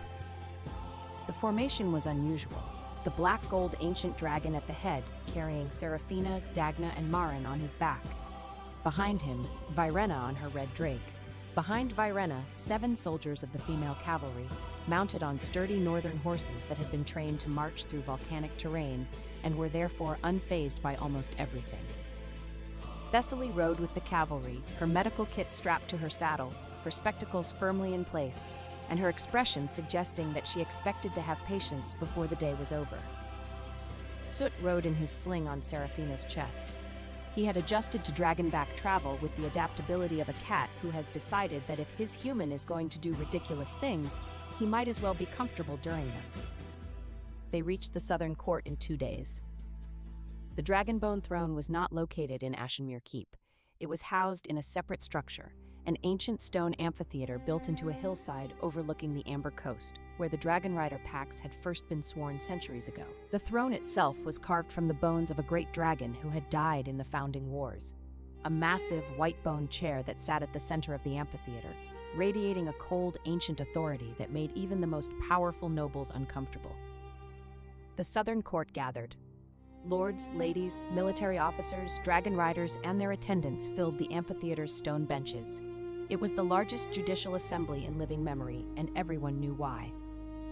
Serafina Voss, the Blade of the Gate, was about to put the southern aristocracy on trial. Chapter 14, The Trial of the Dragonbone Throne. The amphitheater was full. Serafina stood at the center of the stone floor, in front of the Dragonbone throne, wearing her military surcoat, her sword, and the dragon scale cloak that the ancient Dragon King had given her. Soot was in Lara's care, safely outside the amphitheater. This was not a place for cats. To her left stood her witnesses, Marin, Dagna, Thessaly, and the 4 cavalry soldiers who had ridden south with her. Behind them, in the public gallery, stood the people she had protected: Bren the Salt Widow, Torvald the Gate Craftsman, Paul the One-Armed Veteran, Gerda the Tavern Mistress, and the boy from the village, who had brought his mother this time, and his mother was crying before the trial even started. To her right stood Virena Ashcliffe, who had come not as a witness for Serafina, but as a witness against Aldrich, a distinction that had caused a sensation when it was announced. Across the amphitheater floor, at the opposing advocate's position, stood Aldrich Harith. He was immaculate. Dark crimson coat, gold braiding, polished boots, every hair in place. On his chest, he wore the 3 copied medals, the Iron Fang, the Silver Gate, the Winter Flame Star. He stood with the confident posture of a man who believed he held all the leverage. Behind him sat 3 southern lords who had supported the suppression of Serafina's warnings: Lord Marin of the Greyvale Bridge, Lord Vask of the Thornwall Garrison, and seated in the shadows of the upper gallery, watching with cold, calculating eyes, Lord Caden of the Amber Coast, the man Serafina's investigation had identified as the architect of the Fire Vein sabotage. Kaeldrith was not in the amphitheater. This had been Serafina's decision. The trial was hers. The evidence was hers. The fight was hers. She had asked the Dragon King to remain outside, and he had agreed, reluctantly, with the expression of a man being asked to wait while someone he cared about walked into a battle without him. "I'll be on the hillside," he had said, "if you need me." "I won't need you. If you want me, I'll handle it." Serafina. It was the first time he had used her name without the title. She had stopped walking. "Come back with your shield or on it," he had said. "But come back." She had looked at him, at the dark gold eyes, the vertical pupils, the face that was ancient and dangerous, and, in that moment, frightened for her. "I always come back," she had said. Now she stood in the amphitheater and faced Aldrich Herath across 20 feet of stone floor, and she began. "I petition the Dragonbone throne," she said. Her voice was not loud, but it carried, the voice of a woman who had shouted commands across burning battlefields and knew how to make silence listen. "I charge Lord Aldrich Herath, heir of House Herath, with the following: falsification of military records, theft of combat honors, suppression of frontier dispatches that resulted in the preventable deaths of soldiers and civilians, illegal seizure of an independent military unit, embezzlement of public maintenance funds, and the unlawful detention of 12 soldiers of the Dragonfire Pass Cavalry." The amphitheater was very quiet. Aldrich stood with his hands clasped behind his back, his expression arranged in the confident, slightly patronizing calm of a man who has been told he will win and has not considered the alternative. "Commander Voss's charges are rooted in personal bitterness over a dissolved betrothal," he said. His voice was smooth, practiced, and deeply sincere, the voice of a man who had studied public speaking the way soldiers study sword work. "She was a fine frontier officer. I have always said so. But the dissolution of our engagement has understandably caused her distress, and that distress has manifested as—" "I present evidence item 1, Serafina said. She did not wait for him to finish. On the frontier, you did not wait for the enemy to finish their charge before you responded. You cut them off at the point of maximum vulnerability." Varoth, who had insisted on serving as her legal courier despite having only one eye and a deep personal dislike for Southern courts, stepped forward and placed a leather folder on the stone evidence table. "This is the original dispatch I filed with the Southern Military Authority 48 hours before the collapse of the Greyvale Bridge," Serafina said. "It identifies the structural fault, recommends evacuation, and is stamped with my command seal and the date." She opened the folder. The dispatch was there, yellowed, creased, authentic. Evidence item 2, a second folder. The response from Lord Marin's household rejecting the evacuation recommendation. The rejection is signed by Lord Marin's intelligence officer and uses the phrase excessive alarm to describe my warning. Lord Marin, in the upper gallery, shifted in his seat. Evidence item 3, a third folder, the Thornwall dispatch, filed 7 days before the enemy attack, received by House Herath's intelligence office, never forwarded to the garrison commander. She looked at Aldrich. "Your signature is on the receipt log, Lord Herath. You received my warning. You chose not to act on it. 86 soldiers died." The amphitheater stirred. A murmur, low, dark, spreading through the benches like smoke. Evidence item 4. A stack of scrolls, each one sealed with the obsidian seal of the Northern Dragon Nest. Dragon Nest archive records confirming the full timeline of frontier dispatches, their receipt, and the subsequent suppression of each warning by Southern noble households. "These records," Aldrich began, "were maintained independently by the Dragon Nest archive for over a century," Serafina said. "They cannot be altered, destroyed, or forged because they are inscribed in volcanic glass by dragonfire. They are the most reliable records on the continent." She presented the evidence methodically, precisely, without flourish. The disaster sense warnings, the suppressions, the deaths, the embezzled maintenance funds, confirmed by the craftsman's receipts, the fake dragon bones, the illegal cavalry transfer, filed before the betrothal dissolution. Aldrich's confidence began to crack. It was not obvious. He was too well trained for obvious. But Serafina could see the cracks, the way his hands tightened behind his back, the way his jaw worked between sentences, the way his eyes moved, not to the evidence, but to the upper gallery, where the three southern lords were sitting with increasingly rigid expressions. He was looking for support. He was not finding it. Virena delivered her testimony next. The debts passed to House Ashcliffe, the young riders reassigned without consent, the hidden financial liabilities. She spoke with the cold, cutting precision of a woman who had been betrayed by an alliance she had entered in good faith and was not inclined toward mercy. The commoner witnesses spoke last. Bren the Salt Widow told the court about the grain wagon, how Serafina's cavalry had ridden 12 hours through a snowstorm to intercept the raiders who were targeting the supply route, how the commander had personally driven the lead wagon through a blocked pass while arrows flew, how the grain had reached the city in time to prevent a famine. Torvald the Gate craftsman told the court about the 3-day siege of Dragonfire Pass, how he had been inside the gate when the enemy breached the outer wall, how Serafina had ordered the evacuation of the civilian quarter before the wall fell, how she had held the inner gate with 18 soldiers for 6 hours until reinforcements arrived, how no civilian died. Paul the one-armed veteran told the court about Greyvale, how he had lost his arm covering the retreat, how Serafina had carried him 2 miles to the medical tent, how she had written to his family to tell them he was alive when the Army's official casualty report listed him as dead. The boy's mother told the court about Thornwall, how the raiders had come in the night, how she had hidden her son in a root cellar, how the cavalry had arrived at dawn, and Commander Voss had personally cleared the house where the raiders were holding 3 families hostage, how the commander had found her son in the cellar, lifted him out, and said, "You're safe. I've got you." The mother was still crying. Most of the amphitheater was crying. Aldrich was not crying.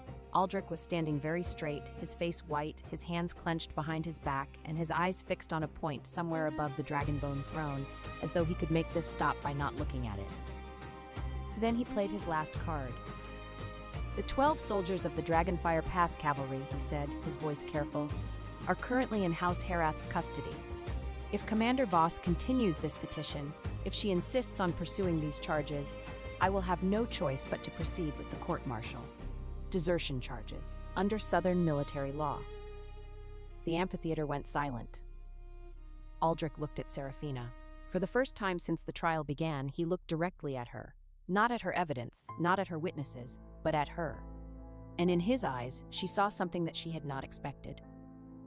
Pain. Real pain. The pain of a man who had loved a woman and lost her and was now trying to destroy her and could not quite understand how he had gotten here. "Serafina," he said, and his voice cracked on her name. "Please, stop this. I'll release the soldiers. I'll return the cavalry. I'll withdraw the medals. Just stop." She looked at him. She looked at the man she had loved. The man who had written her letters, who had kissed her before she rode to the frontier, who had promised to build a home for them when the wars were over. "No," she said. Aldrich's face contorted. The pain turned to fury. "Then I'll give the order," he snapped. "The court-martial will proceed. Your soldiers will—" "Your soldiers," Serafina said, "are already free." She turned toward the amphitheater entrance. The great stone doors swung open. 12 women walked in. They wore cavalry armor, battered, road-worn, mud-splashed. They walked in formation, 2 abreast, with the straight-backed, level-eyed bearing of soldiers who had been through hell and come out marching. At their head walked Corporal Annis, who had a black eye and a split lip and the expression of someone who had very much enjoyed earning both. Behind them walked 3 young dragon riders in the colors of House Ashcliffe. Virena's riders, the ones who had been reassigned to the garrison. They did not look like prison guards. They looked like people who had recently made a choice. The garrison guards received a direct order from Lady Ashcliffe withdrawing her household's riders from the facility, Virena said from her witness position. Without her riders, the garrison was undermanned. The remaining guards were given the option to maintain the detention or to step aside. They chose to step aside. "And your soldiers chose to walk out," Serafina said to Aldrich, "because they're soldiers, not prisoners, and they know the difference, even if you don't." Aldrich stared at the 12 women. He stared at Virena. He stared at Serafina. He reached for his sword. It was not a planned action. Serafina could see that in the way his hand moved, jerky and desperate, the movement of a man who had run out of options and was reaching for the only thing he understood. He drew the blade and took one step toward Bren, the Salt Widow, who was standing in the witness gallery, unarmed and frightened. Serafina's disaster sense screamed. She moved. 3 breaths. That was all she needed. She crossed the amphitheater floor in 5 strides, caught Aldrich's sword arm, twisted the blade out of his grip with a technique she had learned on the frontier. Thumb on the wrist nerve, rotate, strip, and pinned him to the stone floor with her knee on his back and his own sword in her hand.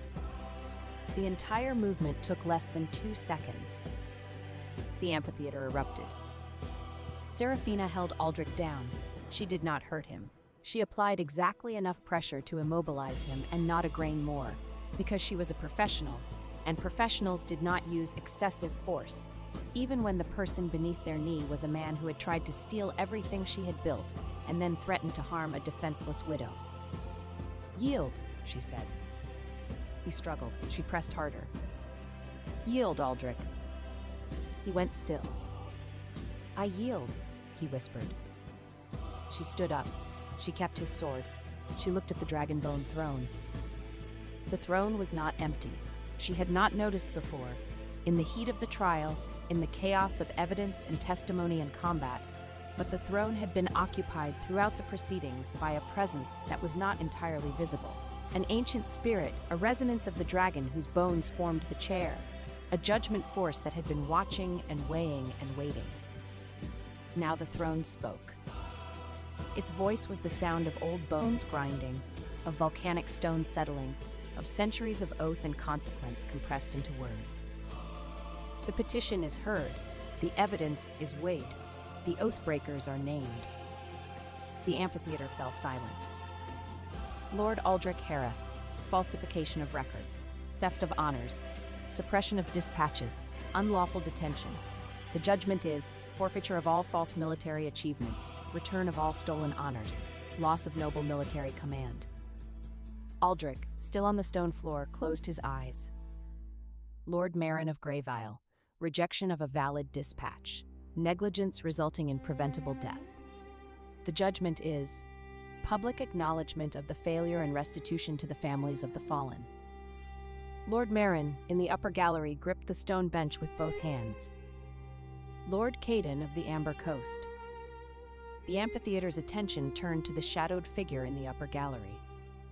Lord Caden, thin, pale, with the cold, flat eyes of a man who had spent his entire career calculating costs and benefits, sat very still. Sabotage of the Northern Dragon nest fire vanes. Introduction of resentment fire into the hatchery. Attempted weaponization of dragon hatchlings. The judgment is loss of dragon rider status, annulment of noble oath, exile from all dragon-bonded territories. Lord Caden stood. His face was white. He opened his mouth to speak, and the dragon-bone throne flared, a pulse of white bone light that filled the amphitheater, and Lord Caden's dragon rider insignia, a golden iron pin on his chest that signified his bond with his mount, cracked, split, and fell to the stone floor in 2 pieces. His dragon, a gray-green war mount roosting on the hillside outside the amphitheater, lifted its head, screamed once, and flew north without looking back. Lord Caden sat down. He did not speak again. The throne's light faded. Serafina stood in the center of the amphitheater, surrounded by her soldiers, her witnesses, and the echoing silence of judgment, and she turned to Aldrich.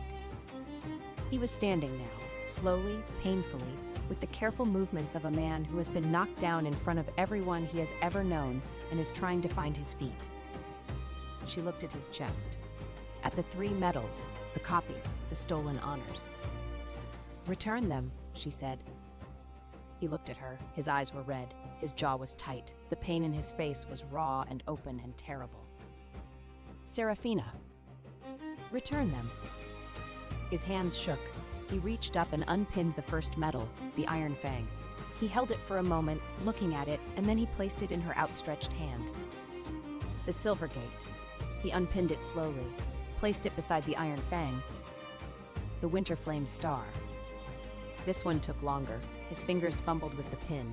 He was shaking badly enough that the metal slipped twice before he caught it. When he finally freed it from his coat, he held it in his palm and stared at it as though he were trying to memorize it. Then he placed it in her hand. 3 medals, 3 battles, 3 victories that were hers, that had always been hers, that she had earned with her blood and her soldiers' blood and the blood of the enemies who had come to destroy everything she protected. She closed her hand around them. She did not humiliate him. She did not gloat.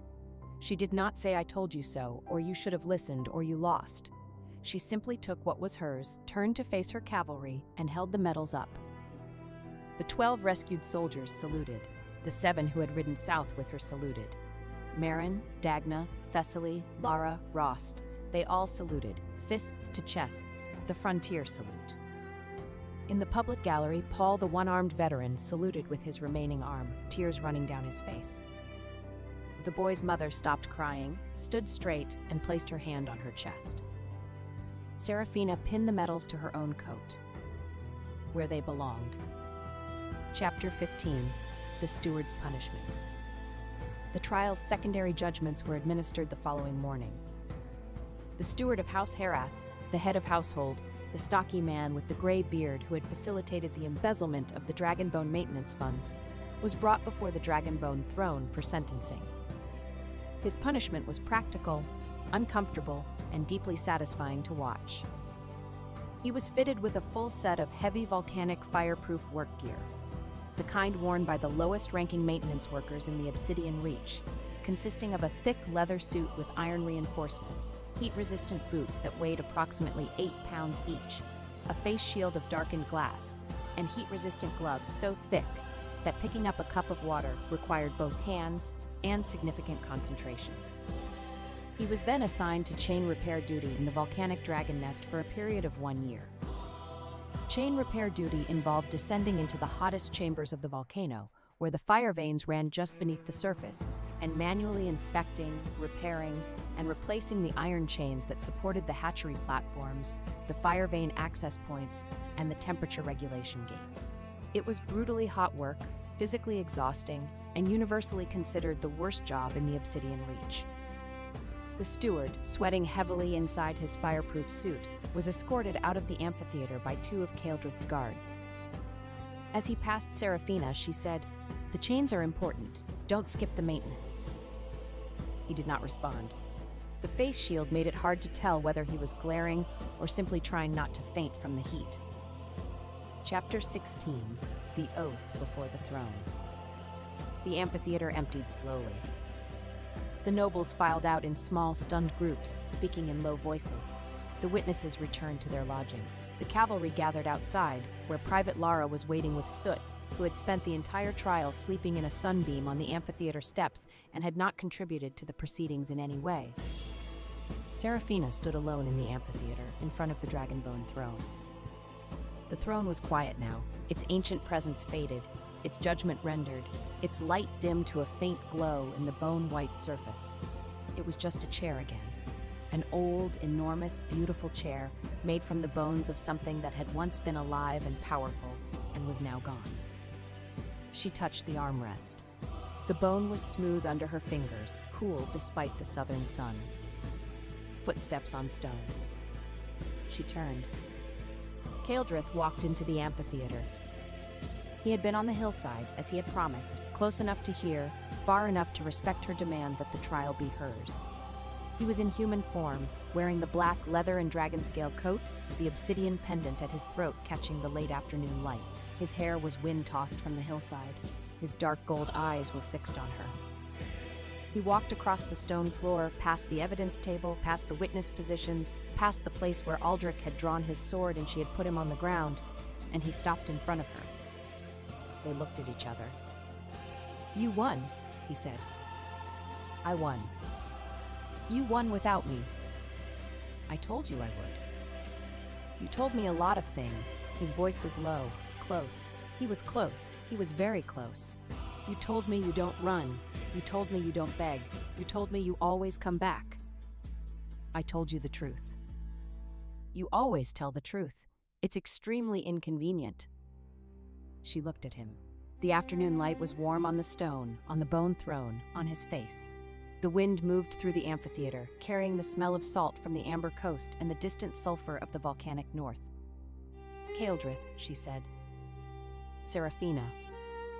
You're standing very close. I'm aware. Is this tactical proximity?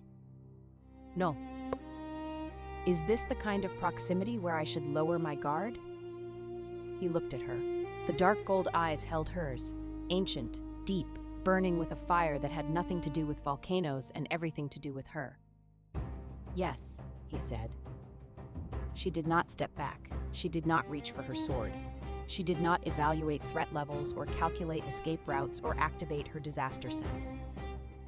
For the first time in 3 years, Seraphina Voss did not prepare for combat. Kaeldrith kissed her. It was not a gentle kiss. It was not a tentative kiss. It was the kind of kiss that a man gives when he has waited for a very long time, longer than he wants to admit, longer than his pride will acknowledge, and the waiting is over. His hand came up to the side of her face. His fingers were warm, always radiating that deep volcanic heat. His other hand settled at her waist, over the dragon scale cloak, over the belt where her sword hung, and he pulled her closer with the confident, possessive certainty of someone who does not ask for permission, because the answer is already in the way she is not moving away. She did not step away.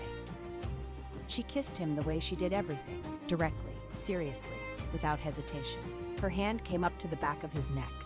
His hair was soft under her fingers, softer than she had expected from a man who could turn into obsidian and molten gold. She could feel the heat of him through the coat, through the armor, through the layers of cloth and leather and dragon scale that separated them. The dragonbone throne glowed behind them, a faint, warm, amber light that was not judgment but something older. Acknowledgement, approval. The ancient dragon whose bones formed the chair, recognizing the oath that was forming between the two people standing before it. Kaeldrith broke the kiss first. He pulled back just far enough to look at her, her face, her eyes, the 3 medals on her coat. That, he said, was not a reward. I didn't think it was. That was 2 people who have earned each other. She looked at him. The most powerful dragon king on the continent. The most dangerous man she had ever met. The first person in 3 years who had looked at her and seen not a weapon, not a disaster, not a problem to be managed, but a woman who was extraordinary, precisely because she was exactly what she appeared to be. Agreed, she said. He smiled. It was the real smile, the surprised, delighted, unguarded one that she had first seen during sparring, when she had almost hit him in the face. I should inform you, he said, that in dragon culture, a voluntary vow before the dragonbone throne constitutes a preliminary oath bond. What does that mean? It means I have formally declared my intent, and you have formally accepted, and the throne has witnessed it, and approximately 300 years of dragon law now considers us partners. I was going to say entangled, but partners works. Good. She adjusted the dragon scale cloak on her shoulders. Partners do patrols together. Are you available for a fire vein inspection tonight? Kaeldrith looked at her, at the woman who had just been kissed by a dragon king in front of an ancient throne and was now scheduling a patrol. You are, he said, absolutely, unequivocally the most remarkable person I have ever met. You said that before. I intend to keep saying it until you react to it. I reacted. You scheduled a patrol. That's how I react. He laughed, a real laugh, deep, warm, resonant with the faintest rumble of dragonfire beneath it. The sound echoed through the empty amphitheater and bounced off the dragonbone throne and filled the space with something that felt, improbably, like joy. Soot, who had wandered into the amphitheater at some point during the conversation and was sitting on the evidence table washing his paws, looked up at the sound and meowed. Your cat approves, Kaeldrith said. My cat wants dinner. Then let's go, both of you.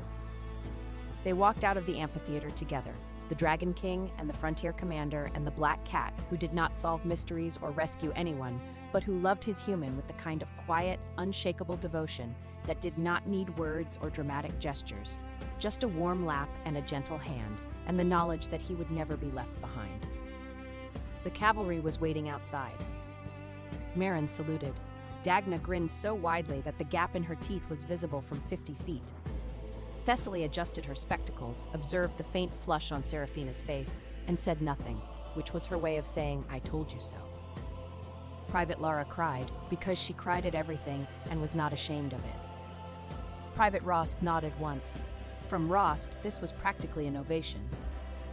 Corporal Annis, who had a black eye and a split lip, and the bearing of a woman who had walked out of a prison under her own power, looked at Seraphina and said, "Welcome back, Commander." "I didn't leave," Seraphina said.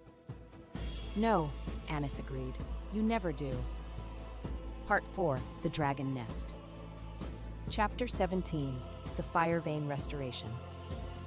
They returned to the Obsidian Reach. The Fire Vein crisis had not waited for the trial. In the 10 days they had been south, the disruption had worsened. The artificial channel that Lord Caden's agents had built was still active, still pumping battlefield resentment fire into the hatchery, and the dragon eggs were still silent.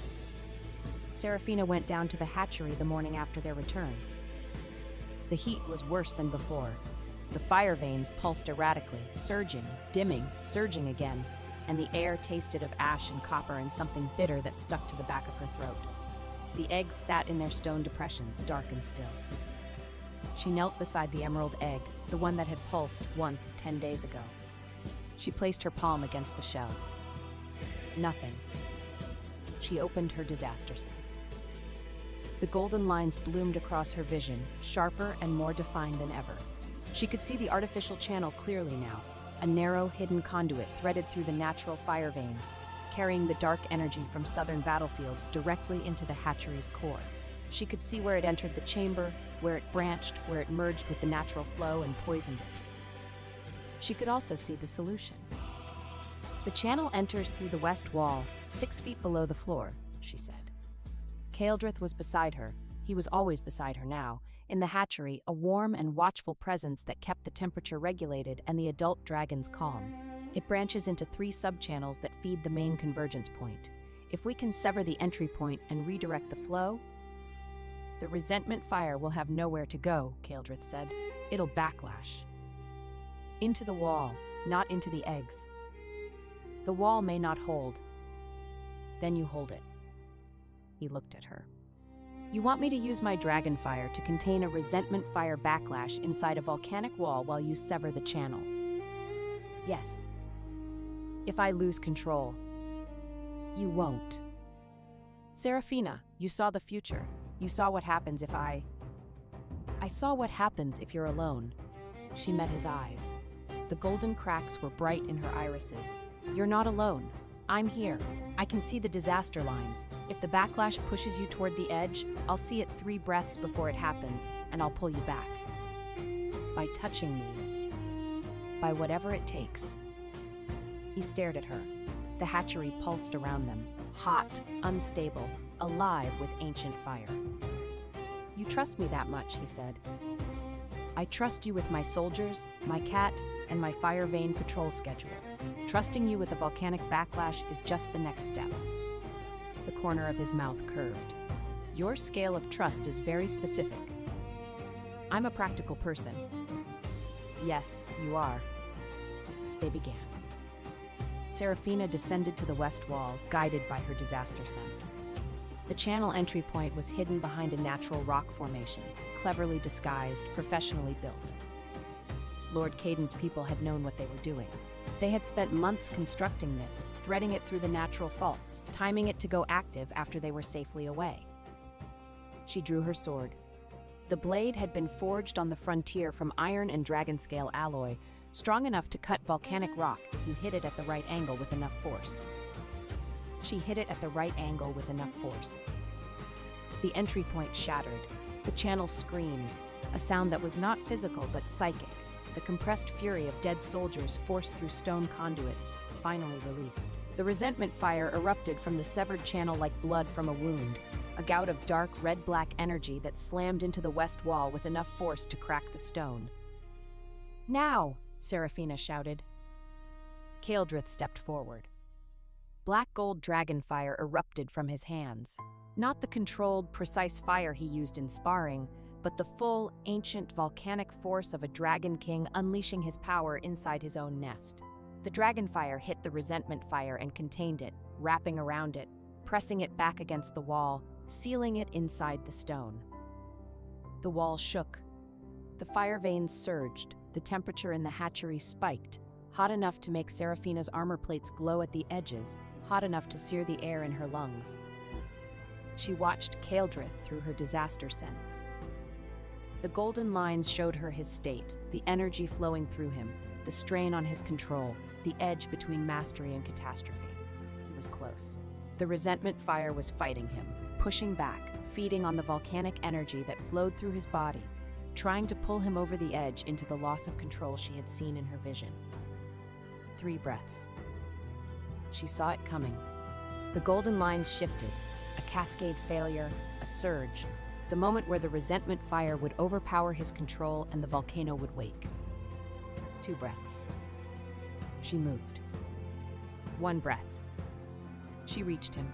She grabbed his arm, not gently, not carefully, but with the full grip strength of a frontier soldier who had held onto a siege wall with one hand while pulling wounded soldiers up with the other.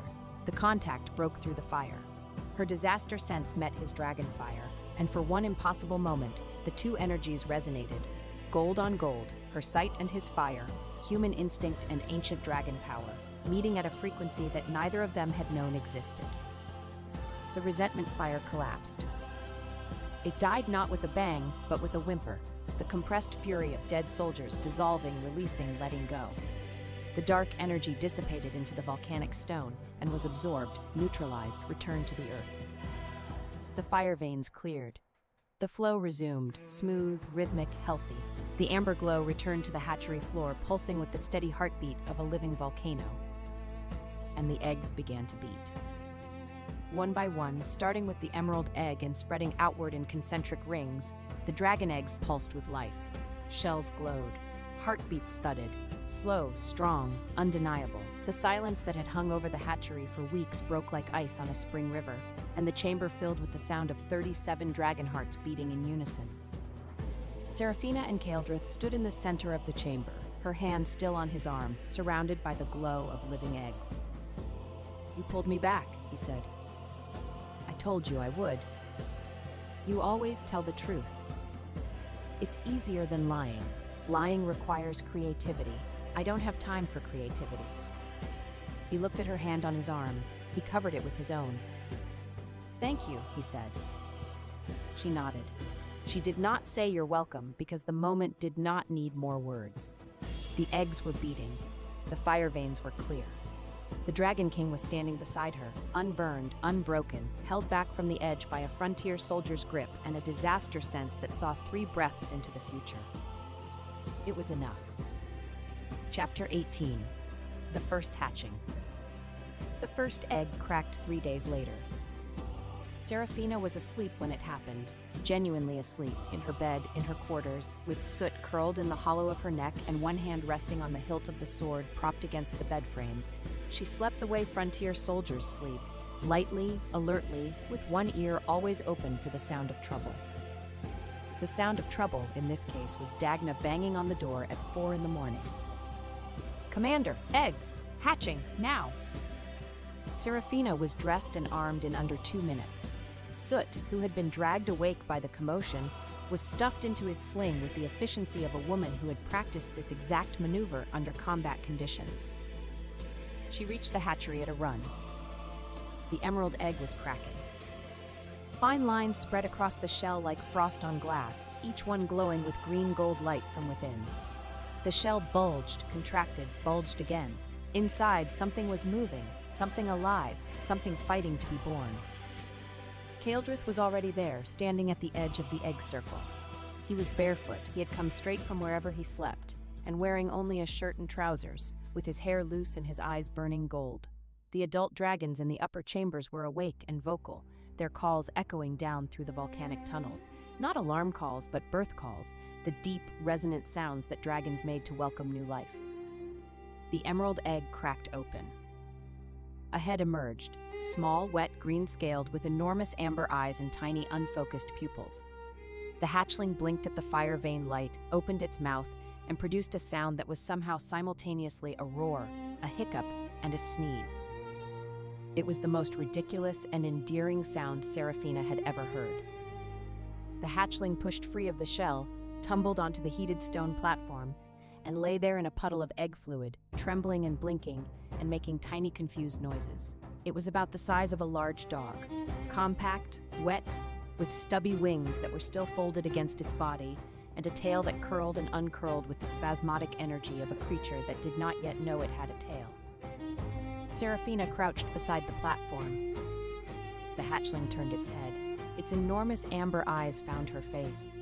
It stared at her with the profound, unwavering attention of a creature that has just arrived in the world and is trying to determine whether the first thing it sees is food, a threat, or someone worth trusting. Then it sneezed again, lost its balance, and face-planted on the warm stone. It made a pitiful sound, a tiny, warbling cry that was halfway between a whimper and a squeak. And Seraphina, without thinking, reached out and steadied it with her hand. The hatchling's skin was warm, warmer than the stone. Its scales were still soft, not yet hardened, still pliable, and they shifted under her fingers like living armor. The hatchling turned into her touch, pressing its small head against her palm, and the warbling cry stopped. It looked at her again. Then it climbed, scrambling, uncoordinated, with the flailing determination of a creature that has never used legs before, into her lap. Seraphina looked down at the dragon hatchling sitting in her lap. She looked up at Kaeldrith. "It's sitting on me," she said. "I see that." "Why is it sitting on me?" "Because you're the first warm thing it touched after it hatched. In dragon culture, that's called an imprint greeting. It's not a full bond, that takes years, but it means the hatchling has identified you as safe." "I didn't mean to." "You didn't do anything wrong. You held it when it fell. That's all it took." The hatchling yawned. It was an enormous yawn for something so small, a wide, pink-gummed, toothless stretch that revealed a tiny, flickering tongue. Then it tucked its head under Seraphina's arm and went to sleep. Around the hatchery, more eggs were cracking. 2, 3, 5, 8. The hatchings came in waves, the shells splitting open one after another, releasing tiny, wet, bewildered creatures into the warm, amber light of the restored fire veins. Attendants moved among the platforms, catching hatchlings, checking vitals, wrapping the weakest ones in heated cloths. The adult dragon's birth calls reached a crescendo, a thundering chorus of ancient voices that shook the stone walls and resonated in Seraphina's chest like a second heartbeat. Kaeldrith stood in the center of it all, his eyes blazing gold, his hands open at his sides, and the fire veins beneath his feet pulsing in rhythm with the birth calls. He was magnificent, the Dragon King in his element, surrounded by new life, his power flowing through the volcanic stone and feeding the hatchlings with the warmth they needed. He looked at Seraphina, who was sitting on the hatchery floor with a sleeping dragon in her lap and an expression of total bewilderment. "Welcome to the nest, Commander," he said. One by one, as the hatchlings found their feet and began to explore the chamber, they gravitated toward the platforms where the fire vein flow was strongest. But several of them, 3, then 4, then 5, made their way to Seraphina instead, drawn by the warmth of the hatchling in her lap, or by the residual energy of her disaster sense, or simply by the instinct that told them this person was safe. By the end of the morning, Seraphina was sitting on the hatchery floor with 5 dragon hatchlings piled in her lap, one on her shoulder, and one attempting to climb her leg. Soot, who had escaped the sling at some point during the proceedings, was perched on the nearest stone platform, watching the hatchlings with the appalled expression of a cat who has discovered that his human has been collecting new animals and has not consulted him about it. A hatchling, a small bronze one with copper-tipped wings, approached Soot, sniffed him, and sneezed fire. The sneeze was tiny, a puff of smoke and a brief spark that singed approximately 3 hairs on Soot's tail. Soot gave the hatchling a look of such profound, withering contempt that the hatchling actually backed up. Then Soot turned, walked to Seraphina, climbed onto her head, and sat down with the air of a cat asserting dominance over an increasingly chaotic situation. Dagna, standing at the hatchery entrance with her arms crossed and tears running freely down her freckled face, said, "This is the best day of my entire life." Marin, beside her, nodded. Even Marin, calm, unflappable, Stonewall Marin, had suspiciously bright eyes. Thessaly observed the hatchlings, observed Seraphina, observed the cat on Seraphina's head, and said, "I'm going to need more medical supplies." Chapter 19, The New Decree. The weeks that followed were the busiest of Seraphina's life, and she had held Dragonfire Pass for 3 days, so that was saying something. The Dragonbone Throne's judgment rippled through the southern kingdoms like a stone dropped in still water. Lord Caden was exiled. Lord Marin paid restitution. Aldrich Hareth lost his military command and retreated to his family's country estate, where, according to Virena's intelligence network, he spent most of his time staring at the wall and drinking expensive wine. Seraphina did not feel satisfaction at this news. She did not feel pity either. She felt the clean, clear absence of a weight she had been carrying for 3 years, and she put it down and walked forward. She had work to do. The female cavalry, the Iron Maidens, was whole again. The 12 rescued soldiers were folded back into the unit, and the 7 who had ridden north with Seraphina were given field commendations by the Dragonbone Throne. The total strength was now at 63, the full original complement, and they were training daily on the second tier of the Obsidian Reach. But Seraphina wanted more than training. She wanted official recognition. The Iron Maidens had always been a noble-sponsored unit, funded, equipped, and commanded under the patronage of a southern noble house. That patronage gave the sponsoring house the right to reassign, disband, or transfer the cavalry at will. It was this clause that had allowed Aldrich to attempt his seizure, and Seraphina was determined to close the loophole permanently. She drafted a petition to the Southern Military Authority, and simultaneously to the Dragonbone Throne, requesting that the Iron Maidens be reclassified as an independent frontier guardian force, funded by the Crown, commanded by its own officers, and answerable to no noble sponsor. The petition required signatures from a frontier commanding officer, a Crown representative, and a recognized dragon authority. Seraphina had the first signature, her own. The Crown representative took some work. She rode south, met with the King's Chancellor, presented her case, the trial records, the commoner testimony, the Dragonbone Throne's judgment, and after 4 hours of argument, received the second signature. The third signature was easy. She walked into Kaeldrith's study, placed the petition on his desk, and said, "Sign this." He read it. He looked at her. He signed it. "You didn't even negotiate," she said. "There was nothing to negotiate. Your cavalry should have been independent from the beginning. The fact that it wasn't is a systemic failure that I have the power to correct. I corrected it." That was very efficient. I'm an ancient dragon. We invented efficiency. Also, you were going to stand here and argue until I signed it, and I have a treasury audit in 30 minutes.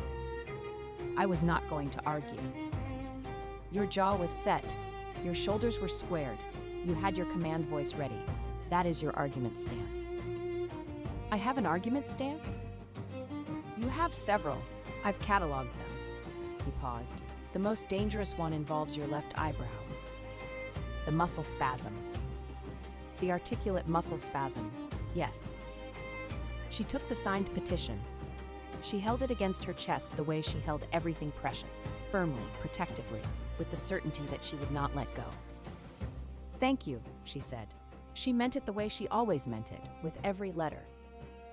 "You're welcome." He stood up from his desk. "Seraphina." "Yes." The petition establishes the Iron Maidens as an independent force. It does not, however, address the question of where they will be stationed. I assumed. The Obsidian Reach has a permanent garrison allocation that has been vacant for 8 years. The second-tier barracks are already being used by your cavalry. The fire vein system requires ongoing monitoring by someone with disaster sense capabilities, and the hatchlings appear to have collectively decided that you are their favorite human. She looked at him. Are you offering me a permanent posting? She asked. I am offering you a permanent posting, a title, and a formal position in the Dragon Nest's military structure. War Commander of the Northern Reach, Royal Protector of the Dragon Nest, Oathbound General of the Obsidian Caldera. That's 3 titles. I like titles. I collect them, like crowns. He gestured at the treasure chamber, visible through an adjacent doorway. Would you like a crown? I have 47. I don't want a crown. What do you want? She thought about it. The same careful, serious consideration she gave to every question. I want my soldiers, my sword, my cat, the Fire Vein patrol schedule, and... She paused. This was harder. This was the part she was not good at, the part that required words she did not have practice saying. I want to be here. Here in the Obsidian Reach? Here with you. The study was very quiet. The Fire Vein light played across the walls in amber spirals. The obsidian pendant at Kaeldrith's throat caught the light and held it. He walked around the desk. He stopped in front of her. He raised his hand and very gently fastened the dragon scale cloak clasp at her shoulder. The same gesture he had made the first night in her quarters when he had adjusted the clasp and stood too close and she had asked about her sword arm. The cloak, he said, his voice low, the oath before the Dragonbone throne, and now this. What about them? In dragon culture, 3 voluntary gestures of acceptance constitute a binding oath. You're telling me we've been forming an oath. I'm telling you that if you accept the posting, and you accept the cloak, and you accepted the oath, which you did clearly, then by the laws of the Obsidian Reach, we are oath-bonded partners, war commanders, equals. Equals, she repeated. Not owner and possession, not protector and protected, equals. That is how dragon oath bonds work. Both parties stand.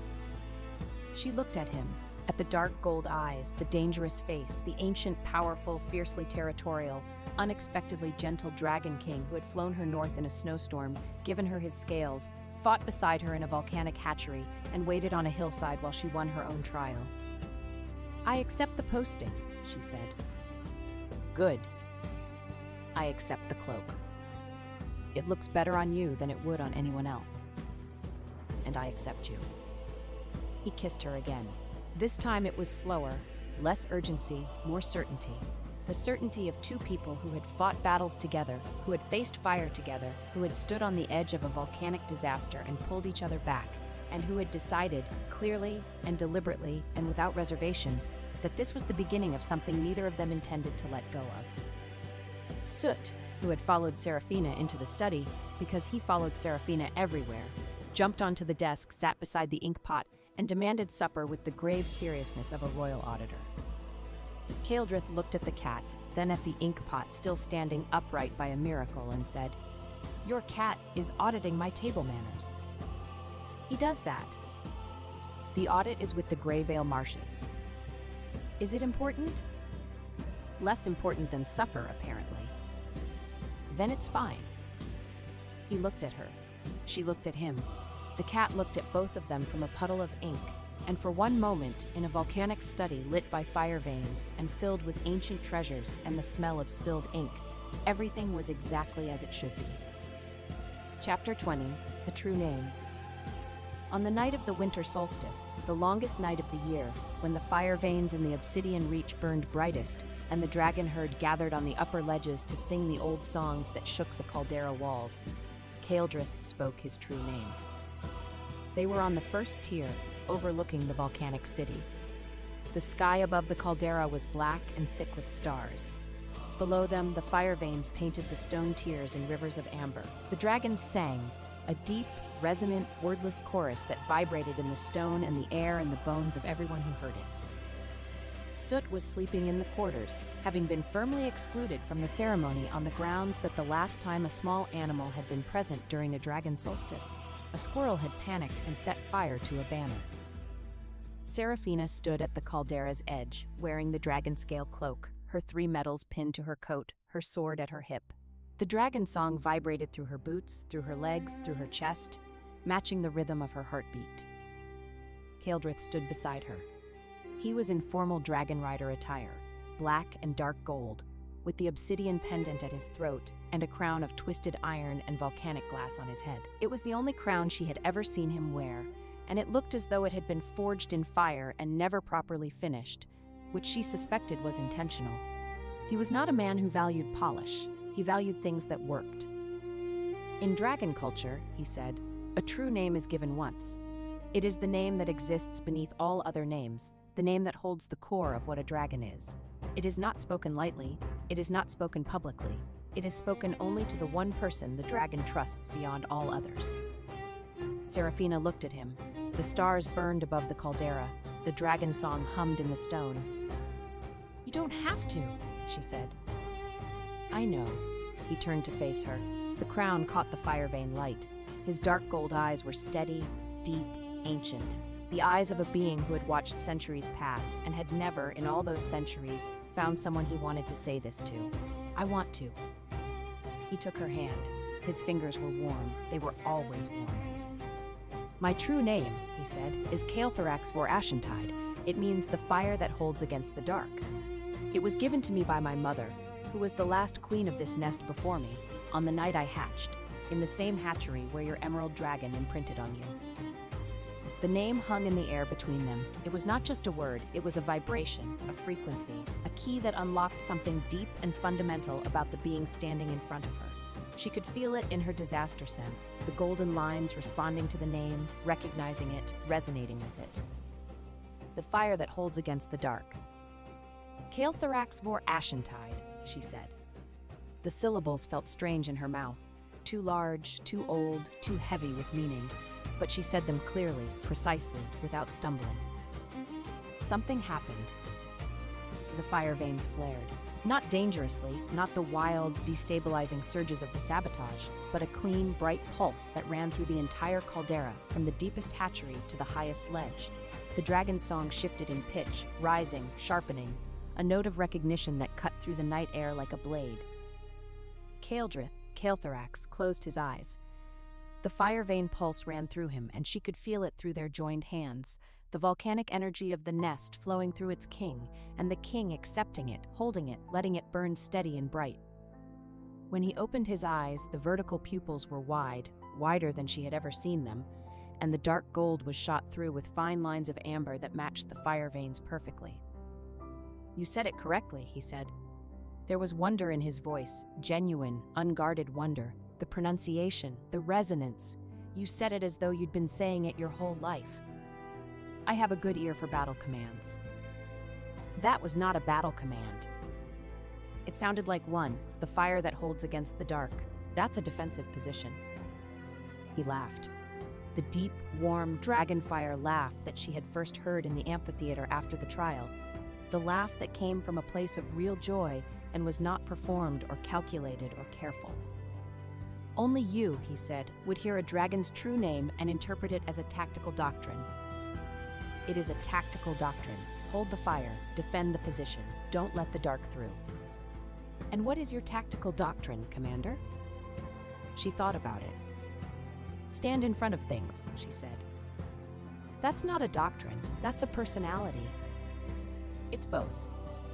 He raised their joined hands. In the fire vein light, their fingers were interlaced, his long, scarred, burning with inner heat, hers square, calloused, practical. Two hands that had held swords and shields and broken things and put them back together. "I give you my name," he said. The formal words, the oath words, the dragon words, older than the nest, older than the caldera, older than the mountains.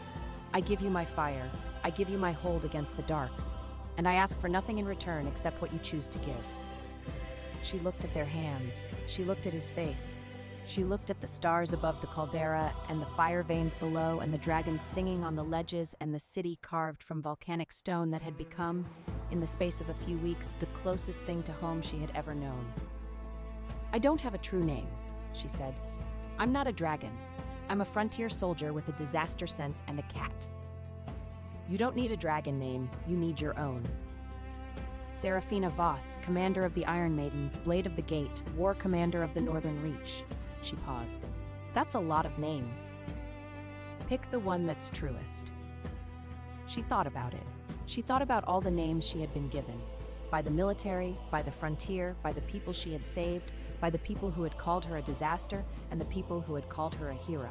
She thought about the name on her father's forge, the name on her mother's grave, the name she had written on every dispatch and every warning and every report that had been suppressed and ignored and buried.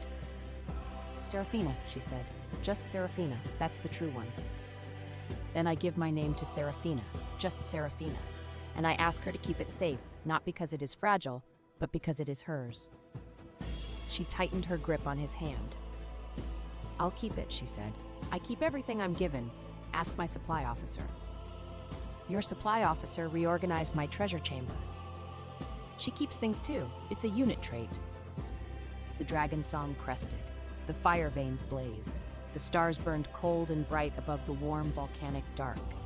And on the first tier of the obsidian reach, two people who had been alone for a very long time stood together and held on. Epilogue, 1 year later. The Emerald Dragon, now named Viranthos, because Serafina had let Private Lara choose the name, and Lara had chosen something from a book of ancient legends that she kept in her saddlebag, was the size of a large horse. He was also sitting on the second-tier barracks roof, and he would not come down. Viranthos, Serafina said, standing in the courtyard below with her hands on her hips and her commander's voice at full volume. Get down! Viranthos looked at her, his enormous amber eyes, much larger now than when he had been a wet, trembling hatchling face planting on the hatchery floor, blinked slowly. His emerald scales gleamed in the morning light.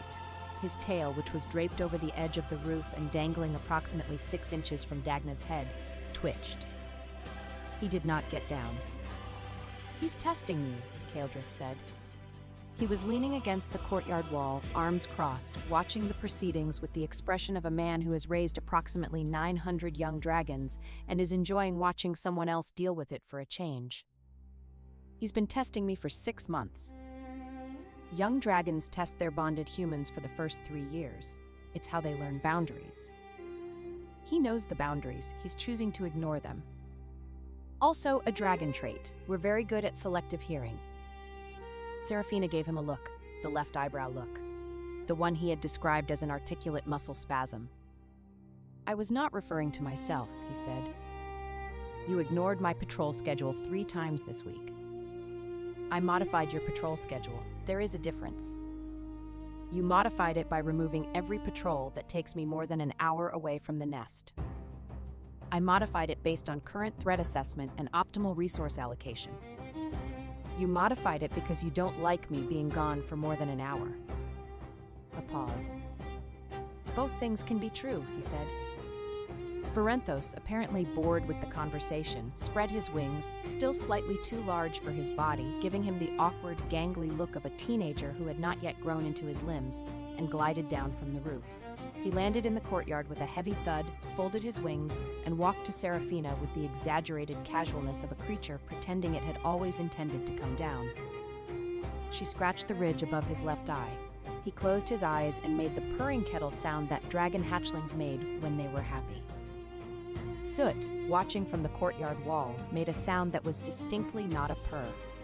It was the sound of a cat who has been displaced as the primary animal in his human's life and has feelings about it. Serafina picked up the cat with her free hand, tucked him into the crook of her arm, and continued scratching the dragon's eye ridge with the other hand. You're going to have to share, she told both of them. Soot glared at Viranthos. Viranthos glared at Soot. There was a tense moment, a silence charged with the ancient primal energy of 2 animals competing for the same human's attention, and then Viranthos leaned forward and licked Soot's head. Soot's expression was indescribable. It was an expression that combined outrage, horror, confusion, and the deep existential crisis of a cat who has been licked by a dragon and does not know how to categorize the experience. Dagna, watching from the archway, made a sound that was part laugh and part sob. That's the most beautiful thing I've ever seen. It's a dominance display, Thessaly said, adjusting her spectacles. She had a clipboard. She always had a clipboard now. She had been tracking the hatchling's development, the cavalry's health metrics, and, Serafina suspected, the ongoing data set of Serafina's pupil dilation in Kaeldrith's presence. Has the pupil thing stopped? Serafina asked. No, Thessaly said, but it's stabilized. Your baseline pupil diameter in his presence is now consistently 2 millimeters wider than in his absence. I've classified it as a permanent physiological adaptation. You've classified my attraction to my partner as a medical condition. I've classified it as a data point. Data points don't judge. You're judging. I'm observing. There's a difference. She made a note on her clipboard. Also, your heart rate increases by 8 beats per minute when he enters a room, down from 12. You're either getting used to him or your cardiovascular fitness has improved. Both, Serafina said. Both is acceptable. Thessaly walked away, clipboard tucked under her arm, spectacles glinting. Kaeldrith pushed off the wall and walked to Serafina. Varenthos, who had been following the conversation with the wide-eyed attention of a young dragon who understood more than anyone gave him credit for, stepped aside to let the king through. It was a respectful step, the instinctive deference of a young drake to the ancient dragon whose fire veins fed the nest. The treasury audit is done, Kaeldrith said. Marin reorganized the gem trays again. By what criteria this time? Emotional significance. Serafina blinked. Marin organized your gemstones by emotional significance? She created categories, strategically important, historically relevant, given as gifts, and he paused, with the expression of a man who is not sure whether to be touched or alarmed. Remind me of the commander. There's a category of your gemstones that reminds my shield commander of me? It contains 7 sapphires, an iron-gray diamond, and a piece of unpolished volcanic glass that she says has the same energy as your command voice. My command voice has the energy of unpolished volcanic glass? I believe it was intended as a compliment. Serafina looked at him. He looked at her. The courtyard was full of morning light. Varenthos was chasing his own tail. Soot was washing dragon saliva off his head with the grim determination of a cat who will never forgive this but will eventually stop talking about it. Dagna was laughing. Somewhere on the second tier, Private Lara was singing a frontier marching song, and the soldiers were singing back, and the sound carried through the volcanic stone like music through a cathedral. I'm happy, Serafina said. The words came out before she could evaluate them, before she could assess their tactical implications or consider whether they were appropriate for the setting.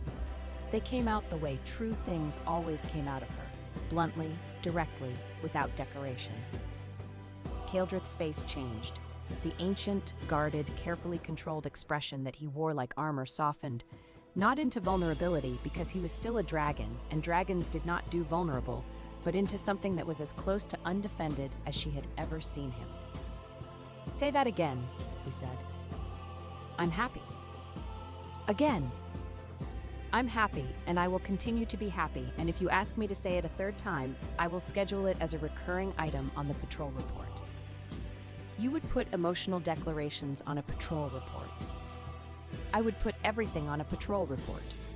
Patrol reports are the foundation of organized military life.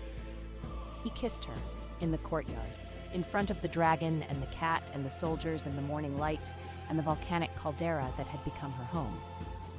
When he pulled back, she said, "That's going on the patrol report too." What category? Morale-relevant activities. I've been classified as a morale-relevant activity. You've been classified as essential. The word landed. She saw it land, saw it hit him, saw the impact move through him the way a vibration moves through stone. Essential. Not decorative, not optional, not a luxury or an indulgence. Essential. The thing you cannot remove without the structure failing. Essential, he repeated. Essential. He took her hand. She let him. They stood in the courtyard of the Obsidian Reach, the frontier commander and the Dragon King, the disaster seer and the fireholder, the woman who stood in front of things and the man who burned against the dark, and they held on. Around them, the Iron Maidens trained.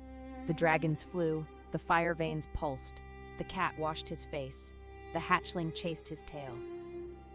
And on the third tier, in a set of quarters that had once been cold and empty, a field desk sat beside a window overlooking the caldera. On the desk, 3 medals were pinned to a display board: the Iron Fang, the Silver Gate, the Winter Flame Star. Beside them, a fire vein map was pinned to the wall. Anat aided in Serafina's precise handwriting with patrol routes, temperature readings, and a small note in the margin that read, K. Modified schedule again. Discussed. Resolved.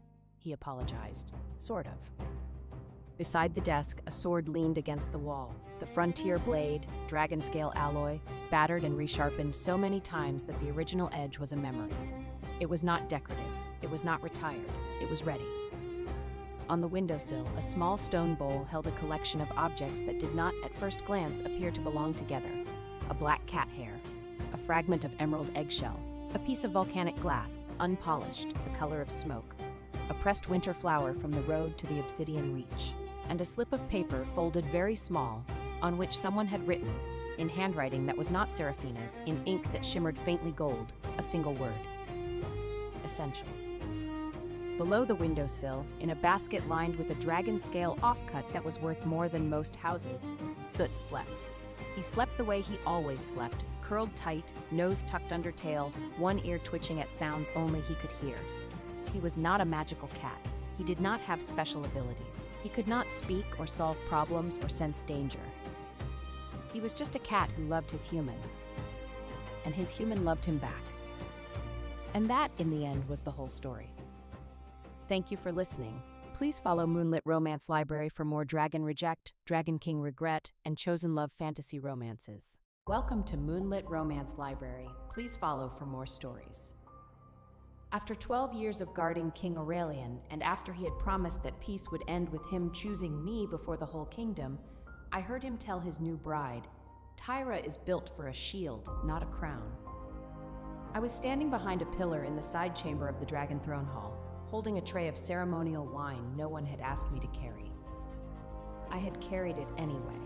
12 years of habit will do that to a person. The promise had not been vague. 6 years earlier, after the Crystal Gorge battle, Aurelian had knelt beside my sickbed, kissed the silver scars across my palms, and fastened a gold dragon wing clasp into his hair. I had forged it as a private pledge. He had said, "When the border is quiet, no more shadows. I will choose you where everyone can see." He had worn that clasp every day since. Now he was inside the chamber with Serafina of the Molten Ridge, whose political value to the throne was measured in 600 war dragons and a monopoly on volcanic obsidian. The door was cracked. Aurelian's voice carried in the diplomatic tone he used when he wanted a lie to sound reasonable. "She is irreplaceable in her role," he was saying. "No one protects a nest like Tyra. When the eggs come, there is no safer pair of hands in the kingdom." Serafina's voice was lower, like lava cooling over stone. "You are saying she stays." As captain of the guard, as protector of our children, she would never need to worry about status or security. But not as queen. "No," a breath. Then softer, almost fond, almost pitying. "Tyra is not built for a crown. She is built for a shield. She knows this. She has always known this." The tray in my hands did not shake. I am a moon silver heavy dragon. My fingers can bend longswords barehanded. My arms have held collapsing tunnel ceilings while soldiers crawled to safety beneath me. I do not shake. But something inside my chest made a sound like a pin snapping in frozen iron. I set the tray down because I was suddenly unsure whether I would crush the goblet stems if I held them 1 second longer. He had not merely changed his mind.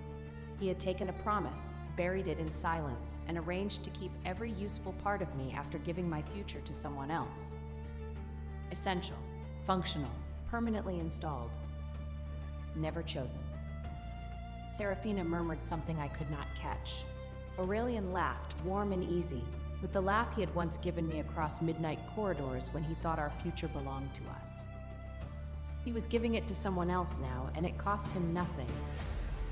I straightened the bracers on my wrists, adjusted the crescent and hammer captain's seal above my heart, and walked through the cracked door. Aurelian's head turned first. He was leaning against the carved mantel, one hand resting near Serafina's elbow, his ceremonial robes half-fastened and his golden crown circlet slightly askew in that artful way he liked because it made him look approachable. His eyes widened. Not much. just enough for me to know he understood exactly what I had heard and exactly how long I had been standing there. Serafina straightened. She was beautiful, I will give her that. Tall, dark-skinned, with veins of ember orange visible at her temples and throat where her fire blood ran close to the surface. Her gown was deep crimson, heavy silk layered over dragon scale mesh, and she wore a headpiece of obsidian and rubies that must have weighed as much as a small child. They stared at me. I stared back. Tyra, Aurelian began. Built for a shield, I said. My voice was very even. Not for a crown. His mouth closed. 12 years, I said. 12 years I have stood between you and everything that wanted to kill you. Arrow storms, assassination blades, the rift beasts at Cairn Pass, the poison smoke in the northern tunnels. That time in the Crystal Gorge when your own cousin tried to burn your wings off and I held the fire with my bare hands until the healers came. I held up my palms. The scars were still there, pale and silver white, mapped across my skin like frozen rivers. I did not do those things because I was built for them, I said. I did them because I chose you.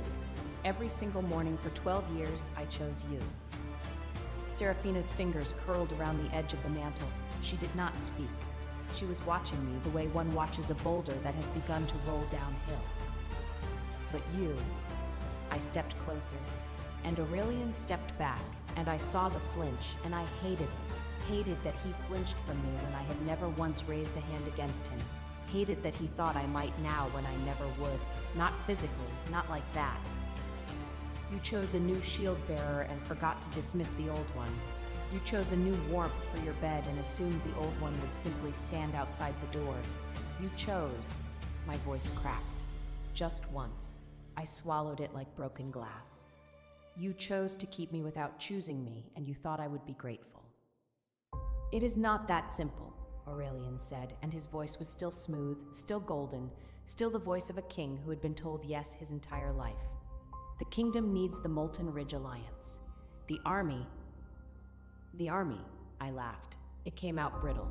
Which army, Aurelian? The one that follows your crown? Or the one that follows the person who has been leading dawn drills, sealing wing armor, pulling soldiers out of sky rifts, and standing in front of every blast meant for their king for over a decade? He did not answer. I turned to Serafina. She met my gaze without dropping it, which I respected, even through the fury. You know what you are getting, I said to her. A king who keeps people like furniture. Make sure your contract specifies what happens when he finds a newer model. Her jaw tightened, but she said nothing. I looked at Aurelian one final time. He was so handsome it hurt. Golden hair falling across his forehead, sharp jaw, amber eyes that could hold warmth like a sunlit hearth or turn cold like a winter sky. I had loved that face for 12 years. I had memorized every line of it in moonlight and firelight and the gray pre-dawn glow of 100 training mornings. Then I reached forward and took the gold dragon wing clasp from his hair. He was so startled he did not move. That was our pledge, I said. You wore it when you promised that peace would end with you choosing me in daylight. His face lost what little color remained. Tyra? We broke the promise. I am taking back the proof. I closed the clasp in my palm. Then I reached for the moon silver pendant at his throat, the one I had forged for the second year of our private courtship. He caught my wrist, too slow and too weak compared with my strength, and I continued the motion with his hand still attached until the chain snapped free. That too. 3 of the 5 rings on his fingers were mine. I took them. He let me because they were my work, my silver, and the remains of a future he had spent without telling me. Then I looked at Serafina's throat. A diplomatic moon-silver chain held a tear-shaped diamond I had forged for Aurelian to present during the alliance negotiations. And that, I said. Serafina flinched but did not step away. I unclasped it carefully. I did not punish women for the choices of men who treated both of us as strategic assets. I looked around the room for anything else that bore my forge mark. 2 brooches on Aurelian's cloak. A decorative chain across Serafina's bodice that I had made as a sample for the royal jeweler. The the silver inlay on the wine goblet stand. I took the brooches, I took the chain, I left the wine stand because it was bolted to the wall and I was angry, not petty. Well, perhaps I was a little petty. I took the wine stand too.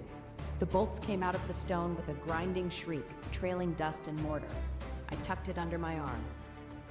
Aurelian and Seraphina stood very still, covered in plaster dust, stripped of silver and gold, looking like two very expensive statues that had been caught in a minor earthquake. I will collect the rest from my quarters, I said. Everything I forged, every gift, every piece of moon silver in this palace that bears my mark, it is mine by dragon forging law, and you both know it. Aurelian found his voice. Tyra, be reasonable. I have been reasonable for 12 years, I said. I am done being reasonable. I am going to be unreasonable now, and you are going to stand there and let me, because if you try to stop me, I will pick you up and set you on top of that bookshelf, and we will both find it very undignified. He did not try to stop me. I left the side chamber with a wine stand under one arm, a pouch full of jewelry, and a silence behind me so complete I could hear the plaster dust still settling on their shoulders. My quarters were 3 doors from the king's chamber. They had always been close because I was his shield, and shields are kept within arm's reach. I packed everything. Not just the gifts and the jewelry and the forged materials, everything. My armor, 4 sets, each one hand-forged for different moon phases. My weapons, the moon hammer, which only I could lift, which had sealed 2 rifts and broken the siege door at Cairn Pass. 3 longswords, a shield that could expand to cover 4 soldiers. A collection of throwing daggers with moon silver edges that glowed faintly even in the drawer. My personal forge tools, my books, my maps, my savings. 12 years of captain's pay, barely touched, because when you sleep across your king's threshold, you do not have much opportunity for shopping. The coins filled 3 large satchels and 1 small chest.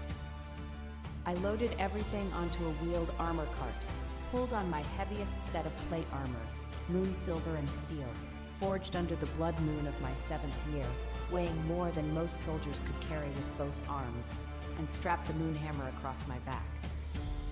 Then I wheeled the cart out of my quarters, through the corridor, and directly into the grand ceremony hall. The ceremony was already in progress. The grand ceremony hall was the largest enclosed space in the Dragon Palace, a cavern of carved obsidian and dragon bone pillars, hung with banners of gold and crimson for the occasion. 300 guests filled the tiered seating. The ceremonial platform at the center held Aurelian, Seraphina, the dragon high priest, and 6 fire dragon guards in full ceremonial armor. My entrance was not subtle. Moon silver plate armor makes a distinctive sound on obsidian floors, a clear, ringing note like a bell struck underwater. The wheels of the armor cart added a lower rumble, and the moon hammer on my back caught the light of every ceremonial torch and reflected it back as a pale silver glow that swept the room like a slow lighthouse beam. 300 heads turned.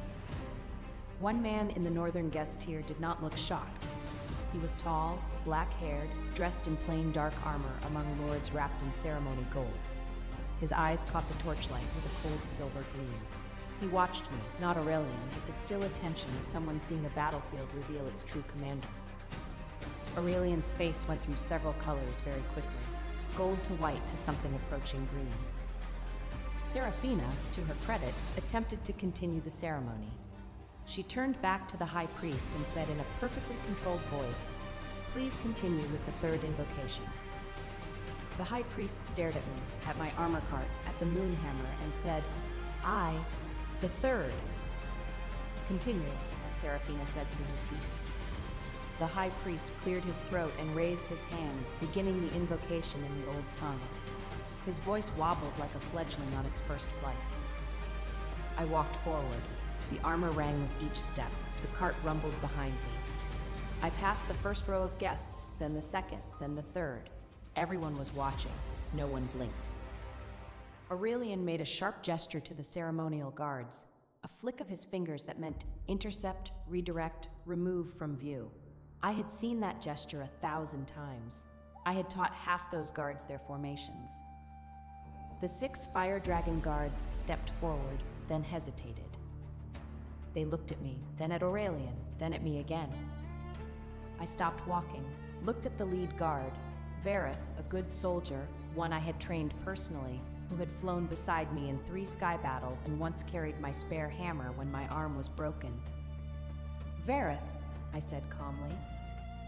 "Captain," he said. Then he winced because he could see from Aurelian's expression that he should not have used my title, but he had used it anyway, because it was reflex, because I was his captain, because I had been his captain since before he could fly in formation. "Stand aside," Aurelian said from the platform. His voice was sharp, kingly, commanding. Vareth stood aside. So did the other 5 guards. Not one of them moved to block me. They shifted to the edges of the aisle like water parting for a stone, and I walked through the gap they made with my armor cart rumbling behind me and the moon hammer gleaming on my back. I reached the base of the ceremonial platform, looked up at Aurelian, at Seraphina, at the high priest who was still mumbling the 3rd invocation with his eyes closed, as if hoping the entire situation would resolve itself through faith. I reached up and unclasped the captain's seal from above my heart, the crescent and hammer badge forged in my own silver, under my own moon. I set it on the edge of the platform with a clear, final clink. "I resign," I said. My voice carried perfectly in the acoustics of the grand hall. 300 guests heard every word. Effective immediately. 12 years of service to the Dragon Crown concluded. My personal property. I gestured to the armor cart. Leaves with me. My forge work remaining in the palace will be collected by courier within 3 days, as is my right under the dragon forging law. Silence. Then I turned and walked back up the aisle, pulling my armor cart, wearing my heaviest armor, carrying the moon hammer, the weapon that had saved this kingdom 4 times over, and not one person in that hall moved to stop me. Not one. I was halfway to the great doors when I heard a ceremonial chain strike the floor. Vareth stepped into the aisle behind me, then another soldier did the same, then a 3rd. "Any soldier who follows her abandons the crown," Aurelian called from the platform. Vareth turned. His face was pale, but his voice did not shake. "The Iron Ridge distress beacons have gone unanswered for 6 months, Your Majesty. We are answering an active border call." That changed the silence in the hall. Everyone knew the beacons existed. Everyone knew I had brought 14 reports to the council. Aurelian could order arrests, but doing so before 300 witnesses would mean admitting he intended to stop soldiers from answering a danger he had refused to face. He did not give the order. At the outer gate, 43 soldiers placed their palace duty tablets into the gate captain's box and signed themselves onto a 30-day emergency border response. It was not yet a permanent desertion. It was a lawful answer to an unanswered call, and everyone, including Aurelian, understood that 30 days would be enough for them to decide whom they truly served. Some wore ceremonial armor. One still carried a plate of ceremony food. None had proper winter gear. They followed me onto the northern road because I had trained them, bled for them, repaired their wing armor, and remembered the names of the soldiers the palace listed only as numbers. I had not recruited them.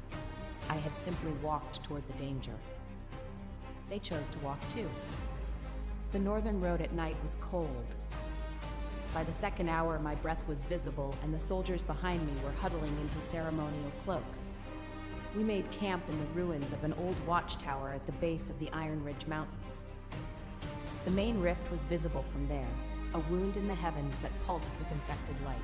It had appeared 6 months earlier. The crown had debated it for 5 months and sent no one. I had reported it 14 times. Aurelian had said the alliance negotiations were more pressing. Near midnight, the clouds swallowed the moon. The moon hammer went cold against my back. A smaller crack tore open directly above the watchtower. There was no warning beyond one sharp vibration in the stone. Then the roof split, black wind poured through the opening, and winged rift beasts dropped toward 43 soldiers wearing parade armor. "Shields around the wounded," I shouted. Do not chase anything into the dark. Hold the stair and move the supplies below. I reached the crack's anchor point and swung before the formation was fully set. I wanted the problem gone before anyone could regret following me. Without moonlight, the hammer struck like a siege weapon, but not a sealing tool. The blow cracked the anchor instead of compressing it. The wound widened. Dark pressure threw me across the tower roof. The western wall collapsed. A timber pinned Vereth's leg. Supply crates burst open in the snow, and 3 winged beasts dove through the gap I had made larger. I had failed. Not later, in reflection. In that moment, every soldier could see it. I abandoned the rift and went for Vereth. The old version of me would have kept striking until the sky obeyed. The captain I needed to become chose the people beneath it. I lifted the fallen timber while 2 soldiers pulled Vereth free. Another blast split the roof under my boots. The edge dropped away, taking me and the moon hammer with it. Black wings filled the dark. A dragon caught me before I hit the ravine. He was long and lean, built for speed, his scales swallowing what little light remained. He banked hard with me, held against the armored curve of one foreleg, then released me onto stable ground so precisely that my boots landed beneath me. The black dragon rose again before I could speak. He cut through the winged beasts with surgical strikes, breaking their formation and driving them away from the retreating soldiers instead of trying to win a glorious fight over a collapsing tower. "Move," I shouted. "East Ridge, leave the crates, carry only people and weapons." We lost the watchtower. We lost half our food, 2 tents, and every blanket that had not already been wrapped around a soldier. The crack remained open behind us. No one died. At dawn, the black dragon landed on the East Ridge and shifted into human form. He was the man from the ceremony hall, taller than Aurelian by half a head, black hair falling past his shoulders, pale skin touched by the gray cast of black-scaled dragons, and silver eyes as sharp as a blade's edge. His armor was dark, practical, and repaired in several places. A black iron clasp shaped like folded wings held his collar closed. "You were in the hall," I said. "I came to ask the Crown for help with 3 rifts in my territory," he replied. "I watched the Crown choose a ceremony instead. Then I watched its only competent commander leave. You followed me."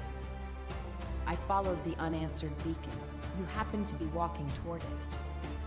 That answer irritated me because it was exactly the kind of answer I would have given. "Kale," he said, "Lord of the Black Ridge, Warden of the Northeastern Waste." I knew the title. The Black Ridge was wild territory beyond Aurelian's border, where dragons followed demonstrated strength rather than inherited polish. "You made the crack worse," Kale said. My soldiers went still. "I know." He studied my face, perhaps expecting an excuse. "You also stopped trying to seal it the moment your people were trapped," he continued. "That is why they are alive. Is this where you offer to take command?" "No. Among the northern nests, the first covenant is simple. The one who keeps a nest alive commands its defense. I have no claim over your soldiers." His gaze moved to the ruined tower. "But a hammer cannot also be the sky. You need an air corps." "I do not fly under another lord's banner." "Then do not fly under mine." His eyes returned to mine. "Survive beside it." He offered shelter at a Black Ridge outpost 3 miles east. I accepted 1 night of roof and food, nothing more. Before he left the next morning, he looked at the dent in my shoulder plate where the failed strike had thrown me into stone. "When you are ready to admit that strength includes letting someone cover what you cannot, send word." "I will not send word." The corner of his mouth moved, almost a smile. "Then I will return." 3 days later, we encountered our first ground rift beast. This time I did not rush. I placed the soldiers, checked the escape route, waited for the thin crescent moon to clear the clouds, and struck only when the line was ready. The beast ended embedded in a cliff, the crack sealed on the second blow. "We need proper weapons," I said, looking at the dented ceremonial armor around me. "We need winter supplies." We need a plan better than walking north and hoping. What is the plan? Vareth asked. We protect everything beneath those rifts. We learn from every failure, and we do not ask permission from anyone who left the beacons unanswered. That was how the Moonsilver Dragoon was born. Not from an easy victory, but from 43 people surviving the night I made the sky worse and choosing to trust what I did next. Over the following 3 weeks, I forged weapons, rebuilt armor, and trained sky soldiers to fight on the ground. We sealed 3 minor cracks. A 4th forced us to retreat and evacuate a farming hamlet before we returned under better moonlight. We also rescued 2 low-altitude dragon nests that the palace had classified as non-priority. In one of those nests, I found her. The baby white dragon was barely bigger than a large cat, undersized, probably the runt of her clutch, with scales so pale they were almost translucent and wings that looked about 2 sizes too small for even her tiny body. She could not fly. She could not produce flame, only a sad little sputter of sparks that would not have lit a candle. She was also sitting on my moon hammer. I had set the hammer down after sealing the crack near her nest, and when I turned back, she had climbed on top of it and was pressing her belly against the metal with an expression of absolute contentment. The moon hammer retains heat for hours after a sealing strike, radiating a gentle warmth that apparently, to a fire-deficient baby dragon, felt like the best thing in the world. Off, I said. She looked at me. Her eyes were enormous, iridescent blue, the color of glacier melt, and she did not move. I need that, I said. She tucked her tiny legs underneath herself more firmly, flattened her inadequate wings against the hammer's handle, and made a sound that was half purr, half squeak. Vareth appeared beside me. Captain, I think she likes you. She likes my hammer. Same thing in her mind, probably. I reached down and picked her up. She weighed almost nothing. Hollow bones, thin scales, the kind of frail construction that said she would never be a war dragon, never carry a rider, never breathe fire hot enough to forge metal. She chirped indignantly as I lifted her, and immediately began wriggling toward the hammer again. I held her against my chest plate instead. The moon-silver armor was warm from my body heat. She went still, pressed her face into the metal, and fell asleep in 4 seconds. Wonderful, I said. Vareth grinned. He tried to hide it. He failed. I named her Pearl because her scales caught the moonlight like the inside of an oyster shell, and because she had the approximate combat value of a very small, very round, very warm-seeking pearl. Pearl became the camp's smallest logistical problem. She slept on warm metal, hoarded buckles and spoons, and climbed anything higher than her own head despite having wings too small to help. The soldiers loved her because she was fragile, stubborn, and entirely convinced that every polished object in the north belonged to her. I loved her too, though I expressed it mostly by sighing, checking that she was warm, and removing her from the moon hammer before combat. 6 weeks after I left the Dragon Palace, the Moonsilver Dragoon had grown to 112 members. Word had spread. Soldiers who had been stationed at the border and received no reinforcements. Low-altitude dragon riders whose nests had been declared expendable. Ground knights who had been denied promotion because their bloodline was not pure enough for the Sky Corps. Wingless Dragon King who had been told they could never serve in combat. They came to us, one by one, then in groups. They came because we sealed the rifts that the crown ignored. They came because we protected the nests that the palace had written off. They came because in the Moonsilver Dragoon, promotion depended on what you could do, not what color your scales were or which family had hatched you. And they came because of what happened at the Thornvale Rift. Thornvale was the largest secondary rift we had encountered, a gaping wound in the sky above a valley that held 3 farming settlements and 1 ancient dragon nursery. The nursery held 17 eggs. Some were common breeds, some were rare. 2 were believed to be the last clutch of a nearly extinct silver lineage. The palace had received reports about Thornvale for 8 weeks. The response had been a single reconnaissance flight and a memo classifying the situation as concerning but not immediate. 17 eggs, 3 villages, rift beasts already beginning to emerge in numbers. We arrived at Thornvale on a cloudy night, the worst possible conditions for me. Cloud cover blocks moonlight, and without moonlight, my forging ability drops by half. The moonhammer still hits like a siege weapon under any conditions, but the additional lunar constructs, shields, chains, lances of compressed silver light, require direct moon exposure. I told my soldiers the truth. I am at half strength. The rift is twice anything we have sealed before. If the clouds clear, I can close it. If they do not, I can damage it enough to slow the flow, but not seal it completely. And the beasts? Farith asked. We hold the line until I can strike the core, however long that takes. They nodded. Every single one. We were in position around the rift when the first wave came through. Not one beast, but 12, pouring from the wound like oil from a broken lamp. My soldiers held formation, ground shields locked, lances up. I moved through the center, swinging the moon hammer in controlled arcs that sent beasts crashing into cliff walls, into the valley floor, into each other. But 12 became 20, and 20 became 30, and the clouds did not clear. It was during the third wave, 40 beasts, some larger now, some winged, that the sky overhead suddenly split with a sound like tearing silk, and something enormous came through the main rift. Not a beast, a presence. The rift was trying to expand, to tear itself wider, and the energy concentrated at the core was pulsing in a rhythm that meant it was building toward a rupture that would triple its size. If it ruptured, the valley was lost, the villages, the nursery, 17 eggs. I looked up through the chaos of combat, through the beasts and the dust and the dark, and I saw a gap in the clouds, not large, moving fast. A sliver of moonlight racing across the sky like a silver arrow. I had maybe 4 seconds.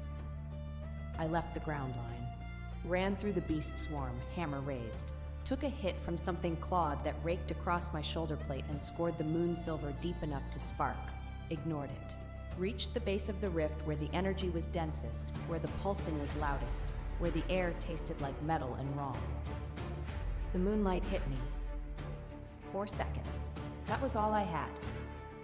I raised the moon hammer, drew every shred of lunar energy the sliver of light could provide, felt my dragonfire ignite in my core, channeling through the silver metal, converting to something that was not fire and not light, but both at once. I swung. The hammer connected with the rift's core.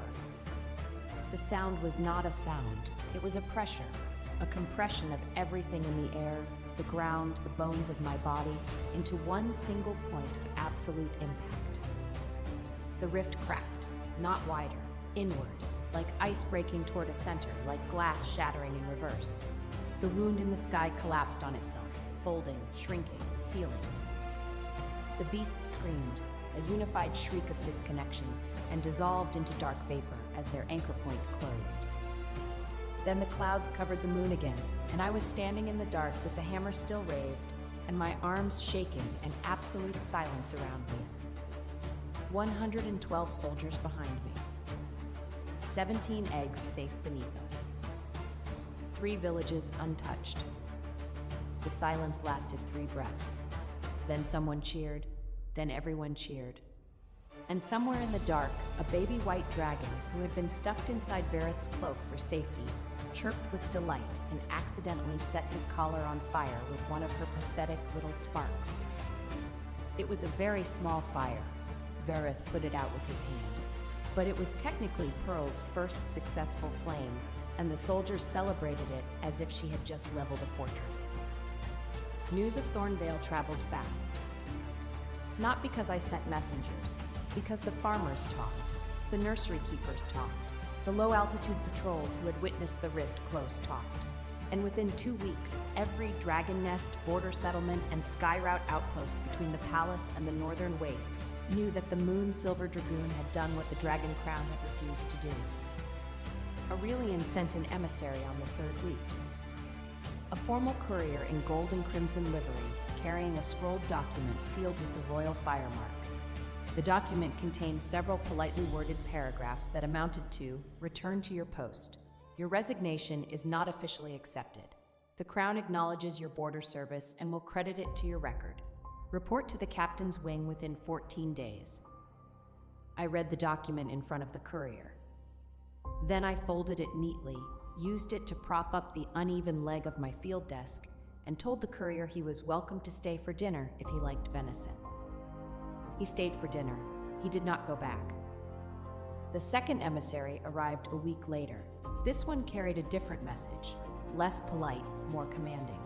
The Crown formally orders the return of all military personnel currently operating without authorization under the banner of Tyra of the Moon Silver. I read this one too. Then I asked the emissary to hold it up while I used it as a target to demonstrate a new throwing technique to my recruits. 7 moon silver daggers later, the document was pinned to a tree in a pattern that, if you squinted, looked like a rude gesture. That emissary also stayed for dinner. It was on the night after the second emissary that Kale returned, exactly as he had said he would. A black dragon circled above our camp 3 times and settled on the ridge. This time, I knew the shape of his wings. He came down in human form at dawn, walking through the camp as if every suspicious stare were merely weather. I was repairing Vareth's wing joint on a supply crate. Pearl slept on my left gauntlet. The moonhammer leaned beside me. Kale stopped in front of me. His silver eyes moved from the repaired armor to Pearl, then to the new patrol map pinned behind my shoulder. "You sealed Thornvale," he said, "with 112 soldiers holding the line. You learned from Greyglass. I dislike repeating mistakes in public." That almost smile appeared. "I have 3 rifts in my territory. Each is larger than Thornvale. I have speed and soldiers. I do not have the force to close a core. You want to hire me. I want an alliance, joint command, your ground force, my air corps. You control the surface and every ceiling strike. I control the high sky. Neither of us subordinates the other. And when we disagree, we argue until one of us produces a better reason. That sounds exhausting. I have been told I am persistent." Pearl woke, saw the black iron wing clasp at his throat, and launched herself at his chest. He caught her with both hands. She immediately began working at the clasp pin with the concentration of a master thief. "She remembers you," I said. "She remembers metal." Same thing, in her mind. "It is not removable," he said. 14 seconds later, Pearl had the clasp in her mouth. I took her from him, extracted the clasp from her jaws, and handed it back. His fingers brushed mine. Brief, accidental, not irrelevant. "I will consider the alliance," I said. "First, you fly with us at the gorge crack tomorrow. Show me what your speed is worth when the ground line depends on it." "Moonrise?" "Moonrise." He refastened the clasp and turned to leave. "Kale." He looked back. "At Greyglass, you caught me. That did not give you command over me." "I know." "Good. It gave me an excellent view of how heavy that hammer is." I threw a wing bolt at him. He caught it without looking.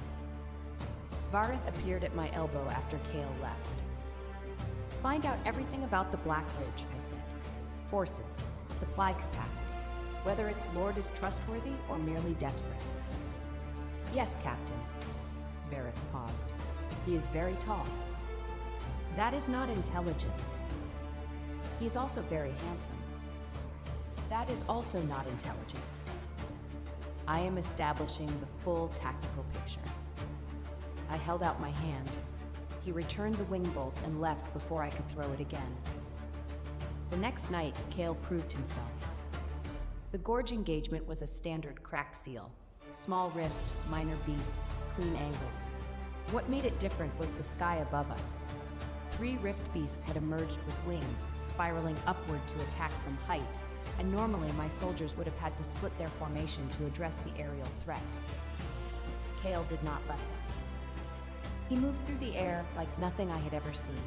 Not with the broad, powerful strokes of a heavy dragon, but with a darting precision that was almost insectile. Sharp turns at impossible angles, sudden accelerations that left the winged beasts spinning in his wake, corrections and reversals so fast that my eyes could barely track them. He did not kill the beasts with fire. He killed them with speed, striking at joints, at wing bases, at the delicate connection points between body and limb, dismantling them in midair with surgical efficiency. In 4 minutes, the sky was clear. I sealed the crack with a single hammer strike. Full moonlight, clean shot, easy. And then I stood in the cleared gorge with my soldiers and looked up at the dark shape circling above us, barely visible against the stars, except for the faint silver gleam of his eyes. "All right," I said to no one in particular. "He can keep the sky clear." We formalized the alliance 3 days later. Kale brought 20 of his own soldiers to the negotiation. Lean, fast-looking dragon warriors in dark armor, all built for aerial combat, all watching me with the same evaluating intensity their lord had shown. I brought my full complement, now 130, ground-heavy, shield-locked, watching Kale's soldiers with the professional wariness of people who had spent their lives looking up and worrying about what might dive at them. The terms were simple because I made them simple. Joint command, no subordination. His air corps handles altitude, my ground force handles the surface and the SEAL strikes. Neither commander overrules the other in their domain. Shared intelligence, shared supplies, separate camps until trust is established. Kale signed without argument. His hand was steady on the document, his expression unreadable, and when he passed the quill to me, he said only, "You write the patrol rotations. My soldiers will follow them." "You trust me with your patrol structure already?" I asked. "You sealed Thornvale with 4 seconds of moonlight and half-strength forging capacity. If you wanted my soldiers dead, you would not need patrol rotations to accomplish it." It was not flattering. It was assessment, delivered with the same flat certainty as everything else he said. I signed the document and tried not to notice that his gaze lingered on my hands as I wrote, on the silver scars, the forged calluses, the width of my fingers around the quill. The first week of joint operations went smoothly. The second week went better. By the third week, we had sealed 2 more secondary cracks and established a patrol network that covered the entire northern border more effectively than Aurelian's palace guard had managed in 6 months. It was during the third week that the challenge happened. Kale and I had disagreed, publicly in front of both companies, about approach strategy for a mid-altitude rift. I wanted ground anchor positioning. He wanted a high-altitude dive seal. The disagreement was professional, technical, and completely civil. But his soldiers were watching, and my soldiers were watching. And in Dragon military culture, when 2 commanders of equal rank disagree and neither yields, there is a traditional resolution. Vareth said it first because Vareth had no sense of self-preservation. "Trial of arms, Captain?" The camp went very quiet. I looked at Kale. He looked at me. His silver eyes held something that might have been anticipation. "Ground combat," I said. "Open ring, first to yield or leave the circle." "Agreed," he said, and the speed with which he agreed told me he had been waiting for this. We cleared a flat area at the center of camp. Both companies formed the ring. My soldiers on one side, his on the other, Pearl on Vareth's shoulder looking deeply confused about why everyone was standing in a circle. I wore my standard armor, moon silver plate, no helm, hair-bound back. I carried a training lance, blunted, weighted to match my combat weapons. Kale wore his dark armor, lighter than mine, and carried a training sword that was clearly designed for speed rather than force. We faced each other across the ring. The torchlight made his black hair look like polished obsidian and cast his features into sharp relief. The cut of his jaw, the straight line of his nose, the silver of his eyes catching the firelight and throwing it back cold. "Rules," Vareth called out, acting as arbiter because someone had to and he apparently wanted a front row seat. "No dragon form, no fire, no forging, no flight, ground combat only. First to yield, leave the ring, or be unable to continue." I adjusted my grip. Kale adjusted his stance, low, balanced, ready to move in any direction. "Begin," Vareth said. Kale moved first. Fast, faster than I expected in human form, closing the distance between us in 2 strides, his sword coming in at a low angle designed to test my guard. I did not parry. I stepped forward into his range, inside the arc of his blade, and pushed. Open palm, center of his chest plate, full strength. He flew backward 3 steps. His boots left furrows in the packed earth. His sword arm swung wide for balance. He did not fall, but it was close. One heel caught a stone and he had to twist sideways to stay upright. Silence from both sides of the ring. I lowered my hand. "Your speed is notable," I said calmly, "but you came within arm's reach of a heavy dragon." His expression did not change. He straightened, rolled his shoulders, adjusted his grip. Then he came again, faster this time, and this time he did not come straight. He circled, quick lateral steps, feints, direction changes that made tracking him require full focus. His sword came from angles I did not expect, testing every joint in my guard, never committing fully, never staying in one place long enough for me to plant and push. I understood. He was not trying to overpower me. He was trying to exhaust me, to make me turn and turn and turn again until my heavier armor and slower rotation gave him an opening. I stopped turning. He struck from my left. I took the hit on my shoulder plate. Moon silver rang but did not dent, and grabbed. My hand closed on his sword arm, not the blade. The arm itself above the wrist, my fingers wrapping around the vambrace with the kind of grip that bends metal. He went very still. I pulled him forward, off balance, into my space. His feet left the ground for a moment, just a moment, and then I set him down again, firmly, 3 feet closer to the ring's edge. "Yield?" I said. His face was inches from mine. His breath was slightly accelerated, barely, not enough for most people to notice, but I noticed because I was holding his arm and I could feel his pulse in the metal of his vambrace. His silver eyes were wide, not with fear, but with something else, something sharp and bright and focused entirely on me. "No," he said. He twisted. Not away, into me, using my grip as a pivot point, his free hand coming up to catch my collar plate while his body rotated.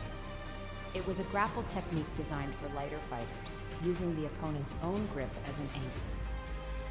Clever, but I weighed more than he expected. We struggled, properly struggled, boots scraping earth, armor grinding against armor, his speed against my force, his angles against my stability. He could not break my grip. I could not pin him long enough to push him from the ring. We turned, locked together, each trying to find the leverage the other was denying. And then his foot hooked behind my ankle. It was a good technique. My weight was committed forward. He dropped, pulled, and I went down, but I went down holding him, and we both hit the ground with a crash of metal that silenced the watching soldiers. I landed on top. For one frozen moment, we were entirely too close. His back was against the packed earth, my armored weight pressing him down, our faces separated by less than a handspan. His black hair had come loose from its tie and was spread across the ground. His chest was moving with quick, controlled breaths. His silver eyes were looking directly into mine, and there was something in them, not defeat, not anger, something that looked like discovery. "You are heavier than you look," he said, very quietly. "You are faster than I expected," I replied, equally quiet. A beat of silence. "I yield," he said. Then even more quietly, so only I could hear, "This time." I released him, stood, offered my hand. He took it, his grip was strong, his palm warm through the gauntlet leather, and I pulled him to his feet. The camp erupted. My soldiers cheered.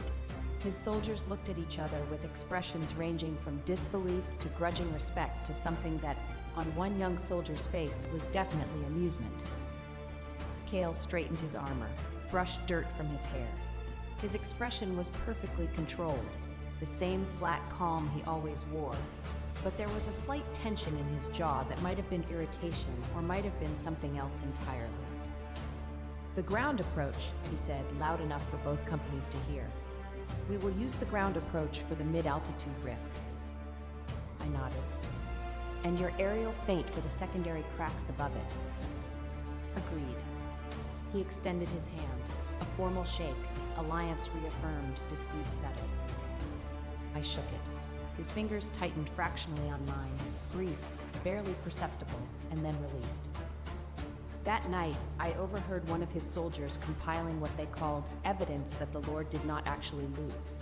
The list, which they were recording on a piece of spare parchment, included uneven ground favoring the heavier combatant, training sword was improperly weighted, the Lord had eaten a large lunch, the torchlight was in his eyes, and, my personal favorite, the stone that caught his heel was suspiciously placed. I did not tell them I could hear. I went back to my tent and smiled at the dark.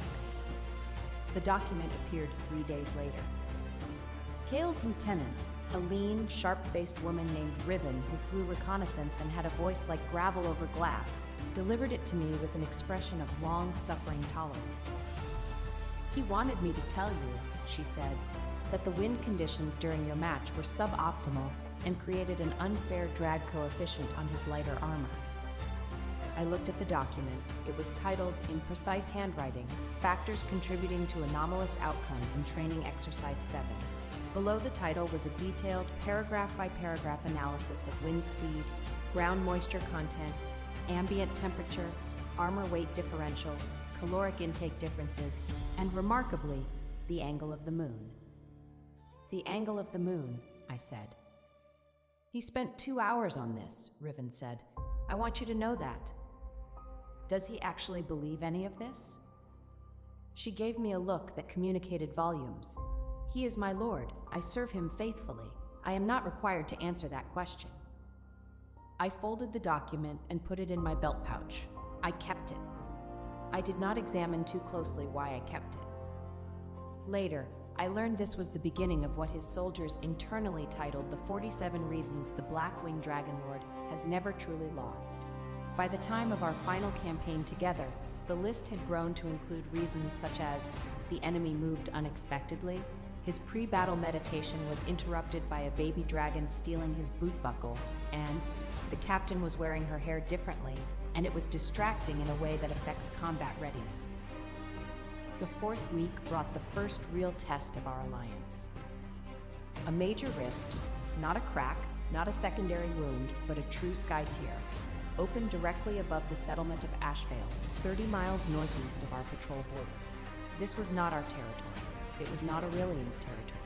It was contested ground, unclaimed, unprotected, home to 600 civilians and a dragon nursery that held 43 eggs.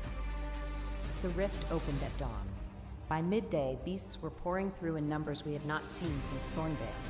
By evening, the settlement's own guards had been overwhelmed and refugees were fleeing south. We mobilized within the hour. Kale's Air Corps flew ahead, fast, high, scouting. My ground force marched at double speed, which for soldiers in Moonsilver Plate meant a pace that shook the road.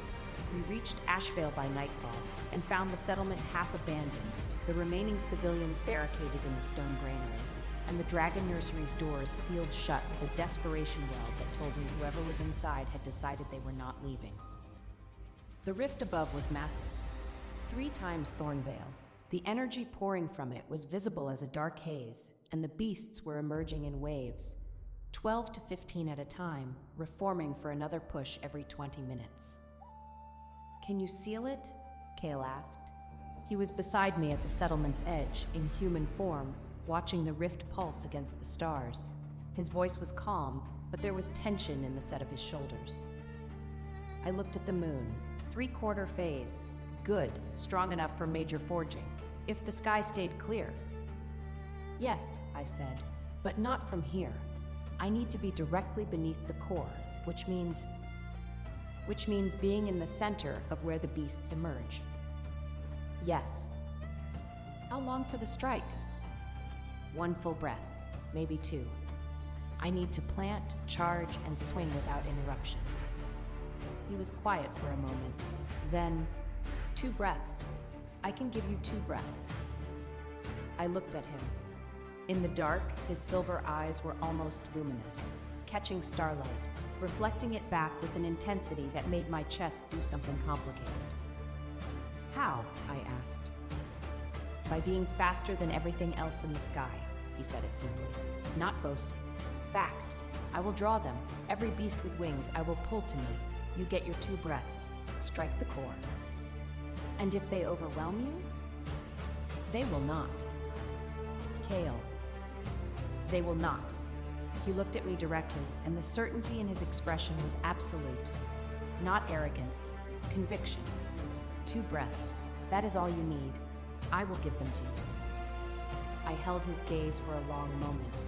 The moonlight caught the planes of his face, sharp jaw, straight nose, the slight curve of his mouth that was neither smile nor frown, but something watchful and certain and entirely focused on me.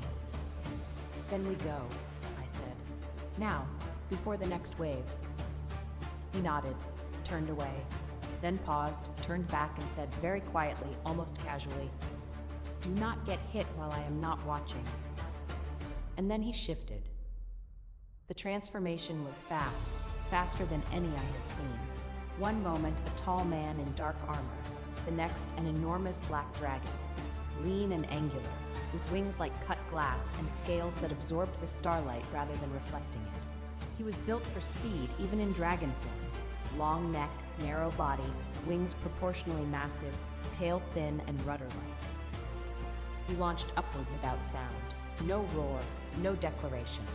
Just an explosion of movement, and then he was gone, a black arrow into the black sky, visible only when he crossed the face of the moon.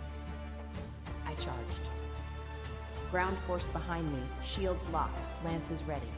We pushed into the beast swarm at the rift's base, my soldiers holding the perimeter while I drove through the center, hammer raised, heading for the core point directly beneath the wound.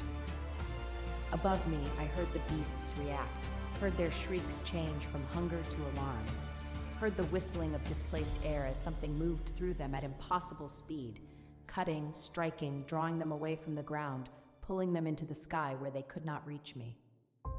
2 breaths. I reached the core point, planted my feet, raised the hammer. The moonlight hit the metal and the silver blazed white, not just the hammer, but my entire armor, my hair, my skin. I became a column of lunar fire, drawing every particle of moonlight within a quarter mile into the weapon above my head. 1 breath. The hammer charged. The energy built. The rift above me screamed, a high, thin sound, the sound of something that knows it is about to be sealed. 2 breaths. I swung. The impact shattered the core. The rift collapsed inward with a thunder crack that knocked every soldier within 50 feet to one knee. The dark haze dissolved. The beasts dissolved. The sky above Ashvale went clear, instantly, completely, like a curtain torn away to reveal the stars behind it. Silence. Then, from high above, a roar. Not anger, not hunger. A single clear note of triumph that echoed off the mountains and rolled across the valley like a bell. Kale descended, shifted in midair, dragon to man in the space of a heartbeat, and landed beside me on the scorched ground with the kind of impossible grace that made my soldiers mutter enviously. He was breathing hard. His armor was scored in 6 places. Claw marks, tooth marks, one deep gouge across his shoulder guard. His black hair was wild, his silver eyes bright, his expression was alive, open, unguarded in a way I had not seen before. And he was looking at me with something that made my stomach flip in a way entirely unrelated to combat adrenaline. 2 breaths, he said. I told you. You are bleeding, I said, pointing to a cut above his eyebrow. He touched it, looked at the blood on his fingers with mild surprise, as if he had not noticed. Irrelevant. It is on your face. Still irrelevant. Sit down, let me. I am not sitting down in front of 200 soldiers. I have a reputation. Your reputation is that you never lose. You can add never bleeds to the list. The corner of his mouth twitched. Is this concern, Captain? I had a cloth in my belt pouch. I took it out, stepped closer, and pressed it against the cut above his eyebrow without waiting for permission. He went very still. His breath caught, so slightly that I might have imagined it, except I was standing close enough to feel the warmth of it against my wrist. I dabbed at the cut. It was shallow. It would not scar. "Thank you," I said quietly, for the 2 breaths. He was silent for a long moment. Then, "Anytime." I pulled back, pocketed the bloodied cloth. His eyes followed my hand, then returned to my face, and there was a question in them that he did not ask. We did not discuss it further. That night, after the camp was built and the soldiers were fed, I found a small black iron object on my armor stand. It was Kale's spare wing clasp, identical to the one Pearl had stolen during his formal proposal. There was no note, no explanation, just the clasp, placed carefully where I would find it, and when I looked across the camp to where Kale's tent stood dark and silent, I saw the faintest flicker of silver in the shadows. He was watching. I picked up the clasp, turned it over in my hands. It was warm, recently forged or recently held. I fastened it to the inside of my collar plate, where it would not be visible to anyone. In the morning, I said nothing about it. He said nothing about it. Vareth said nothing about it, but looked unbearably smug. The weeks that followed were the most productive of my military career. The Moonsilver Dragoon and the Black Ridge Corps sealed 9 rifts in 40 days. We established permanent patrol routes, built 3 new watchtowers, evacuated 2 threatened settlements, and protected 5 dragon nurseries. Our combined force grew to 300. Soldiers, support staff, healers, and the ever-growing collection of refugees who found our camps and asked to stay. Kale and I developed a rhythm. He flew ahead, scouted, reported. I planned the ground approach, positioned soldiers, prepared for the SEAL strike. He kept the sky clear. I kept the ground held. We argued about strategy every second day and agreed on tactics every first day. And somewhere between the arguments and the agreements, something shifted. It was small things at first. He began appearing at my morning briefings with 2 cups of tea, one black, one with honey, always handing me the honeyed one without comment or eye contact. He began standing closer during strategy discussions, not inappropriately close, but close enough that I was aware of the warmth of him, the clean metal smell of his armor, the way his sleeve occasionally brushed mine when he reached for a map. He began finding reasons to watch me train, not openly. He would position himself on a nearby ridge or rooftop, ostensibly reviewing reports or studying the sky, but his eyes would drift downward with a regularity that suggested the reports were not particularly engaging. And he began, very subtly, almost imperceptibly, placing himself between me and any other man who stood too close. Vareth was the first to notice. "Captain, the Lord is doing it again." "Doing what?" "Standing between you and Lieutenant Corin. Corin was showing you the supply manifest and the Lord just materialized like a wall. A very tall, very handsome, very possessive wall. He is reviewing the Eastern Patrol schedule. The Eastern Patrol schedule is in his tent. He is holding a blank piece of parchment." I looked. Kale was indeed standing 4 feet from my right shoulder, holding a piece of parchment that was indeed blank, and staring at it with the intense focus of someone reading extremely important non-existent text. Corin had retreated to a respectful distance and was pretending to organize supply bags. "Lord Kale?" I said. He looked up from his blank parchment. "Captain, what does your document say?" "A beat. Strategic observations." "It is blank. They are unwritten strategic observations, mental notes. You are standing on Corin's supply manifest." He looked down. He was indeed standing on a piece of parchment that Corin had apparently dropped in his retreat. Kale stepped off it without changing expression. "My apologies to the lieutenant," he said. Then he walked away, still carrying his blank parchment, radiating the quiet dignity of someone who has absolutely been caught and will never, under any circumstances, acknowledge it. Vareth looked at me. I looked at Vareth. "Not a word," I said. "Wouldn't dream of it, Captain." The first kiss happened because of Pearl. It was evening. The camp was quiet. I was in my tent, removing my armor piece by piece after a long patrol, and Pearl was, as usual, somewhere she should not be. Specifically, she was on top of Kale's head. He had come to deliver a scouting report, and Pearl had launched herself from my armor stand onto his shoulder as he entered, then scrambled up his hair. He winced but did not make a sound, and settled on the crown of his head like a small, scaly, self-satisfied hat. "Your dragon is on my head," he said. "I see that. She is attempting to eat my hair tie. She collects things. I need my hair tie. You have others." "That is not," he stopped. Pearl had succeeded in removing the tie, and his black hair fell loose around his shoulders and face in a cascade that caught the lamplight end. I stared. I had never seen his hair down. It was longer than I had realized, past his shoulders, almost to his mid-back, and it transformed his face from sharp and severe to something softer, something that made him look younger, less guarded. He was looking at me, looking at him, and something in his expression changed, softened. The careful blankness dissolved into something vulnerable and raw and entirely focused on my face. "Captain," he said very quietly. "Your hair is down," I said, because apparently my brain had stopped producing useful words. Pearl took my tie. Yes.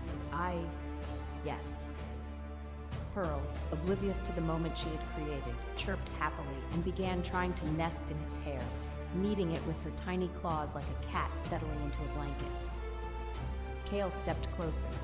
One step, then another. Pearl swayed on his head but clung on, still kneading. "I want to say something," he said. His voice was low, careful, as if each word was being placed deliberately, like stones across a river. "And I need you to know that I am not saying it because of alliance strategy or military advantage or because your hammer is useful to me." My heart was doing something inadvisable in my chest. "Then why are you saying it?" "Because you smiled at your soldiers this morning and I forgot what I was doing for 6 seconds. Because you lifted a supply cart one-handed yesterday and I walked into a tent pole. Because you asked me if I was cold last week and no one has asked me that since I was a child." I could not breathe. "I am saying it," he continued, still quiet, still careful, "because I would like to be near you for reasons that have nothing to do with rifts or patrols or sealing cores. I would like to be near you because you are you and I—" A pause. Something moved in his throat, a swallow, a catch. I have not wanted that before, with anything. The lamplight flickered. Pearl chirped again from his head, and somewhere outside, a nightbird called. I reached up and took Pearl off his head, set her on the armor stand. She protested, squeaking, flapping, but I ignored her because for the first time in my life, something was more important than managing a baby dragon's emotional needs. Then I turned back to Kale. He was standing very still, watching me, waiting. His silver eyes held no blankness now. They were open, bright, almost afraid, and I realized that this man who moved through the sky like nothing could touch him was standing in my tent terrified that I would say no.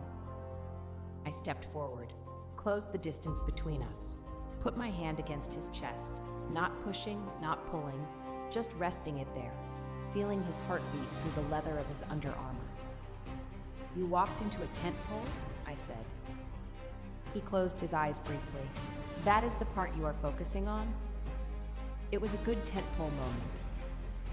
"I am confessing deep emotional vulnerability and you are making jokes. I am processing. Give me a moment. Take all the time you—" I kissed him. Short, firm, my hand still on his chest, his heart hammering against my palm, his breath stopping entirely for the duration. His lips were warm and slightly chapped, and he tasted like the iron-tinged tea he drank every evening. I pulled back. His eyes were wide, his lips were parted, his hands were at his sides, frozen, as if he did not know what to do with them. "That is my answer," I said. He blinked. Then his hands came up, slowly, carefully, as if I might disappear if he moved too fast, and settled on my waist, light, barely touching. His fingers curled into the fabric of my undershirt. "Can I?" he started. "Yes." He kissed me back. It was different from mine, slower, deeper, his hands sliding from my waist to the small of my back, pulling me closer with a gentleness that contradicted everything about his sharp, fast, blade-edged combat style. He kissed like he was memorizing something, like he was afraid it would be taken away. When we broke apart, his forehead rested against mine. His breath was unsteady. His hands were shaking, just slightly, just enough for me to feel. "I have never done that before," he said. "Kissed someone?" "Wanted to." When we broke apart, the camp remained quiet around us. Pearl had finally fallen asleep on the far side of the armor stand, and for once chose not to interfere. Kale's hair was still loose around his face. His hands rested lightly at my waist, waiting rather than claiming. "I have never done that before," he said. "Kissed someone?" "Wanted to." I kissed him again because the answer frightened me, moved me, and made something inside my chest feel chosen rather than assigned. The weeks continued. The rifts did not stop. If anything, they were increasing, but our forces were effective. We sealed them systematically, protected the settlements beneath them, and grew. 300 became 400. Soldiers came from everywhere, from border posts, from small lords' retinues, from the palace itself, quiet deserters who appeared at our gates in the night and said, "We heard you protect everyone, even the ones without wings." Aurelian's third emissary arrived during this period. This time it was not a courier, but a full diplomatic envoy. 6 officials, 12 guards, 1 very nervous scribe. The message was different again. The Crown proposes formal reintegration. Captain Tyra is offered the rank of general, command of the northern forces, full pension and property restoration.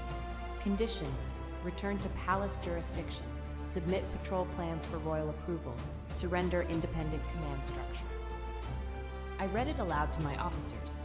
Then I looked at Kale, who was sitting in the corner of the command tent, holding a cup of tea with an expression of polite disinterest that was not fooling anyone. "Response?" Vareth asked.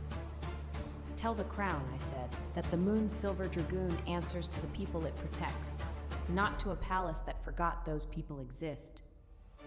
The envoy left. The scribe stayed. He said our supply organization was fascinating and asked if he could take notes. We let him. It was 2 days after the envoy's departure that the trouble started. A messenger arrived from the south, not from Aurelian's palace, but from the Molten Ridge, from Seraphina's family. The message was short. Fire Mountain military forces, acting under Alliance authority, have begun securing dragon nurseries in contested territories. Nurseries will be relocated to Fire Mountain oversight for protection and proper classification. I read it 3 times. They were taking nurseries, dragon eggs, unhatched lives, moving them from their ancestral locations to Fire Mountain control, where they would be sorted by breed value and allocated according to political usefulness. "How many?" I asked the messenger. 3 nurseries already, 2 more targeted within the week. "Which 2?" He told me. One of them was Ashvale, the nursery we had saved, the one with 43 eggs. Something cold settled in my stomach. Not anger, not yet. Something older. Something that remembered being told, "You are not built for a crown, you are built for a shield," and understanding now what that meant in strategic terms. I was always meant to do the protecting, while someone else decided what was worth protecting. "Kale," I said. He was already fastening his armor. Outside the tent, his pilots were moving into strike formation. "Who ordered an attack?" I asked. I did. We intercept the Fire Mountain column before it reaches Ashvale. "No." His silver eyes hardened. "If we wait, they may take the eggs. If you attack a royal column before it makes a hostile move, Aurelian will call us rebels. The nursery keepers will be caught between armies, and soldiers who may be obeying orders will die for Volkrath's ambition. I will not watch another nest disappear while lords debate permission. Neither will I, but beside me does not mean racing ahead and choosing the war for both of us. The words struck. He went completely still. For years, Kale had protected the Black Ridge by moving faster than anyone could fail. I could see the habit in him. Act first, stand alone, prevent loss by controlling every approach. You are right, he said at last. It did not come easily. That made it matter. He turned toward the tent opening. Riven, stand down the strike formation. Patrol only. No engagement without the captain's signal. Then he faced me again. What do we do? I looked at Ashvale on the map. We get there first. We put our bodies between the eggs and the road. Then we make Seraphina decide, in daylight, whether she came to protect a nursery or steal it. We flew through the night. Kale carried me, not because I could not fly in dragon form, but because his speed at altitude was triple mine and time mattered. I sat between his shoulders in full armor, moonhammer strapped across my back, and he cut through the sky with a velocity that made my eyes water and my stomach protest. It was, I will admit, not unpleasant. His dragon form was warm beneath me, his scales smooth as polished glass, and the way he angled his wings to shield me from the worst of the wind was a kindness he would later deny. This is not a romantic flight, he said through the mind link that formed between rider and dragon. This is tactical transportation. You are adjusting your wings to block the wind from my face. That is aerodynamic optimization. You tilted left so I could see the stars. Navigational reference for the passenger. You are purring. A long silence. Then, dragons do not purr. Your chest is vibrating. That is the engine. Dragons do not have engines. Then it is a mystery. Focus on the mission, Captain. I smiled against his scales and said nothing more, and he purred louder, or vibrated mechanically, or whatever he was insisting it was, all the way to Ashvale. We arrived before dawn. The nursery was intact, sealed, guarded by the local keepers, undisturbed. The Fire Mountain forces had not arrived yet. But they would. I posted soldiers at every approach. Kale's Air Corps took the sky in rotating patrols. I sent word to the nursery keepers. No one relocates these eggs without the agreement of their attending mothers and the local settlement council. Then we waited. The Fire Mountain delegation arrived at midday. 50 soldiers in crimson armor, 2 diplomatic officials, and Seraphina.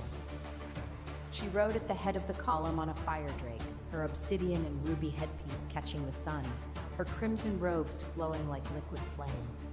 She looked every inch the Dragon Queen she had been made, regal, controlled, beautiful. She also looked tired. There were shadows under her eyes that had not been there at the ceremony, and the set of her shoulders was not the confidence of a queen, but the tension of someone carrying a weight they did not choose. She stopped her column at the edge of our perimeter, looked at my soldiers, looked at Kale's dark armored warriors circling above, looked at me, standing at the nursery door in full moon silver plate with the hammer on my back and 100 soldiers behind me. Tyra, she said. Lady Seraphina, I replied. These eggs are to be relocated under royal authority.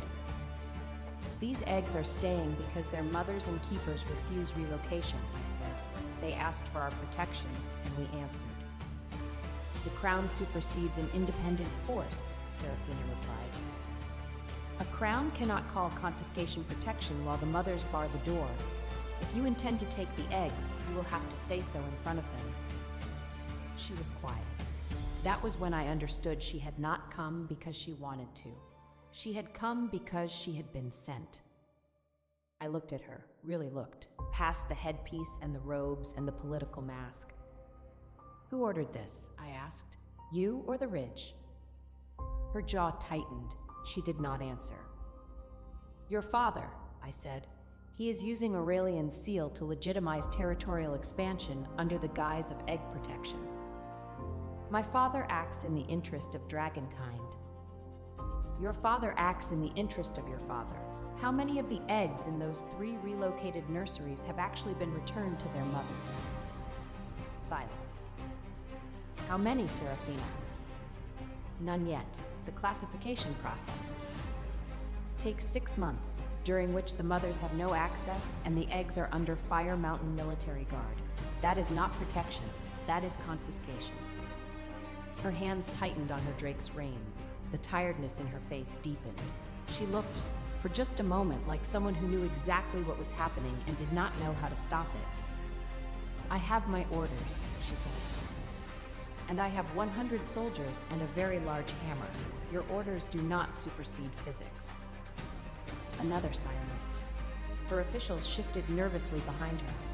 Her 50 soldiers were looking at my 100 soldiers, and at Kale's dragons circling above, and the arithmetic was not in their favor.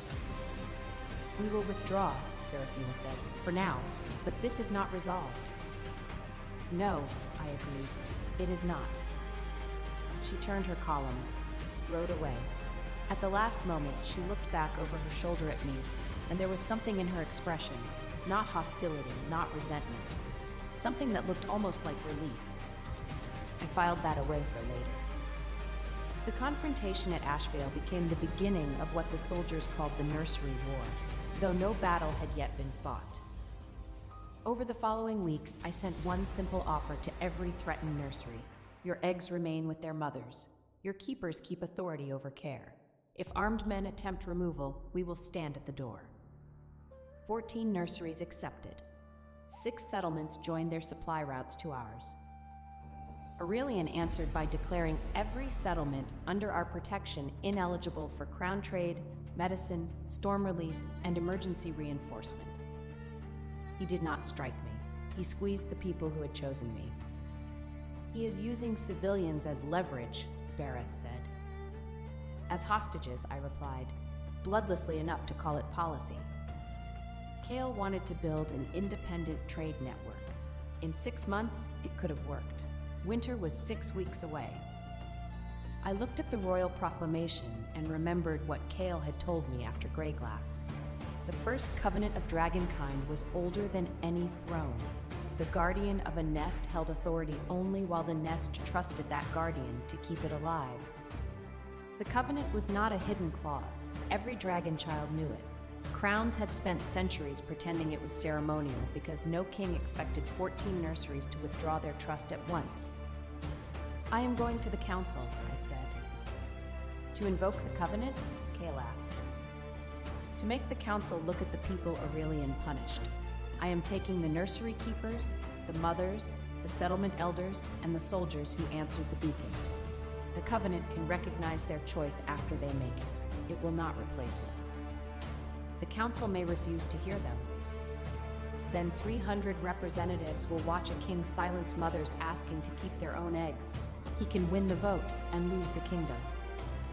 Kale stared at me with that blade-bright admiration that always felt dangerously close to hunger. You are going to walk into the Dragon Council and make the North choose its commander in front of the crown. Yes, with a hammer. The hammer is for punctuation.